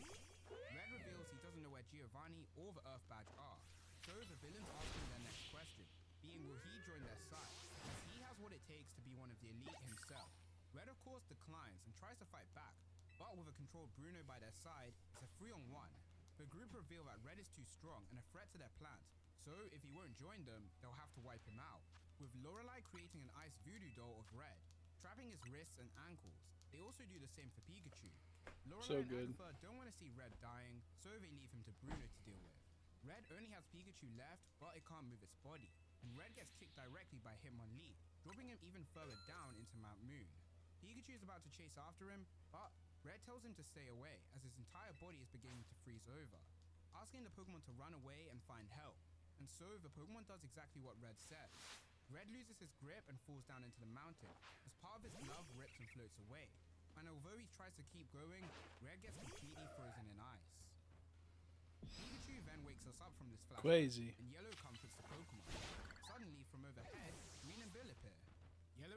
explains he made it to the island in the afternoon and was planning to hide until it got dark, which is now. Green says not to worry, she'll be joining the fight now, putting on a jacket. The three of them then Crazy. make their way to the Such a cave good where everyone is, story. with Green The creating a Pokemon smoke manga screen was. cloud with the help of Horsey. They travel through the skies in order to avoid the Pokemon down below, and once they reach the entrance of the cave, Green has Yellow read the mind of her Clefable in order for them to find out who's inside the cave, as not to risk getting ambushed. Clefable says it hears the voices of people inside, saying that they're people that they've met before, so they head inside and meet with everyone else. So with the full gang now here, minus Red, everyone introduces themselves to each other, and the Team Rocket Triad explained they're also here to defeat the Elite Four, saying they managed to escape Silphco whilst it was collapsing, and now that they found out about the Elite Four, they can't let them take over the world that they're meant to take over. So, in this case, they have a common enemy. Blue decides to accept the truce for his team, and Sabrina has the Alakazam make spoons, known as the Spoons of Destiny. She explains, since there are 8 of them, they'll split into groups of 2, with the Spoons of Destiny pairing them up with their best partner. The partners decided are Yellow and Blaine, Blue and Koga, and Green and Sabrina.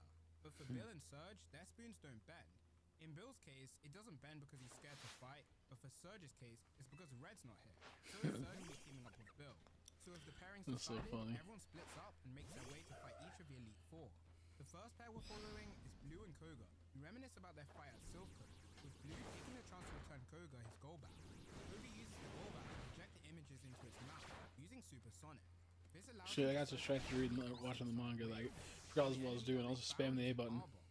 Blue notes that this means that they're up against Agatha and wants to get to fight, but Koga tells him not to worry, as he threw a shield from Pokeball, creating an Arbok vs Arbok fight. Agatha commands her Arbok from out of sight, but Koga's skill as a trainer allows him to counter her strategies. Agatha's Arbok then uses Rock Slide, but mixed in with the rocks are stalactites. Also, making any flow out blood of hits Mega. become Nice. piercing blows. You're Everyone getting manages there. to dodge, but Koga's Golbat gets caught, and Blue has to save it. However, doing this gets his guard down and he Flow gets it, hit by Mega. Gengar's Lick, who was hiding in the shadows. So, unfortunately for Blue, his eyes are now paralyzed. The rock slides continue to fall, creating a maze-like wall, separating the 2 trainers from each other. Blue is blind for now and has to rely on Golbat to guide him with Supersonic, but Agatha has a Golbat of her own, which counters the Supersonic wave. She then makes her appearance in front of Koga in order to have a proper snake battle, utilizing her Pokemon's special ability to change its markings and thus change its powers. Because of his special ability, Koga's on the back foot and begins to struggle, but he soon figures out a plan to stop the patterns. Agatha's Arbok then bites the tail of Koga's Arbok, seemingly finishing it off. He then tries to counter with Weezing and Mark's poison, but with a new marking, Arbok becomes immune to the poison and takes them down as well. As for Blue, he's not faring much better right now, but on the bright side, he knows that if he can get back to Koga, he can get his sight back. Koga also knows this and throws multiple Shuriken Pokeballs, which Agatha ignores. Koga then has his Arbok regenerate itself, which is its own special ability, mentioning how in the past Blue split the Pokemon in 2, but it still managed to recover. Agatha Oh, I know it notices recovered. I thought it got this killed. only delays the inevitable, That's cool. as Blue would probably be finished off by now. And right on cue, her Golbat returns. But the Golbat that actually returns is Koga's, and Blue has his sight back. Turns out, inside Koga's Shuriken Pokeballs held Pokemon holding Paralyzed Hills, and one of them managed to reach Blue. Koga then has his Golbat bite him and spew the blood at Agatha's Arbok, preventing it from changing its markings and That's allowing it to crazy. finish the job of confusion. That's crazy. Agatha. Koga is weak from losing so much blood, so Blue gives him a hand, as they make their way to escape the rocky maze. Now we go to our next pair, Sabrina and Green. These 2 stumble across a shrine-like rock, holstering a trainer bag. They're confused with why it's there, but a voice tells them that it's none of their business, as suddenly their wrists are linked together by ice shackles, meaning their foe is Lorelei. She warns them, if their doll shatters, they'll shatter along with it, which is very, very unfair. She begins to attack for 2, but with them being linked together, it's much harder to dodge the attacks. And to make matters worse, when it comes to Pokemon battling, the 2 can't work together either. Sabrina then notices that the attacks are being mainly aimed at her, and Lorelei showcases that she actually managed to capture Green's Horsey, which she had sent before on a scouting mission, revealing she's actually been holding a grudge on Green since she got her way back in the fight with Yellow. And once Green's guard is lowered, she attacks her with Jinx, knocking Green out. Lorelei hides the dolls inside of Cloyster, so Sabrina can't steal them, but she manages to take down the Cloyster with Mega Drain. Although this battle's getting interesting, we're gonna have to come back to it later. Come on. Now we'll be going to If it's like behind you or the side of you, it doesn't work out. It just pisses me off so much. Way earlier by luring them out with the SSN. Like your head's turned But a towards it. certain Straw Hat individual got in their way. Eventually, they reach a weird lake area with rocky bridges. Whilst they investigate the area, Bill slips and falls into the lake, noticing that it isn't water. Instead, it's more viscous. Using Magikarp's splash to hop out of the liquid, Surge then notices that Bill's shoes and cuffs have melted, meaning that the lake is very similar to Victory Ball's acid. The fighting maniac Bruno then appears, saying if they want to get through, they're going to have to defeat him first in this extreme battleground, as the stone bridges are actually wild onyxes, meaning Bruno is also at risk while fighting him.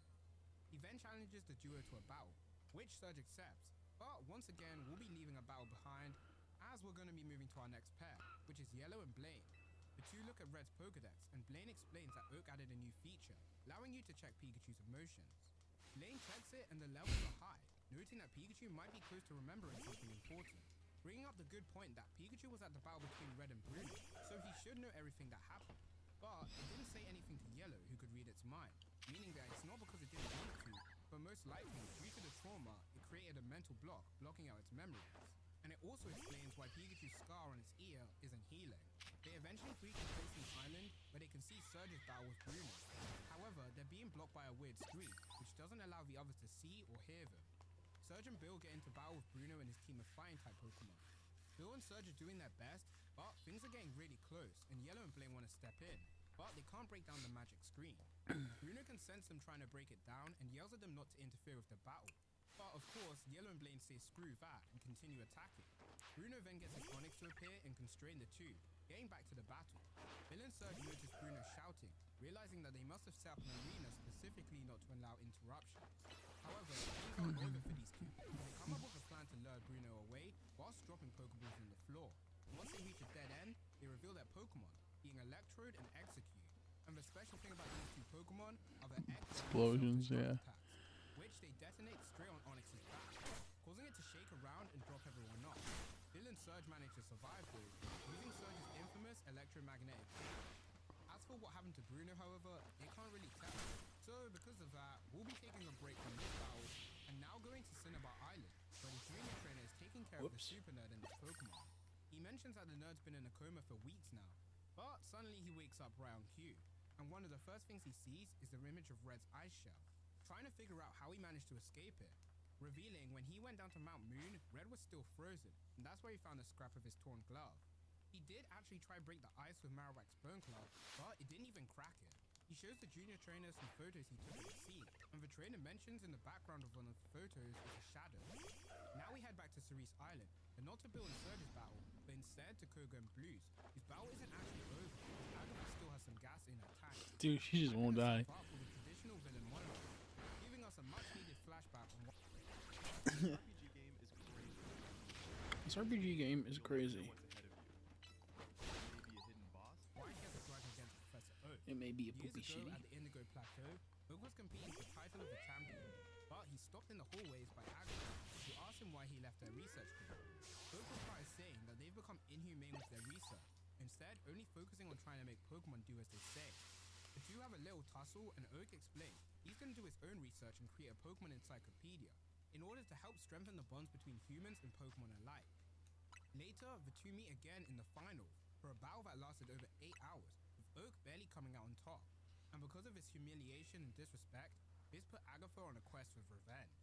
Now back in the present, she sends her Gengar to follow Blue and Koga's shadows. The two trainers have noticed no matter how much they walk, they always end up going to the same place as they're going in circles, with one of the key standouts being Koga's Arbok's cut-off tail. But on their loop, they've noticed that Agatha is nowhere to be seen. Koga then says that he feels his energy being sucked out by something, and Gengar begins to make its move. Blue and Koga try to fight the shadow Pokemon, but they can't keep up with a Pokemon hiding in their shadows. Blue tries calling out his whole team in order to focus on the attack, but that doesn't work either, as the more bodies around, the more shadows Gengar can hide in. So Blue returns to the team and runs away from Koga with a plan in mind, using conversion on his Porygon to make it immune to Gengar's slashing attacks, whilst Koga uses his coughing to make fumes from its mouth. Whilst this battle takes place on Cerise Island, the gym leaders are struggling on mainland Kanto, and Commander Dragon Army is now heading for the unprotected city. And with them being unable to contact the people on Cerise Island, Misty commands the Starmie to draw a message in the sky. We now head back to Surge and Bill's battle, who have found out that Bruno is still alive, and this time his eyes show true murderous intent. Surge ends up getting pulled down by Hitmonlee, but he's fortunately saved by his Magneton and their magnets.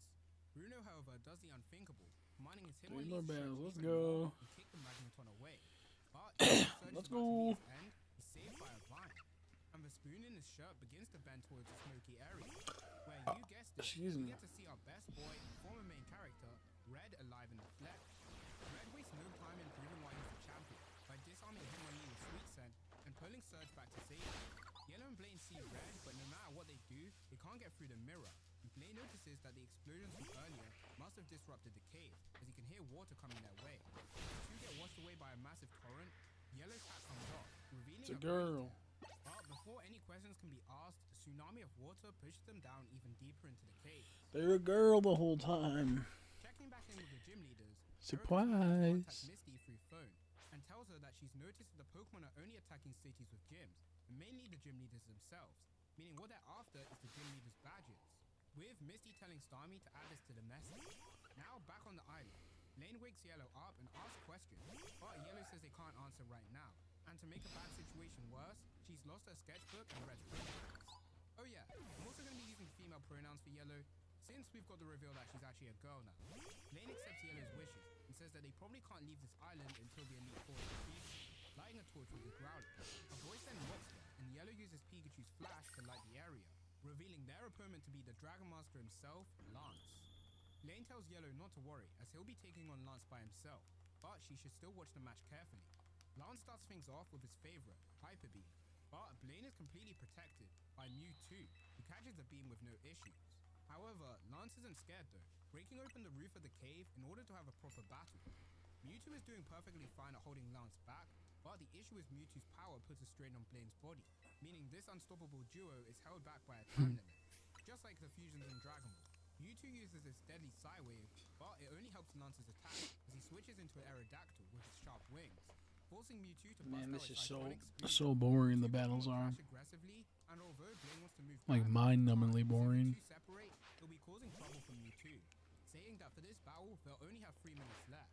Blaine tells his plan to Yellow, being that they'll destroy Lance's Pokeballs so he can't bring out his team, allowing Yellow to help in the fight. And whilst Yellow distracts Lance, Whoops. Mewtwo breaks his Pokeballs. This attack is successful, but Blaine faints. Yellow thinks things are over, but Lance isn't done just yet, as unfortunately for them, Lance's Pokemon aren't even inside their Pokeball. Instead, they were hiding underground. And with his full force Dragon Team by his side and Blaine defeated, no one can stop Lance. Mewtwo wants to help out, but it can't risk Blaine's life, returning to its Pokeball, meaning now it's time for the hero to do hero things. As Yellow steps up and challenges Lance with her full team, Lance laughs at Yellow's puny team, noting that only one of them has evolved. He then flees to the top of the island, with Yellow chasing after him, bringing along Mewtwo and his Pokeball. Before they can get to battling though, Lance reveals that Yellow isn't the only one with healing powers, as he heals We're his Pokemon. slowly getting there. Everest is so boring, dude. Lee must have knew about this, which is why she sent her specifically to I'm not even paying attention, so I've been missing a lot of cues because I've been watching the manga. Once every 10 years, a child is born possessing mysterious powers, and Yellow and Lance both fall under this category, which begins to make her nervous at the thought of fighting against Lance. But Mewtwo and her team reassure her that they can win. Yeah. Island lies above Hopefully the break's not bad. and because Lance hit his Pokemon It goes by well. even close to erupting, and to test the It's water, I like the manga. I wanna Dragonite make something like this, but with action figures because I don't have and she realizes the artistic skills. training. She has her team attack Dragonite. But I need to acquire funds for that. I'm gonna buy model kits for Pokemon and for like anime girls and whatnot. Yes, I'm gonna pause really quick so I can explain. Yes, the adventure manga. I read the first part when I was a kid and I loved it. I never read this part because I never had access to it. Then I read some of this Johto, some of 3rd gen. I read some of a little bit of everything. I read a lot of 5th gen. I never got through it, but they're all really good. The mangas are phenomenal. But I want to make something like that. I just need to get funds for it. Like I'm gonna buy model kits of anime girls and boys, and I'm gonna mash them with Pokemon model kits so they look like the Pokemon. They're Ace. They're the trainer of them, so it's kind of cool. Be rebuilt for its perfect use. I'm still doing the battles, 1,000 battles to get the shiny charm, dude. It's bad, Jesse. Honestly, I don't know if it's gonna be worth getting the shiny charm for most people. It's brutal. 1,000 battles. You gotta just do this and spam to make it go by fast. break like 38 hours into an 8-hour shift. And get another 30 minutes to go back over. Yeah, that's what we kind of do. We do in like at Walmart. After like 2 to 3 hours, we'd get a 15-minute shift, and then at like the 4 to 5, well, whenever the truck was done, unpacking the truck, then we'd have our lunch break. So normally around like 6 or 7, we got there at 2. It'd be an hour not paid break, so you'd have to have a lunch break that wasn't paid. You could do it up to an hour. You could come back early, but it was kind of hard because no one else would come back early.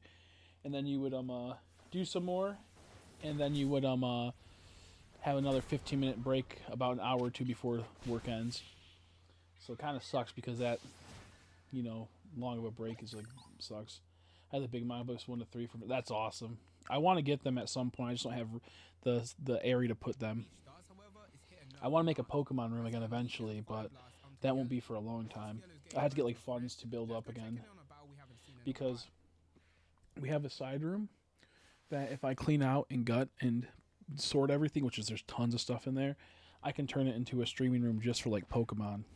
Which I will do possibly if I continue to do this. I have tons of Pokemon plushes still, and I have tons of Pokemon like figures, so I can decorate it really cool. It just comes down to getting funds to do that because I have a desk for it already. I can bring my laptop in there since it's kind of like it's really shitty laptop is, but it can still run. And yeah, then a few other ones. We get 30 minutes not paid and 30 minutes paid. Yeah, we get 30 minutes paid for our breaks in total between 2 15s. But we don't get paid lunch, which sucks. But at least you get paid for that 30. It just sucks you won't get paid for the other 30. So I'll have Kenta 1-3 the manga, and then I need to get... Yeah. I think I know which ones you're talking about. I've seen them. Gen 2's coming up pretty soon for the manga. But okay, so I'll check right in a second. Jesse. I think I'm at like 750. It's brutal. It's you get three matches every like 2 to 3 minutes. 2.5 to 3 minutes, you'll get 3 battles down. And I've been a little bit slow because I've been watching the manga because I got so bored of this. Whereas if you did it the other way, it would take a lot longer. The Battle Royale way.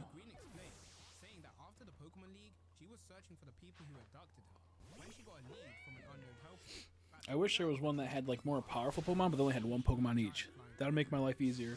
So I can knock out almost anything with my level 100s. So as long as it's like level 70 or lower, I should be able to one-shot anything that gets brought out. Or I could make a team to make it to where it gets one-shot every time they bring something out. It'd be faster. The 2 Pokemon add on so much more time each have. Okay, let's see. Yeah. No.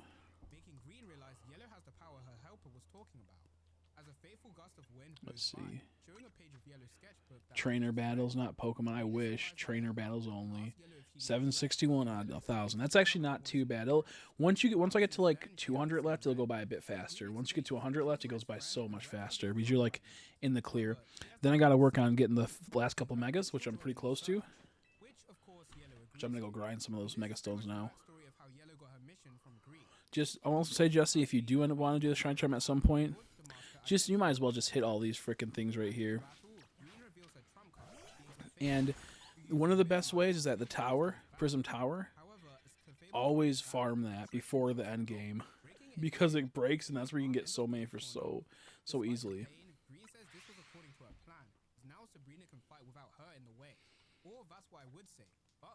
Yeah, just trainer battles, which suck. Because if it was just Pokemon battles, I'll go on the wild and I'll just spam, battle and everything.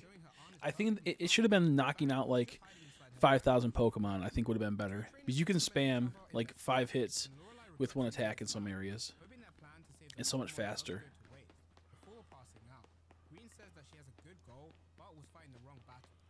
Wait a second. Oh, I fucked up on the wrong way.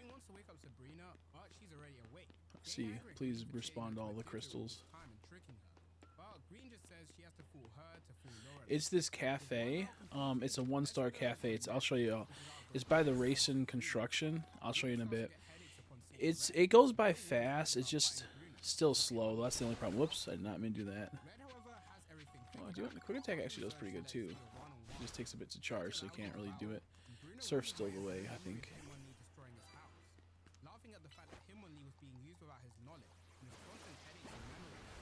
It's called like Cafe, or no, it's called Restaurant Lana, I think, or something like that. I'll look in a second once I open the map up again. By Hitmonchan's elemental punches. So instead, he sends This wall's goated, by the way. You get like, once you like upgrade it with the screws, you get like 200 to 300 on these walls. If it's a full wall. Ooh, dude, it's already 10:14. That's insane. Today went by so fast.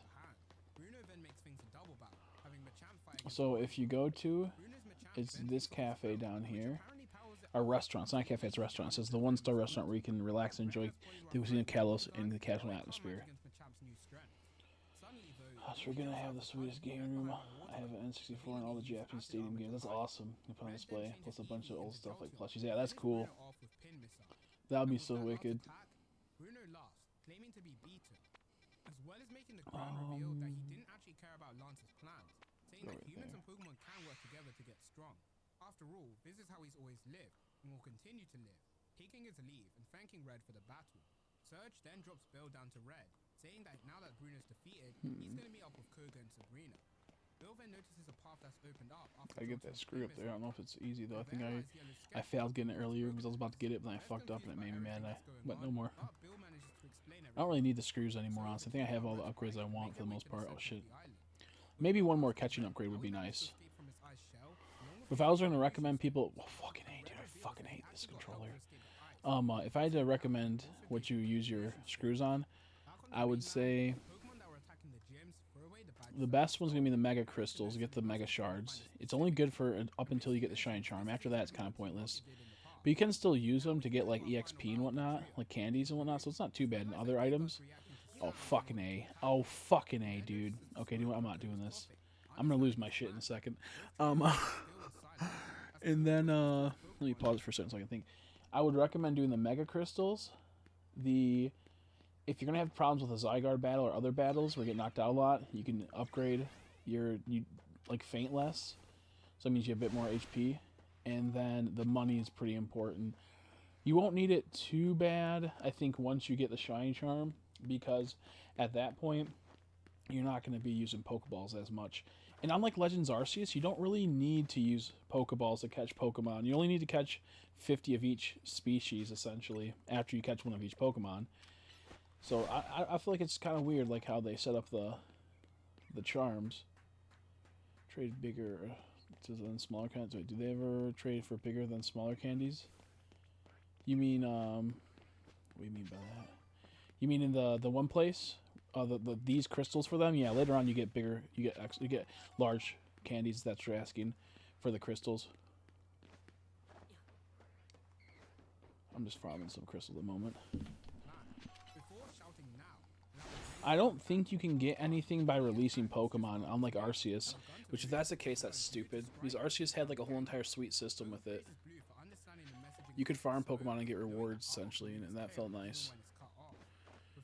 Ooh, Staryu.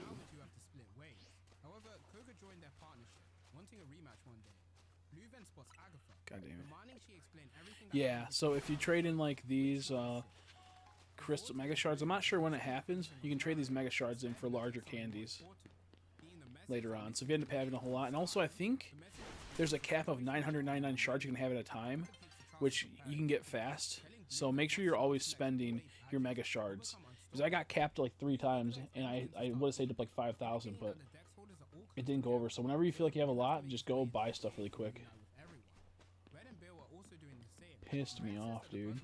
Unless I just got like really lucky or unlucky, in the sense where it didn't do it. Tons of Grit Rock stuff. Yeah, there was I think one. Yep, you can sell them for heaps of money. That's what I did.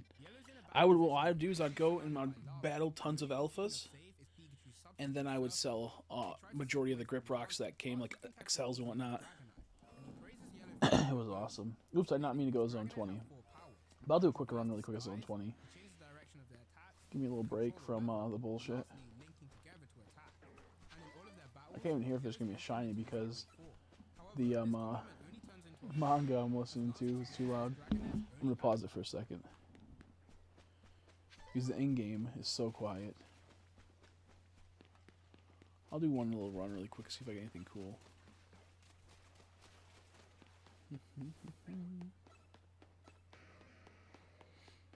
I just wish people valued shinies like they would back in the day, and like people wouldn't just, you know, go for stupid shit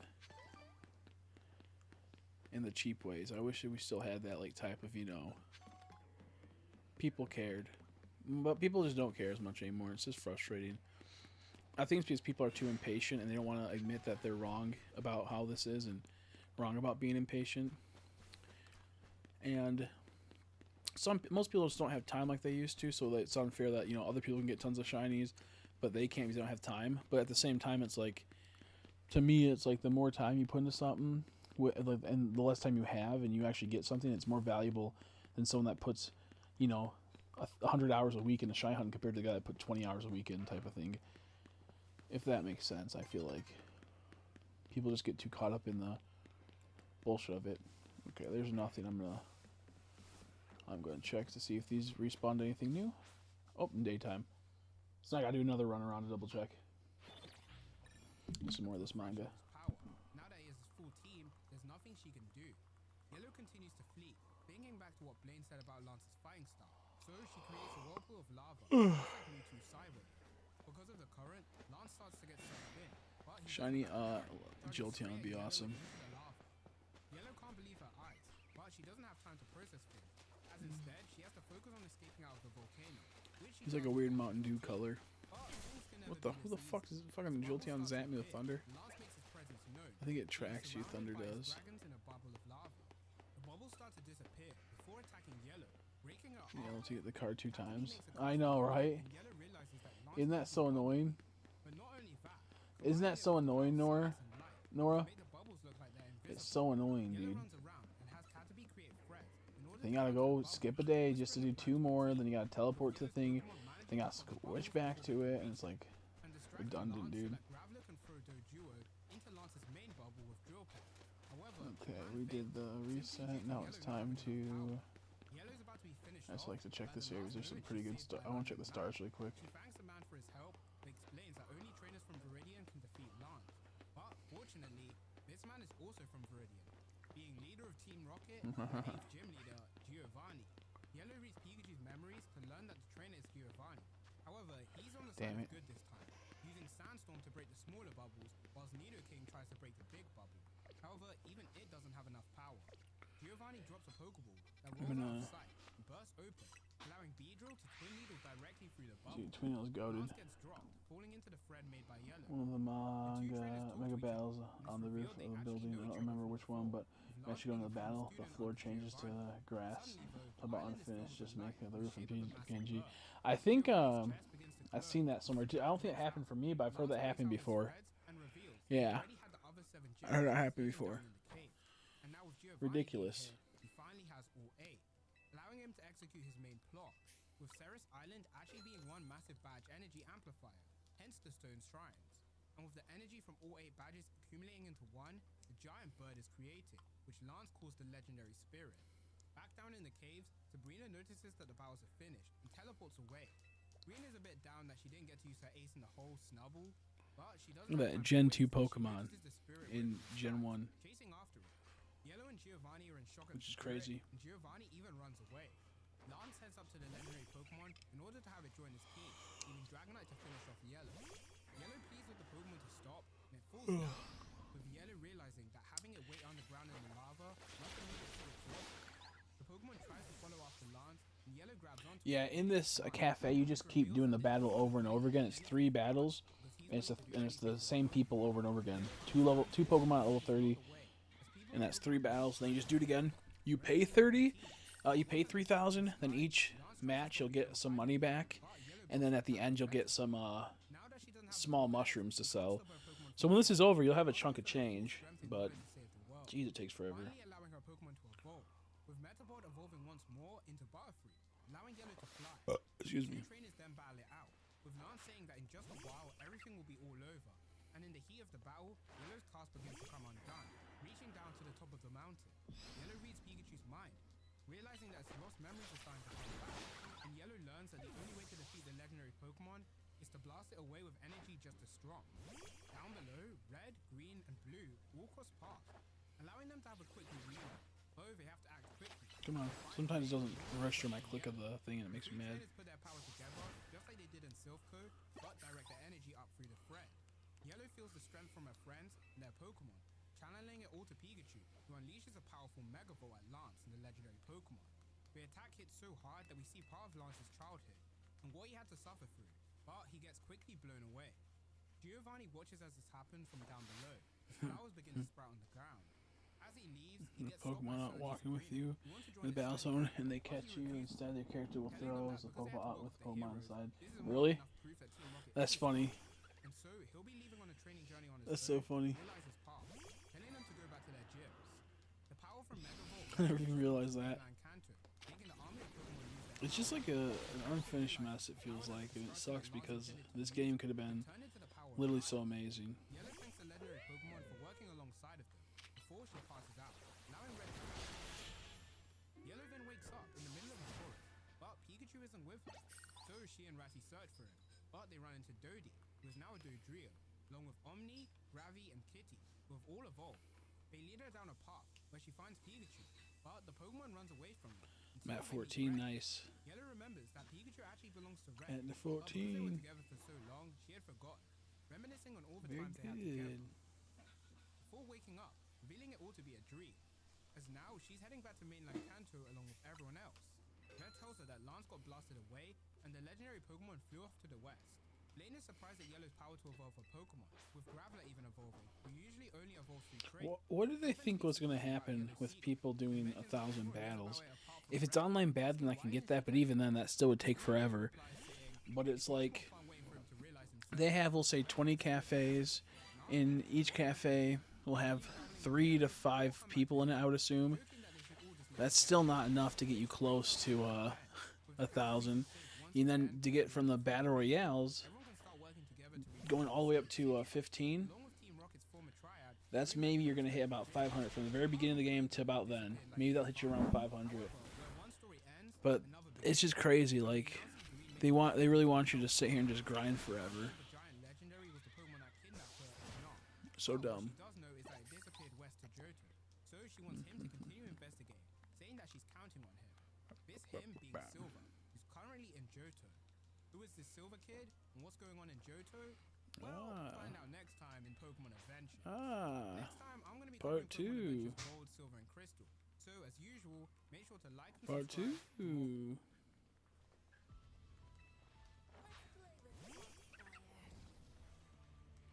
Oh wow, I got a gacha game.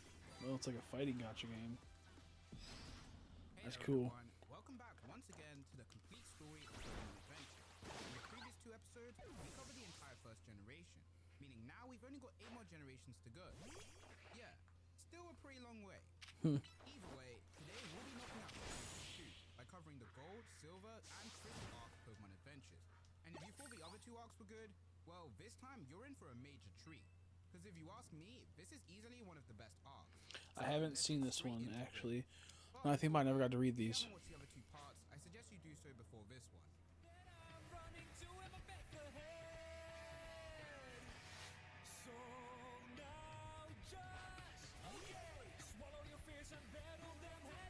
I don't want to watch that. Let's just get to the point.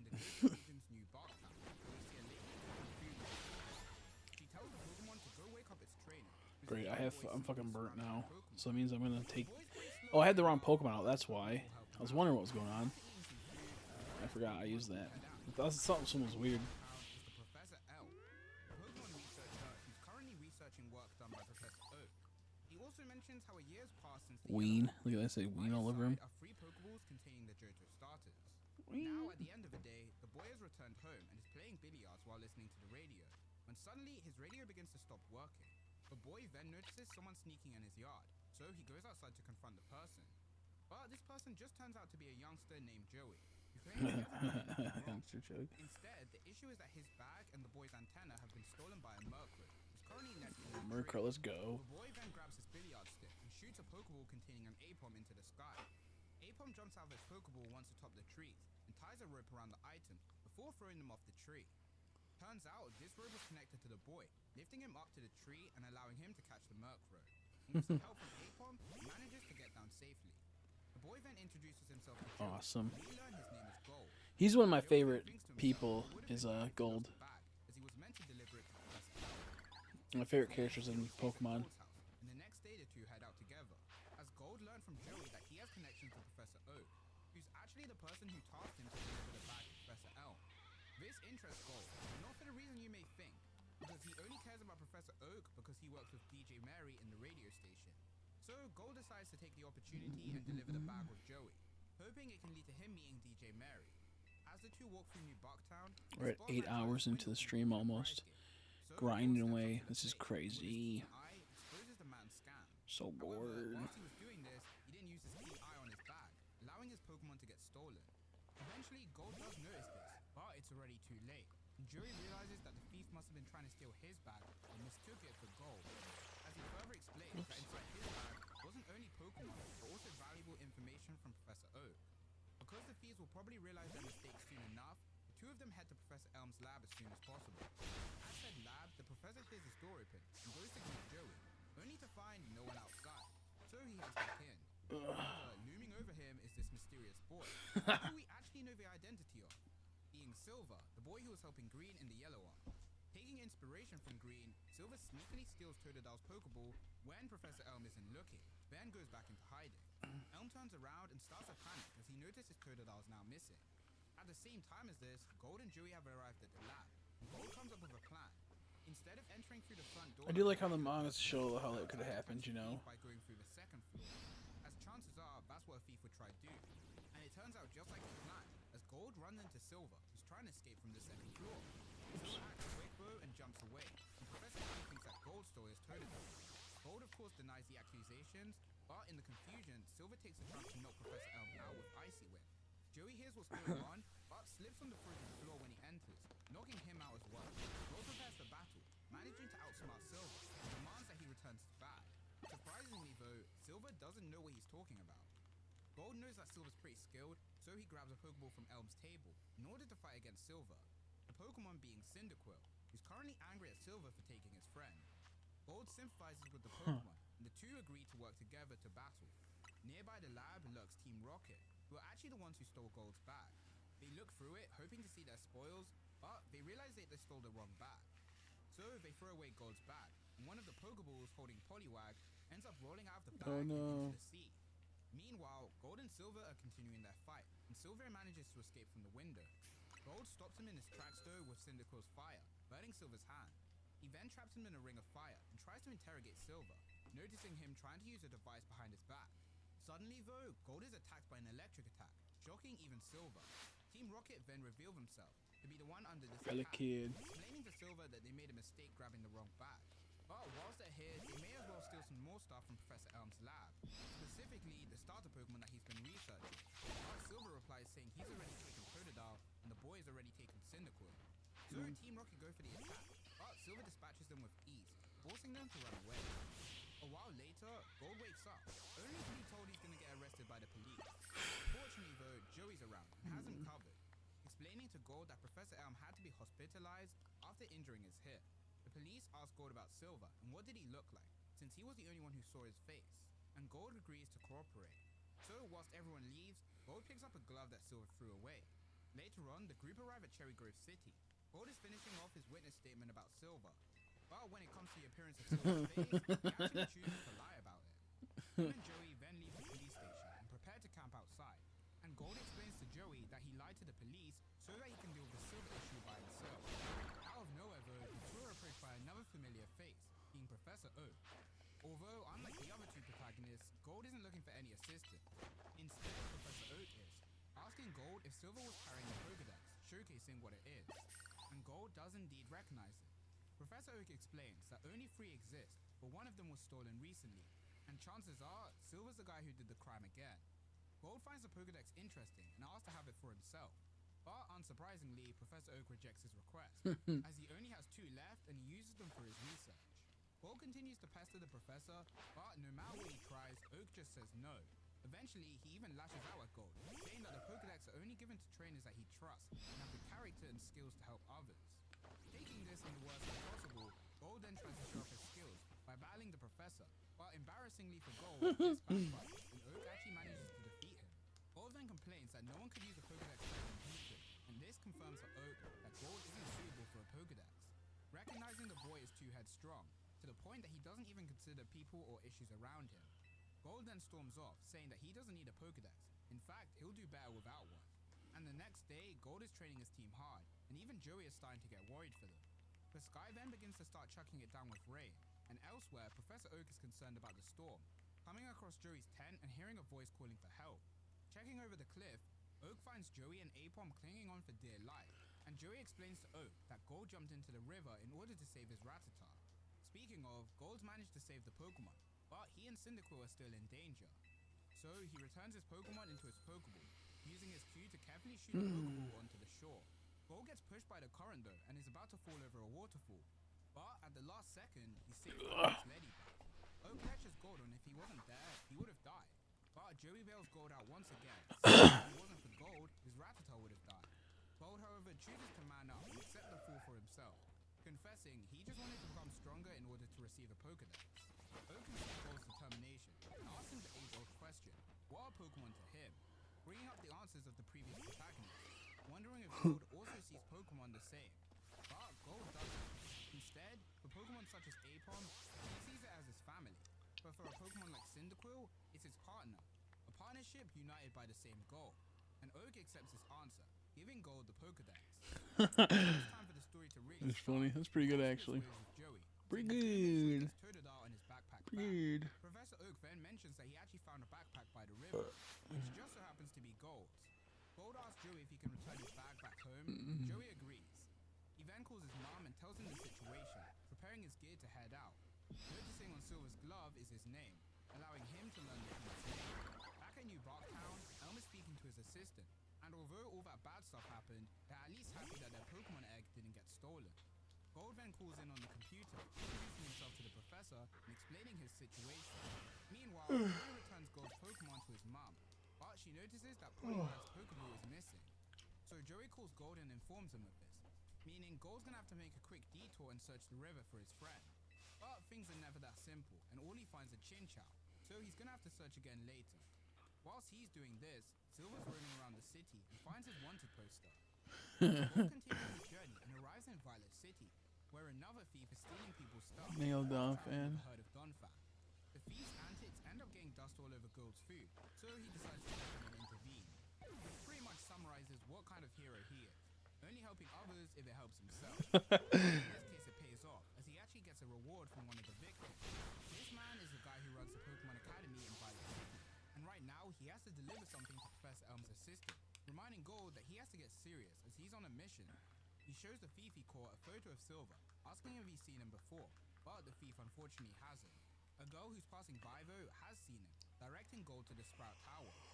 Inside said tower, Silver is speaking to someone on his Pokegear about evolving his Pokemon, informing him that his Pokemon's evolution relies entirely on his own skills. Gold also arrives at the tower, and instead of entering the tower like a regular person, he once again chooses to enter through the window. Unlike last time though, this time it ends up backfiring, as he ends up running into the sages, who force him to get involved with their training regimen. 776. 225 more. 225 more battles. 224. Gold tries to chase Oh, Silver, yeah, but yeah. as Totodile Let's breaks go his do a stance. Mega Crystal. Gold gets saved by April's break. tail though, and gets back on his feet, ready for round 2 with his rival. The two send out their starter Pokemon, but because of a tight matchup, Cyndaquil can't keep up. Gold is aware of this though, but he wants to take into account Cyndaquil's feelings, so he switches gears, having the Pokemon fill the room with smokescreen, lining Silver and allowing him to steal back Totodile. However, the Pokemon bites his hand, not wanting to return to Elm, instead wanting to stay with Silver. Silver explains that by staying with Okay, him, they should be Totodile spawned. realizes it can bring Possibly, out its see. true power. But this confrontation's gonna have to wait, as spikes erupt from the wall and a metal ball falls from the ceiling, forcing Gold and Silver to work together in catching the ball. If you're wondering why there's such traps in the Sprout Tower, well, it's actually training mechanisms, and they started up because of Cyndaquil's smoke. But because Silver broke the stairs, the two now have no way out. But this is the Pokemon manual, and the Pokemon can help out, with Cyndaquil heating up the ball with its flames, and Totodile using Ice Punch to smash the ball into pieces. Gold praises his Pokemon, reminding himself that these guys were owned by a professor. He goes to thank Totodile as well, but it and its trainer have already left the tower. Outside, Totodile begins to shake, and it evolves into a crocodile, just like Silver had planned. Now we head to Goldenrod City, where we see a certain somebody at Johto's Pokemon Society, Come on. explaining that they should be more careful about picking gym leaders. As 3 years ago, Surge and Sabrina, currently gym leaders of Vermilion and Saffron City, were actually part of Team Rocket, and Fuchsia City and Viridian City's gym leaders are still missing, leaving those 2 gyms with no leaders. He then gets interrupted, as someone says that these gym leaders were only suspected of working with Team Rocket, and there's still no proof that this was the case. But this hardly matters now, as Team Rocket's gone and dissolved. So instead of worrying about that issue, the man says that he should be focusing on fixing the Pokemon strike zone. With us seeing that Bill was the guy talking before, back with our main character, Gold is beginning to worry, as he's noticed that him and Synchro Oh, my hand's starting to hurt from playing for so long, spamming the buttons. asking the Pokemon if he wants to continue the Ay, journey, I'm getting gamer claw. things are pretty clear that Totodile wants to be with Silver, but Gold won't be stopping his journey as he still has to catch Silver. But for Cyndaquil's case, he doesn't want the Pokemon to fight if it doesn't want to. For now though, they'll take a rest, which is quickly interrupted by a gust of wind, and a bunch of Sunkern rush by, followed by a Pidgeot and Noctowl returning to their trainer. This trainer happens to be Faulkner, in other words, the policeman that interrogated Gold. Faulkner explains that right now he's off duty, and is instead training for his own Faulkner's a personal policeman, that's becoming a awesome. Violet City gym leader, following the path of his father. Hearing Faulkner's goal, Gold gets thinking that maybe Silver's also heading for a bigger goal, and stealing Totodile may just be a necessity in achieving that goal. But like usually, his thinking time gets interrupted again, this time with more wind, caused by a Skarmory. The Sunkern run by again, and Faulkner notes how they must be scared of the Pokemon. And as a flying-type trainer himself, he's been tracking Skarmory for a while, and he wants to add it to his team, sending his Pokemon to do battle against it. Although they're putting up a good fight, they can't get past this metal shell. So Gold uses his quick thinking and helps out, catching a Sunkern and having it hold Expo's Pokeball whilst it jumps, allowing the Fire-type Pokemon to jump out of his Pokeball in the sky and deal a decisive blow against the Skarmory, allowing Faulkner to finally make the catch. Faulkner thanks his team and Gold for their help, and Gold asks Cyndaquil if he wants to give it another shot at bringing back Totodile, and the Pokemon agrees. Faulkner then offers Gold to become his training partner, noting that he has a great instinct for battle that he can hone into a skill. But Gold unfortunately has to decline. Okay, gotta pause it for a second so we can listen for a shiny sparkle in case there's one.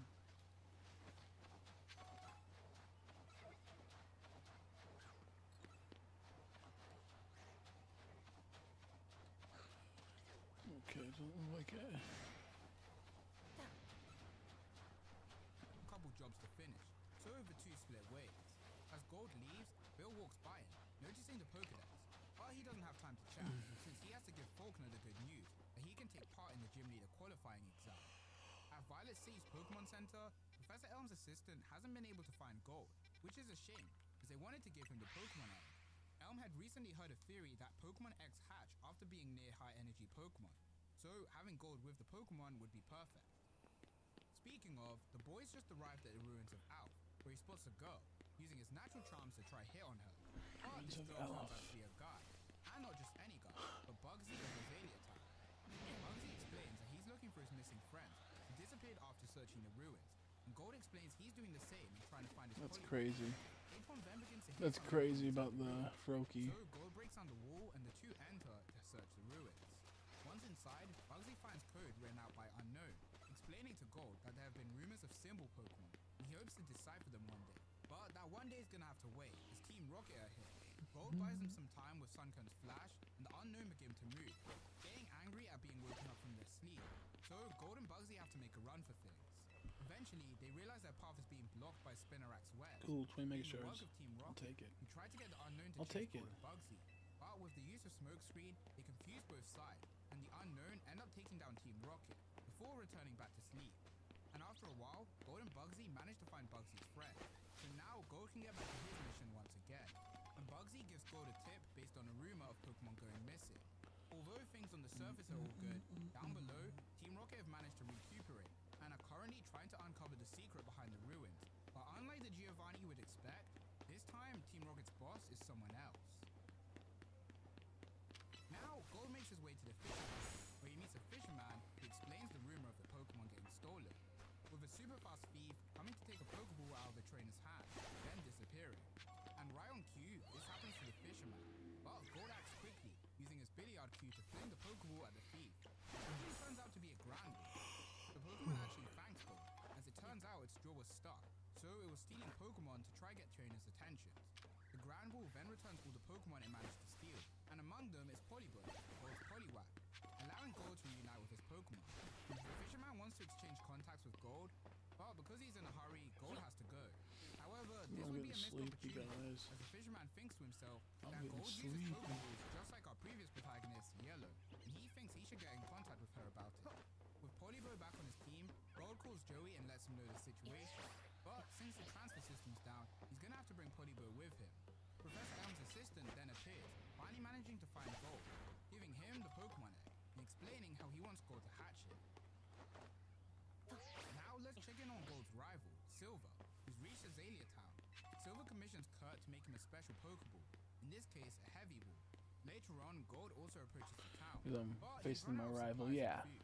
Luckily for him though, You the should little be girl at gives him some rice balls, and then telling him that her grandpa makes Pokeballs out of Pokeballs. One Yep. of these Pokeballs being a friend ball, which she wanted her grandpa to make so she could catch a Pokemon with. But he said no, as his Pokeballs are only for trainers who know how to use them. Gold can't help but diss Kurt's work, causing the old man to appear out of nowhere and shout at him. Kurt says a talentless trainer like Gold would be a waste of time on his Pokeballs, which successfully taunts Gold into challenging Kurt, saying by the end of the day, he'll master one of his Pokeballs, and if he doesn't, then he'll work as Kurt's assistant for the rest of his life.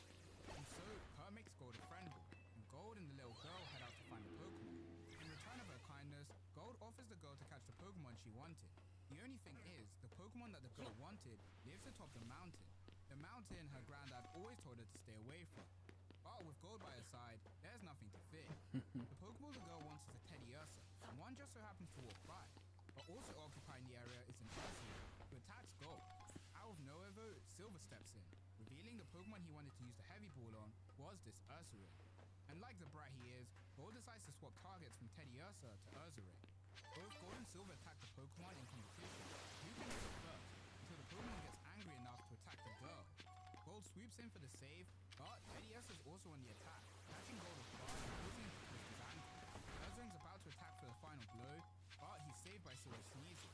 Since things are getting out of hand, Gold tries to catch the Pokemon with a friend ball, but the Pokeball just bounces off.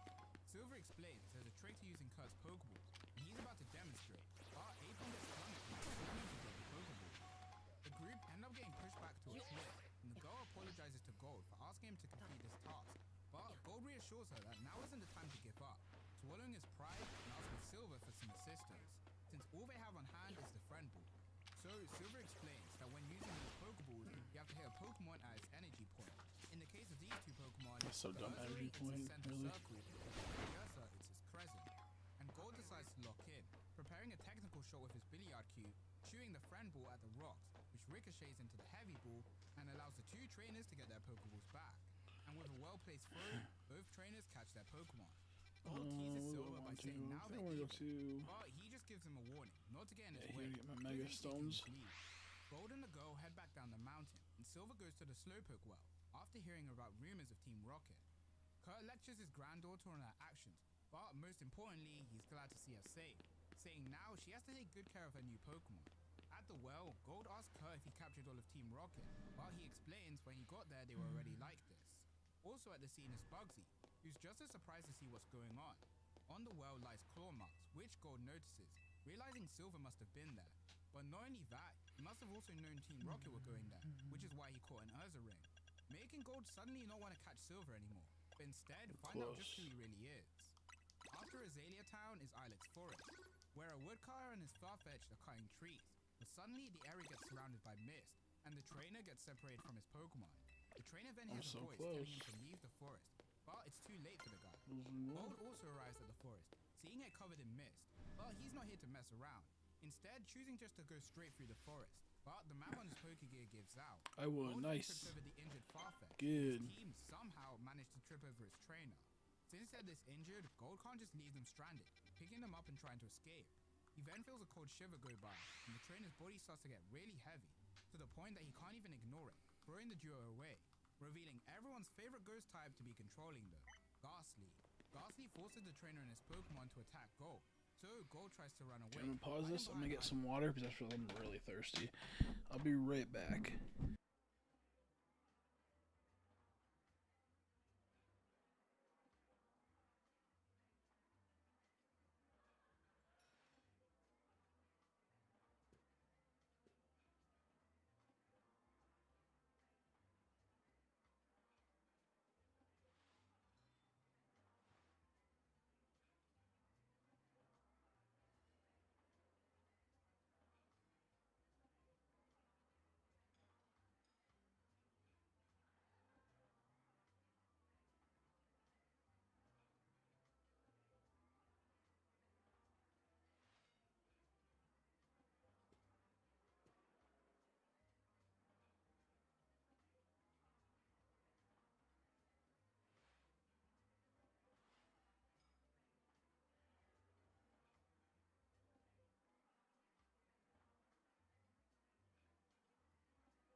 back.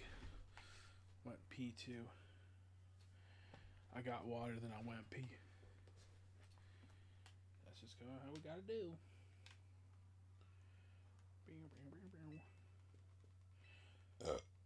Excuse me.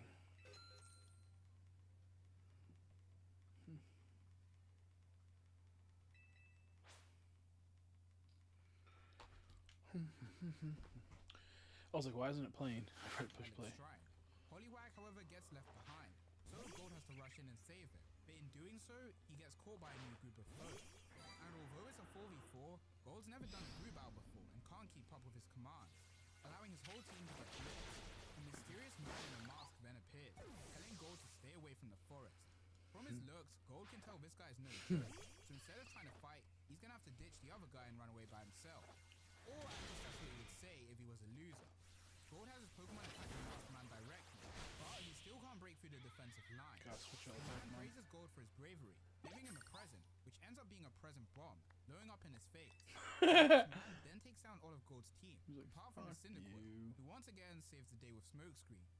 Gold managed to get away, but he wasn't able to grab the other trainer, so the Masked Man can tell that he's still around, having his Ariados create a bunch of webs. Gold is hiding up in the trees, trying to figure out a plan, but down below, Delibird and Houndour are using Headbutt to shake the tree. And if Gold does fall, will land in Ariados' webs. He begins to start to slip, but suddenly, the Ilex Forest Shrine begins to shine, which turns out to be what the Masked Man was waiting for. So Gold takes the distraction as Imagine if they made a Pokemon Let's Go as a body double, Johto, giving him the perfect chance but for they a did no-hit. like, or they'd have to actually redo. They'd have to redo Let's Go, but doing like following the Pokemon Adventures manga storyline and whatnot. That'd be so cool. I'd like an actual Pokemon game that just follows the Pokemon storyline from Johto, or from what's it called, Red to Johto. You know, Kento to Johto, that we've seen so far in the Pokemon Adventures. That'd be so good. Pushover, with his Ariados forming a web from its butt, trapping Gold. During this, the shine in the shrine disappears, and the Masked Man prepares to leave. Gold asks the guy what's his deal, but the Masked Man only taunts him, saying that he doesn't mind battling against kids, but Gold doesn't even measure up to the kid he fought before with the Croconaw, of course referring to Silver. With the Masked Man now gone, Gold gets out of the webs, and his team is feeling understandably depressed. But Gold tells them next time they'll get their revenge, picking up the trainer and his Farfetch'd and leaving the forest. At the Pokemon Center, Gold explains to Professor Elm what happened, and mentions that when Apom attacked the guy, it left some gold powder on its tail. So Gold sent it over so Professor Elm could analyze it, hoping they can get a clue on discovering who really is the Masked Man. We now head to Silver, who's speaking to someone on his Pokegear. The person on the other side tells him about Gold's encounter with the Masked Man, and how he seemed to be after the light in the shrine, so they want Silver to keep tracking the Masked Man. Back over at Violet City, Falconer has successfully become the new gym leader. The Pokemon Association, Bill included, Smeargle are arguing about Smudge. how Bill needs to fix the storage system. Falconer offers to help out, but Bill tells him not to worry. Instead, he should just focus on being a good gym leader. On the topic of gym leaders, his friend is also going to be taking the gym leader exam as well. Now we head to Goldenrod City, because that's where Gold is now. Although he wants to go to the game corners, he's got no money, so instead he'll just be heading to bed. As he sleeps, he gets pranked by a Smeargle, but the Pokemon wasn't very sneaky, as Gold wakes up and chases the Pokemon into the city. The Smeargle gets into Gold's eyes and manages to escape, and some people from the radio station appear, complimenting Gold and his team for their teamwork, asking if he wants to appear in the next episode. And like the opportunity he is, Gold agrees to, as he'll be getting some money as well as the chance to meet DJ Mary. Inside the station, Gold runs into the Smeargle again. He barges into the room where the Pokemon is, and he spots DJ Mary and her guest, Whitney. Only issue is, these guys are live broadcasting right now. At New Barktown, Joey coincidentally wants to listen to the radio, where they hear Gold getting into an argument with Whitney. The radio presenter gets angry at the two, and people call over the radio asking for the two trainers to battle it out. So the next day, we're now getting the Pokemon battle race of Whitney vs Gold. The reason why this is a race is because the bike shop are actually sponsoring the radio station. So the two trainers are going to have to use bikes. But Gold's too cool for bikes, so he takes it apart and combines it with a skateboard, creating That's a funny. skateboard. He's a scooter. Come on, The race man. That's so begins goated. with Gold in the advantage, That's so goated. rollout. But Gold isn't giving up without a fight. The two continue to race, and little do they know, a large suspicious tree is blocking their path. And eventually they both reach this tree, and Whitney tries to keep it down with a knockout. but the Pokemon can't even make it far. So Gold decides to give things a shot, using his whole team. But the only Pokemon that can do damage is Polibo. Suddenly, a Rhydon appears, and Winnie tries to fight against the Pokemon, but she ends up getting kidnapped. The radio team call the race off and zoom off to save Whitney, leaving Gold with this weird-looking tree. He has Polibo attack the tree, and it shrinks down into a Sudowoodo, and Gold pieces things together, realizing the Pokemon was hiding from Rhydon. He then tells the Pokemon that it shouldn't be scared, and instead fight off the Pokemon, as after all, its defense was strong enough to brush off all of their attacks. So Gold decides to give the Pokemon a lesson in how to fight, and the group catch up with the Rhydon. Using his specialty, Gold shoots Sudowoodo's Pokeball in order to catch the Rhydon by surprise, allowing Sudowoodo to get the job done. And although the race got called off, Gold successfully managed to save Whitney, so he might as well be the winner. As his reward, he gets the money as planned. While he's at it, gets DJ Mary to write him a ton of autographs. Whitney says the next time they meet, they'll have a real battle. But for now, Gold's gonna waste his hard-earned money in the game corner. But not before having a new team member join him, in Sudowoodo. After wasting his time at the game corner, Gold speaks to Professor Elm about the egg, but so far, nothing's changed with it. Later on, Gold and his team prepare for more camping, but as he sleeps, the egg gets stolen by a Gligar. Fortunately though, Apom wakes up and gets the gang in order to fight.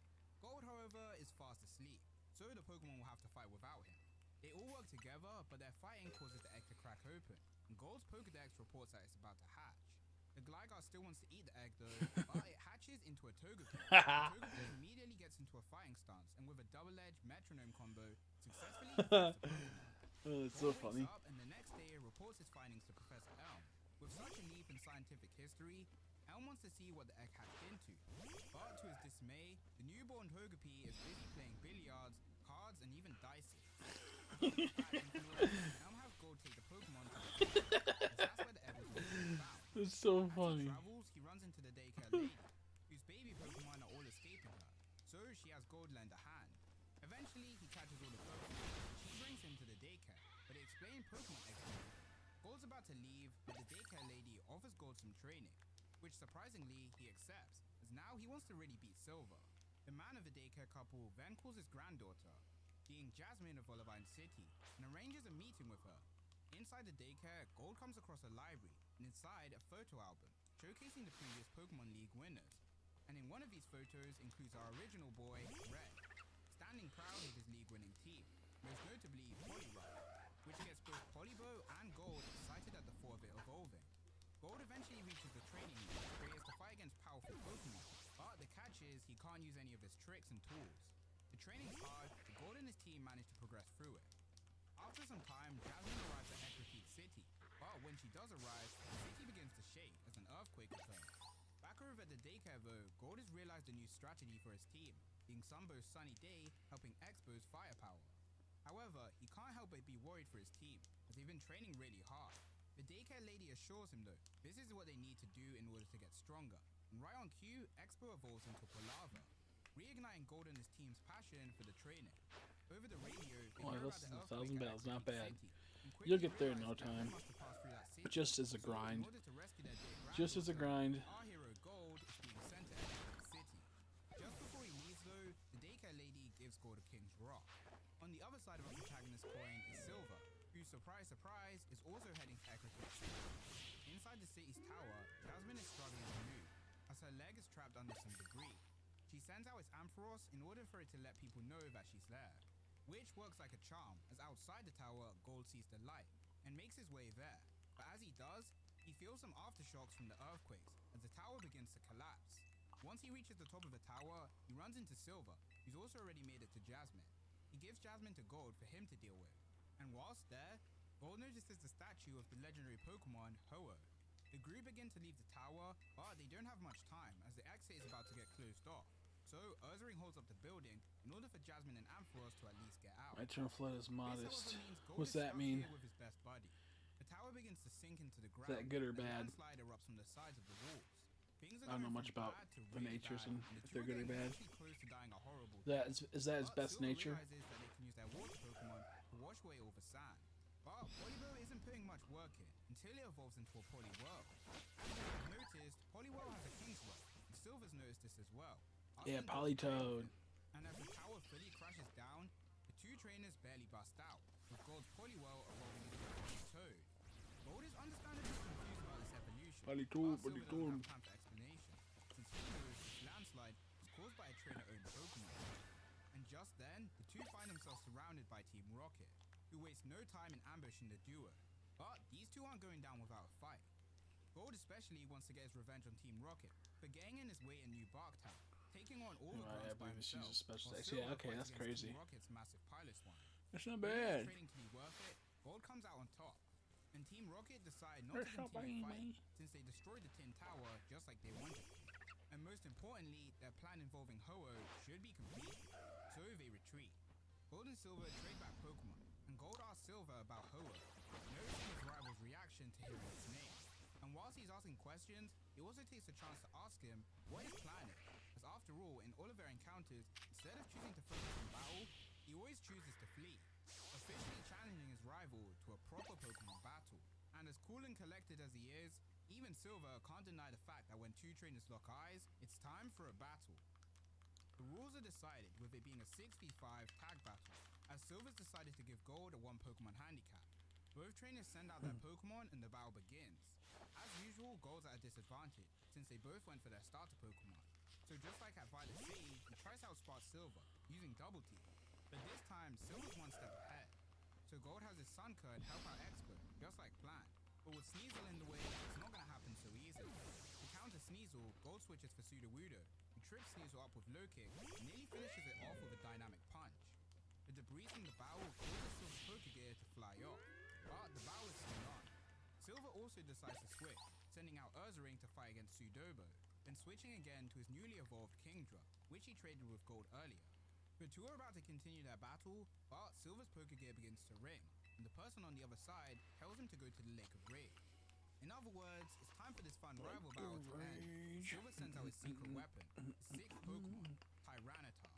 Gold can't even get close to fighting against the beast, and Silver mentions Tyranitar's level so high that even he can't control it. Tyranitar then calls upon a sandstorm, That's so taking down funny. Sudowoodo, Sunkern, Palava, and Apom.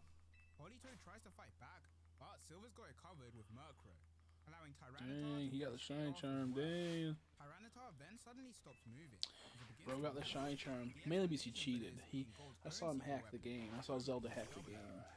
An amazing plan that lacks a good ending, as Togepi ends up getting crushed by Tyranitar, meaning all 6 of Gold's team are down. Follow after Ho-Oh, hence why he's going to such extreme lengths to succeed at his goal, with Croconaw giving Palava a nod of respect. As Silver runs off, Gold knows that he can't let Silver fight alone anymore, so he's gonna tag along. What these two will be getting up to, we'll have to wait, as we're gonna be taking a trip all the way back to the Kanto region, as we see the fisherman from before going to a house in Viridian City. He rings on the doorbell and meets up with his niece, and more importantly, our previous main character, Yellow, with us learning he's the one who gifted Yellow Doduo in the past. By Yellow's side is Choo Choo, the Pikachu she helped in the Viridian Forest that bonded with her. Getting straight to business, the fisherman named Wilton asks Yellow to come to Johto with him, in order to search for the flying Pokemon they fought a year ago. But because this is such a dangerous adventure, he needs a skilled trainer to join it. Yellow isn't too confident in her own skills, so instead, she suggests Red, heading outside to find him in his usual training zone. And sure enough, he's there training with Venusaur. But as he calls the Pokemon back, he completely misses the Pokeball. Daisy Oak asks Red if his hands are doing alright, and he explains that his wrists and ankles still go numb every once in a while, due to the ice shackles that were placed on him during the Yellow arc. Heading back to the Johto region, Silver and Gold have arrived at the Lake of Rage, and a bunch of Gyarados are going crazy. Silver explains to Gold that electromagnetic waves are being used to force the Magikarp to evolve, hence the mass outbreak of Gyarados. He then tells Gold to hold them off whilst he finds the source. And just then, the red Gyarados appears. The appearance of the Pokemon makes the waves strengthen, meaning If this it's red, Pokemon why is the it all transmitter. gray? Silver tells Gold instead of taking it Checkmate, down, he dummy. should catch it, as that's what will stop the transmission. Since Gold's too far away to catch it, he leaves it to Silver to get the job done, allowing the red Gyarados to be caught. All the other Gyarados begin to chill out. Silver tries to track down the ultimate source of the waves so that he can destroy it. But before he does, he doesn't want Gold to keep getting involved, since he's still an amateur. But Gold retorts that he can't back out now, since he's already involved with this. Suddenly, the two start getting surrounded by fog, and Gold quickly realizes what's happening. as the last time he ran into the signature fog, he nearly lost his life, revealing the masked man. As soon as he appears, Gold immediately starts arguing with the guy, but Silver keeps his cool, noticing that Oops. something's not right. Uh-oh. Gold sends Polybo to attack. I don't know if I but instead of disconnected doing something. any damage, his hand gets frozen. So Gold goes straight into frozen Okay. himself. Can you hear me still? Yeah, you can. Okay, good. I had to make sure it wasn't disconnecting my mic. Revealing that the powder that he analyzed before matches the same structure used on trainer badges held by the gym leaders, meaning there's a very high chance that the masked man is a gym leader. The only question being, which one? The masked man tries to freeze over the two with Blizzard, telling Silver that he won't let him run away like last time. Silver starts to get irritated by this and becomes overly offensive, allowing the masked man to get the better of the situation, taking down both Silver and Gold. The man reveals that he's The known girls Silver at for at least 5 years, Blackhorn, asking the boy if he's been Blackthorn chasing after him City. for revenge. Is it Claire? I can't Gold's remember. just as confused as we are, and I the think it's masked man Claire. explains that 9 years ago he searched the land for trainers with Dragon powers trainer. in order to kidnap them, further explaining that children can be molded into the perfect slaves if you teach them early enough.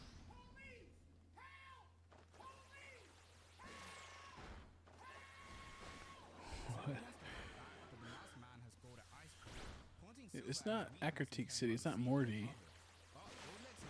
And it's not the old man, even though it is an ice Pokemon. It's not the old man, right? It's not Akratik City. It's not Morty.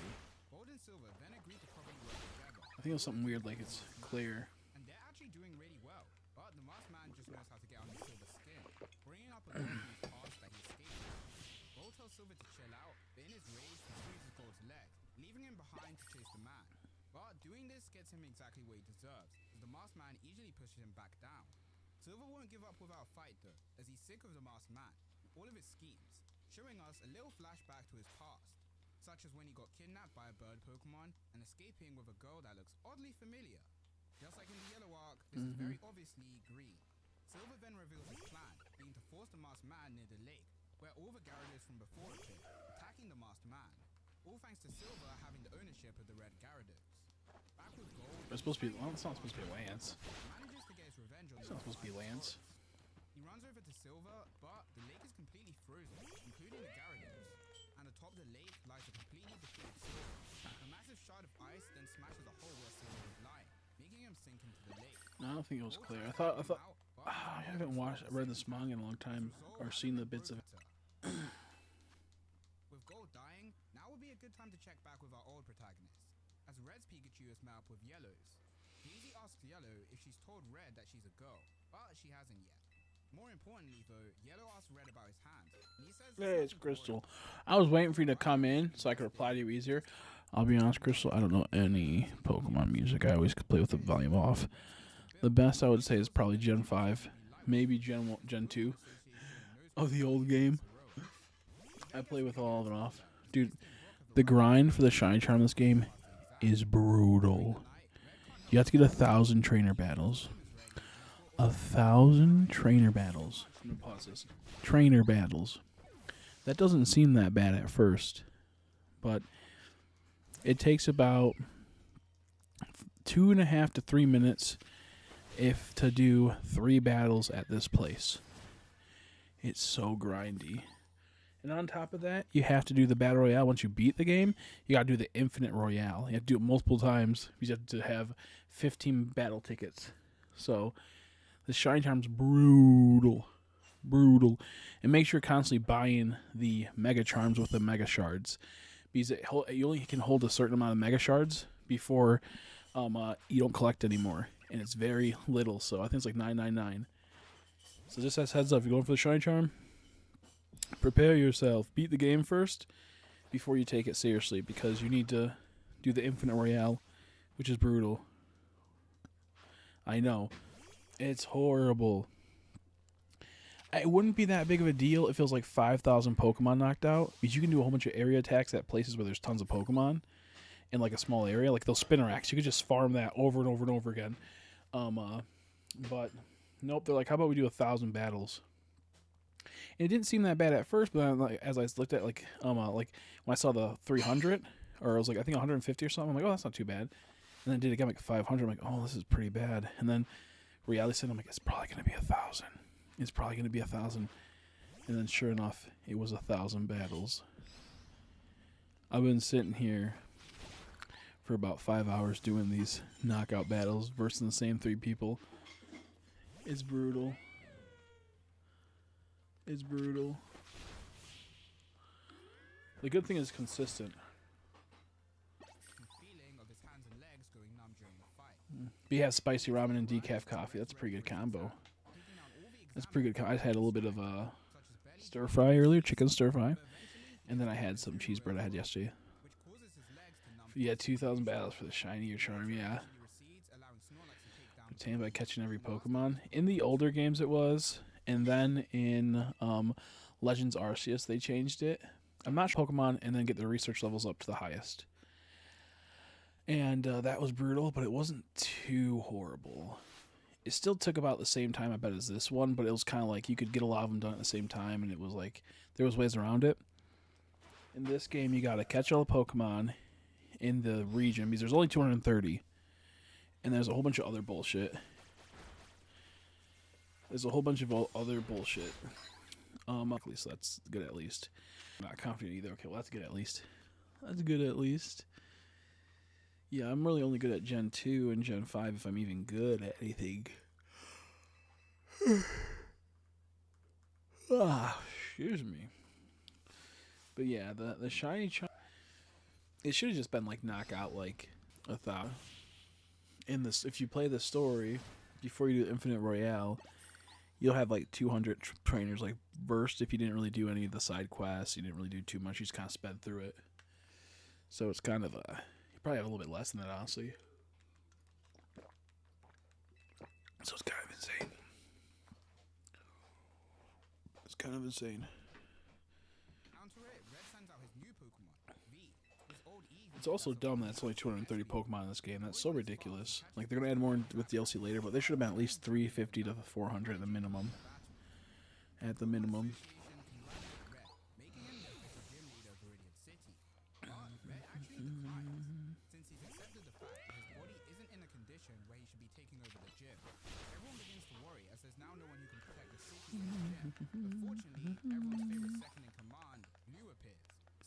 Scizor, that's goated.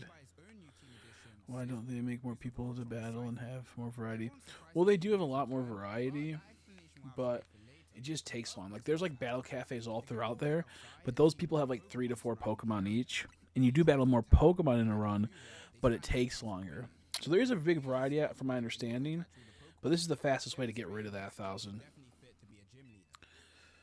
It should have been just knock out 6,000 Pokemon, 5,000 Pokemon, which is easy because you can just spam areas. Like, there's places at the spin rack, you can walk forward, takes 10 seconds, use Surf, knock them all out, fly really fast back to the gate, enter it through it again, do it over and over again. But you can also shiny hunt while you do it. It's kind of annoying that you're going for a shiny charm, but the 1,000 battles does not equate to shiny hunting. If it was knock out 6,000 Pokemon, that would be different because you can shiny hunt while doing that. And it's super annoying. Super annoying.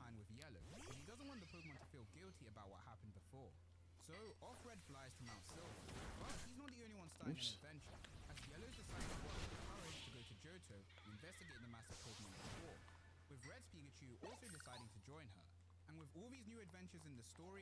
From this trip, so I'm pretty tired. I'm gonna go to bed. Yeah, get some sleep. Glad you had I assume you had a good time overall. Hardworking Crystal as ever.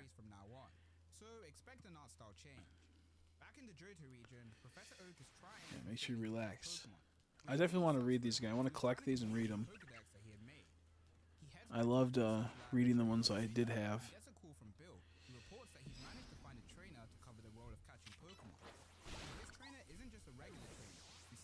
I guess it's better than having to like play like 100 ranked matches or something. The entire game being Luminoise is kind of... No, it's totally... I think most people hate it, honestly. I think this is the most popular opinion. I think it's honestly the most popular. It's not... It's just boring. It's just not good. Like, it's cool we can go into the sewers, but one of the sewers gets locked off, the bigger sewer. Now we only have a small sewer. It really should have just been Lumiose and maybe like 2 other areas outside of it, and then the DLC would make more areas. Like they could have made some type of story element that you have to wait to unlock them. I would even go that far. I'd be fine with that. Yeah, I like the idea of, like I said, I like the idea of the wild areas, but it's dumb because it feels constricted and there's only a few Pokemon in it, and there's just like so many like stupid things with it. Dude, that freaking, go back, look at that Cubone. That Cubone looks weird as hell. 1 second. I'm gonna look at this crystal. Look at this Cubone that comes up on screen. He looks like a grown human. He's huge.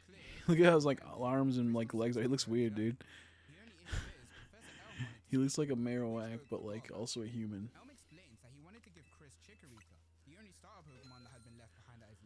Like a full-fledged finished Pokemon game, is that for? Oh yeah, of course, of course. I would say you can get, I think, multiple Master Balls in the game. If you do the Infinite Royale, you have like a 1% chance. I only know of one Master Ball, which is through the Shiny Charm method. I haven't seen if there's other ways to get Master Balls outside of the Infinite Royale on that. If you do know, let me know. I agree that they should make a fully finished Pokemon. I fully agree too. But the reality is, they don't want to do that. I would have been content if they made the city like it is, and then add 2 to 3 areas outside of it. And then in DLC, add more. I think that would be fair. I'd say, do you know what? Okay, you gave us 400 Pokemon, which is a lot to do. You really think about it. These are getting a lot more different, unique styles, unique graphics, unique gameplay, compared to the already turn-based ones, which are a lot easier to make. Making turn-based models and do very limited things is way easier than the one right now. Yeah, the Royale and the yeah. And I think you get as many Master Balls as possible in the Infinite Royale thing. You just have to get lucky with the 1% reward, which I wonder if you can reset that. I wonder if you can keep resetting it. That's something to look into. Save before the battle and then battle and see if you get it. Don't reset it and go again. But I don't even feel like you really even need Master Balls in this game, which is kind of weird. No, I agree with you too that they should just be automatically a finished Pokemon game. But the reality is that they're not gonna ever want to do that. Maybe the next one that's coming out that actually looks like it's gonna be amazing, like the Water and Wind or whatever, like Water and Waves. That was leaked, but also it's kind of weird because like when's that coming out? If it comes out 2027, the Switch 2 would already be out for about like 3 years essentially almost. Which is kind of crazy. It took them that long to release a good Pokemon game. Like, Legends should have launched with it and should have been 100 times better, Legends should have launched with this. That should have been like a... It's crazy when the Switch did not launch with a good Pokemon game. Like, the Switch 2 launched with, obviously, Coliseum, you could say, I think, with the Switch 2, giving them the Coliseum update. But that's not enough,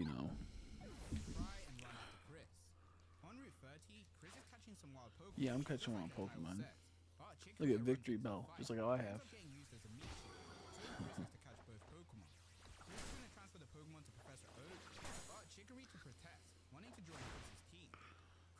I would keep it Chikorita. Whoops.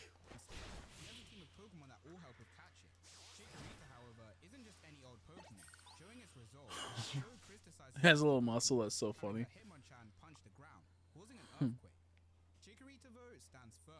Proving to Chris that it's ready to join her on her journey. And so she adds it to her team, introducing it to the rest of the I like her. She's cool. Who all have a star accessory, by the way. Crystal's in a bit of a predicament, though. Because the storage system is down, it means she can't transfer Pokemon back to Oak. So every Pokemon she catches, she'll just have to bring along with her. On her travels, she finds... Dawn Sparse, let's go. There it is. Dawn Sparse, let's go. Whoops, I forgot playing the game.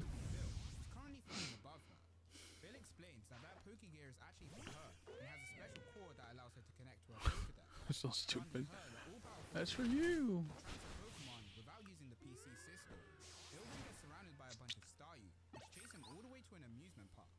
Chris chases after him though, and does what she does best, using both her Pokedex and new storage system to catch the Staryu and save Bill. Wasting no time, Chris gets back on duty, catching Pokemon all day long, and even finding a shiny Pineco. Eventually, that's cool. Yeah, I'm literally her. She's literally me. on Name's surroundings, Chris. trapping her Lily in a me, very Fine familiar Pokemon. electric cage.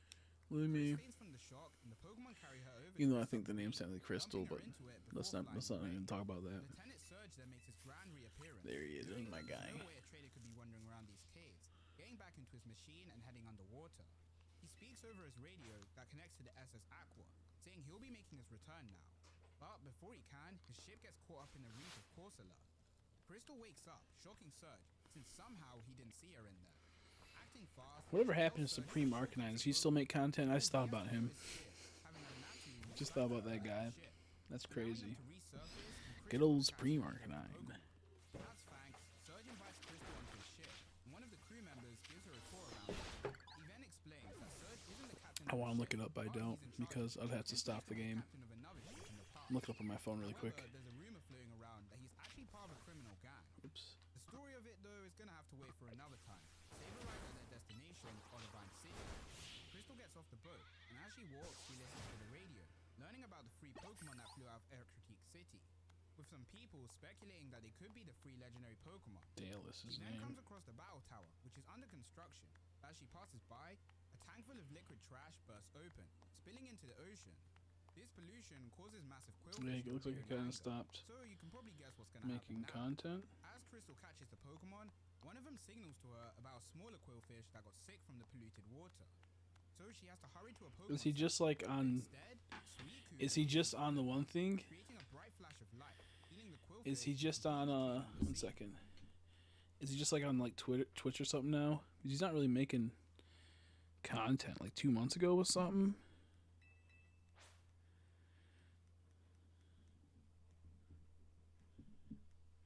Yeah, it looks like he might be on just like Twitch, I think.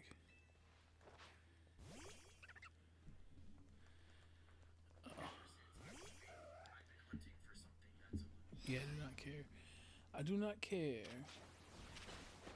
The monkey looks cute though. What monkey? Pansage or Panzer them? After this miracle encounter, Or am I missing something? Sorry, I wasn't looking at my game or the anime or manga. I do, by the way, Angel Wings. getting the go-ahead from Professor Oak. Unfortunately for Chris, though, Suicune's already left Olivine City, and by the next evening is already in It's weird how like Blackfoot this new art City. style, The city like the new art style, some of them look really good. The Pokemon, other ones just look weird. Like that Suicune did not look that good, but other Pokemon look really good. gym is its leader, Claire, who's training her Pokemon with one of the gym trainers. He brings out her cousin Lance. Claire then heads for the Dragon's Den, where she can't help but wonder what happened to her cousin. Also in the den, though, is Suicune, who challenges Claire to a battle, using its skills to outmaneuver and defeat her. The chief of the dragons then appears, explaining to Claire that she is Suicune, meaning the Pokemon thought she was a worthy trainer of a challenge, but unfortunately for her, not the trainer it wants to be its own trainer. Nearby Signwood City, we see a man in a Skarmory flying over the skies, before they get blinded by a light. In the city is Chuck, who's looking forward to meeting up again with Freaking his best Chuck. friend and rival. As he waits, he hears them crashing outside, and goes outside to check the situation, only to find his training equipment completely destroyed. And not only that, but the jacket of his friend torn and on the floor. I'm like The Chuck. one behind this was, you guessed it, I'm Suicune, Widowy who's Chuck. actually fighting against Chuck's friend. Oh, is Sween? Is that his Over name? More Faulkner. importantly, the previous gym And leader that of other Violet dude. City. The two rivals team up to fight against the legendary Pokemon, but despite their veteran skills being able to push Suicune back, even they can't catch the Pokemon, as it flees into the night. Walker and Chuck then have a little talk about how they're going to be getting replaced in the near future by their students, with Chuck's student being Blue, and Walker's of course being Faulkner. Oh, yo, what? I forgot. I've seen that somewhere. Where Blue's like Chuck's. That's crazy. Where Morty is doing favors by using his psychic powers Okay, to it's help out definitely the not counter. Morty. He explains Definitely not to them that Morty, he it's wants to the find a mass legendary man. Pokemon Ho-Oh, but his abilities don't work for personal gain. Although that's not his only limitation, as in the past he also tried to track Suicune for his friend called Yusi, but that failed as well. Morty begins to make his way back to Equity, and on his way gets surrounded by fog, immediately realizing Suicune must be here. And sure enough, he's right. After a tough battle, Morty manages to paralyze Suicune, but the Pokemon he was fighting ends up to only be a mirage, as Suicune had already left. Now we can finally head back to a character we care about, in Chris, who's been trying and failing to find Suicune, using her Pokedex's pursuit function to track the Pokemon down. And just when she stops for a rest, the legend itself reappears. Chris uses the best of her abilities to corner the Pokemon by cutting the grass and limiting its hiding spots. But just when she thinks she's got it, Dude, that's so cool because you can cut the grass in the old game to stop the wild encounters. That's so cool. I like how well they took from the game in this manga. So many moments where they made it better, a way 100% better story. Because you can cut the grass in the video game of Gen 2. You cut the grass, you don't get encounters. So cool. Yusi was testing out his 3D projector, which he was using to lure out Suicune. Because Chris is also looking for Suicune, he pronounces her as his rival. Look at him fly running away. spraying confetti Look at him fly away. Elsewhere, we see Naruto That's transform so into funny. Suicune, as per someone's plan. And despite separating less than a chapter ago, Chris runs into Yusin again, but this time they're not alone as Suicune attacks them. The two trainers chase the Pokemon, and Chris notices this isn't Suicune, intimidating the Pokemon with her Arcanine, revealing it just to be a Ditto. The two trainers wonder, why would someone be trying to make a fake Suicune run around? But they quickly realize it must have been to keep them from getting to the real Suicune, which we get confirmation from by the fact that the Masked Man, without his disguise by There's the the way, masked man. is directing attention to Team Rocket to catch the real Suicune, which also tells us that Team Rocket's new boss is the Masked Man. Okay, and then that's what it was. Crystal checks her I Pokédex thought it and was notices Claire that for because of the Suicune hair, is nearby. So she has a parasite shoot out but spores, yeah, it's just Team the Rocket's Pokémon fall asleep. new admin leader, Archer, or whatever his name is. I'm not sure he's in But this one. Yusin decides to take his leave for now, in order to go deal with Team Rocket and let Chris have a chance of fighting Suicune, but not before giving her a walkie-talkie. As for Suicune, Chris has realized that it's heading back to Ecritique City. In other words, it's home. Eventually, Crystal arrives at Ecriteake's Tin Surprised we Tower, haven't seen where Slow Cook. I don't Suicune think is most there people know that waiting. I'm streaming right Crystal now because takes it this didn't as a really give sign of a notifications challenge out. and sends her whole team. And Using their skills to hurt I'm like 9 Suicune hours when she in, wants it. Managing to get off some so I don't think many people knew narrowly that missing I'm a even Mega streaming. Punch. But this miss was on purpose, in order to smash the ground But I'll into like at in the pieces, Discord. I'm not sure how long I'm knocking gonna go off for yet. balance, and finally allowing Chris to kick a heavy ball at the Pokemon. However, the Pokemon still breaks out. Chris's next plan is aiming for False Swipe to weaken Suicune, but it blocks the attack by creating his signature Crystal Wall. Yusin contacts Chris, telling her to make sure Suicune doesn't complete its wall, as if it does, they'll be forced outside and Suicune can escape. But if Chris can hold the Pokemon off until Yusin gets there, he can activate the Clear Bell to dispel the effect. So with a race against time, Chris does her best to stop the Pokemon from creating its barrier. But even with her own strength combined with her Pokemon, Cubone's brain breaks and the shards fly everywhere, smashing her Pokegear, knocking off her earring, and impaling the Yusin walkie-talkie, which feels oddly personal. But of course, worst of all, letting Suicune create its crystal wall. The impact of everything pushes Chris off the top of a tower, and just as this happens, Ho-Oh passes over, creating a rainbow. Yusin arrives on She scene, still fighting falls and Chris breaks her unconscious back with and she key. dies. He Horrible picks her death. up and ascends the tower, using the Clear Bell's effect to pass through the barrier. But at the top, they only find Ho-Oh's statue, and Suicune nowhere to be seen. Crystal wakes up and apologizes for her failure. Yusin tells Chris that although the city is still in ruins, they rebuilt the tower first as a priority. All because of Ho-Oh, who according to the legend will be angered if his tower's been destroyed.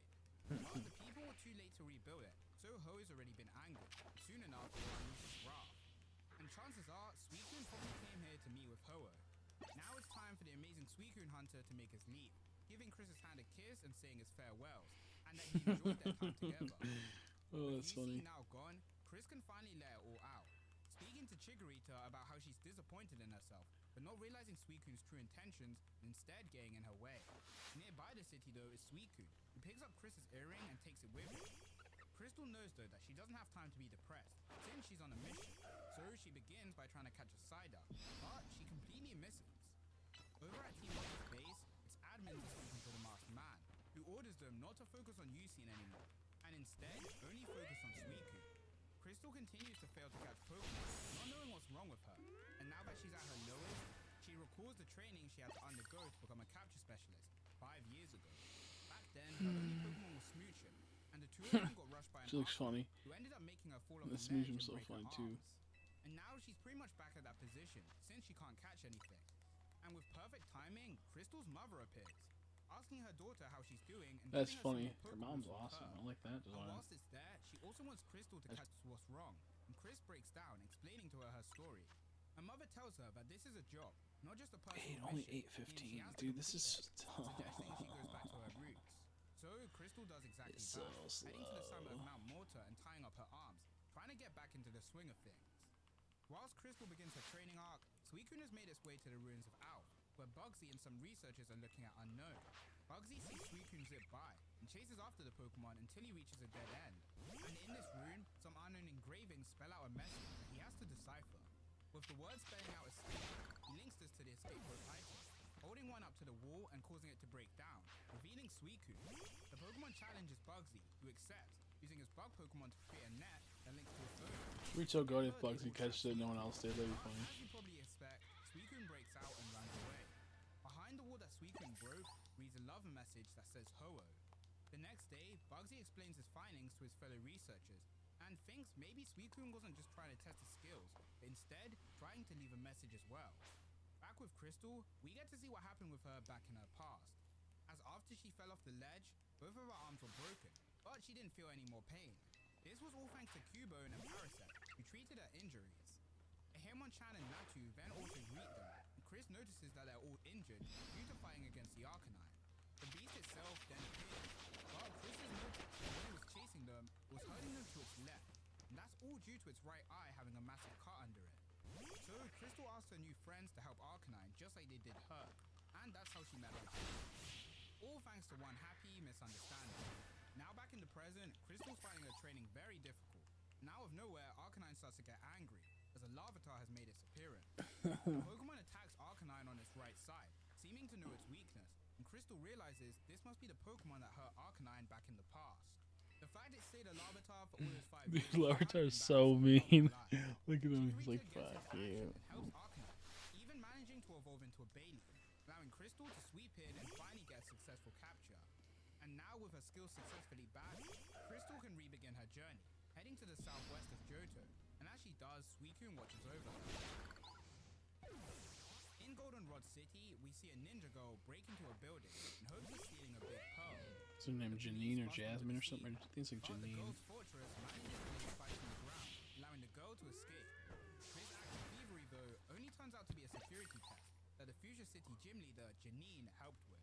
Yeah, But Janine. in her own time, Janine can't help but think this work is meaningless. With us getting a flashback that shows Janine speaking to her father, the two discuss that when she's completed her training, she'll join him in serving under Giovanni. But now Giovanni and him have vanished. In her time of depression, Suicune decides now would be a perfect time for a test. But this turns out to be a mistake, as Janine uses her ninja skills alongside her Pokemon to nearly take down Suicune. But ultimately, she still takes the loss. She tells the Pokemon that she looks forward to having a rematch, and for seemingly the first time, the Pokemon acknowledges with respect. Next up on the gym leader chopping board is Faulkner, who's training with his Skarmory. We gotta get the Another trainer things. then appears, asking if he's caught any rare Pokemon, but Faulkner's confused by this, since they're in the Safari Zone right now. And this Ouch. trainer is a poacher. Let me just see if I can showcasing find a his faster connection guide to for this. Faulkner. Yeah, if you want to, A but cloud of rain then I don't comes think over, there is, with a massive sadly. ball of thunder striking down. You The definitely Pokemon it'd be legend worth looking goes to into. Suicune, but actually Raikou, who's not alone, as on the other side I'm trying to stands think what Entei. could be faster, Pokemon honestly, chase because Faulkner and attack with Spark and Fire Blast, sheesh. being super effective on Excuse me. Skarmory. But the trainer and Pokemon duo stay strong, Whew. using tricks That would be to awesome, though. cancel each other's attacks out, and ultimately wear both of them down, giving him the chance to catch her. So as he goes for the throw, Suicune intervenes. So now his 2v1 is a 3v1, but Faulkner's always been waiting to fight Suicune, using a plan involving throwing a ton of boomerang Pokeballs made out of Skarmory's feathers. Because of this, Suicune can't keep an eye on all the Pokeballs in their trajectory, but at the last second, it gets saved by Raikou and Entei, who destroy Faulkner's Pokeballs. In the battle, Skarmory's wing got destroyed, so it begins to lose balance, but before they crash, they're saved by Suicune's bubble. The three legends then communicate through telepathy, before splitting up once more. And although he displayed an impressive showcase, Faulkner knows deep down if Raikou and Entei weren't around, Suicune probably would have fought back anyway. He then traps the other trainer, saying he is under arrest for poaching and trespassing on Pokemon League grounds. Now that we've spent time with the gym leaders, we can now go check up on Red, who's doing his trip up Mount Silver. Already at the top of the mountain is Sabrina, who's speaking to Surge on the phone. Surge reports that Team Rocket Science have been continuously going on, but this shouldn't be the case since I want to check Giovanni for an disbanded the Arbok, group, meaning now there's a new boss at which Team I know Rocket, won't happen, but it'd be asking cool. a secret from Giovanni It would and the be other cool. members of the Triad. So sorry to get your hopes up, we're not going to be following Red, instead we're going to be following another gym leader. 1 second. I'm gonna have to hear to see if there's any shinies for really quick.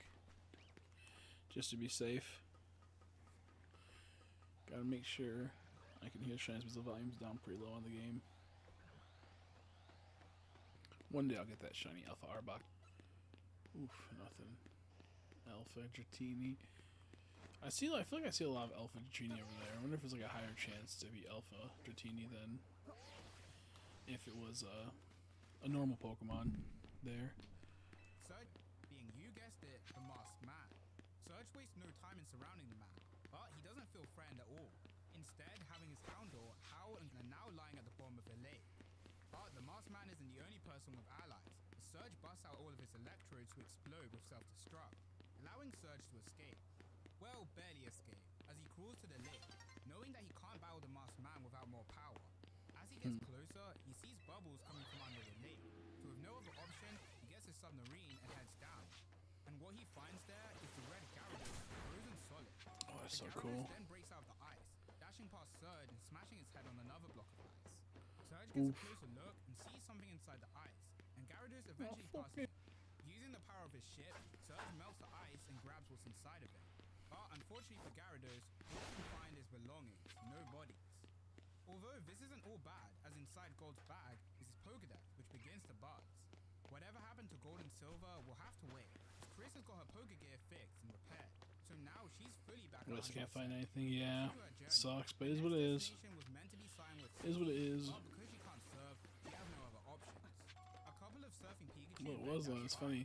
But one of them It ends was up being definitely cut off. shiny Chris is before. about to Now get it's involved. not because But you know. Emboar runs past her, catching the Pokemon. She apologizes to Crystal for nearly running into her, but recognizes her as the person she's been looking for. She guides Crystal over the sea with her flying Pokemon, explaining she came here in order to help with the legendary beast, and in fact was the one who awakened it. Over at Ecritique City, Morty's arrived home, and he immediately gets attacked by a Magnemite. A voice then asks him if he's Morty the Clairvoyant, this voice belonging to Surge. Surge continues to speak, asking Morty to use his abilities to find the owner of the gear he found, even going as far as to offer the guy money. Morty uses his abilities to find out whether Surge was already legit. Oh yes, there was a ledge there. Thank God. During a 2-year time skip, Surge has been all clean. Excuse me. Morty agrees to help him. With Crystal and Yellow, the two meet up with Yellow's uncle, who's on his boat, and the three probably introduce themselves to each other. Oops. Crystal then contacts Professor Oak, and he explains that he had Yellow kill 2 pigs One with EXP. stone since she was already in Johto. So with new help, Crystal can now head to Cyanwood City. Look at that Pansear. But things are never that easy. The super strong whirlpool begins to suck them in. And if you're familiar with Pokemon game location knowledge, you'll know exactly where they are. At the same time as this, Morty manages to track Gold and Silver, with them not being at the bottom of the Lake of Rage, but instead at an oceanous whirlpool location. Once again, you should know where this is.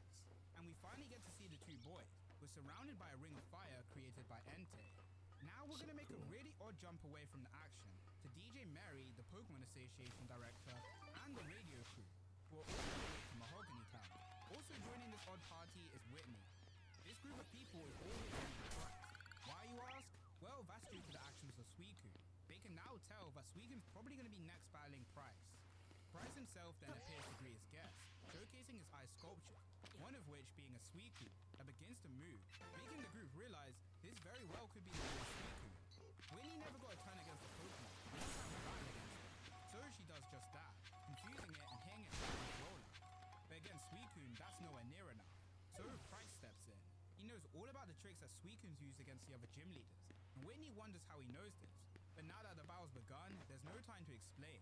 Price puts his knowledge to good use, evading all of Suicune's attacks and teaming up with Whitney to figure out the real Suicune amongst his stuff. He then frees the Pokemon with Blizzard, and Whitney throws a Pokeball, which goes directly through the frozen Pokemon. But it's all good, as this Suicune really was just an ice sculpture that Price had his Pokemon make move. A new technique that he developed in order to help with his training.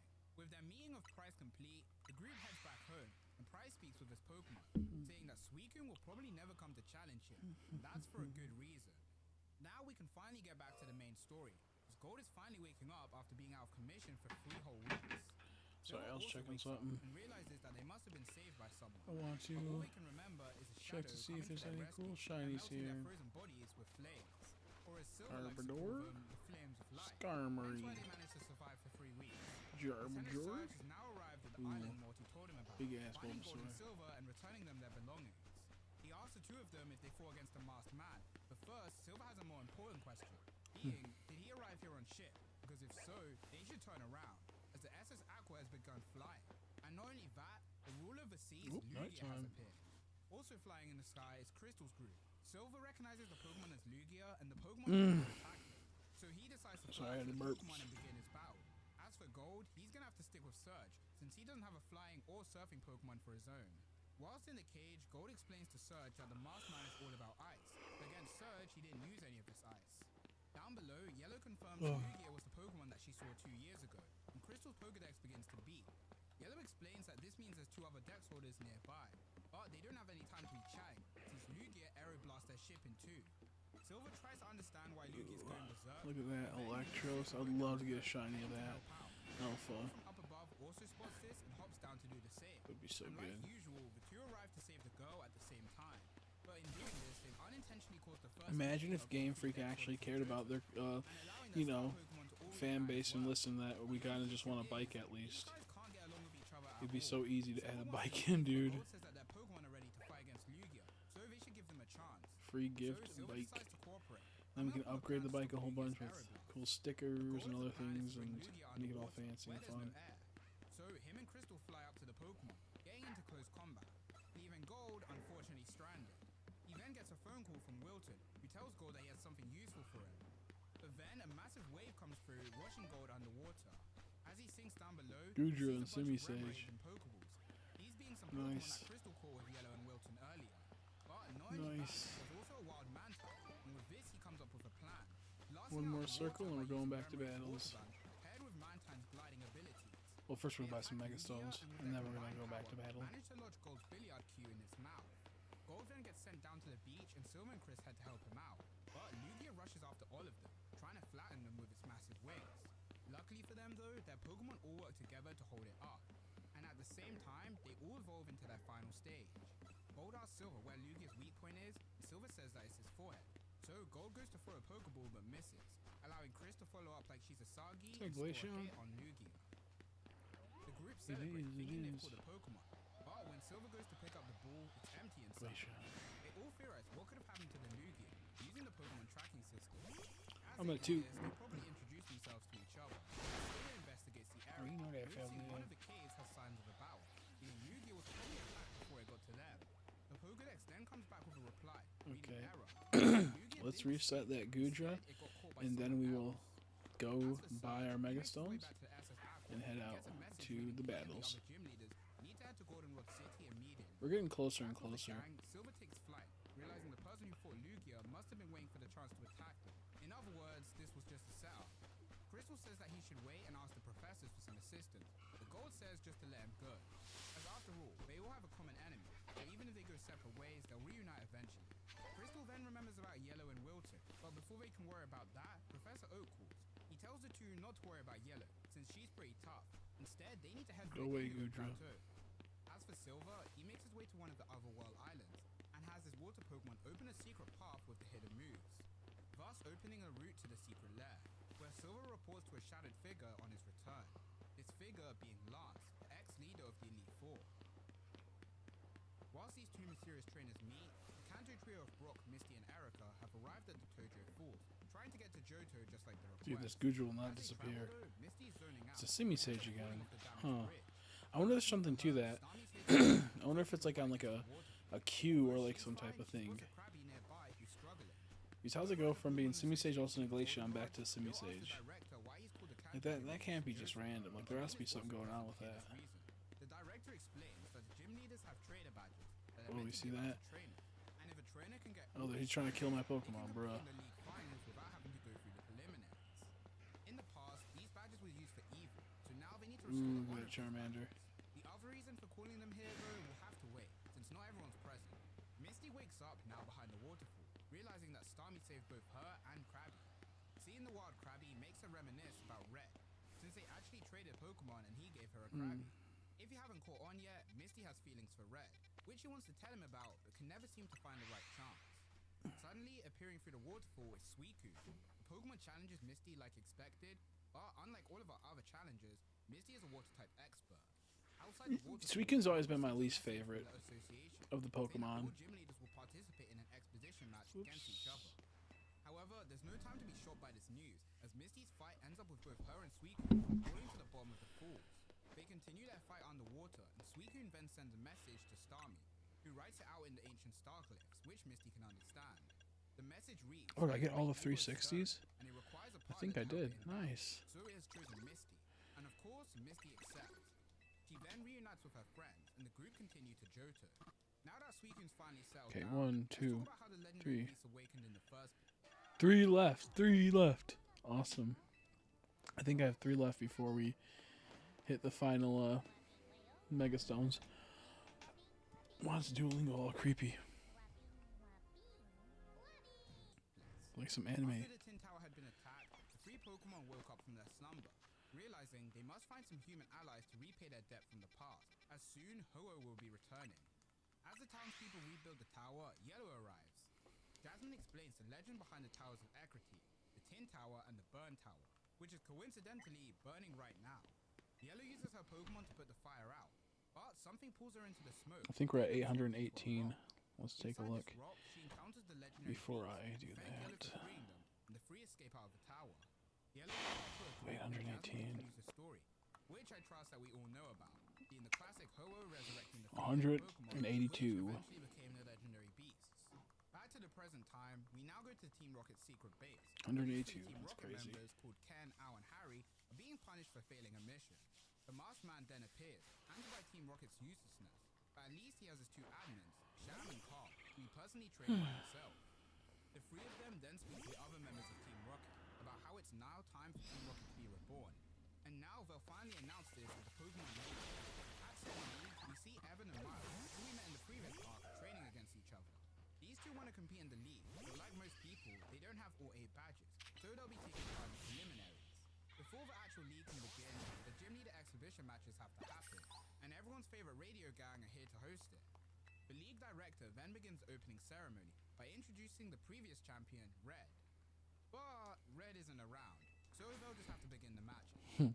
During this time, the Masked Man is flying towards Ecruteak City, revealing to us that he's the one who made the Ho-Oh statue, and it alerts him whenever Ho-Oh's nearby, which just so happens to be now, as he ascends the clouds, reuniting with the legendary bird, giving us some more lore in that information, being that he met the Pokemon 9 years ago. The 2 men proceed to battle, but the result of this battle will have to wait for later. Golden Crystal are traveling to the League as planned, and soon enough they arrive. And with some confirmation from Professor Oak, the 2 trainers know the Masked Man must be here in the stadium. Down below on the battlefield, the Magnet Train finally arrives, with its doors opening to reveal all 16 gym leaders. They get their introductions sorted, and the matchups are decided through picking Apricons. Our pairings go as follows: Lane vs Claire, Surge vs Morty, Blue vs Chuck, Rock vs Jasmine, Misty vs Whitney, Janine vs Faulkner, Bugsy vs Sabrina, and lastly, Erica vs Price. Golden Crystal watch from the stands, keeping an eye on all of the gym leaders, as one of them is guaranteed to be the Masked Man. Let me know in the comment section down below, who do you think the Masked Man is? It's me, I'm Our the first Masked match is Man. Jasmine vs Brock, with Brock learning the power of the newly discovered skill type, taking an L against Jasmine. Whilst these matches are underway, I might as well tell you why the matches are happening in the first place. After Elm researched the gold powder and confirmed it related to the gym badges, Professor Oak told this to the Pokemon Association, and these guys agreed to help out by hosting this tournament so that they can find out who the guy is. In other words, this whole entire tournament is just a setup to find the Masked Man. Whitney vs Misty is next, but Misty takes the W relatively easily. After that, it's Faulkner vs Janine. This match is much closer as both trainers are skilled in fast combat battles. Faulkner gets pushed to the brink, but he can't give up after succeeding his father. Janine sees her own father's silhouette in the crowd, making her call off the battle and chase after it. But she was too slow, and Faulkner asks her what happened, so she explains her situation to him. After bonding about their father figures, Faulkner takes the chance to mention that this whole time he's been feeling an ominous feeling around the stadium, so they should remain vigilant. On the Kanto team's side, tensions are high, as Erica doesn't fully trust Surge or Sabrina after what happened with Team Rocket, and honestly, I don't blame her. Goodness gracious, goodness gracious, wait a By minute. asking Sabrina if she saw Red at the top of Mount Silver, which she confirmed she did, but she doesn't have any reason to tell them anything else, heading back to the locker room. Fortunately for us, we're not Erica or Misty, so we're gonna get to find out what happens. Red finally arrives at Mount Silver's hot springs and begins resting.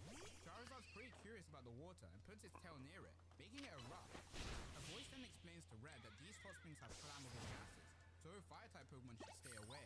Red turns around but ends up crashing into an invisible light screen created by, you guessed it, Sabrina and her Mr. Mime. That's To crazy. make the situation less awkward, Sabrina's, what do we asks like? Red I'm how his naked right now, He reveals dude. it evolved into an Espeon, and now it can't transform into the other forms anymore.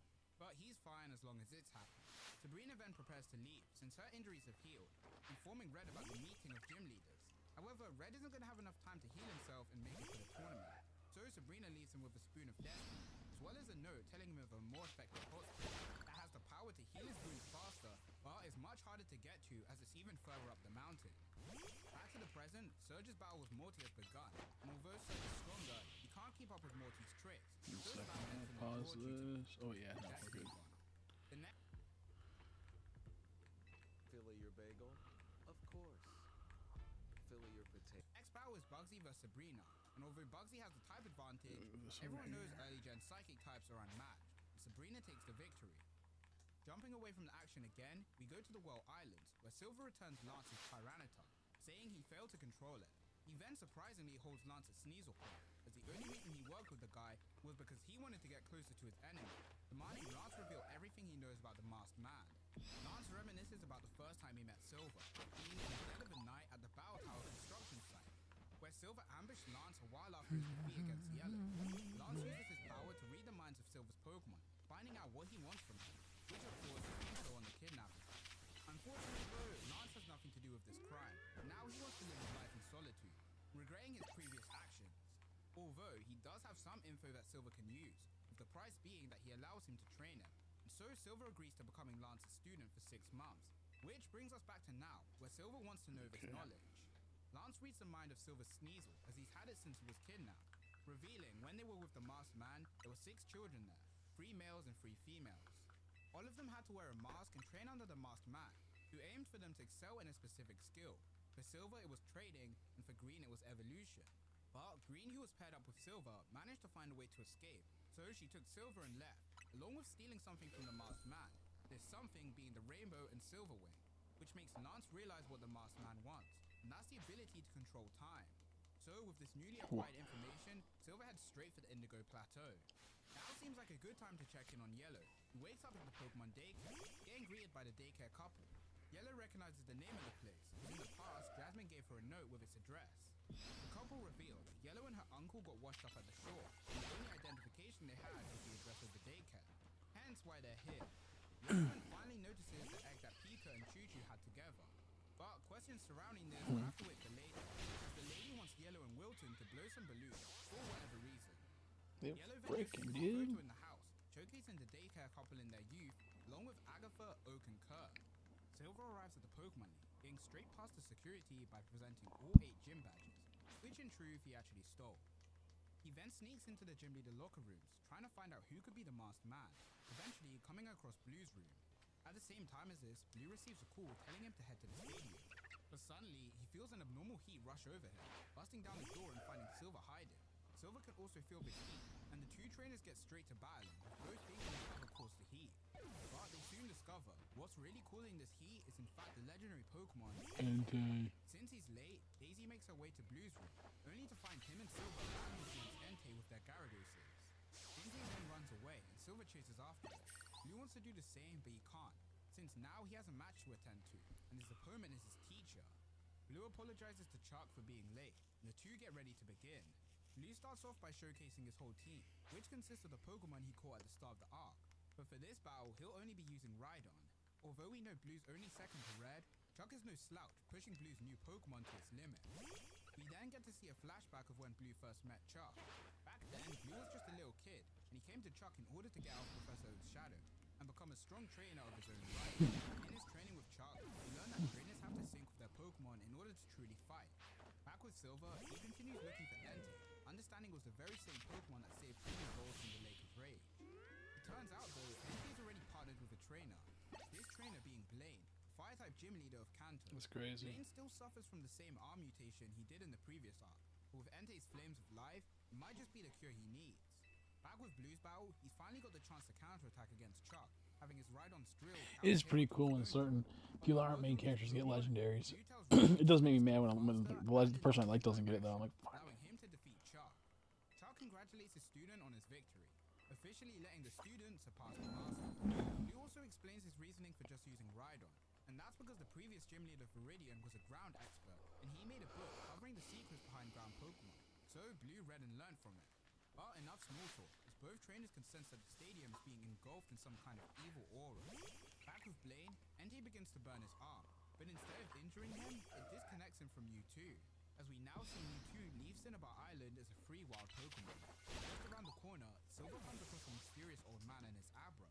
The man tells him that he's going to be teleporting Silver somewhere else, so he doesn't get into any more trouble.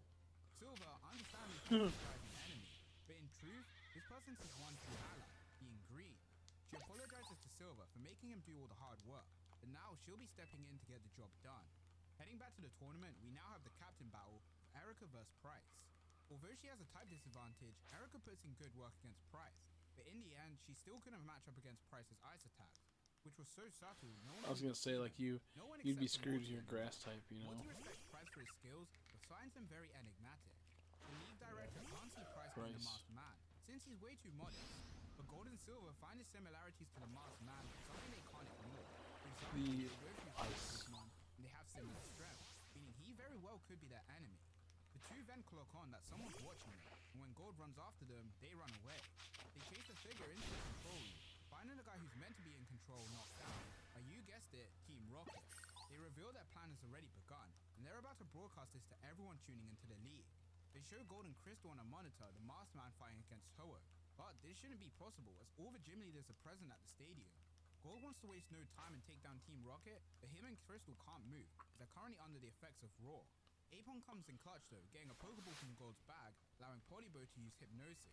Team Rocket's Pokemon fall asleep, but they came well prepared with Sleep Talk and Snore. So It's so good, dude. the plan of having Sunflora and Parasect use Giga Drain and absorb their foe's strength. Sham also fall down in defeat with their Pokemon, but although they lost, they fulfilled their mission and starting the Magnet Train with Team Rocket on it. Gold and Crystal need to escape and let everyone know, but they've been locked inside the control room, and even their Pokemon can't bust down the door. With no way out, Gold connects himself to the speaker system, informing everyone that Team Rocket has successfully infiltrated the stadium. But his message gets cut out and replaced with the masked man fighting Ho-Oh. Whilst Gold was doing this, Crystal's Parasect managed to make a corrosive poison that melts the door, allowing them to finally escape. Down below, the Magnet Train rushes onto the battlefield, and Team Rocket appear to fight the gym leaders. The gym leaders all work together to force the Team Rocket members back onto the train, but the train begins to move with them on it. The stadium begins filling with smoke as all the innocents try to escape. Gold and Crystal go to speak with the radio station duo who inform them of what happened to the gym leaders, making them realize they must have been trying to get the gym leaders away from the scene. A sinister laugh then confirms the suspicion, being the masked man, who now has ownership of both Lugia and Ho-Oh.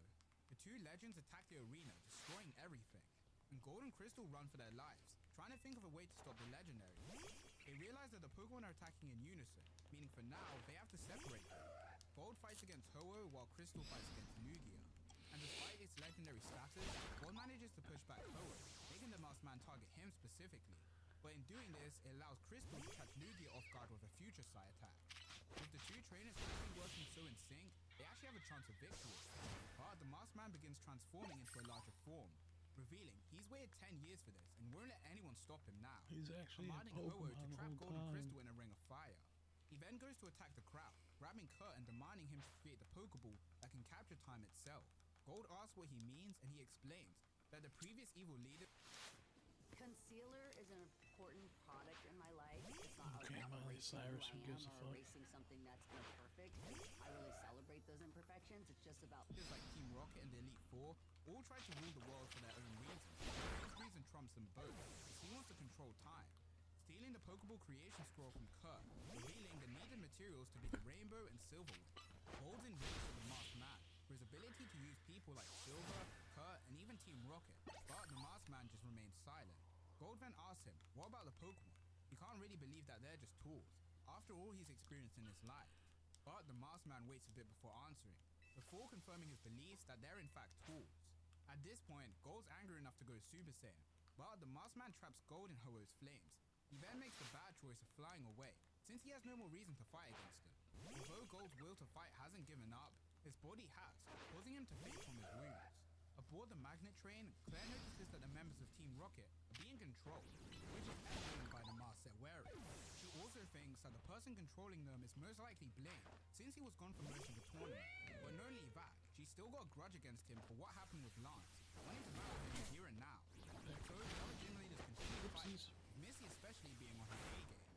Erica notices Man, look at that guy shining absolute. saying after all this See, is it's done, red. God, I hate how if the Pokemon is on the side of you, even though it's in your view, your character's looking at it, it won't lock on. But after a while, Blaine finally locks in, using Entei to teach Claire a lesson. But also giving her some peace in mind, that although he doesn't know where Lance is, he does know that he was weaker than him back then. So if he's alive, Lance must be as well. Rushing away to help out, with Misty joining his side. Surge reaches the back of the train, where he fights Ken, Al, and Harry, who were meant to be loyal to Giovanni. But now they're under the control of the masked man. But by bringing up the memories of the past, he brings them back to their You senses. done playing Fortnite? Sounds With good. the men back on their feet, he detaches Get the some back rest of if you the train need so it. they can start heading back to the Indigo Plateau. But in doing so, makes the front of the train start to speed up. Blue's at the front of the train and reports to everyone that at the speed they're going, they won't be able to stop the train and they'll crash. Meanwhile at the back, Surge tells the leaders that he did what he did, showcasing he earned the trust of Raikou, showcasing that he earned the trust of Raikou, and that's how he was able to control the train's direction. So Blaine, Misty, and Surge use their legendary Pokemon to escape from the train and arrive at the Indigo Plateau. Once there, they immediately begin their fight against Ho-Oh, Lugia, and the Masked Man. And to make matters even better, because they're experts in their type, they also have the Mystic Water, Charcoal, and Magnet for their legendary Pokemon, boosting their powers even more. Misty managed to learn the story of the Masked Man through Suicune speaking to Starmie, explaining that the man met Ho-Oh 9 years ago. Oh, shoot. Used his abilities Just to dropped my kidnap controller. special children for their natural talents. But in using Ho-Oh's power for evil, the legendary beast got angry and fought the Masked Man, which resulted in Ho-Oh escaping, but the legendary beast getting sealed in the rock inside the burned tower. But this time, things are going to be different, since they have trainers at their side. So the legendary beasts do a much better job, trapping Misty and the Masked Man in Suicune's crystal wall. Now she can finally reveal his true identity, or at least that's what they think. But he breaks out, splitting his body in two and grabbing Surge by the neck. He has no choice but to shoot fire straight through him, but somehow it doesn't kill him. Instead, he sends the Pokemon flying. Suicune then gets hit by Curse. What if Weakened it's a enough to allow Pokemon the whole Masked Man's time? legs to What? kick Misty to the ground. Misty's now by herself, stuck in Nice, that's a good amount. But luckily, the goat That's a good amount. using the clear bell to dispel the wall and help Misty and Suicune. Crystal's about to go get Gold's body so Yusin can heal him as well, but he's already left. Some of the Johto leaders arrive back at the plateau and speak with the director, revealing the Masked Man isn't human, being able to move after being split. What? He's a Pokemon, man. Through his stomach, which makes Whitney realize the true identity of the Masked Man. It's Mewtwo. What if it's Mewtwo? Gold chasing right That would be crazy if it was Mewtwo. It's not because he got hit by Blaine. It was before then. But what is? I can't remember. Will and Karen are waiting for them, so they should go to them and not let anyone near him. He then lands at his destination, in the Ilex Forest Shrine, as tonight is the night the shrine will If he's shine Celebi, he again. can go back in But time. before he can achieve his goal, one boy with a gold heart stands He in his needs to way. get Celebi. The Because Masked that's Man like can't Celebi help can but transform laugh at times. As not only has he lost once, not twice, but 3 times against him, but he still wants to fight him. But for gold, that's just how he rolls. It's a Slowbot that got his tail cut off. That'd be funny. Starting with Apom and Sudowoodo. Apom sets up with agility and the Masked Man regenerates his arm, knocking the Pokemon away. Against a foe that can infinitely regenerate, Gold can't possibly win, but he still won't give up, having the rest of his team How long join the does fight. this? Since this Also got some this time isn't a left. simple Pokemon battle, Seconds. Sudowoodo grabs the Masked Man with his teeth, thanks to Apom secretly using Baton Pass. Delibird then gets taken down by Polybird's Perish Song, and when the Masked Man tries to regenerate his legs, he gets blocked by Sunflora's Sunny Day, stopping the ice from forming, and with Expo's flames, the flames are even melting his body. Being ice And with his type. perfect team But what strategy ice proving to be a success, is in Gold this? slams his I don't Kyogre remember what into ice the Pokemon are in man's this game. breaking his You can choose to raid the caravan, or you can choose to guard it. What? Like it'll be like Weavile's not in this, so it's like Sneevil. mask, allowing us to Let's finally see. find out his What is it? identity. Is what I would say, but that's something we'll find out soon enough. What the hell? Back at the Indigo Plateau, the Masked Man's legs continue to move, forcing Faulkner to have to arrest him with handcuffs. But it turns out these legs aren't legs, instead they're just ice cubes.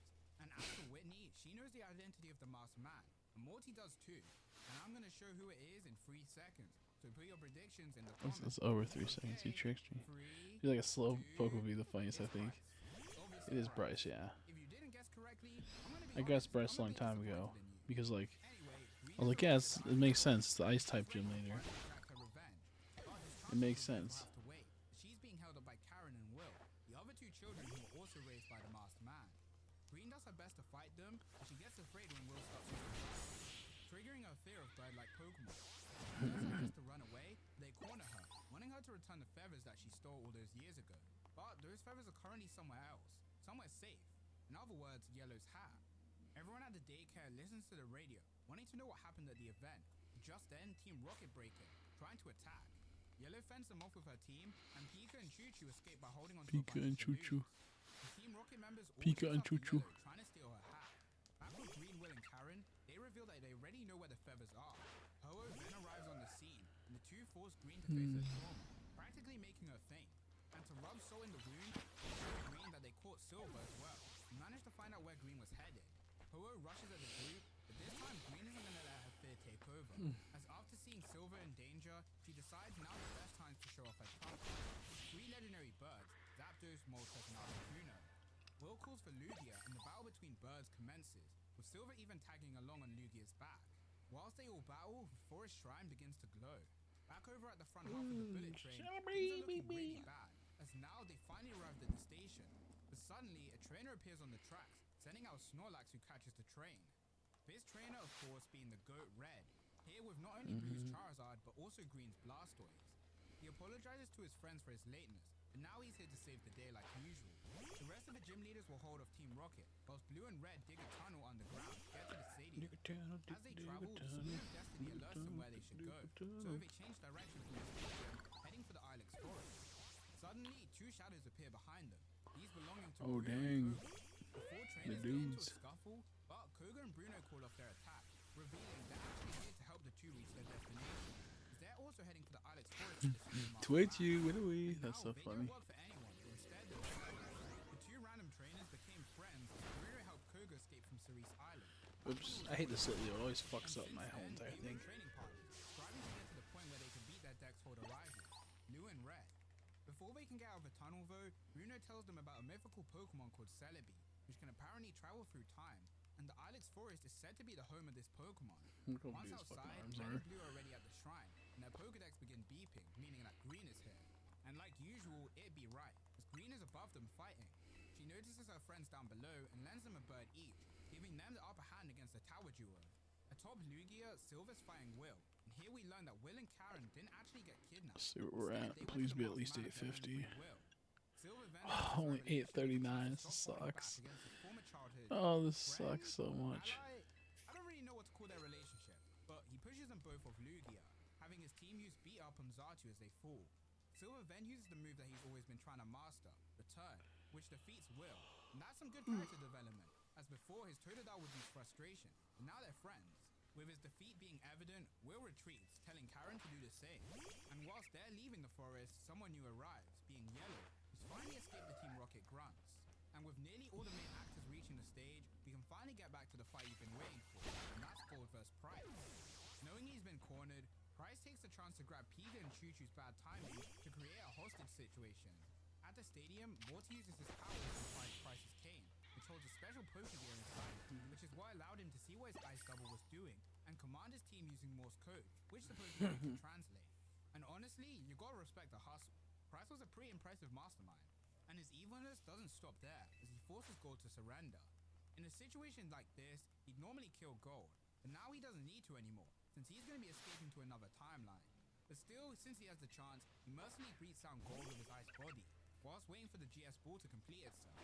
Using the feathers I was gonna say they're gonna use a GS ball with it. the Pokeball's creation causes a I never brought that up. Price leaves too. The daycare couple in Wilton then arrive, who fortunately got a letter from Professor Oak, which they give to Gold. Gold has high hopes for this, thinking Professor Oak has a Deus Ex marking a plan Most of my classmates, they were also working adults, so you feel like you're in a place where you belong. for them. But as he reads it, he only finds a list to do with Pokemon skills. In this letter, Oak explains that these skills all relate to the Dex holders, with Red being the fighter, the battle specialist, Blue being a trainer, as he's an expert at training Pokemon, Yellow being a healer for obvious reasons, Crystal being the catcher, Green being the evolver, and Silver being the exchanger. And that's where the letter ends, which is of course useless for Gold, as it doesn't help him in any way, breaking down at the thought of there being nothing special about him, and that he should just leave the battle to the others. As Gold lets his emotions get the better of him, suck. Egg is holding begins to grow and a pan begins to form. Wilton then notices there's another letter, listing Gold's own ability, and the ability Gold possesses is Pokemon hatching. As a Pichu hatches from the egg, asks Gold Come how on, long he's man. had the egg for, but Gold reveals he's only had it for a minute when he was protecting it from the masked man. And everyone realizes the egg hatched so quickly because it was with Gold. The Pichu jumps on Gold's head and uses his powers to lift Gold into the portal, meaning it's time for another rematch. Back over at the stadium, That's everyone's so feeling funny. extremely tired, especially Misty, telling Suicune to pick a new partner to aid it in its battle, with the Pokemon picking Crystal, returning to her earring. Misty's just happy that the Pokemon she gives away are all able to reach their full potential, like the Gyarados she gave Red and the Omnanite she gave Yellow, coming to the acceptance that she's just a side character. So, Crystal sets out with the legendary beasts and You will toads in never Island's be more forest. than a side In the character. wreckage area of the stands, the radio chief tries to find anyone to help out, and eventually comes across Bill and Daisy. The three of them find a fax machine which is printing letters from the viewers. As it turns out, everything at the league was still being broadcasted. The people of the region want to help out, but with the transport system being down, they can't send any of their Pokemon to help, which makes Bill realize what he has to do, heading to the control room and trying to connect it to the Pokemon transport system. Doing this allows Bill to finally figure out what caused the system to malfunction, being that someone was draining it of its power. This someone, of course, being Team Rocket.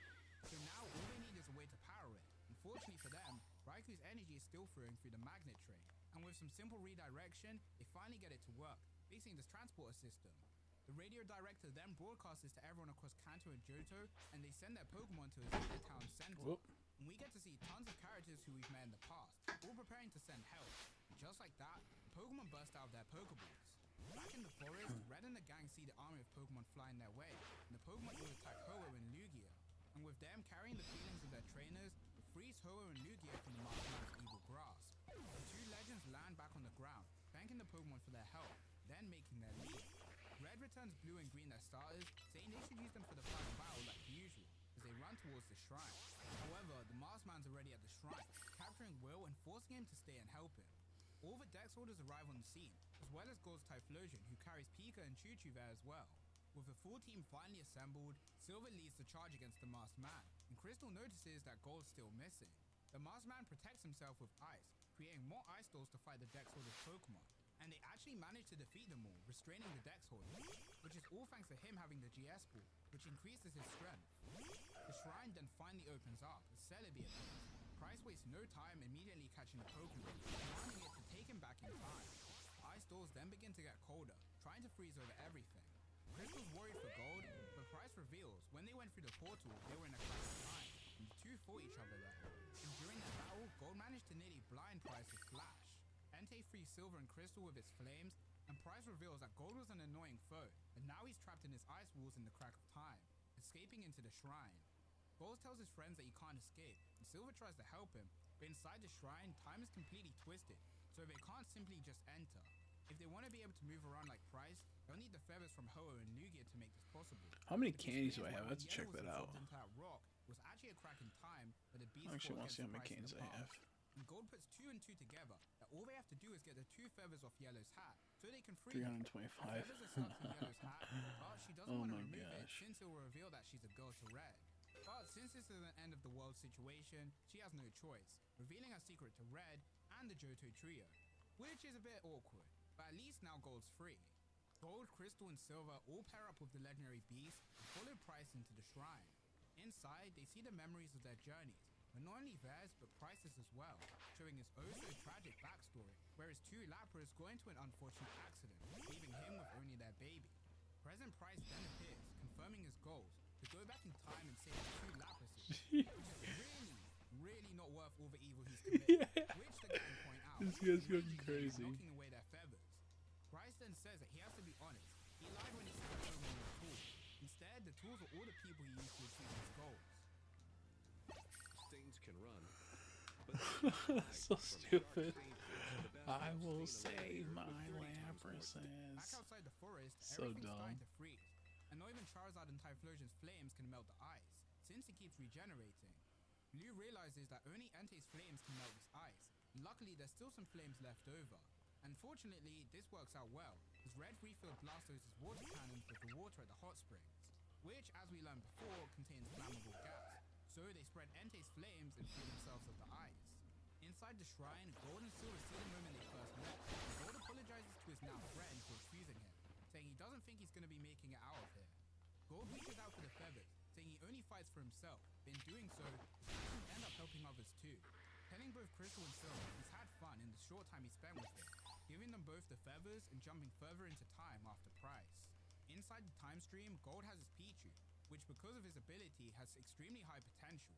And even though they've only known each other for a short time, their bond is as strong as diamond, attacking Price with a move he came up with himself, known as Super Rising Thunder, and the move does crazy damage due to Pichu being charged by Raiku's That's kind electricity. of crazy. All the other deck holders also help out, with the traditional send energy for an object, in this case being Gold's Q-Stick, which he throws at Price, destroying his ice body, and most importantly, It's so breaking the GS ridiculous. wall. But without the feathers, Gold and Price begin to get lost in time, and as they do, Price's Lapras leaves his Pokeball, allowing it to reunite with its parents.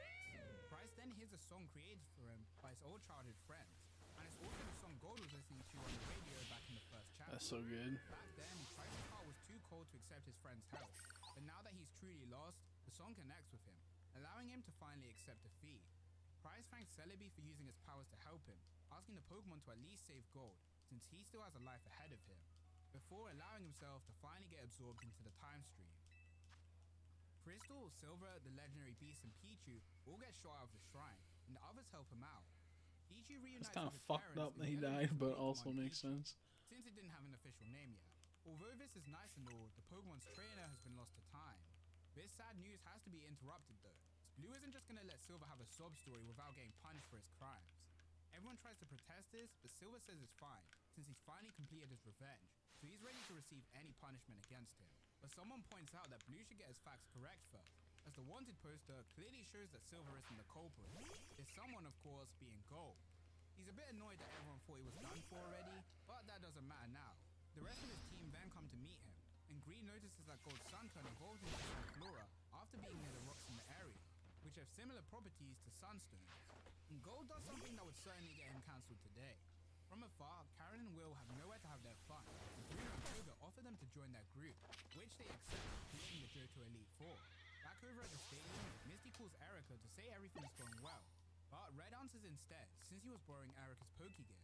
Yellow gets curious at this, and if it wasn't obvious enough, there's a very evident love triangle here, which Green teases them about. Gold decides to take the golden opportunity to call his mum and say he's going to be trading with Red, and won't be coming home for a while, grabbing the champion and running for the hills. The two cycle and scooter away, and Gold asks Red to So teach him the goated, skills dude. necessary for defeating his rival Silver. So Red suggests Mount Good Silver, series. since there's tons of strong Good Pokemon end. there. Good Two ride off morning, into the sunset. Andrea. You just So now missed let's wrap everything up. Series 1 and 2 of Pokemon Adventures. Pokemon League had to be cancelled, but for the Gym Leader tournament, it ended with Kanto's victory, as Claire lost to Blue. After the new I forgot how good the stories were. preliminaries, gyms have been busier than ever, with people trying to I'm grinding out my 1,000. legendary beasts, Ho-Oh and Lugia. I'm watching good ass pussy. I'm watching the Pokemon mangas. Silver Wings have Pokemon disappeared. Adventures. While its forest shrine will probably never Pretty open much again. just ended the main series did. Story ends, another begins. As Professor Oak has to That's go to actually Golden so good. Receiver. Dude, that's actually so good. That's like if they made a game that followed that closely, that whole series, it would be intense. It would be intense. So good. Because I have to do battles, like 150 more. And it takes so long. Like another 2 to 3 hours I have here doing battles. Wait, why did I turn down the volume? Turn off the volume. Once at the station, Oak So meets with a loud. trainer who wants to get a Pokedex, and he asks them to tell them more about themselves, thus bringing the journey in the Johto region to an end. That was Next good. time, we've got a short 2-chapter story covering what happened with Gold and Silver on Mount Silver. Yes. But after that, Yes. Mount Silver. It's with the acid duck. Yeah. Yep. It goes really far into the series. It pretty much once that ends, they start series 2, and then they bring everyone back from series 1. And it's a huge arc, like 180 or so chapters, like 200 chapters maybe. covering the special chapter of Pokemon Adventures. This is a special Taking place chapter. directly after the Gold, Silver, and Crystal arc, but still before the Ruby and Sapphire arc. is actually So, of super course, if you good. haven't checked out the other parts, make sure to do that before this one, so the story makes more sense. Or don't, it's your choice. So we watched But with all that three said and done, and a it's half the story hours of that straight story takes place at when I top was of doing the these sword, battles and when shit. Pikachu's ball of lightning strikes at a trainer. This trainer being This Gold. takes way the too hero long. of Shiny Johto. Charm, Once honestly, I don't know the if it's gonna be hero worth is it in this inside, game. Gold asks for We'll a see. timeout. A voice then asks him if he's alright, letting him his hand. His voice belonging to Red, the champion of the Indigo Plateau. Gold's feeling pretty pissed off at Red, since he's the one who recommended they train at Mount Silver, due to the strong Pokemon being there. The only issue with that is, Gold's team is way weaker than Red's team. And if you're curious about how much weaker, well, let me show you. As you can see, Red's Pokemon are all the way in the 70 and 80 range, but little old Gold is only chilling in the 30s and 40s, with some of them being That's even lower. crazy. And whilst we're at it, I might as well show you the levels of all the other 30 or 40 range. with the order of strongest to weakest, That's so with red and blue funny. clearly being at the top, followed by green, then surprisingly crystal, then silver, then gold, That's BS. and Silver's lastly, goated. and unfortunately leastly, yellow. Although that's only judging by levels, which doesn't make a battle. Oops. Getting back to the story, I was we see distracting. someone hiding behind a rock, having his Pichu attack him. But it just turns out to be the radio director, Hero. He greets Red, saying he came in hopes of interviewing him, taking photos of his team, which gets Gold angry, since Red never agreed to accepting any interviews. Hero says that the Kanto and Johto regions were in grave danger, but thanks to the Dex holders, peace was restored. So as a man of the media, Hero knew that it was his job to film not 2 hour, but instead a 4-hour special covering these events. Red is indifferent to this, so Gold lets it slide, but tells Hero not to get in the way of their training, because they're going to be having a rematch right now, telling Pichu to get ready. But the Pokemon's too busy playing with Pico. Gold's disappointed at the lack of tension between the two Pokemon, but Red explains that since Pichu came from the egg that his Pika and Yellow's Choo-Choo made, it naturally views Pibu as special. In other words, their father and son. Although the two Pokemon are only playing around, it's Pikachu gives Pichu some tricks. That's so Red funny. wonders if Pikachu's in training mode too, as they've been up here for 3 Wait days. away, his dad. Gold tells Pichu to follow him, so they can try and master what Pikachu taught him. But Pichu gets swiped away by a form of vine. Gold chases after his Pokemon, but gets punched directly in the stomach. Red rushes to help him out, but notices a cut on his leg, even though he got hit in the gut. Pikachu chases after Pichu, and Gold tells Red to follow him. So Red chases after too, leaving behind his team to protect Gold and Hero. As they travel further into the mountains forest, Red thinks what kind of Pokemon could have attacked them. From the way it killed Pichu, it has to have whips, but from the way it attacked Gold, it has to be able to throw punches. Yeah, it's like a But not victory only that, battle, it but also it has to be like, slash you know, something as it cut Gold's leg. Red and Pika then notice something's up, Scyther. causing Pikachu to get impatient. I forgot. The two get attacked, but Red dodges Who would just it in be? time, noticing that the attack landed on a tree, Scyther, yeah. and cut, which could mean the Pokemon has Not sharp blades. Scyther. Could be Sizzle. Another attack comes through, this time being Who a could whip. it be? But after what happened in Mount Moon, You'd Red's assume learned to Victory Bell. efficiently dodge everything. He You'd continues to assume fear Victory Rise, Bell knowing that the Pokemon or has 3 forms of attacks, but it's too fast for him to spot. A not Pokemon like, that shares the characteristics of many others. huh? And he wonders, is there really a Pokemon out there like that? Which, if you couldn't tell, is foreshadowing. But that's for future Red to It's worry gonna be about. like a fucking Red third then gen. That'd finally be crazy. realizes who he's up against, asking Pikachu what his first response to the attacks was. These attacks being Dynamic Punch, Razor Leaf, and Oh, I didn't Fire see Whip, Dynamic all Punch. attacks he's used himself. He got stumped thinking he was fighting one Pokemon. In actuality, Signed he a was fighting few. 2 Pokemon, a Poliwrath and Yeah. a Venusaur. I was gonna say, With like a those Thunderbolt two. from Pikachu, the 2 Pokemon showed themselves. I was gonna say, like it would be like Red and Pika Venusaur, can't but help why'd they but do feel a that? strange feeling against fighting Pokemon that are normally on their side. With Pichu being a hostage, they have no choice but to battle. Pikachu rushes into battle, dodging Poliwrath's attack and nearly getting hit by Vine Whip. Red tells his partner to chill out. Low as their key opponents are H. working Yeah, together, you can't covering just the area spam that the other A missed, to play. so I know. they can't blindly I walk know. into things. I said that so many times where they should just Pokemon are attacking add you, a feature, and but at least in a battle like this, you could do it. You know, at Pikachu, on the least. other hand, is feeling down. Like you need to lock on, then Red unlock, then lock on, then realizes unlock, then this unlock, then Pokemon unlock. didn't figure things out, It's so annoying. due to him And the being lock on doesn't too work half the time. making Red laugh at the And fact like that every single Pikachu person I gets told, down like, too. oh, it's not that big of a So deal. I'm as like, a wait till you Pokemon play 20 to 30 hours. making it not Then you to realize how fucking horrible the allow lock on it is once you're so used to the combat. to a lesson. You accept it just to work. Tell Like you Pikachu want his just to plan. work and it They're not won't. gonna be moving or talking. So Pikachu annoying. should stay inside of his If Pokemon. it's in an arena battle like this, it should for sure always be locked on already, you know? So Red walks up to them, slowly I get in the wild, Venusaur has a fine but in like sword. battle royales and this, Red they says should that always only be attacks his locked on target once you get into a if they battle. loud or move around. So all he has to do is get past the vines and deal with the punches and razor leaves. And whilst Red's doing Like, this, I hate having to Pikachu's relock trying on to use constantly. electricity in his See, like Pokemon right there, my to controller has also fucking use drift, so it looked down. So I had to Pikachu out. look up, then I had to Both lock on. Thunderbolt and Iron Tail, taking down their foes and freeing Pichu. And with their rescue rescue mission being a success, Red meets up with Gold and Hero again, and the group head to the hot I feel like they don't actually play their game much when they're like making it. They just have like, they just play it for a bit and go, oh, that's fun, that works. And they don't like play it for like the 40, 50 hours, you know? Gold's chilling at Red's Ay, ay, ay. Red searching his belongings to find a magazine he was looking for. Eventually, he finds it and asks Gold what was the final move he used against the masked man, with Gold replying that he called it the Super Rising Thunder, since he thought it sounded strong. But Red thinks he's found the actual name of this move, being the ultimate attack, Volt Tackle. Now knowing more about Oh, it, snap, you got Gold wants Volt to learn how Tackle, to use that's this funny. move without the help of Red. So, I think like around 150. I'll check after this. It's not too far away, but it's getting there. This shiny shine better be worth it. I'm gonna die if it's not. Oh, my neck. I assume in the Japanese version, this poster would say Charizard. And the idea of multiple languages in Pokemon is pretty cool. And hey, who knows, maybe Red has a friend from Galar or Unova, since they would be the English-speaking regions. With both trainers agreeing that the world's a big place. Gold jokes that maybe Volt Tackle's called Super Rising Thunder over there. Red laughs, then prepares to head out, telling Gold Oops, to make wait, himself let's at see. home. Gold's wondering where he's going. Let's check where we're at. It's gonna suck when we're not at least 850. I'm saving as you never know. News reads about a virus that's been recently discovered. All done with work. Let's go. Let's go. Yep, 857. That's kind of disheartening. I was hoping it would be like 870. Gold can't keep up with all these things. Welcome back, But it does make dude. him wonder that maybe Pokemon exist in space too. Oh man, I'm exhausted. Run over to I'm not really that tired help at the each other moment, out if they get into but I'm any like trouble. drained in the Either one sense of I them do is not feeling want to do down. these battles. My Once again, fingers some hurt. foreshadowing. But also, really 1,000 cementing this battles is trainer so and Pokemon much. duo as the best. Bringing our Especially when short it's two story to an Pokemon end. every time, As some of you and there's keen-eyed little viewers will cutscenes between notice, each one. This story, although taking place when it does, showcases Pokemon from even the 5th generation. And that's actually because this was published in 2013, but still fits here in the time. Oh, that's interesting. I didn't know that was published. That's cool.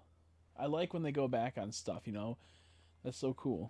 In fact, the whole reason this special chapter was created Yeah. was just 'cause But I Red was hoping it'd be like Pokemon 875. popularity My dream would be I was hoping it'd be at 875. But I knew it was going to be like 850 something. So comment down below if you can guess what they are and your opinions on this short story. That's Personally, good. I'm a really big fan of it, as it gave us some much Let's needed go to okay. We're starting series 3 of the Pokemon manga. I think 1 through that first 2 series really good, phenomenal. Black and White's pretty fun too. It's that time again for another episode of the complete story of Pokemon Adventure.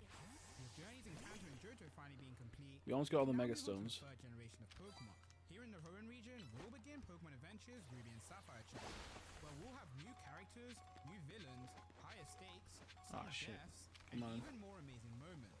So without further ado, let's get straight into this.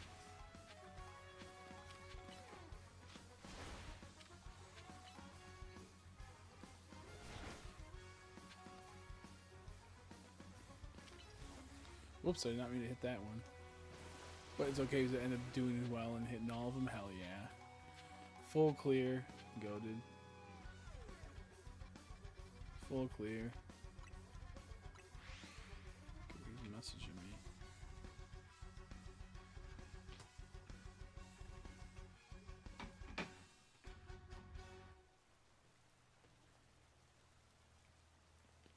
Our story begins 2 years after the last arc, in a region far away from where we're used to. A man is faced with 5 Pokemon. The Pokemon all dash at the man, but he defeats them all easily, just by simply opening his Pokeball. This man being Petalburg City's new gym leader, Norman, who showcases his skills for a TV interview. The interviewer asks him questions. Okay, I'll be right about back. his training, My mom has a more bad importantly, back, they ask and about his family. she needs this Turns special out, lotion out, so I gotta go coming put it on her from really quick. today. So I'm gonna pause this. I'll be back in like 3. I'll be back in like 3 minutes.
Yeah, Cheer Stream Part 2. I put on the lotion and I had to go to the bathroom. I had to shit it up, dude. Okay.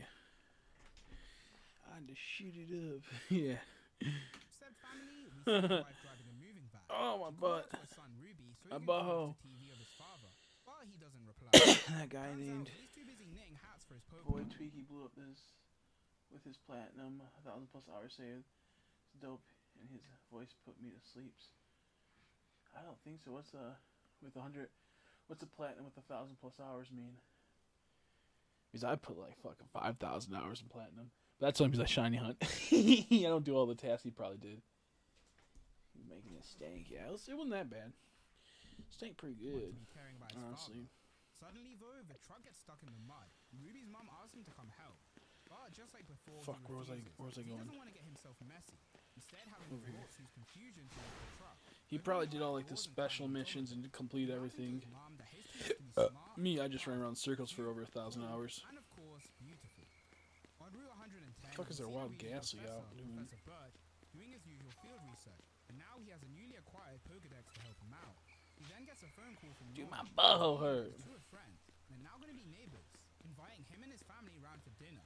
I say However, thought it was a the forever professor save type isn't alone. thingy. Two Mightyena watch over him. I don't know what those are. Back Like in Little you Root just Town, Ruby and his mom unpack their play belongings. like a certain amount each day, like a couple hours, so you just keep saving and But he getting froze further, taking the chance to reveal his true feelings about his father. As a gym leveling leader, up they'll pay everyone, attention to his just keep family. going and going. So he tells his Pokemon that today they'll be I heard like a working forever well, especially forever because roast Ruby has where a tough person Pokemon contest. keeps He's already a won some stew back in brewing, Johto. The only and thing standing in his way is forever his stew. I father. mean, they keep He adding sees the ingredients every day professor to it and yeah. just keep growing it and growing it, And not and before taking tasting his it, shoes with him out of eating field. some of it, and then As he adding runs, more he to finds it. Professor Birch, who tells him he's being attacked That's by what I some think of when you Pokemon. say forever save. To ask for help, but as usual, Ruby refuses. The two Mightyena then amazing Ruby gets safely first. No, like I The think he was Pokemon never attack gonna him reset. with the Oh, Pokedex okay. also by Mightyena. Ruby picks up the device Okay, and makes sends out sense. his own Poochyena to battle. He lays the Pokemon down with grace, but as we know, Leer doesn't do any damage, instead just making the Pokemon more angry. As they run away, old Ruby's shoes save turn on, file. boosting his speed like crazy and making him run all the way off the cliff. Ah, He man. falls through some trees, I hate how we but can't the just have a person covers the leaves, braviary, saves him. assuming braviary that we ride around on to get to the top of these buildings fast. After seeing the thing covered in leaves, he thinks of it to be a Pokemon. By his side is Professor Birch's bag and a ring and Pokegear inside. Ruby answers the call and Professor Birch introduces himself, asking the boy if his name is in Bro, fact get the fuck Ruby. out of my way, Ruby Sharpedo. is God shocked dang at it. this, but Switch to Professor daytime. Birch explains that he's friends with Which his I'm fine father, with, but just who was asked him not to the ask right time. Ravenclaw to give him some running shoes early before their public release.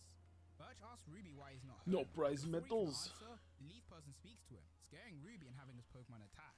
The person removes their leaves, revealing themselves to be a girl. The girl attacks Ruby with her Torchic, and Birch asks Ruby if he's okay, telling him to grab a Pokeball from his bag, which he has permission to keep. So, since he's fighting Torchic, Ruby picks the water Pokemon Mudkip, who isn't exactly Ruby's cup of tea. But right now, there's no I like time to solve. Swampert a lot, The girl grabs Ruby, so I'm fine demanding with that. explanation for being attacked. Swampert grew on me a Birch ton. uses the person's voice over the I phone think and Sceptile's realizes that cool, the but also Pokemon looks really help stupid. I him don't like how he has like huge pimples on his back. It looks like huge, is helping him gross, with his field pussy research. pimples, and I don't like that. Unfortunately, though, the Pokegear can't south.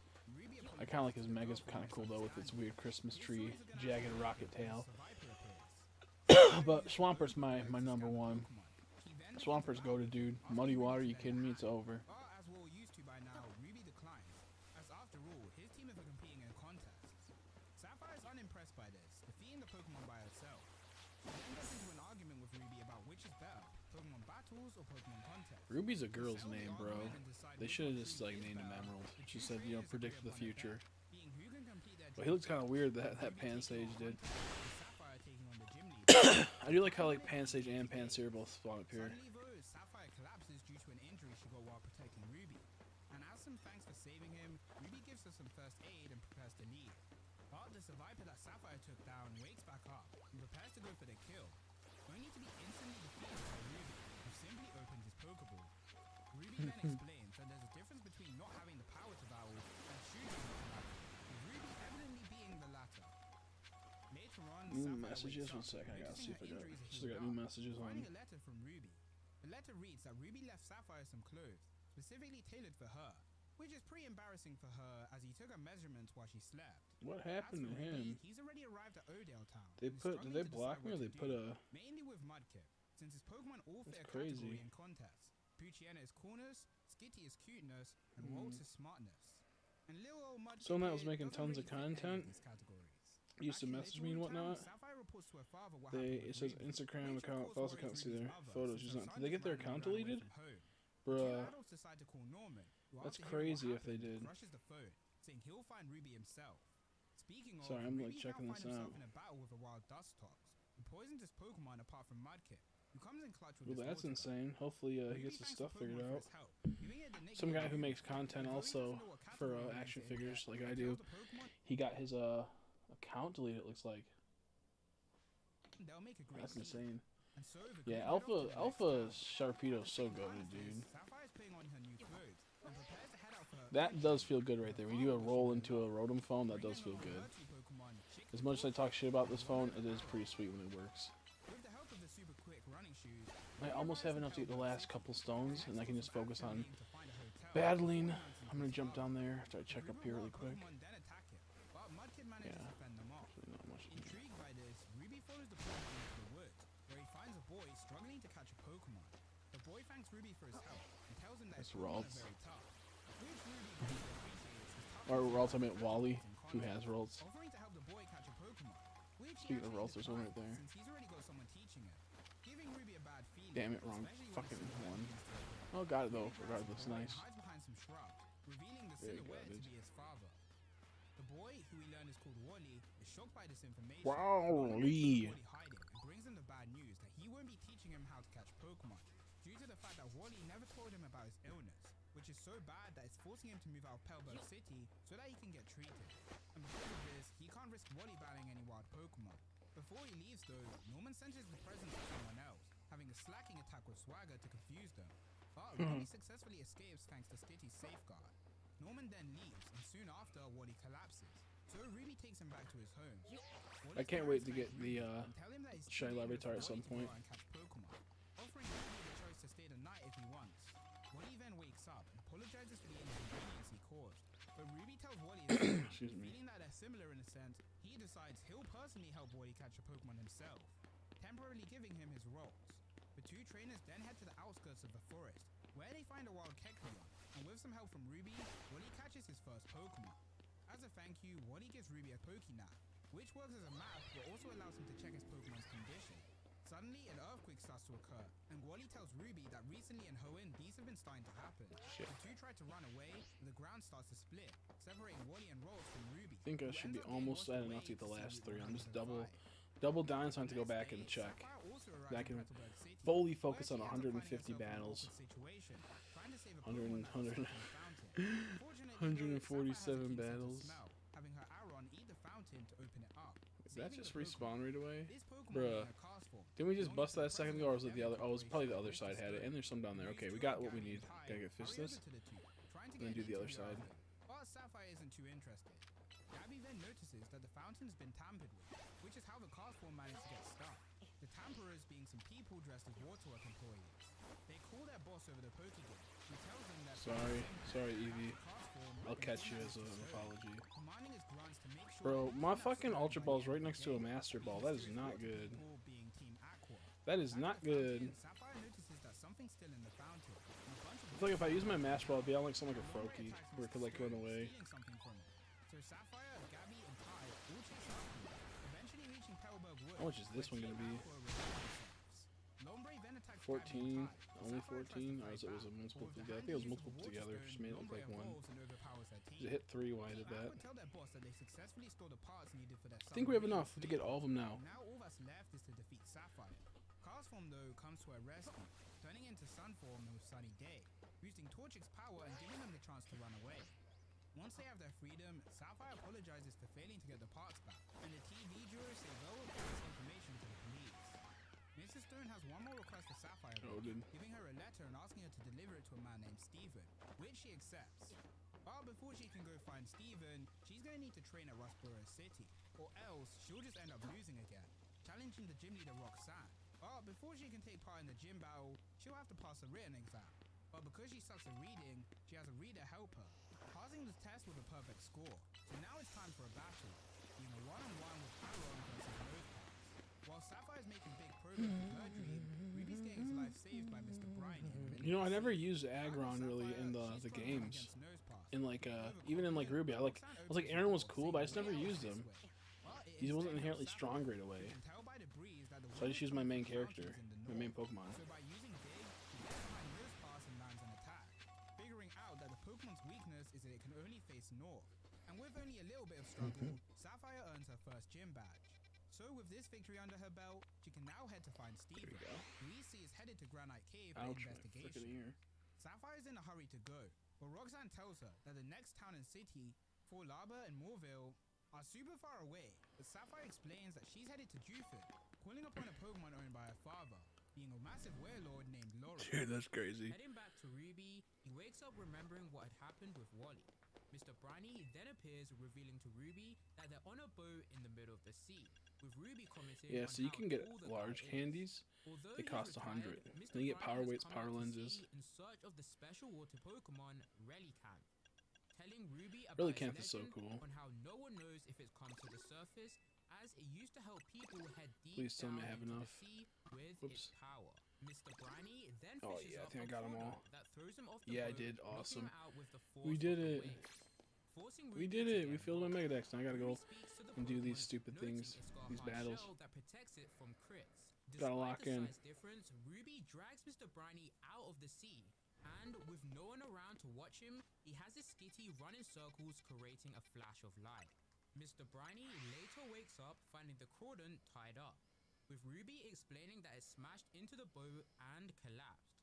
As for Mr. Briny, he got washed back onto the boat think due to the actually waves, which I need, Mr. Briny can tell is a lie. I might be able to But upgrade as a one time on the. seafaring I man, think I have he one more chooses money not to upgrade. press on. He also notices Watch me that end the up needing one Crawdon more is screw to get it. realizing that Ruby I won't be able to know Skitty's because it's in the way ability to get align the with show attacking is. with Double Edge.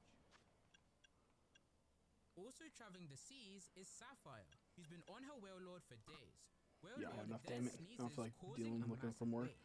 A man I just thought I'd be then lucky. rides this wave along with Get a little bit more prize money while doing this. Sapphire apologizes for the trouble, but the man says it's all good, since it benefits his training too, as he wants his Makahita to have a soft and flexible fighting style, just like surfing, revealing himself to be Jufo This Town's fucking gym leader, looks huge and Broly. muscular. Sapphire wants to Broly? challenge him, but he's gonna be going Broly? to a It's training camp, Broly. so she has until tonight or tomorrow morning to fight him. Sapphire explores the town while she thinks of her choice. And coincidentally, Mr. Briny and Ruby arrive at the port, Let's do the thus math on this marking really 70 quick. days until their deadline. Sapphire introduces herself to 3 Mr. Briny, times as Ruby's rival, showing off that 50. she's already got a gym I gotta do badge, as 50 compared to him, who's of got these nothing. rotations The two trainers to get where I argue need to with get. each other, whilst Yep. walking the same way. Eventually 50 both full agree to rotations. That's The crazy. cave has a split path, allowing the two to finally separate. Ruby's here in order to find the water Pokemon that Mr. Briny told him about, being the super rare Should we use Milotic, this against Aqua Jet? which is You right kidding up me? Ruby's alley for a I'll beautiful blast away. Pokemon. While searching, he ends up getting attacked by a horde of Morwa, but luckily, he gets saved by Steven. During this battle, Ruby's Poochyena begins to evolve, and upon touching a moonstone that Steven had, Skitty does too. On the other side of the cave, Sapphire begins her training, knowing that Broly isn't going to be an Appreciate easy it, fight, Damn. deciding she'll challenge Broly tonight. Oh, it is After Brawly. spending It's the not day Broly. training, she heads to the gym. SBR-AWLEY, I think. I think it's Brawly because he brawls. But if your Pokemon goes down, The people call him Broly because they it's begin funny. the battle with He looks like Broly's he'd be matchup as Broly Sapphire's like in super Dragon speedy Ball. and newly evolved Combuskin. But not only that, she's also evolved her Aron into a Lera. I really wish they would have let trainers have shines. Now that shines are so easily obtained, I feel like they should definitely have trainers be able to have shinies. How you doing, Lucas? Are you going for the shine charm, or are you just gonna play the game? Dude, this shine charm's fucking horrible. This is like one of the most miserable times I've ever had playing a Pokemon game. Ruby's Pokemon have evolved. With his new speedy Pokemon, Ruby helped Steven in defeating the horde of Morwile, and Steven finishes off his research, picking up a Sunstone. As they escape the cave, Steven then makes a serious request to Ruby, asking the boy if he'll help defeat the two great evils that lurk in Hoenn. Imagine how Being able to fucking notice shine his charm's gonna be. hidden It's gonna be fucked up. asking for his name and age, which Ruby replies with, being 11. And Steven decides that Ruby's too young to join in this battle, which is honestly surprising to see a responsible adult. Back at the gym, Probably however, the Alpha Sapphire's Litleo. Combuskin gets stuck in a wall, making it Eventually, seem I'll dark probably to beat the Hariyama's game. attack. You wanna know what the? You wanna know how you get the shine charm? Hariyama You gotta do 1,000 trainer battles. Do you know how hard that is? I've been doing this battle cafe for over like 8 hours, and I still got like 3 or 4 hours. Probably like 3. If you just play the battle royales, get up ranked to A, and do the normal missions and don't do the side missions, you'll be at like 200 battles by the time you beat the game. Then you gotta do the infinite royale, which will get you about another 200 to 300, and then you have to grind the rest out. It is the worst shiny charm, I swear. Only because you have to just sit here and battle people. This is the fastest way to do a cafe, where they have 2 Pokemon each, and there's 3 of them. You get like 3 battles done in about 2.5 minutes to 3 minutes. It's bullshit. Honestly, I feel like this is a game that you can pass the shiny charm on because you can get shiny so easily, as you noted. Yeah. Like, it wouldn't be bad if it was like 6,000 Pokemon, you know? That would be different. But because you can knock out multiple Pokemon. I can go to Spin Rack Roll and knock out 7 of them right away, hit a few around there, then go back and reset. But you gotta sit here and just... And here's the problem. You can't just spam A. You have to spam A, and you also have to use Lock On. So you have to keep locking on every time they knock out a Pokemon. So you can't mindlessly do it. I keep using the wrong button.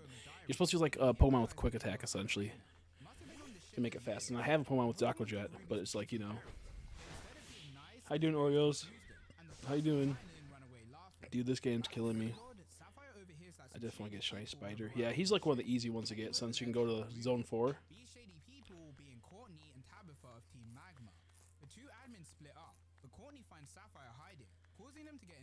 I'm going for the Shiny Charm right now. Do you know how close you have to be to the Shiny Pokemon to hear the Shiny noise? I don't know, but Shinies do not despawn, even if you leave an area. They only despawn if you knock it out, catch it, or it's a skittish one and it runs away. So if you do miss one, you can always double check easily. Only if it runs away, like because it's scared of you, will you lose it, which I lost a Badoo like that. Tragic, because it came out of nowhere. I don't know how close you gotta be. I think I'd be decently close. Closer than an Arceus, I believe. Take as many trees as possible in the story during night, yeah. And in the Infinite Royale, it also so what you need, this is what you need in the thing. You need to have all the Mega Evolutions registered. That means you have to get every single Mega Stone, which means you have to do the Infinite Royale to get the last Mega Stone, no spoiler. And then you need all the Pokemon, which is 230, registered in your decks. You need all the crystals. Make sure when you're knocking out the crystals, buy stuff right away. Buy stuff right away. Like, it caps out at 999, and I didn't know that, and I was hoarding for like 5,000, and I had to redo all of it because it caps out your crystals, your mega crystals. So stupid. You have to get 1,000 battles in, and you gotta get a whole bunch of other bullshit, like catch 50 of each Pokemon. Yeah, every Mega Stone, which it's not too bad because in this game you gotta get all the Mega Stones that get unlocked through the story. You'll get naturally playing. Then you buy you have to spend about 800,000 on buying a couple, and then the rest you need to get. There's a lot of requirements for this Shiny Charm, but also it's just weird. And Austin John's videos, I want to know when you hear the noise because apparently everything is 50-meter radius could spawn in the shiny. Yeah, and I think it's like after like a certain like radius, it also resets them, but it keeps the shiny, and they'll stay there. But yeah, I'm not sure because I got some, but I didn't really pay attention. But I was pretty close when I heard it, I believe. You don't need the XY starters, luckily. You don't need the XY starters, just the ones outside of that. But you will have to do the Infinite Royale. After you beat the game, the Infinite Royale is 15 more tickets you need, Challenger tickets. Which is fucking brutal. Like, this is so grindy. Like, here's the thing. I wouldn't mind having an intense Shiny Charm if it meant that we're shiny hunting while we're going for the Shiny Charm. But 1,000 battles, 1,000 trainer battles, you're not battling wild Pokemon. There's no shiny hunting with that. So why is it contributing to the Shiny Charm? That's bullshit, bro. The one that made sense was filling out your Pokedex, so getting all 230 registered. Getting the Mega Stones, I could say it's kind of like Shiny Charming hunting because you have to get also the rocks, the Mega Rocks broken, 1,000 of them through your time playing, which you can do. It's not that hard. Especially if make sure you get all the screws, you can do upgrades. But that'd be. It would. So here, I'll play like this, Oreos. I've been doing these battles right here for the last probably 8 hours, and I still have about 3 more hours before I get the battles unlocked. I don't mind it, but like in the sense of like getting like a hard shiny charm, but 1,000 trainer battles is fucking horrible because you can't shiny hunt while I do it. It's just so annoying. Another hour and another skidoo. But I think it'll be worth it, you know, and I think it's good because it kind of gatekeeps people from wanting to get it, which I think that's good in my mind, but it's so frustrating because I just want to play the game. I just want to shiny hunt, but I've already starred the shiny charm. I'm at the very end of it now, so I think grinding's good for the shiny charm. They should have done it. Yeah, these are battles. So I have to do three. You get 3 trainer battles in here, not a Pokemon battles, trainer battles. You have to battle 1,000 trainers. That's part of the shiny charm. That makes no sense. Why would you put that in the shiny charm? Why? I would rather knock out 6,000 wild Pokemon. Do you know how much 1,000 fucking battles are? You're going to be spending hours battling. Hours. When you beat the story, you get maybe 200 battles. Maybe 250 if you grind a bit with side missions. When you do the Infinite Royale, you'll get about 200 to 300 more. So that means you get about 500 more battles that aren't like story related. It's so bad. And that's just to get to the that's like the one of the requirements for the shiny charm. I don't think all the shiny charm requirements are bad. I think there's a lot of good ones. You gotta get all 230 Pokemon, which isn't too hard. Still a little frustrating at times, but you gotta have a trade partner. And then the requirements also, you have to trade. It's weird. This is a pretty. This is early in. I beat the game. This is just a cafe where you go and you can just farm battles. They count, but I'll put it like this: you can get about 20 to 25 battles within a 30-minute window in the infinite, in the nighttime battles. This one I'm doing right here is like I can do double that amount than the nighttime battles. You'll be doing the nighttime battles. You'll be getting, I think, to get from rank 1 to, or get rank from Z to A. Yeah, you can use trade codes online for the evos. You can do that, but a lot of them require you to have also the item. What I did is I just got a whole bunch of Kadabras. I traded them over for the link trade, and then just for the items, I had people just give me them. But the only thing I needed, I got all the requirements. I got the whole dex filled out. The only things I need now is 150 battles left out of my 1,000. It's so bad. But what was I trying to say? But I forgot. You go to the tower where there's the Denes in the front. You might not have it yet, actually. I'm not sure if you have it yet. You might have to get Mega Evolution for it. But you go to the tower where the Denes are at, and they let you buy Mega Stones there with your crystals. And it caps out at 999 crystals, which is really easy to get. And just say you're walking around breaking crystals for hours, and you're at 999, you're just wasting your time. I did that. I just spent 2 hours doing that, and then when I went to go finally cash them out, I'm like, why do I only have 999? I should have had like 3,000 to 4,000. I was so. This game is a mess, bro. There's fun moments in it, but this game is a fucking mess. Like, I'll show you a little bit. So the requirements for the Shiny Charm is to catch 50 of every type of Pokemon. It can be double, so you can just catch 50 Kadabras to get Psychics. And while you're filling out your Pokedex, that's easy to do. Then you have to get all 230 Pokemon. Then you have to rest at a cafe. Go to a cafe 3 times and sit down and enjoy the coffee. Rest at a bench 5 times, I think, and look at your Pokemon while you do it. Complete the dex. I said that. Complete the Mega Dex, which means get all the Mega Stones. And for that to be done, you have to, of course, beat the main game, then beat the after one. Yeah, that fucking Froakie is a pain. You have to crouch. You have to, first off, you gotta knock out all the Phalanx, and you have to crouch behind the bushes, and just get lucky enough to throw a quick ball or something. So if you see a shiny of that, you have to save, or else he will lose that shiny forever. It's brutal, dude. I think Froakie's gonna be one of the worst hunts. Froakie and Fennekin are gonna be annoying. Chespin's gonna be annoying because you have to do so many resets. You're gonna have to. But yeah, that Froakie's, yeah, he really is like a magician. He's like a little ninja. He's like that in the show, so I kind of like that. And what else? You gotta do a lot for the Shiny Charm, which I'm fine with doing a lot. but the fucking 1,000 battles that you can't even shiny hunt during that is so annoying. Whoops. I'm using the wrong button. You're supposed to spam.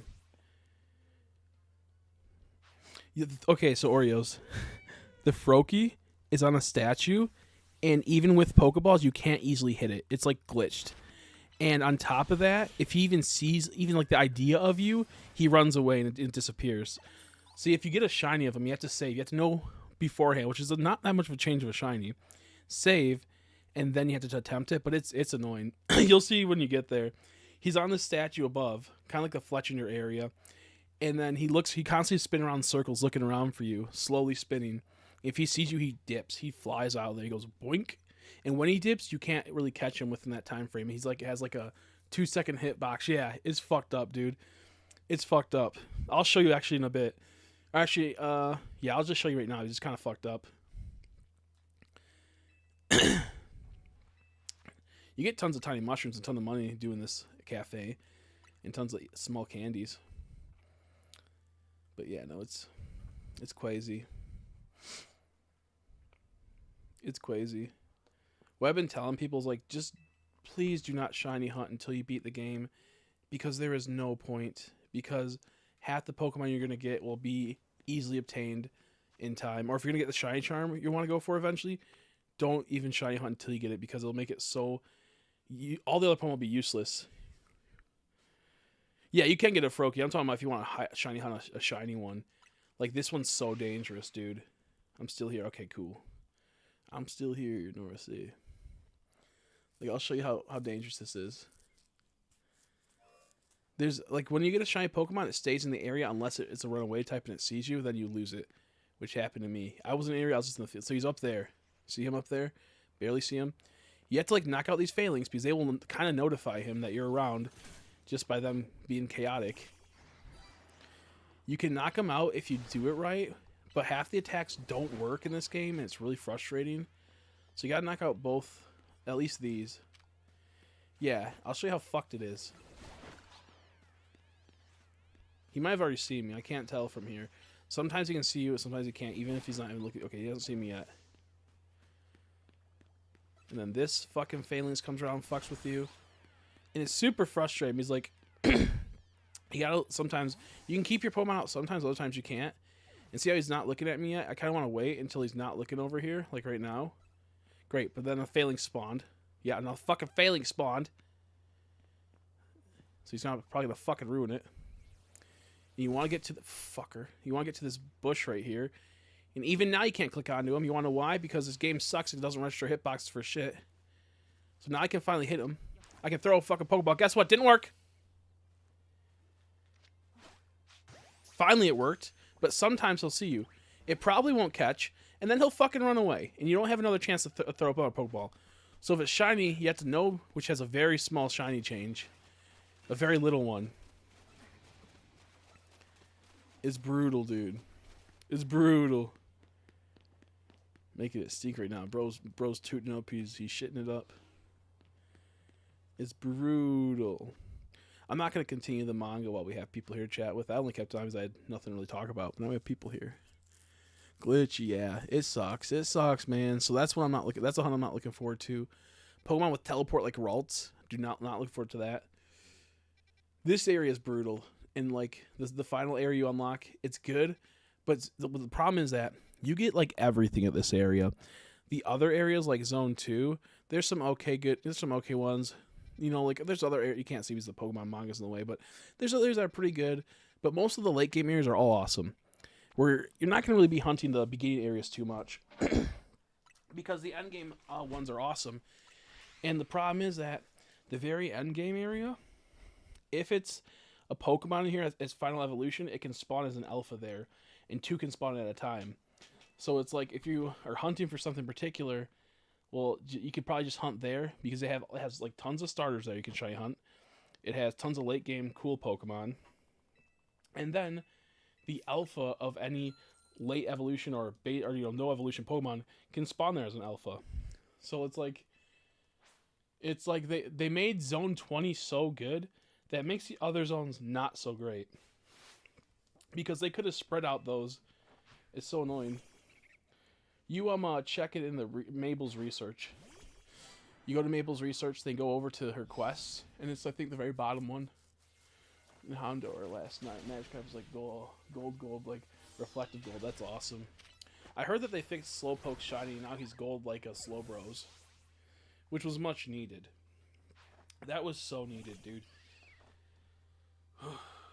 The one thing I will say is that the battle royales will give you a lot more money. They will take a lot longer to get your battles in, but they are more fun and they are more interactive. Whereas if you're doing this method, you're gonna want to pop in a stream or you're gonna want to like watch a movie. The only problem is that you have to pay attention because there's times where I'm not really paying attention for a bit and I kind of daze off, and I'm getting attacked and I'm not realizing I'm not hitting the zoom in, the lock on. And that's another problem this game has. We're in a battle arena right now. There's no other thing that can distract me except for that Pokemon, so I shouldn't have to be able to lock on to it. There should be no reason for me to have to lock on every time. Look at this. I gotta lock on every time, which is annoying because I can't just spam A. I should just be able to spam A. I just got a fucking messenger. That was Facebook's assistant asking if I'm still selling mini Labubu. I am still selling mini Labubu for action figures.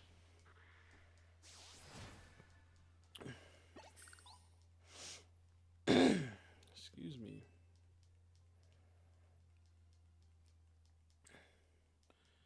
But yeah, if you go into Mabel's research, you can see how many battles you did there. And it might seem like, yo, I did at least 400. It's like, oh, I only did 100? It's like, fuck. Because it's not battles, it's trainer battles, and that's what makes it worse. It should have just been like, I would rather have like 6,000 Pokemon knockouts than 1,000 trainer battles. Because some trainers you're going to be versed have like, 4 to 5 Pokemon. But it still only counts as one battle for a trainer battle. Whereas if you had, 6,000, you're knocking out Pokemon, you're catching Pokemon, you're doing all that type of shit. That would have been the ideal.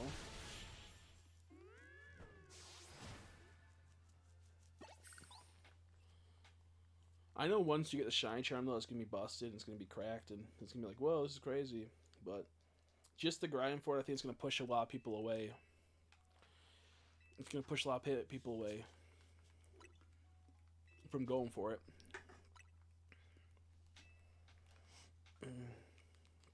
Luckily, I realized I had to do the Infinite Royale before I attempted this, because if I didn't and did the 1,000 battles, then had to go do it like 200 plus more battles, I would have been so pissed.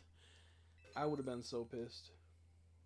Because the last Mega Stone that you need, that's like part of like the story, is through the Infinite Royale, which requires 15 Challenger tickets. Which I think the main story requires a little under that, maybe? I can't remember. Yeah, so it's like pretty much doing the main story again, battle-wise, outside of the planned battles. These shinies are so easy to find. Yeah. Well, think about it, like that's what I said. Like, it's not even a big deal. Just it's gonna be a lot easier to get your exact targets. That's the only thing that will be nice about it. And for me, I kind of want to go for a lot of Alpha Shinies. Like, I want to go for a Charmander Alpha Shiny, which will be a lot easier to do if I have the Shine Charm. I'll probably phase like crazy, but an Alpha Charizard and an Alpha Venusaur and an Alpha Blastoise would be goated, dude. So I want to go for those really bad. And I'm going to need the charm for that, dude. Because you can't easily spawn them. You can spawn them in Zone 20, you know? Yeah, it's pretty much once you beat the Battle Royale and get A rank, you then do the Infinite Battle Royale, which is the same thing, but higher ranked players, and they have megas and whatnot. Not all of them, just there'll be a couple. And the weird thing is that it's kind of cool. I kind of like it. They let you rebat, like in the Infinite Royale and Battle Royales, you battle the same trainers often, and they'll have the same Pokemon, and thus give you the same like rewards too. Like, I versed this girl that had a Delibird. I versed her like 10 times now in the Infinite Royale. Almost every time I did it. And she was such an easy battle and such easy points, but she also gave me like Carbos every time. Or Max Revives. So like, most of the people that you battle, you're going to realize you battle them again and again and again. And they have the same exact team. Question, are you... B-Games. That's not for me. I'm not going to answer that. I'm going to answer it for him. No, I moved to the USA because I saw my favorite streamer, Chrissy Co Chris, lives there. That's Everest's reply. But really, he actually moved to South America, not North America. That'd be so funny. What's this? Oh, fucking Reddit, dude. Fucking Reddit. I got so many messages, cause so many emails that pop up for Reddit. No, I'm kidding. No, I've never even heard of these places. I'm sorry. Oh, that sucks. I was gonna say you guys could probably meet up and hang out, and you could see Oriole's amazing Pokemon collection. Oh, Orioles! I'm thinking about making custom Pokemon trainer action figures using model kits, like kit bashing, Pokemon model kits with anime girl, anime boy model kits, and making really cool Pokemon trainers. I saw an Eevee and a Meowscarada one, and I'm like, I need to do this. So I'm gonna make an Eevee one. I got a pretty cool idea for one. I just gotta buy the Eevee model kit, which is only like I think like $10-15. It's not much money. I just gotta get the funds for it. So we'll probably buy that once I have a bit more money, and we'll try to do a stream kit bashing and put them together. And I'll slowly build a trainer army of action figures and put them in my display cabinets behind me. Because I have the official ones from Figma and SH Fig Arts, but they didn't really make too many actual legit trainers. They made fucking Raihan. That's so stupid, dude. They could have made someone like the main Mal character, but instead they made Raihan. They made the girl, Gloria. They made Marnie, and then they went, let's make Raihan. And it didn't sell for shit because it's such a, like, sure, Japan loved Raihan, but not too many people actually really liked Raihan. If you're going to make Raihan, you should probably make Leon too. Instead, they just made Raihan. And it's like, why would you... You could have made the Mal main character from Sword and Shield. That's so insane. Or Hop, even though people don't really care for Hop as much, but... Make more, like, sense. Why just one random fucking gym leader? Heard from Blinks at all? I lost all my contact with him when my Discord got hacked. Oh, I hope he's okay. I haven't heard that name in years. I wasn't really friends with him, per se, but I do remember you were friends with him. I haven't heard from quite a few people. I recently saw like a video from someone I used to be friends with on here. Like, not like super friends, but like we were cool. And I liked watching his channel when I could, and he would stop by. And then I think I offended him or something one time, not realizing it, or said something that he didn't agree with. And I never heard from him again. But I have no animosity towards the guy. Not him, someone else. But yeah, crazy. My thing is, like, what I have with this game...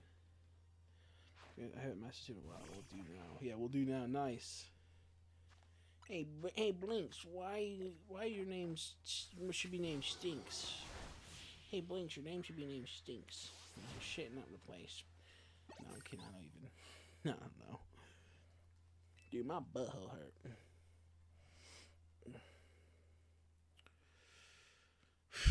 Dude, these trainer battles fucking suck, man. These battles suck. Like, I could definitely do the Battle Royale, but it's like, I would be there for the next 3 hours. Probably 4 hours compared to the... Ah, fuck my balls. 2.5 hours I have left of this. I'd make a lot more money, too, but I'm at the point where the only money I need is for the fossils, and I already have more than enough. I can always gain more, too, if I needed to so badly. Because what's kind of crazy about this game... Oh, what the... You see that? He fucking launched at the screen. That was crazy. That Lilio launched at the screen. That was so funny. I have like 100... I have like 125, I bet. Let me check. I have like 125 more battles left. I've been grinding at this for so long. Dude, my butt hurt. Why my butt hurt?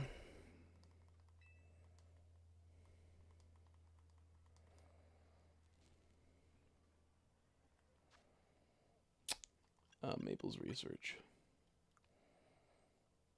878. We're a lot closer than I thought it would be.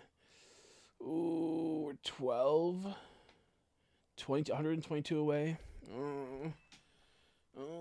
I thought it'd be like at like 165 or something weird. 122 battles away. Let's see where we're at in the next 13 minutes. That'll be 11 hours in the stream. The next 13 minutes. So at 1:30 for me, roughly, I'm going to check. All that. 122 battles away. We probably got like 2 hours left of this.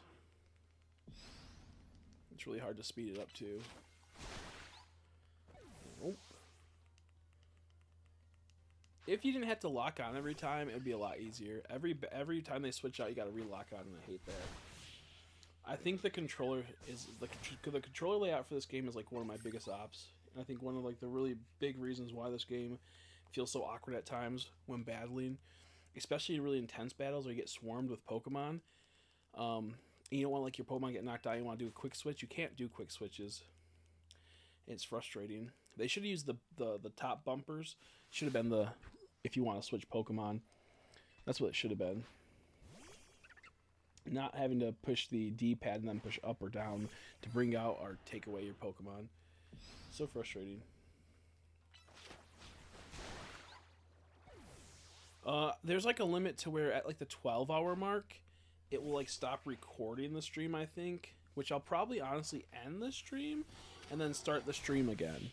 Just so in case I end up getting the shiny charm, I start shiny hunting, I'll be able to save the shiny. Because I think that's how it used to be. At 12 hours, it stops recording and saving the stream. And I'm not sure if it does that anymore. And I'm not actually recording it through my computer right now because I don't have my editing software because I reset my computer. And it's a mess now. So if I do, I'll probably end it and then restart the stream in like a minute after. Then probably restart the stream a minute after. Whoops. I wasn't pushing A, I was pushing X. My fingers hurt so bad. This is almost a 12 hour, almost, yeah, 11 hour stream, I mean. Yeah. And most of the stream has been grinding this stupid shiny charm out. We're so close though.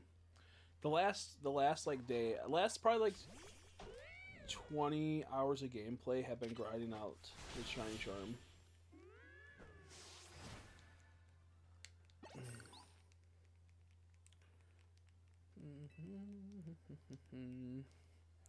It's almost easier just to have it where you get like, you know, you collect 800 Pokemon, you collect 600 Pokemon, you collect 1,000. It's almost easier that way because people can easily give you a whole bunch of them pretty fast. All the hard ones, you know. But honestly, I still think this is the faster way. If I had to get like 1,000, had to like collect 1,000 Pokemon, and had to go through like 300 of them through trades, that would be fucking unbearable. It would be about the same as this. Because trading, the thing I hate about trading is how slow it is. It's like if games went from taking about 30 seconds to save a file to now instantly saving, I think we can do the trading a lot faster, you know? I think we can do the trading a lot faster. Don't show the animation, just have it hurry up and zip over. The animation of the trading is fun for like 2 seconds to realize that, you know, you have to watch.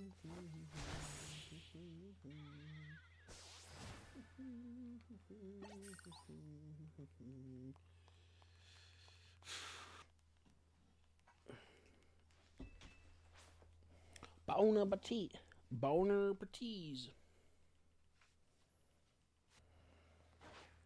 I would have had it done last night too, but I had to take like 3 hours. I would have had it done by now, but I had to take 3 hours, or maybe it was like 4 hours to do an MRI and all the stuff after it. So, yeah, not too fun. Also, my birthday's coming up. I keep forgetting about that. Today's the 20th. Fuck, I gotta pay some bills, bro. What the hell? I gotta pay some bills I do not want to pay. I got many bills that I have to pay, which sucks because I have a really expensive bill. I don't have enough to pay it. And I'm getting hit with interest now, which sucks. It's a lot in interest, too. It is what it is. It went okay. It sucked because I got shoved into that thing, and I was all compacted in there, and my hands fell asleep, so I was like kind of freaking out. But I took a Xanax beforehand, so it wasn't as bad. I started having a little bit of an asthma problem, an anxiety problem midway through. It was getting a little weird to breathe, and a few other bullshits. Yeah, and the problem with one of the bills is I had a friend, And I fucking was like, you know what? You want to do streaming type stuff? You want to make content like me? My content was doing really good on TikTok. I was getting pretty. I'm like, you know, I'll be nice. I need to buy a new camera. I'll help you out with that. I need to buy a new setup. I'll help you out. You know, I'm about to open up a credit line. Just pay me back a certain amount each month, and by the time that these bills are due, we'll have it paid off. Well, he lost his job at one point. He's in a tough spot, so I said, don't worry about it. In like 6 months, or like 4 months, you can start paying me back. Well, the 4 months hit, he loses his job because he's being lazy, being a baby about having to have a job. And then as time goes by, he's not getting a new job, and he starts streaming instead of making content. And he doesn't like let me hang out with any of his friends that are his streaming friends. Never invites me to the server. So I'm like, dude, like, what the fuck's this? You know? I'm like, whatever. I'm fucking over it. And then as more time goes by, he was just like, oh, I got to stream. I'm like, you got to stream. We can't hang out for a bit. You can't just say, oh, sorry, no stream today. No one cares. No one cares about that much. And I said, okay, whatever. And yeah, he didn't really care when I had the cancer too much and all that type of stuff. Didn't really like, you know, do too much about that. When, like, you know, it's just like a lot of things happened, and so now he never paid me back, and that was like $800. And you know, it's a come a calling. So I paid off my portion, but he never paid off his portion, and now I'm getting fucked by that. And we'll probably have $200 in interest on that. So fucked up. And I don't think I'll ever get that money. So yeah, it's just it's okay if he had problems. He's willing to, you know, like work on them, but he just wasn't willing to work on them, and it's just so ridiculous to me. And he's the type that are like, oh, poor me, man. Like, I'm like, dude, you can start going to the gym with me. We'll get you in shape. Your life will go a lot better. If you lose 50 pounds, which is going to be easy for you, you know, 30 pounds even, your life will be so much better. And he's like, oh man, I don't fucking care, man. Like, I want to die if anything. I'm like, you'll be able to live like as long as I want to die if anything. I'm like, dude, fuck you. I'm like, fuck you, pussy. Because you have to work and do stuff because you made bad decisions. Fuck you. I didn't say that because I'm not a shaped person. I'm like, man, that's not good. Don't talk like that. But, yeah, and I just, like, with that, it's like, you know, he can have his moments where he can be a good friend, but if it's not going to help him out, he'll go out of his way. And we won't go out of his way, and he just won't. And it's like one of those things where it's like, I do a lot for you. I always buy food for you because you're broke as fuck. Even when I'm broke as fuck and I have to worry about paying a little bit of interest off that food that we just bought, so I'd use a credit card. Awesome, man. So, yeah, it sucks because I'll be hit with that, and I already have a lot of problems because my uncle, if people don't know, owes us like about $1,200, or $12,000, and I took out a big loan of like on my credit card because I thought he was gonna pay us. Never did, and so I got hit with that, and I'm dealing with that interest right now. So I'm in a really shitty situation. That's why I didn't buy this, and the thing is that I couldn't get a job because I had cancer. I got better, and I worked on focusing fully on my health. And during that time, I was supposed to get money from my uncle. Never did. And so now it's finally, you know, I'm a lot healthier. So I'm gonna go back and get a job. But I don't have like a college education. I don't even have a high school diploma. So like I have to be stuck on shit jobs, which is fine. That's my own, you know, fault to some extent. And to some extent, I have like a learning disability where I just can't, like really bad ADHD, and I just can't like learn so easily. I'm hands-on, and that's not what school is. So anyways, that happening. Gotta get a job next month, which I've been trying to get for now, but my mom keeps going, oh, I don't want you to get a job just yet. I'm like, Mom, I have to get a job. So with that happening, I'll hopefully get a job back at like Walmart or something, get some money saved up, and be able to start paying off my bills. Because how I do it right now is I buy stuff online and then I sell it online. And I take those profits to help pay off the interest that's coming up, but also paying off what I bought. And it's like a thing where like it's nice because I'll get, you know, some stuff paid off, but then I'm not making actual profits to make a dent of it. I'm just kind of like switching debt around.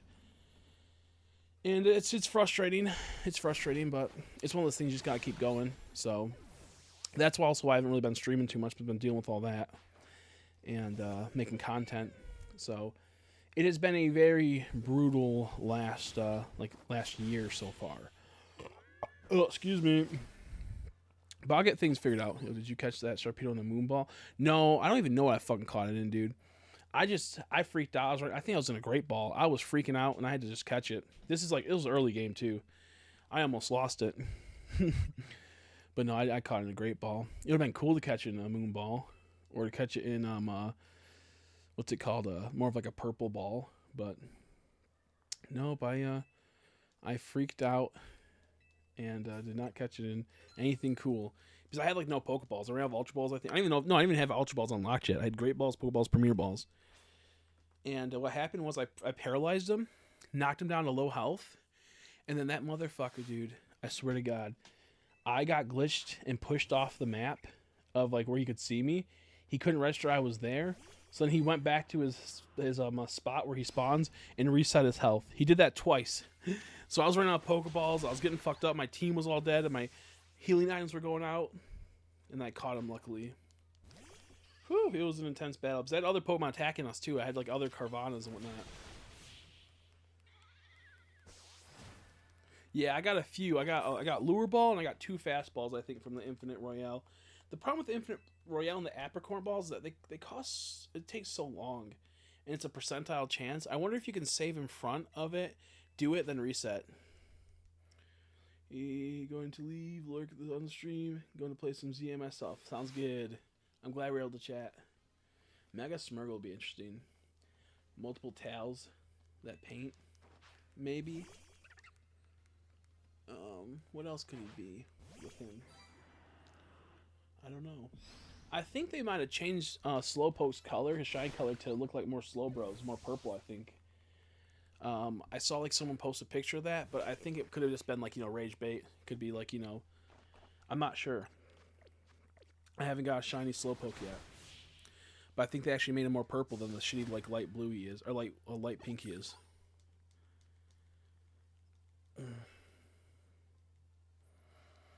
Yeah, so.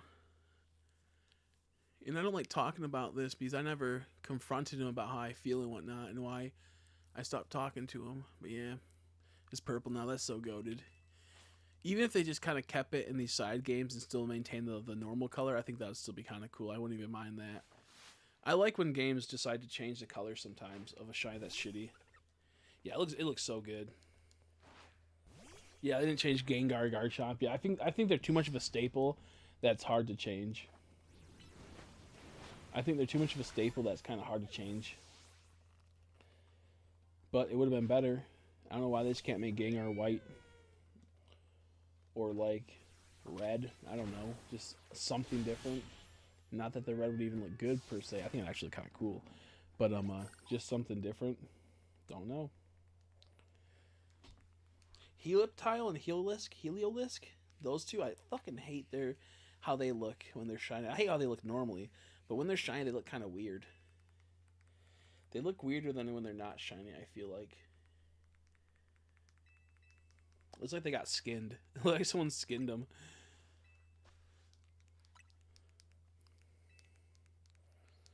I do not want to do any more battles. I'm getting, like, sick. Yeah, I agree on that one.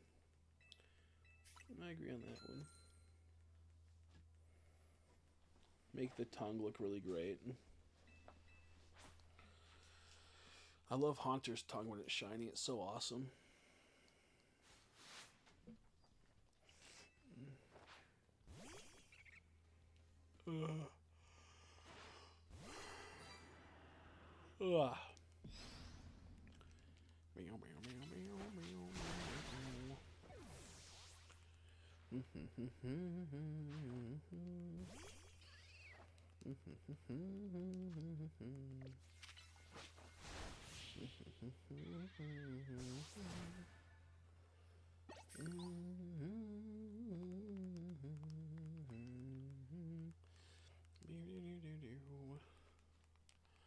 I thought about getting another copy of this to hunt the fossils and get more, because I have to get, you know, 2 of each.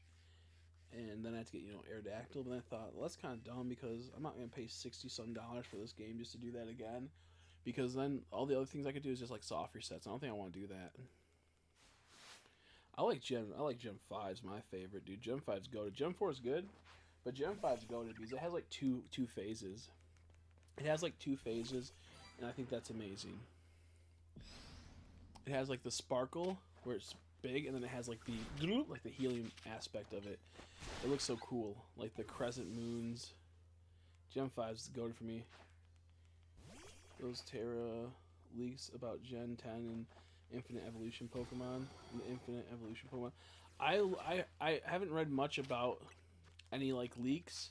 I read about like the water in waves. I think one looks kind of cool. I read about Gen Johto is gonna get probably a legend that's gonna be really complex and cool, and then they're gonna have multiple gens in multiple regions in one game. And I think I heard like Galor could be getting something, and then I think Gen 3 could be getting something. Yeah, I like Gen 3 a lot. Gen 5 a lot. I think Gen 3 is kind of cute for the first Gen. It's like, drink! I like how they do that. Gen 4 is not bad either. I like the colors a lot.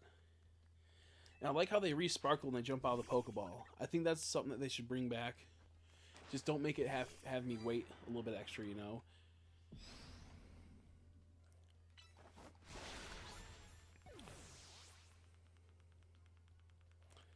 I keep hitting this Pokemon. It's Pancho Berry, whatever it's called. Keeps activating. He's weak to water, and it says that it weakens water moves. But he gets killed. There's no way. So it gets activated for no reason. So he wastes a berry the guy does every time he goes into a battle. He's sitting there. I can't keep affording this. I got so many tiny mushrooms. I'm at like probably 500 tiny mushrooms at the moment.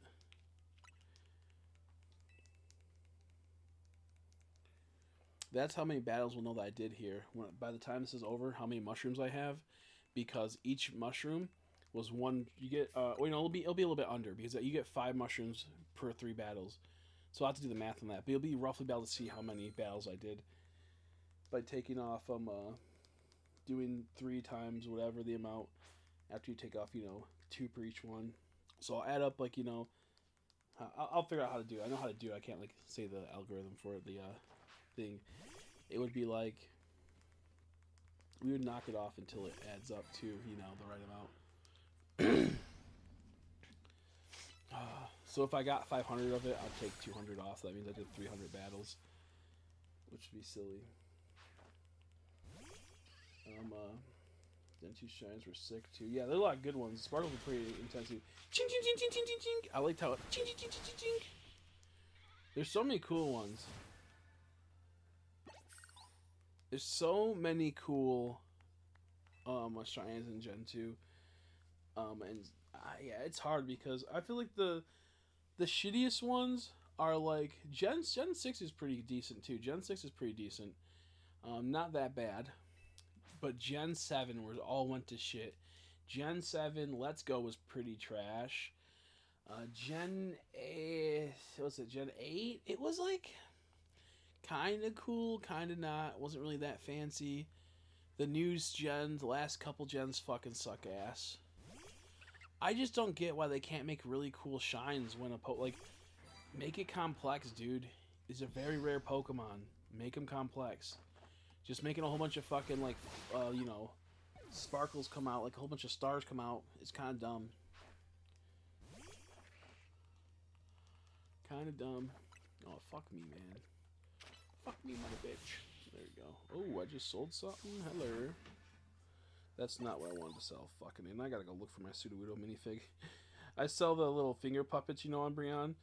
I used to buy them in bulk and buy them for like $1.50 to $1.50 each.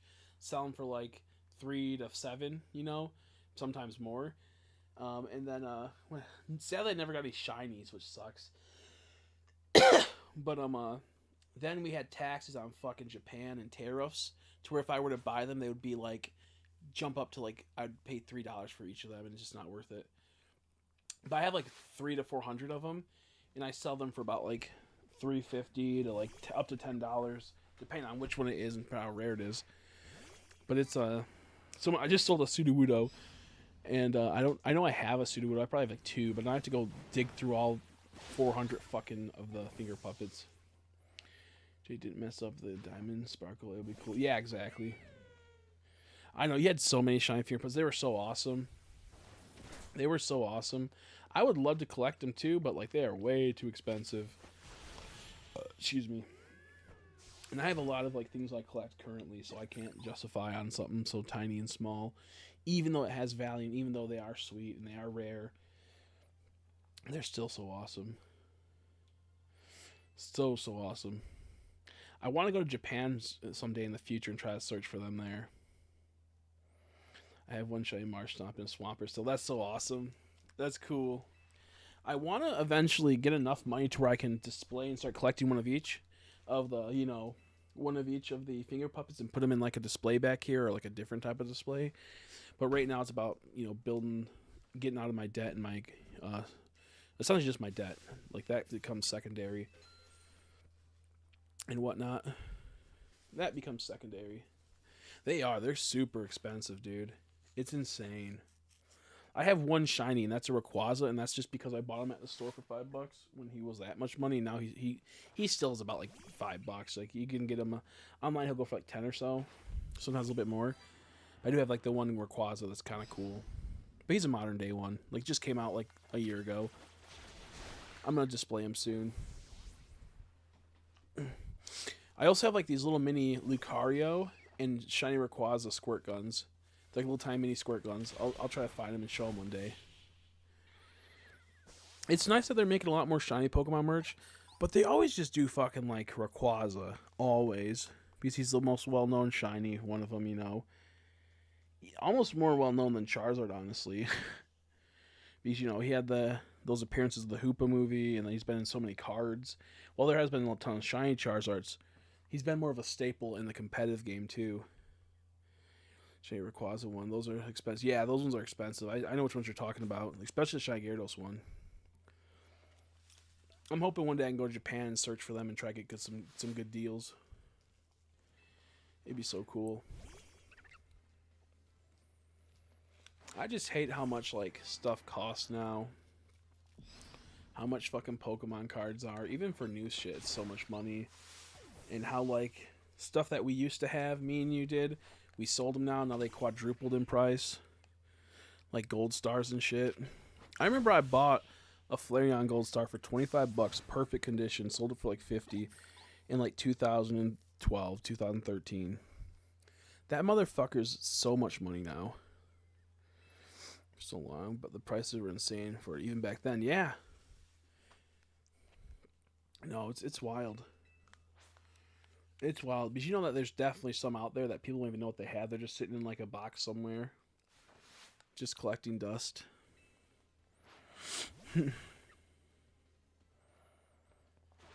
I wish I had funds. I would definitely open up a shop and sell a lot of Pokemon stuff there. A lot of action figures. I love action figures. That's why I'm trying to make custom Pokemon trainer action figures. Yeah, exactly. It sucks, dude. 3 gold stars. I know, it sucks. There's a lot that I sold in the last fucking year that like quadrupled in price. I had to sell all my black and white shinies recently, and I'm like, dude, this sucks. I had to pay some bills though. It sucks. I sold almost all my. All my legends, tons of my primes. I still have a lot of mega level X's. I feel like level X's are slept on, though. That's what pisses me off. Level X's are cool. Definitely slept on. I sold so much. It's sad. I wish I could have kept them, but I had to pay bills. And honestly, if I would have kept them now, I probably wouldn't have sold them. But and I had most of them were in like really good condition. Yeah, I gave my friend that for his birthday when I paid $23 for it back in like 2016, 2018. Like 2014 probably. And now I'm sitting there like, dude, that motherfucker's worth so much money. He's worth so much money. I wish I could have gotten like the Korean versions of those cards. I feel like those are super rare because not many people collected Korean cards back then for that era. I remember seeing them. I wanted to get the shiny so bad, but I just didn't have the money to buy the booster boxes. And you just can't find them. Like, I wonder if there's any on eBay for the black and white era Korean packs. I believe that's when Korea started making some. I could be wrong. I could be thinking about Sun and Moon, or X and Y. No, there was something like that, dude. I have the shiny Terrakion and Virizion too. Yeah, I just sold mine, dude, not too long ago. Those ones are so good. The only one I was missing like 3. I had to sell my Charizard like 4 years ago, like 5 or 6 now, and that sucked. That was brutal because I had that motherfucker forever, and I got him for like dirt cheap. And I was missing Hydreigon. I have Garbodor still somewhere, but it's like damaged. I was missing Hydreigon, Garchomp, I think. What else was I missing? I don't know. I'm missing a few. I think I was missing 4. Out of all like the 20-some shinies, I was missing 4. The hardest one to sell was the Chandelure because my brother got it for me and him got it for Christmas. He got a 3-pack of Pokemon cards. Open it up, Chandelure. I'm like, dude, I'm keeping this as mine. He didn't really care. I was like, yes, yes, yes. And then I sold it probably for like $60-$80 a couple years ago. Like at this point, probably almost 2 years ago. I'm cozy, good. Good. That shit good. I do want to do a series. I wish I still had all the people that like watched me when I was doing really well. Because I would love to do a series where like bi-weekly or weekly if I got enough of donations, where I go to a card shop and just spend 20 to $40 every week or every other week and try to like get cool pickups, and then some weeks try to see if I can spend money and see what happens in like a year from now if I invested well with that little bit of money. Because you know how sometimes those trainer gallery cards will be like $5, now they're like 50. I want to do a series like that, but I just don't have the money to do something like that too often. Oh, it's a Dragon Ball Z Power Energy. I'm like, what the fuck's that?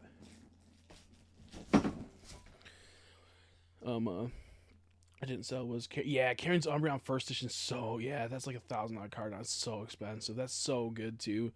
That card's so good. Oh, excuse me.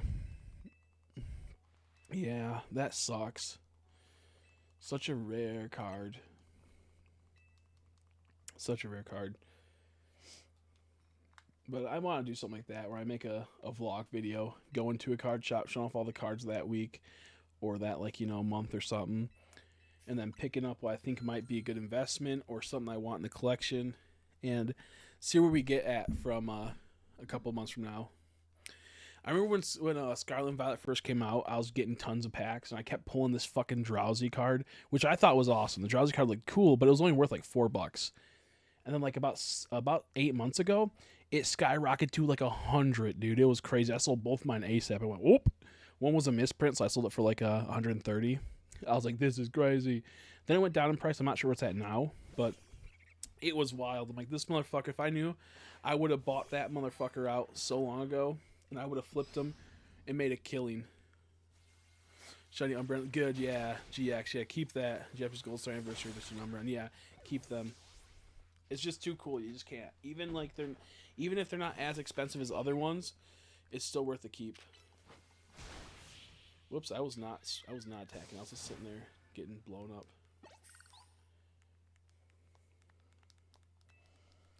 Yeah, no, I love the idea of collecting Pokemon cards and whatnot, but I want to complete everything. I want to have everything, and I know that can never happen nowadays. Unless I became a billionaire, I will never be able to complete all the cards, Yeah, I was going to say, I think both went up on a good amount of value, too, didn't they? Especially the, what's called Japanese Full Art Shiny Umbreon GX. I remember when I sold mine for like 60, maybe a little bit less. Wish I didn't. But, in a perfect world, I wouldn't have to. I think about, like, how often if I could go back in time, I would I'd have to convince my family to invest in stuff when I'm like, 6 and 8 years old. I'd have to I'd have to keep all my memories. I'd have to convince them I'm a boy genius. Had me get pulled from school because I made us like $1 million on investing through Amazon, Apple, and eBay, shit like that. And then the moment that I can access Bitcoin, just buy like $20,000 worth of Bitcoin and hold it and just disappear. So when it skyrockets up to like 100,000, I just rule the world essentially at that point. But and I invest in Ethereum, and I invest in Chainlink, which went from being like 1 cent a piece to $13 overnight one day. Around that, it was like it just exploded. So if you had like $3,000 in 1 cent Bitcoin or 1 cent Chainlink, and it went to $15, you like became like fucking just untouchable. And then with that money, I would sell a lot of it, and I'd just buy like during that time, like all like the money I got from like the Amazon investments and like all that type of stuff invested into them, I would spend on all, because it'll be like 2010 at that point, 2012. I would buy all of the fucking black and white boxes, all the hard crystal silver boxes, go back and get them when they're cheap, and buy as much as I can and hoard them so I have all of them essentially, and tons of the base set stuff and all that crap. And then I would have a channel where I open them and try to complete every set on camera. Every day I'd open up a box or two. That'd be so goated. The dream, honestly. And I would remember everyone that has done me good, and I'd make sure I pay him back. That would be like I go back in time, I would be the GOAT. But sadly, I don't have that ability anymore. Or yet. Not anymore yet. Well, maybe I did. Maybe at one point I did do him back in time. Yeah, that's cool. She's like 400 plus. Damn. And the Gold Star's 200 plus. Damn, dude. That's crazy. Because like they weren't like that hard to get, especially the Gold Star, right? Well, I'm not sure about the Japanese Gold Star one. I know that the English one was not so hard. But that's crazy. I think the Japanese was harder to get than the English one, for sure. I didn't know they went up that much, though. The Japanese GX one I can understand going up, because that was a bit more harder in the sense the product wasn't easily allocated compared to the English set. That was such a time. I remember, dude, I remember when I went out with the person I was going out with during the time to Target, and I saw 20 tins of Hidden Fates. That was fucking crazy, bro. 20 tins of Hidden Fates when it was gone everywhere. That's when I got the Charizard, the Umbreon. I got so much shit out of there. That was crazy. Like 60 when they first hit. That's what it was, yeah. That's such a huge increase. That's a 3 times increase of the current price. 150 price uptick. About. That's insane.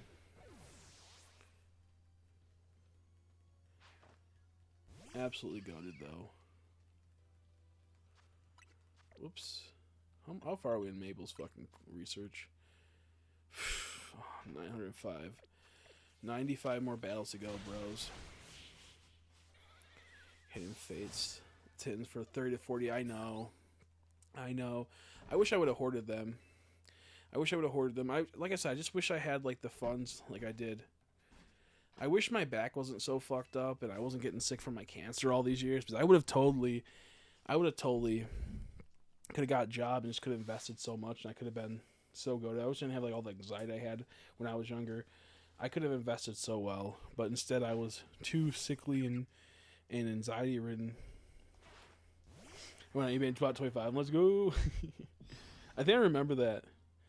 Cars sell for this much as well. I know, trust me, I know. I want to know if there's ever going to be a point where like they pop off and like they just like, or they fall off. But then you think about like baseball cards have been around for so long, and the Pokemon fan base is, you know, when they waver they come right back, and I feel like it's something that's just kind of a staple, you know, especially because now they like you can divorce Pokemon from the anime now. You can divorce it from the game; it will still do amazing. You don't even inherently need the games to keep the card sales super high up there. Like, a lot of people I know don't even give a fuck about Scarlet and Violet, don't give a fuck about Legends ZA, but they still love the cards. They don't care about the anime. They might play Pokemon Go sometimes, other times they don't care about it. They just like the idea of the chase. They once liked Pokemon. There's a whole thing to it. I remember that, yeah, about more than I split it with my girlfriend. And since we invest together, we split the tins, yeah. Yep. Man, that was crazy times. Crazy times. Crazy times, bro. Hold on a second. I think I got a message. I'll check it.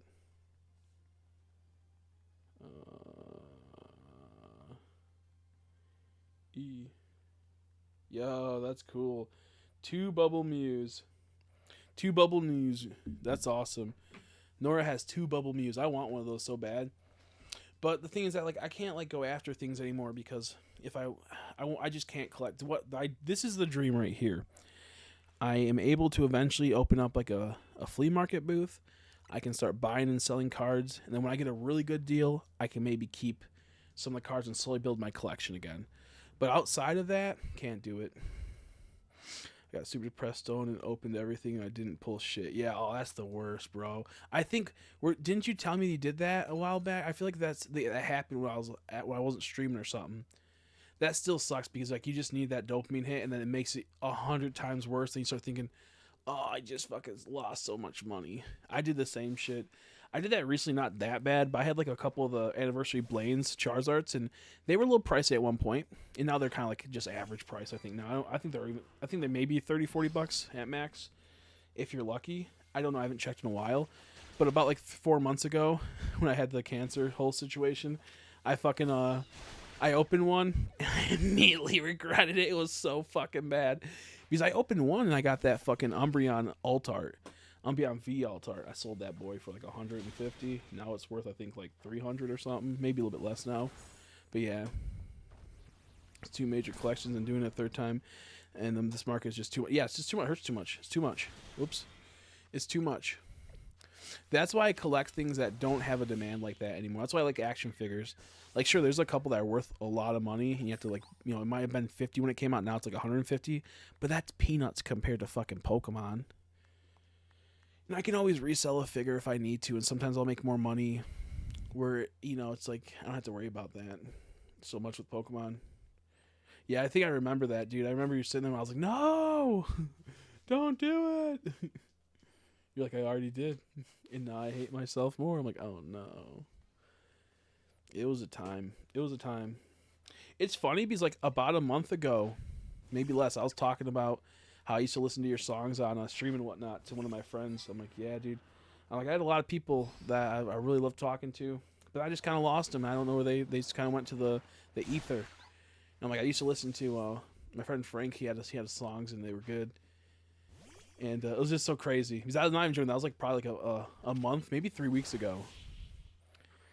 Jurassic World, dude, those are awesome. Those Jurassic World Hammond collection figures, they're awesome, and they're not that much. And for some of the sizes, like those, like that, like Bronchiosaurus, what the fuck it is, that huge ass long neck dude, is not that much either. I'm not sure how much it is now, but when it came out, I almost started collecting, but I don't like the 3/4 inch action figure for the humans. So it's half and half, but I still might want to do something like that. Take out Con, cheers, it's worth hella money. That's awesome. I think I've seen that one before it became crazy money or something, like when it was just going to that. I might get into them someday. I love the idea of collecting I just watched Jurassic Park the other day, dude. I forgot how good that movie is. Because when you were a kid, because I watched it like every day when I was a kid, Jurassic Park and Jurassic World, my 2 favorites. 3 is pretty good too. But I was a bit older when that came out, so it wasn't something I hyperfixate on. But I watched Jurassic Park recently as like an older adult. I went, wow, there's just so many good moments in this. And like, as a kid, you wouldn't realize how good those moments are, and like the characters. Because like, like goes Clever Girl, like gets eaten. I always thought he was like the biggest asshole just because he didn't seem nice, but he was like the most caring character. And you don't realize as a kid because he gets killed and then he seems like he's kind of standoffish, but he's just nice the whole time. And he's just, it's crazy. But the band's definitely done. Which sucks. Let's see. Listens, man. I still jam a lot, but the band is definitely done doing a while. Yeah, exactly. It's crazy how. That's why I always like never want to get into music, because you never know how it can be with other people in the band, how your life can change, how their lives can change, how people might abandon it, how you might not be able to have the energy to help and do more of the band and whatnot. And it's one of those things. It's like, it sucks. That's why I was just scared to do music, is that I feel like I wouldn't want to rely on people, I'd feel like I was too scared. That's why I never went with it, because I was like, what if I mess up? What if they mess up? So whenever I see people in bands, I always give them most respect. Yeah, I love rewatching Jurassic Park movies. They're so good. I haven't really watched much of the new stuff. It's okay. It's just doesn't have the charm that the old ones had, you know? The old ones were like a product of the 90s and early 2000s where it was like, this is like kind of future tech for them, but not really. It was like based in reality, like this could happen. Like they had like touch screens in the car, which was like huge back then. Like, whoa, this is intense. But like nowadays, like the newer ones, it's like, it's way too futuristic, but yet trying to seem like it's like modern. And I don't know if I like that too much. I still watched one of them and thought it was decent enough as a movie, but it doesn't have the charm of the old Jurassic Park movies. I still think Jurassic Park 2 might be my favorite because I love how they're like at the island at the very end. They go to the city or the town. Yeah, there's so many cool moments. I love like IGN.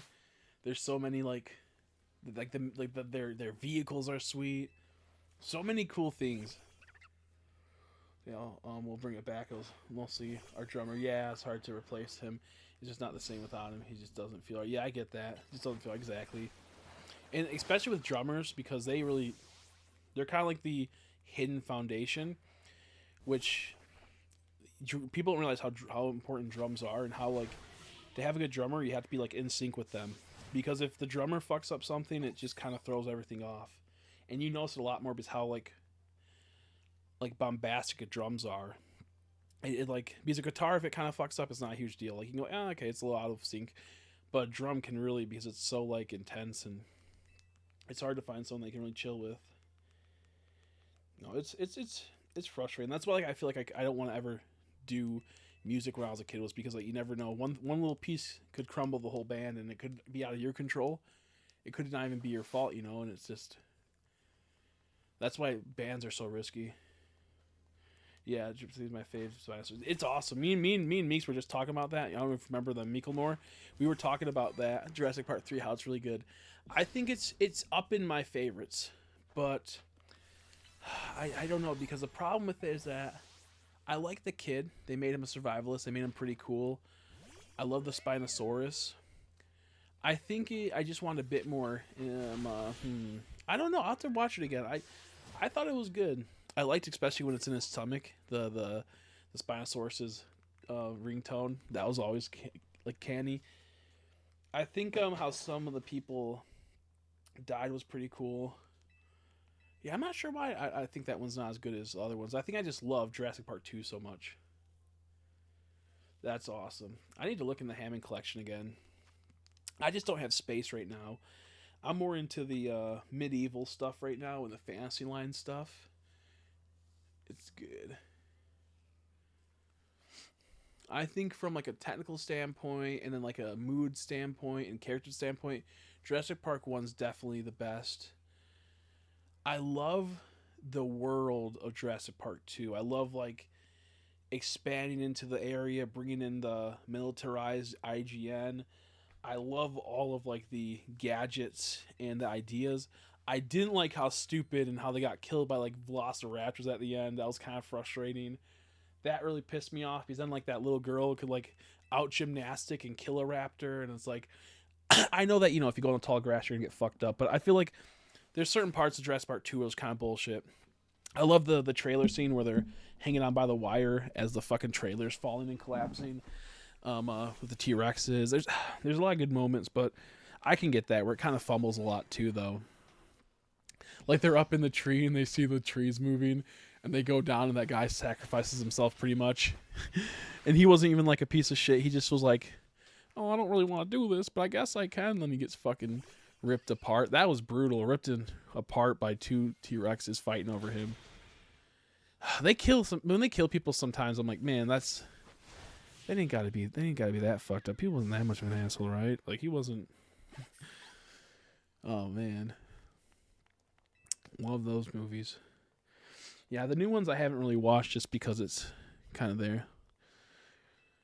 Yeah, the Rex being loose. It was awesome. I loved him being loose. Oh shit, loose in San Diego. When he ate the dog though, I was like, bruh. That's what kind of made. When I was a kid, that made me a little upset. Now that I'm older, I'm like, yeah, that sucks, but it's better than having a human getting eaten, I guess you could say. Because you can't like inherently say, you know, a human's a piece of shit. So I would value a human life over an animal 99% of the time, any day. depending on the context. But the point is, like, now I'm a little bit older. I'm like, it still sucks, but I'm not as upset. But it still was like crazy. Yeah, no, that life finds a way. Oh my gosh. And I like how they brought back is it Ian Malcolm? I like how they brought him back in the second one. That was cool. And then in the third one we had cameos and bringbacks from other characters. Was nice.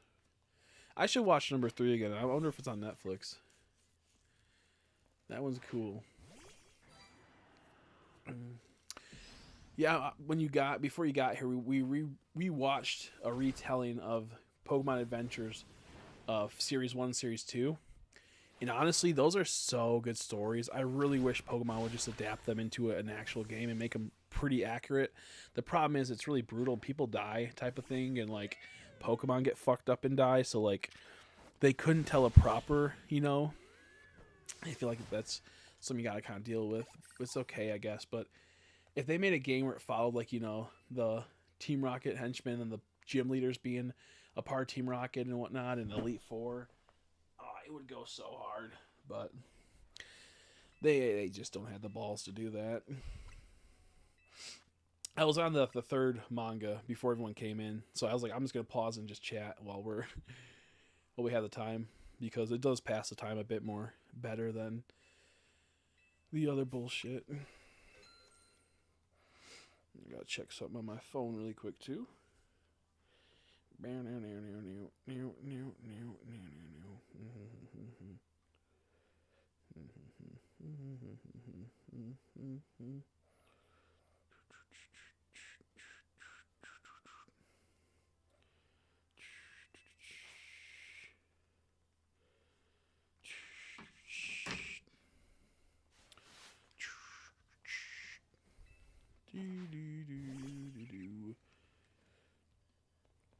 Oh man, oh man, oh man.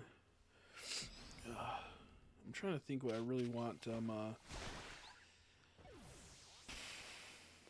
I have quite a few. I gotta pay off something soon. Fuck, I got so many things I gotta pay off and sell, and it's a fucking disaster. I'm definitely getting a job fucking next month. I have to if I want to keep up with my bills, which sucks.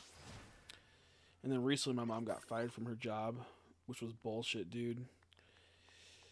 She's been there for 20 years, and they were going to try to bully her into making her apologize. She said, no, fuck you guys, essentially. I'm not doing that.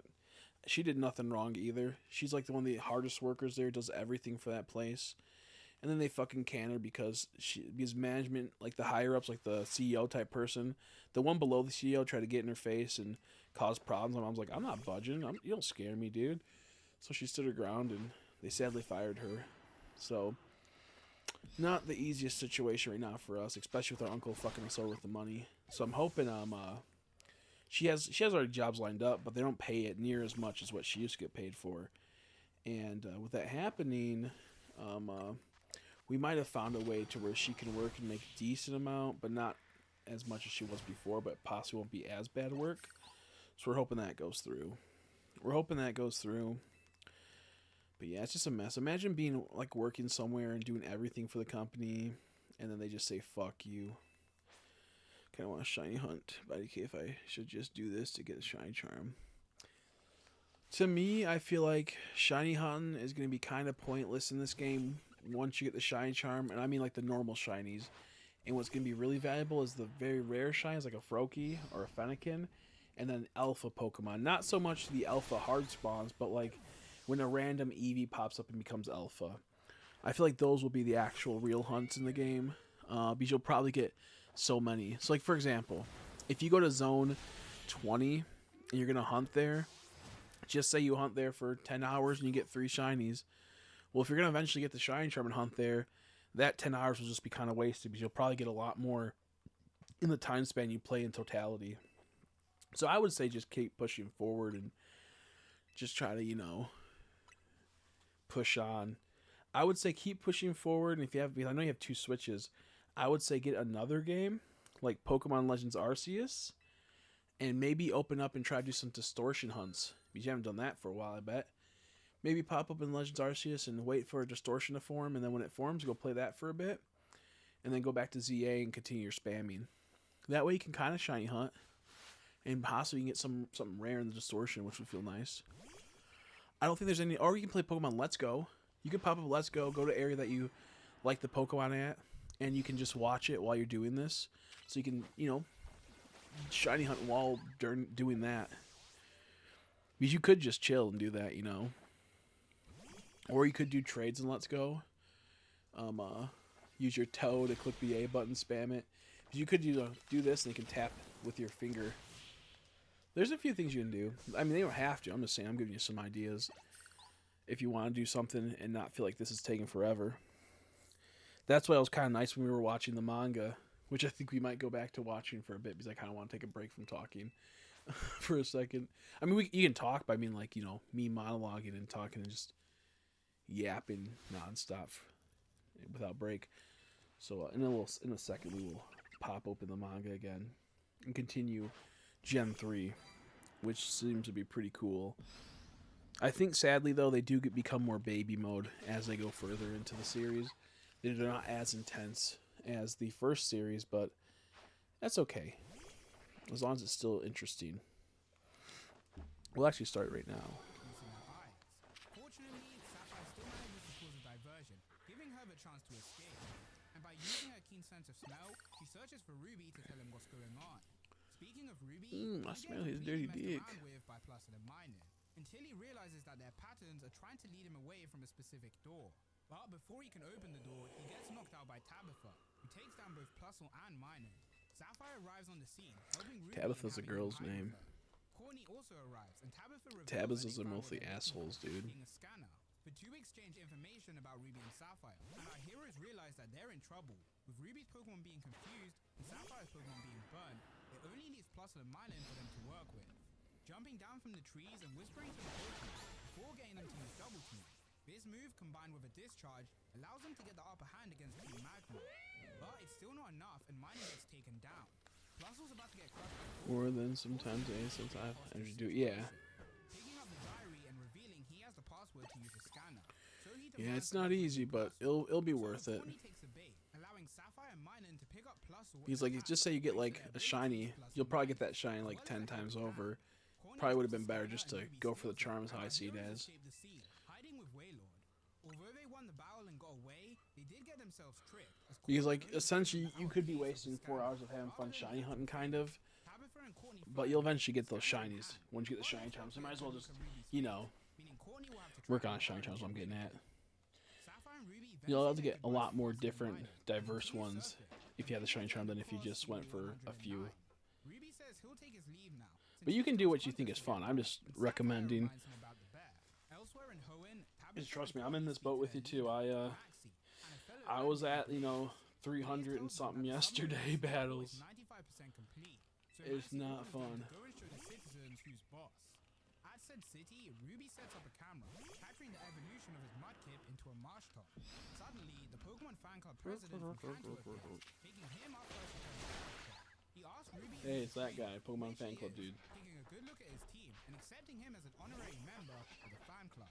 Just like with Red all those years ago. He brings Ruby to the club room, complimenting his Pokemon, causing him to cry tears of joy and finding a like-minded individual. The president I loved how Pokemon Coliseum, at the very end, they had that creepy mare dude that transformed into a creepy little dude. That was awesome. The silly kind of weird mare turns into that creepy little gremlin. That was funny. So he can't start here. Instead, he's gonna have to go to Verdanturf Town and get himself a pass there. Before that though, he decides he'll make some Pokeblocks, and to make them the best quality, they need 4 people. So the president grabs 2 passerbyers, who unfortunately just so happen to be on Corny's hit list. G tells Blaze and Tabitha the situation, and they send in their Torkoal to create a smokescreen, sending the group to sleep and allowing Team Magma to capture them all. Whoops, I'm pushing the Later right on, button. Ruby and the chairman get thrown into a room at the shipyard. They look through the window and see Blaze holding the others hostage, and Ruby recognizes Blaze's clothing as the same people from the abandoned ship. The president also notices one of the captured people is Captain Stern. which means these two have been caught up in something big and bad. I'm going back to using apps, so I Lifting realize the submarine from under the it's water. a lot slower as I have to push Third, Y having to whenever I do an operate it. attack And with with no other choice, Sharpedo. he I just like spills lifting the at Sharpedo. explaining that the submarine needs a special core part to function, which just so happens to be in the hands of Team Aqua. Ruby and the chairman then get discovered to be eavesdropping, and Blaze's Slugma begins to attack Ruby, who runs away into the submarine. Blaze tells his Pokemon to stop, but it continues to chase, forcing him to get involved too. But as he does, the submarine's safety lock disengages, dropping it back underwater. Inside, Blaze realizes Ruby's plan, being to lure I remember Slugma back in here the day, their separated secret from the base others. had a Master He Ball did at this it. by using the That was Pokeballs so he cool. made, which just so happened to I think if you match missed it though, you were kind of fucked. Ruby tries to lie his way out of things, but Blaze can tell. In other words, it's time for a battle, also marking 60 days till the deadline. The battle begins, and Blaze can tell that Ruby's scared, so he has a Whoops, I Slugma wasn't spread doing the itself click out, on. God causing damn an it. intense heat. But that's not all. The heat makes Ruby get dazed and start to see things that aren't really Shit, there. now I'm pushing These Y illusions constantly to cause spam Ruby to remember Aqua back Jet. when he was a I'm used child to it. training with his father. I just had to spam A. Then Ruby wanted to become a strong battler, but seeing this memory snaps Ruby back to his senses, reminding him why he began fighting in the first place. And despite the fact that they're on a submarine, he commands his Marsh Tom to use Earthquake. During the commotion, he returns his Pokemon and flees through an escape pod, revealing he can tell the nature of any Pokemon, even if they've just met. Skill taught to him by his father. I just With Ruby escaping, broke off Blaze fingernail. reports I'm back gonna to his spit boss, fingernail out. revealing all the information Disgusting. that he's learned. Now they can now begin their plan to head to the Disgusting. Seafloor Cavern. Heading to Route 110, Sapphire is still looking for Steven, and eventually she reaches Morville City. On the ground, she notices something different hitting it, and causing it to reveal a secret underground path.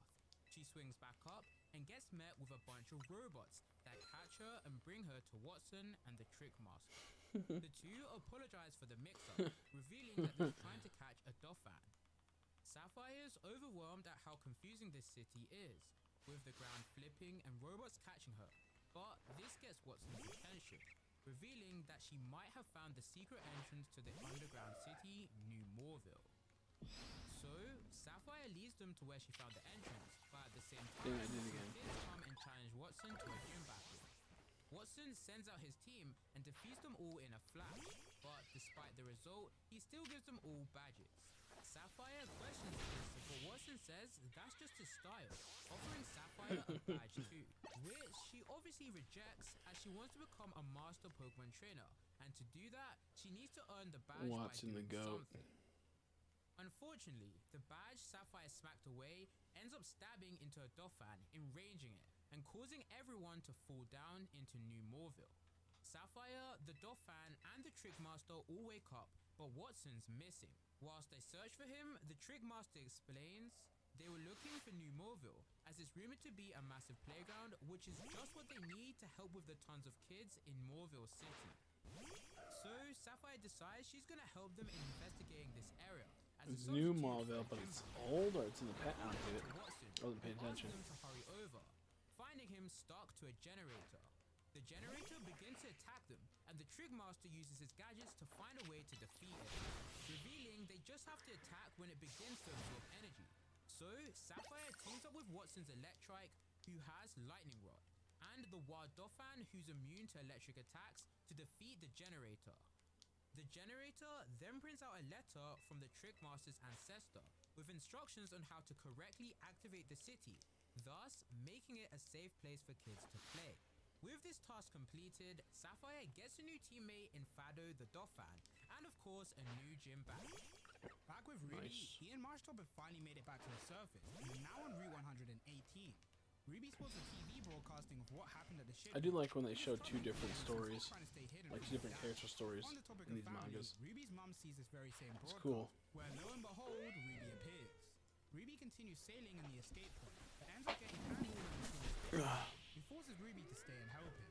As he fishes, Ruby tugs up a Feebas, finding the Pokemon ugly and throwing it away. The swimmer then begins to explain his story, saying that he's been here fishing for 10 days, trying to find a specific Pokemon. Feebas so rare, Whilst bro. Ruby keeps fishing up the same Feebas. That's so The swimmer funny. then shows Ruby what the Pokemon looks like, which just so happens to be Feebas. In the commotion, Ruby ends up dropping the Pokemon and his Pokénav into the river. The swimmer then reveals he's probably getting hit with karma, since he wanted to sell the Feebas as it's a really rare Pokemon. That's so Ruby funny. shows the swimmer a Pokemon that he's been searching for too, being a Dude, Milotic. like Milotic, deciding that's he'll so keep helping funny. the That's what he fisherman wants. Until they find Feebas again. Back over at Slateport City, Gabby and Ty talk to Captain Stern It's so on funny. the topic of the ship component, specifically the part where Team Aqua stole it. A voice then chimes in, asking to hear more on this. This voice being Norman. Gabby gets excited since Norman's a tough gym leader, so chances are he'll be able to help with this case. But he doesn't care about it, instead diving underwater to pick something up. He knows the direction of the current and begins getting some data from the submarine control panel, printing off information about the submarine. He then prepares to leave, revealing he was only here to get information on where the sun is. Ty says they should just give up on Norman, and Gabby disagrees, knowing that if he can find Ruby, then they can find him too, and get information on the mysterious evil team. You had 2 switches, right? I think you had more than that possibly now, though. Who knows? But I know he had at least 2. I know he had at least 2 last time I checked. You might have more now, though. Ruby and the swimmer end up getting spotted, forcing them to run away. They try to get their Pokemon to battle, but nearly end up getting them killed when the Pokemon's claws and teeth grab a hold of them. Luckily At least I believe you had Ruby 2. appears from the water, returning Ruby as Pokénav and protecting them with Light Screen and Miracle. The Pokemon get fixed in their Pokeballs and the gang continue to run away, eventually finding cover in the Weather Institute.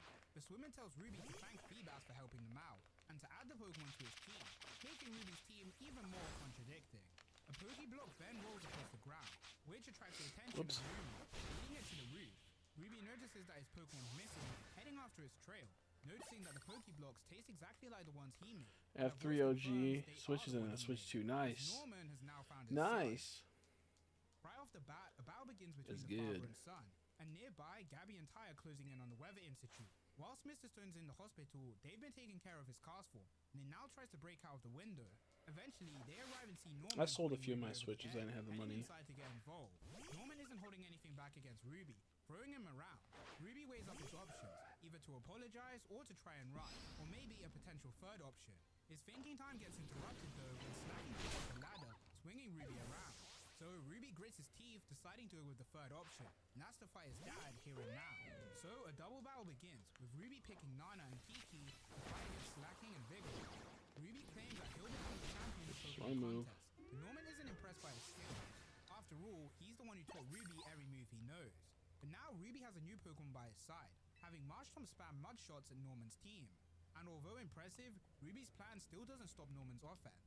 Gabby tells the others that they need to stop this fight now, as both Ruby and Norman can be a big help in stopping the evil organizations. Finding the Pokemon in the Weather Institute about cast form's weather-changing power, asking the Pokemon for its help. Back with the battle, Ruby's starting to struggle with Slacking swinging the stairs around, eventually placing it over the edge. Norman tells Ruby to give up and come back, but Ruby isn't backing down. But before things can go any Let's worse, see. Castform casts Sunny Day, stopping the mud 70, and ending the fight. 68 more The stairs battles, then suddenly bruh. begin to We're fall, slowly with getting both there. trainers on it. We now have a well-timed By the time this fight is over, I with should Ruby's have it mother, done. who notices that Ruby never read the letter from his father.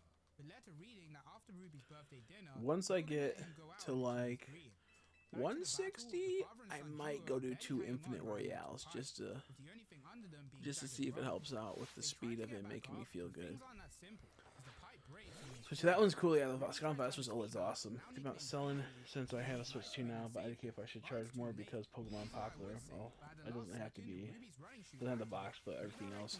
I'm not sure. I would check eBay sold listings to see how much they go for, or you can hold on to it and maybe in a couple of years it'll be worth double. I found your channel. I was back when Let's Go was new. Yeah, it was brand new. I think it was a month after it was out. A little. I got the Let's Go Switch as my first Switch. Does Riolu evolves with friendship, I think. So take it to a cafe and have it on your team and sit there for like 5 minutes. I think that's how Riolu evolves. I could be wrong. I don't think it's a move. Does it need to know a move? Bro, shut the heck up, you ad. Stupid ad, boy. Who's making her way to Lava Ridge. At the town's gym, Flannery's getting better at battle, even receiving compliments from the woman herself. The two leaders then discuss about Sapphire, a challenger who's gotten 3 gym badges really quickly, and chances are is probably coming here next. So Flannery heads out for more training, declaring she'll defeat Sapphire. However, in doing so, she gets the attention of a specific team who wants to know more about Sapphire. Speaking of, the girl has now arrived at Mount Chimney, scaling the mountain with ease. As she does, she spots a cable car holding Team Magma's admin Matt, and a captured Flannery. With the help of Donphan, she gets onto the cable car and gets straight into battle with I Team guess Aqua. destroy the crystals But work. Matt It doesn't just get into evolves. battle, instead having his Azumarill fill the car with Oh, that's fun. Yeah. for him, he doesn't have to worry about drowning. His Boom, Azumarill boom. can create air balloons for people, deciding to finish things off. I with want an Torpedo. alpha Riolu or Chimney a is the Lucario. rest of That'd be so goaded. trying to kill the volcano and stop its activity. A shiny one, Sapphire helps obviously. Flannery dodge, but gets slashed in the process. Luckily though, Sapphire can hold her breath for a long time. It's funny how short a Lucario is. He's only 3'11" for the average Lucario. With Sharpedo's ability to 3'11". regrow his teeth, things start looking bad. Back atop Mount Chimney, Admin Amber has finished setting things up, speaking to fellow admin Shelly on her mission, which is to deceive and work with Professor Cosmo. Inside the cable car, Matt's about to leave, but he hears a sound as Sapphire makes for the surface. The water level in the car begins to go down as the window breaks open. Sapphire reveals that she grabbed pieces of Sharpedo's teeth and used them to break open the window. Now that she can breathe, she easily defeats Matt, sending him flying out the window and knocking him out. Sapphire then frees Flannery and thanks her for her help, and the two decide to work together in stopping Team Aqua. Sapphire calls upon another one of her father's Pokemon, this time being Atropius, to help them fly to the peak. Team Aqua though have already begun their plan, successfully tricking Professor Cosmo and using a meteorite he found as a power source for their machine. But as they do so, they notice that Matt's been taken down by Sapphire. They lie to Cosmo, saying that Sapphire and Flannery are from a rival organization, who are trying to stop them from completing their goal. Jelly takes the professor to safety, and Amber stays behind in order to fight Sapphire and Flannery. Sapphire tries to destroy the machine. I love the areas of the old Pokemon games. Like I loved going to the volcano and versing Maxie. It was cool. Like on that, taking that like lift upwards. All the areas were so nice. I love the pixel art. I wish I'd go back to stuff like that. Slowly starting to wake up. Also noticing this change is Absol, who watches over from above the town. With their plan succeeding, Team Aqua make a run for it, blowing away both Sapphire and Flannery, who get separated from each other. With Flannery being above ground and Sapphire being below, thanks to a move called Secret Power. If Team Aqua escaped underground though, it means Sapphire can chase after them, but they waste no time in attacking her. Flannery decides it's not time to give up, having her Pokemon use Flamethrower to try revive the volcano. But surprisingly, she's not alone, as Team Magma's admin, Tabitha, is also here to help out. The two create an intense fireball with their Pokemon, send it into the volcano, bringing it back to life. Well, just for a little while, as unfortunately the volcano is done for. Tabitha says he won't let Team Aqua get away with this, the Hoenn region needs land, complementing Flannery's fire skills as he takes his lead. Back on the ground, Sapphire notices that this whole time, she's been... Oops, I was just kind of sitting there looking at Caravana as it attacked me. Enraged at her failure I'm in to that like grug mode where I'm just kind of zoned out going, man, I hate this game right now. Man, I hate this game right now. Both are feeling sad over their losses, but they find a hot spring that's still heated up from the fireball, deciding to get over their losses through some girl chat. And Flannery decides to have their gym battle right here and now. Although we don't get to see the result of this battle, Flannery's now feeling 100%, ready to get her revenge on Team Aqua, and Sapphire is ready to continue her training, receiving a gym That's battle with crazy. Flannery, and heading for Being Fortress naked in a City. hot spring and having a gym battle with another girl, that's crazy. Maxie speaks with the admin, revealing their next course of action is to find the red orb. With Courtney Maxie looks so specifically cool in being the one old for this mission. style. I don't like the newer Aurus designs for Team Magma and Aqua. They do on Verdant Turf's normal rank. I don't mind Maxie's glasses too much, but I just don't like both factions redesigns. Smarts, Fofo, Transform, and lastly for beauty, Fifi. Gabby and Ty then come to congratulate Ruby on his winning streak, and Ruby prepares for the beauty round. Although Feebas isn't what you would call a beautiful Pokemon, with Ruby's skills, he manages to show off his best qualities. But during his performance, he spots Wally in the crowd. After the contest is all done, Ruby heads to see his friend. But what he thinks is Wally is instead his cousin, Wanda. Wanda informs Ruby on how Wally's doing, since although he's meant to be in Verdant Turf Town, he left this morning to a larger hospital. They then hear on the car's TV that a cave-in has occurred near Rust Turf Tunnel, so they drive off to see what happened. As they do, Absol runs past them, worrying Ruby as he knows when Absols are sighted, disasters are usually what follows. Once they reach the tunnel, the workers inform Wanda that her boyfriend Riley was in charge, but now they've lost contact with him. So Ruby and the gang head inside to find out if In they a can little save bit, him, but we're they're gonna not end the sure. stream and start it again because I think at the 12-hour mark it stops recording. So if I start shy hunting, I'll lose it. All of it. Decided to get back on. Let's go. So in a little bit, we're gonna end the stream, but I'll be right back. As not to frighten the Pokemon, but despite keeping construction But I'll be right back, man. still occurred, making him think that something must be happening with their own reasons, especially due to all the weird earthquakes they've been I'll get having. some water. The Whismer then suddenly starts Have a shouting slice of that she indicates cheesecake. danger. This danger being Courtney and She Team good. Magma, with a purse behind the cave-in. The Oops. grunts get to work in surrounding Ruby and the gang, whilst Courtney searches the cave for the red orb, which will grant them the ability to control the continent Pokemon Groudon. But she's gonna have to act quick, as Team Aqua are in search of the blue orb to control Kyogre. Tai asks Ruby for some help, making Courtney realize who he is, changing plans and kidnapping him. She begins a battle with the boy, but despite the situation, Ruby refuses to use his Pokemon. But Courtney tells him that no one's around, so he can battle without having any concern, revealing she knows everything all about him thanks to Team Magma's horns. These horns carry a lighter containing their memories. I don't know how this works exactly, but just roll with it. But with the true nature revealed, Ruby drops the axe and sends his team to battle. Back with the others, the Wizards call upon the help of their evolved forms to deal with Team Magma, using a massive hyper voice. I like Explode quite a bit. The idea of that line's pretty cool. Speaking of, his team is struggling against Ninetales fireballs, and although Mewtwo's there, it can only deal with a few of the attacks. Corny explains that each of the admins have a special tactic. Tabitha has his Torkoal that can put people to sleep, Blaze has his Slugma that can create illusions, but for her, she does things simple, and that's by burning everything. My Pokemon to the has a ground. fucking gun. She then tells Ruby that she has a fondness for beautiful things. She then asks, how does he define true beauty?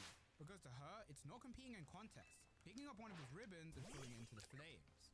Then surprisingly ending off things by asking Ruby if he wants to join Team Magma. Why is Ruby such a gay little homo, dude? This guy is like twinkified. Down into the cave, giving Ruby the chance to collect his force, returning his Pokeballs and giving Rumu a sweater to keep it from losing its moisture.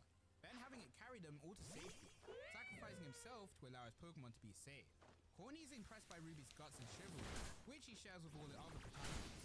But Ruby says that she's Come on, lock on. doesn't have any intention to sacrifice himself. This Litleo always has problems with this Litleo. Always fucks with my shit. Voice that happened earlier, Corny didn't hear the sound of the Hoenn TV van coming their direction, but Mumu could. And with the string attached to its sweater, it pulls Ruby to safety and traps Corny in her own attack. Corny then gets a call from Blaze, who asks about her mission in finding the orbs, but she tells him that he can find the orbs, as she's found something much more interesting, specifically Ruby.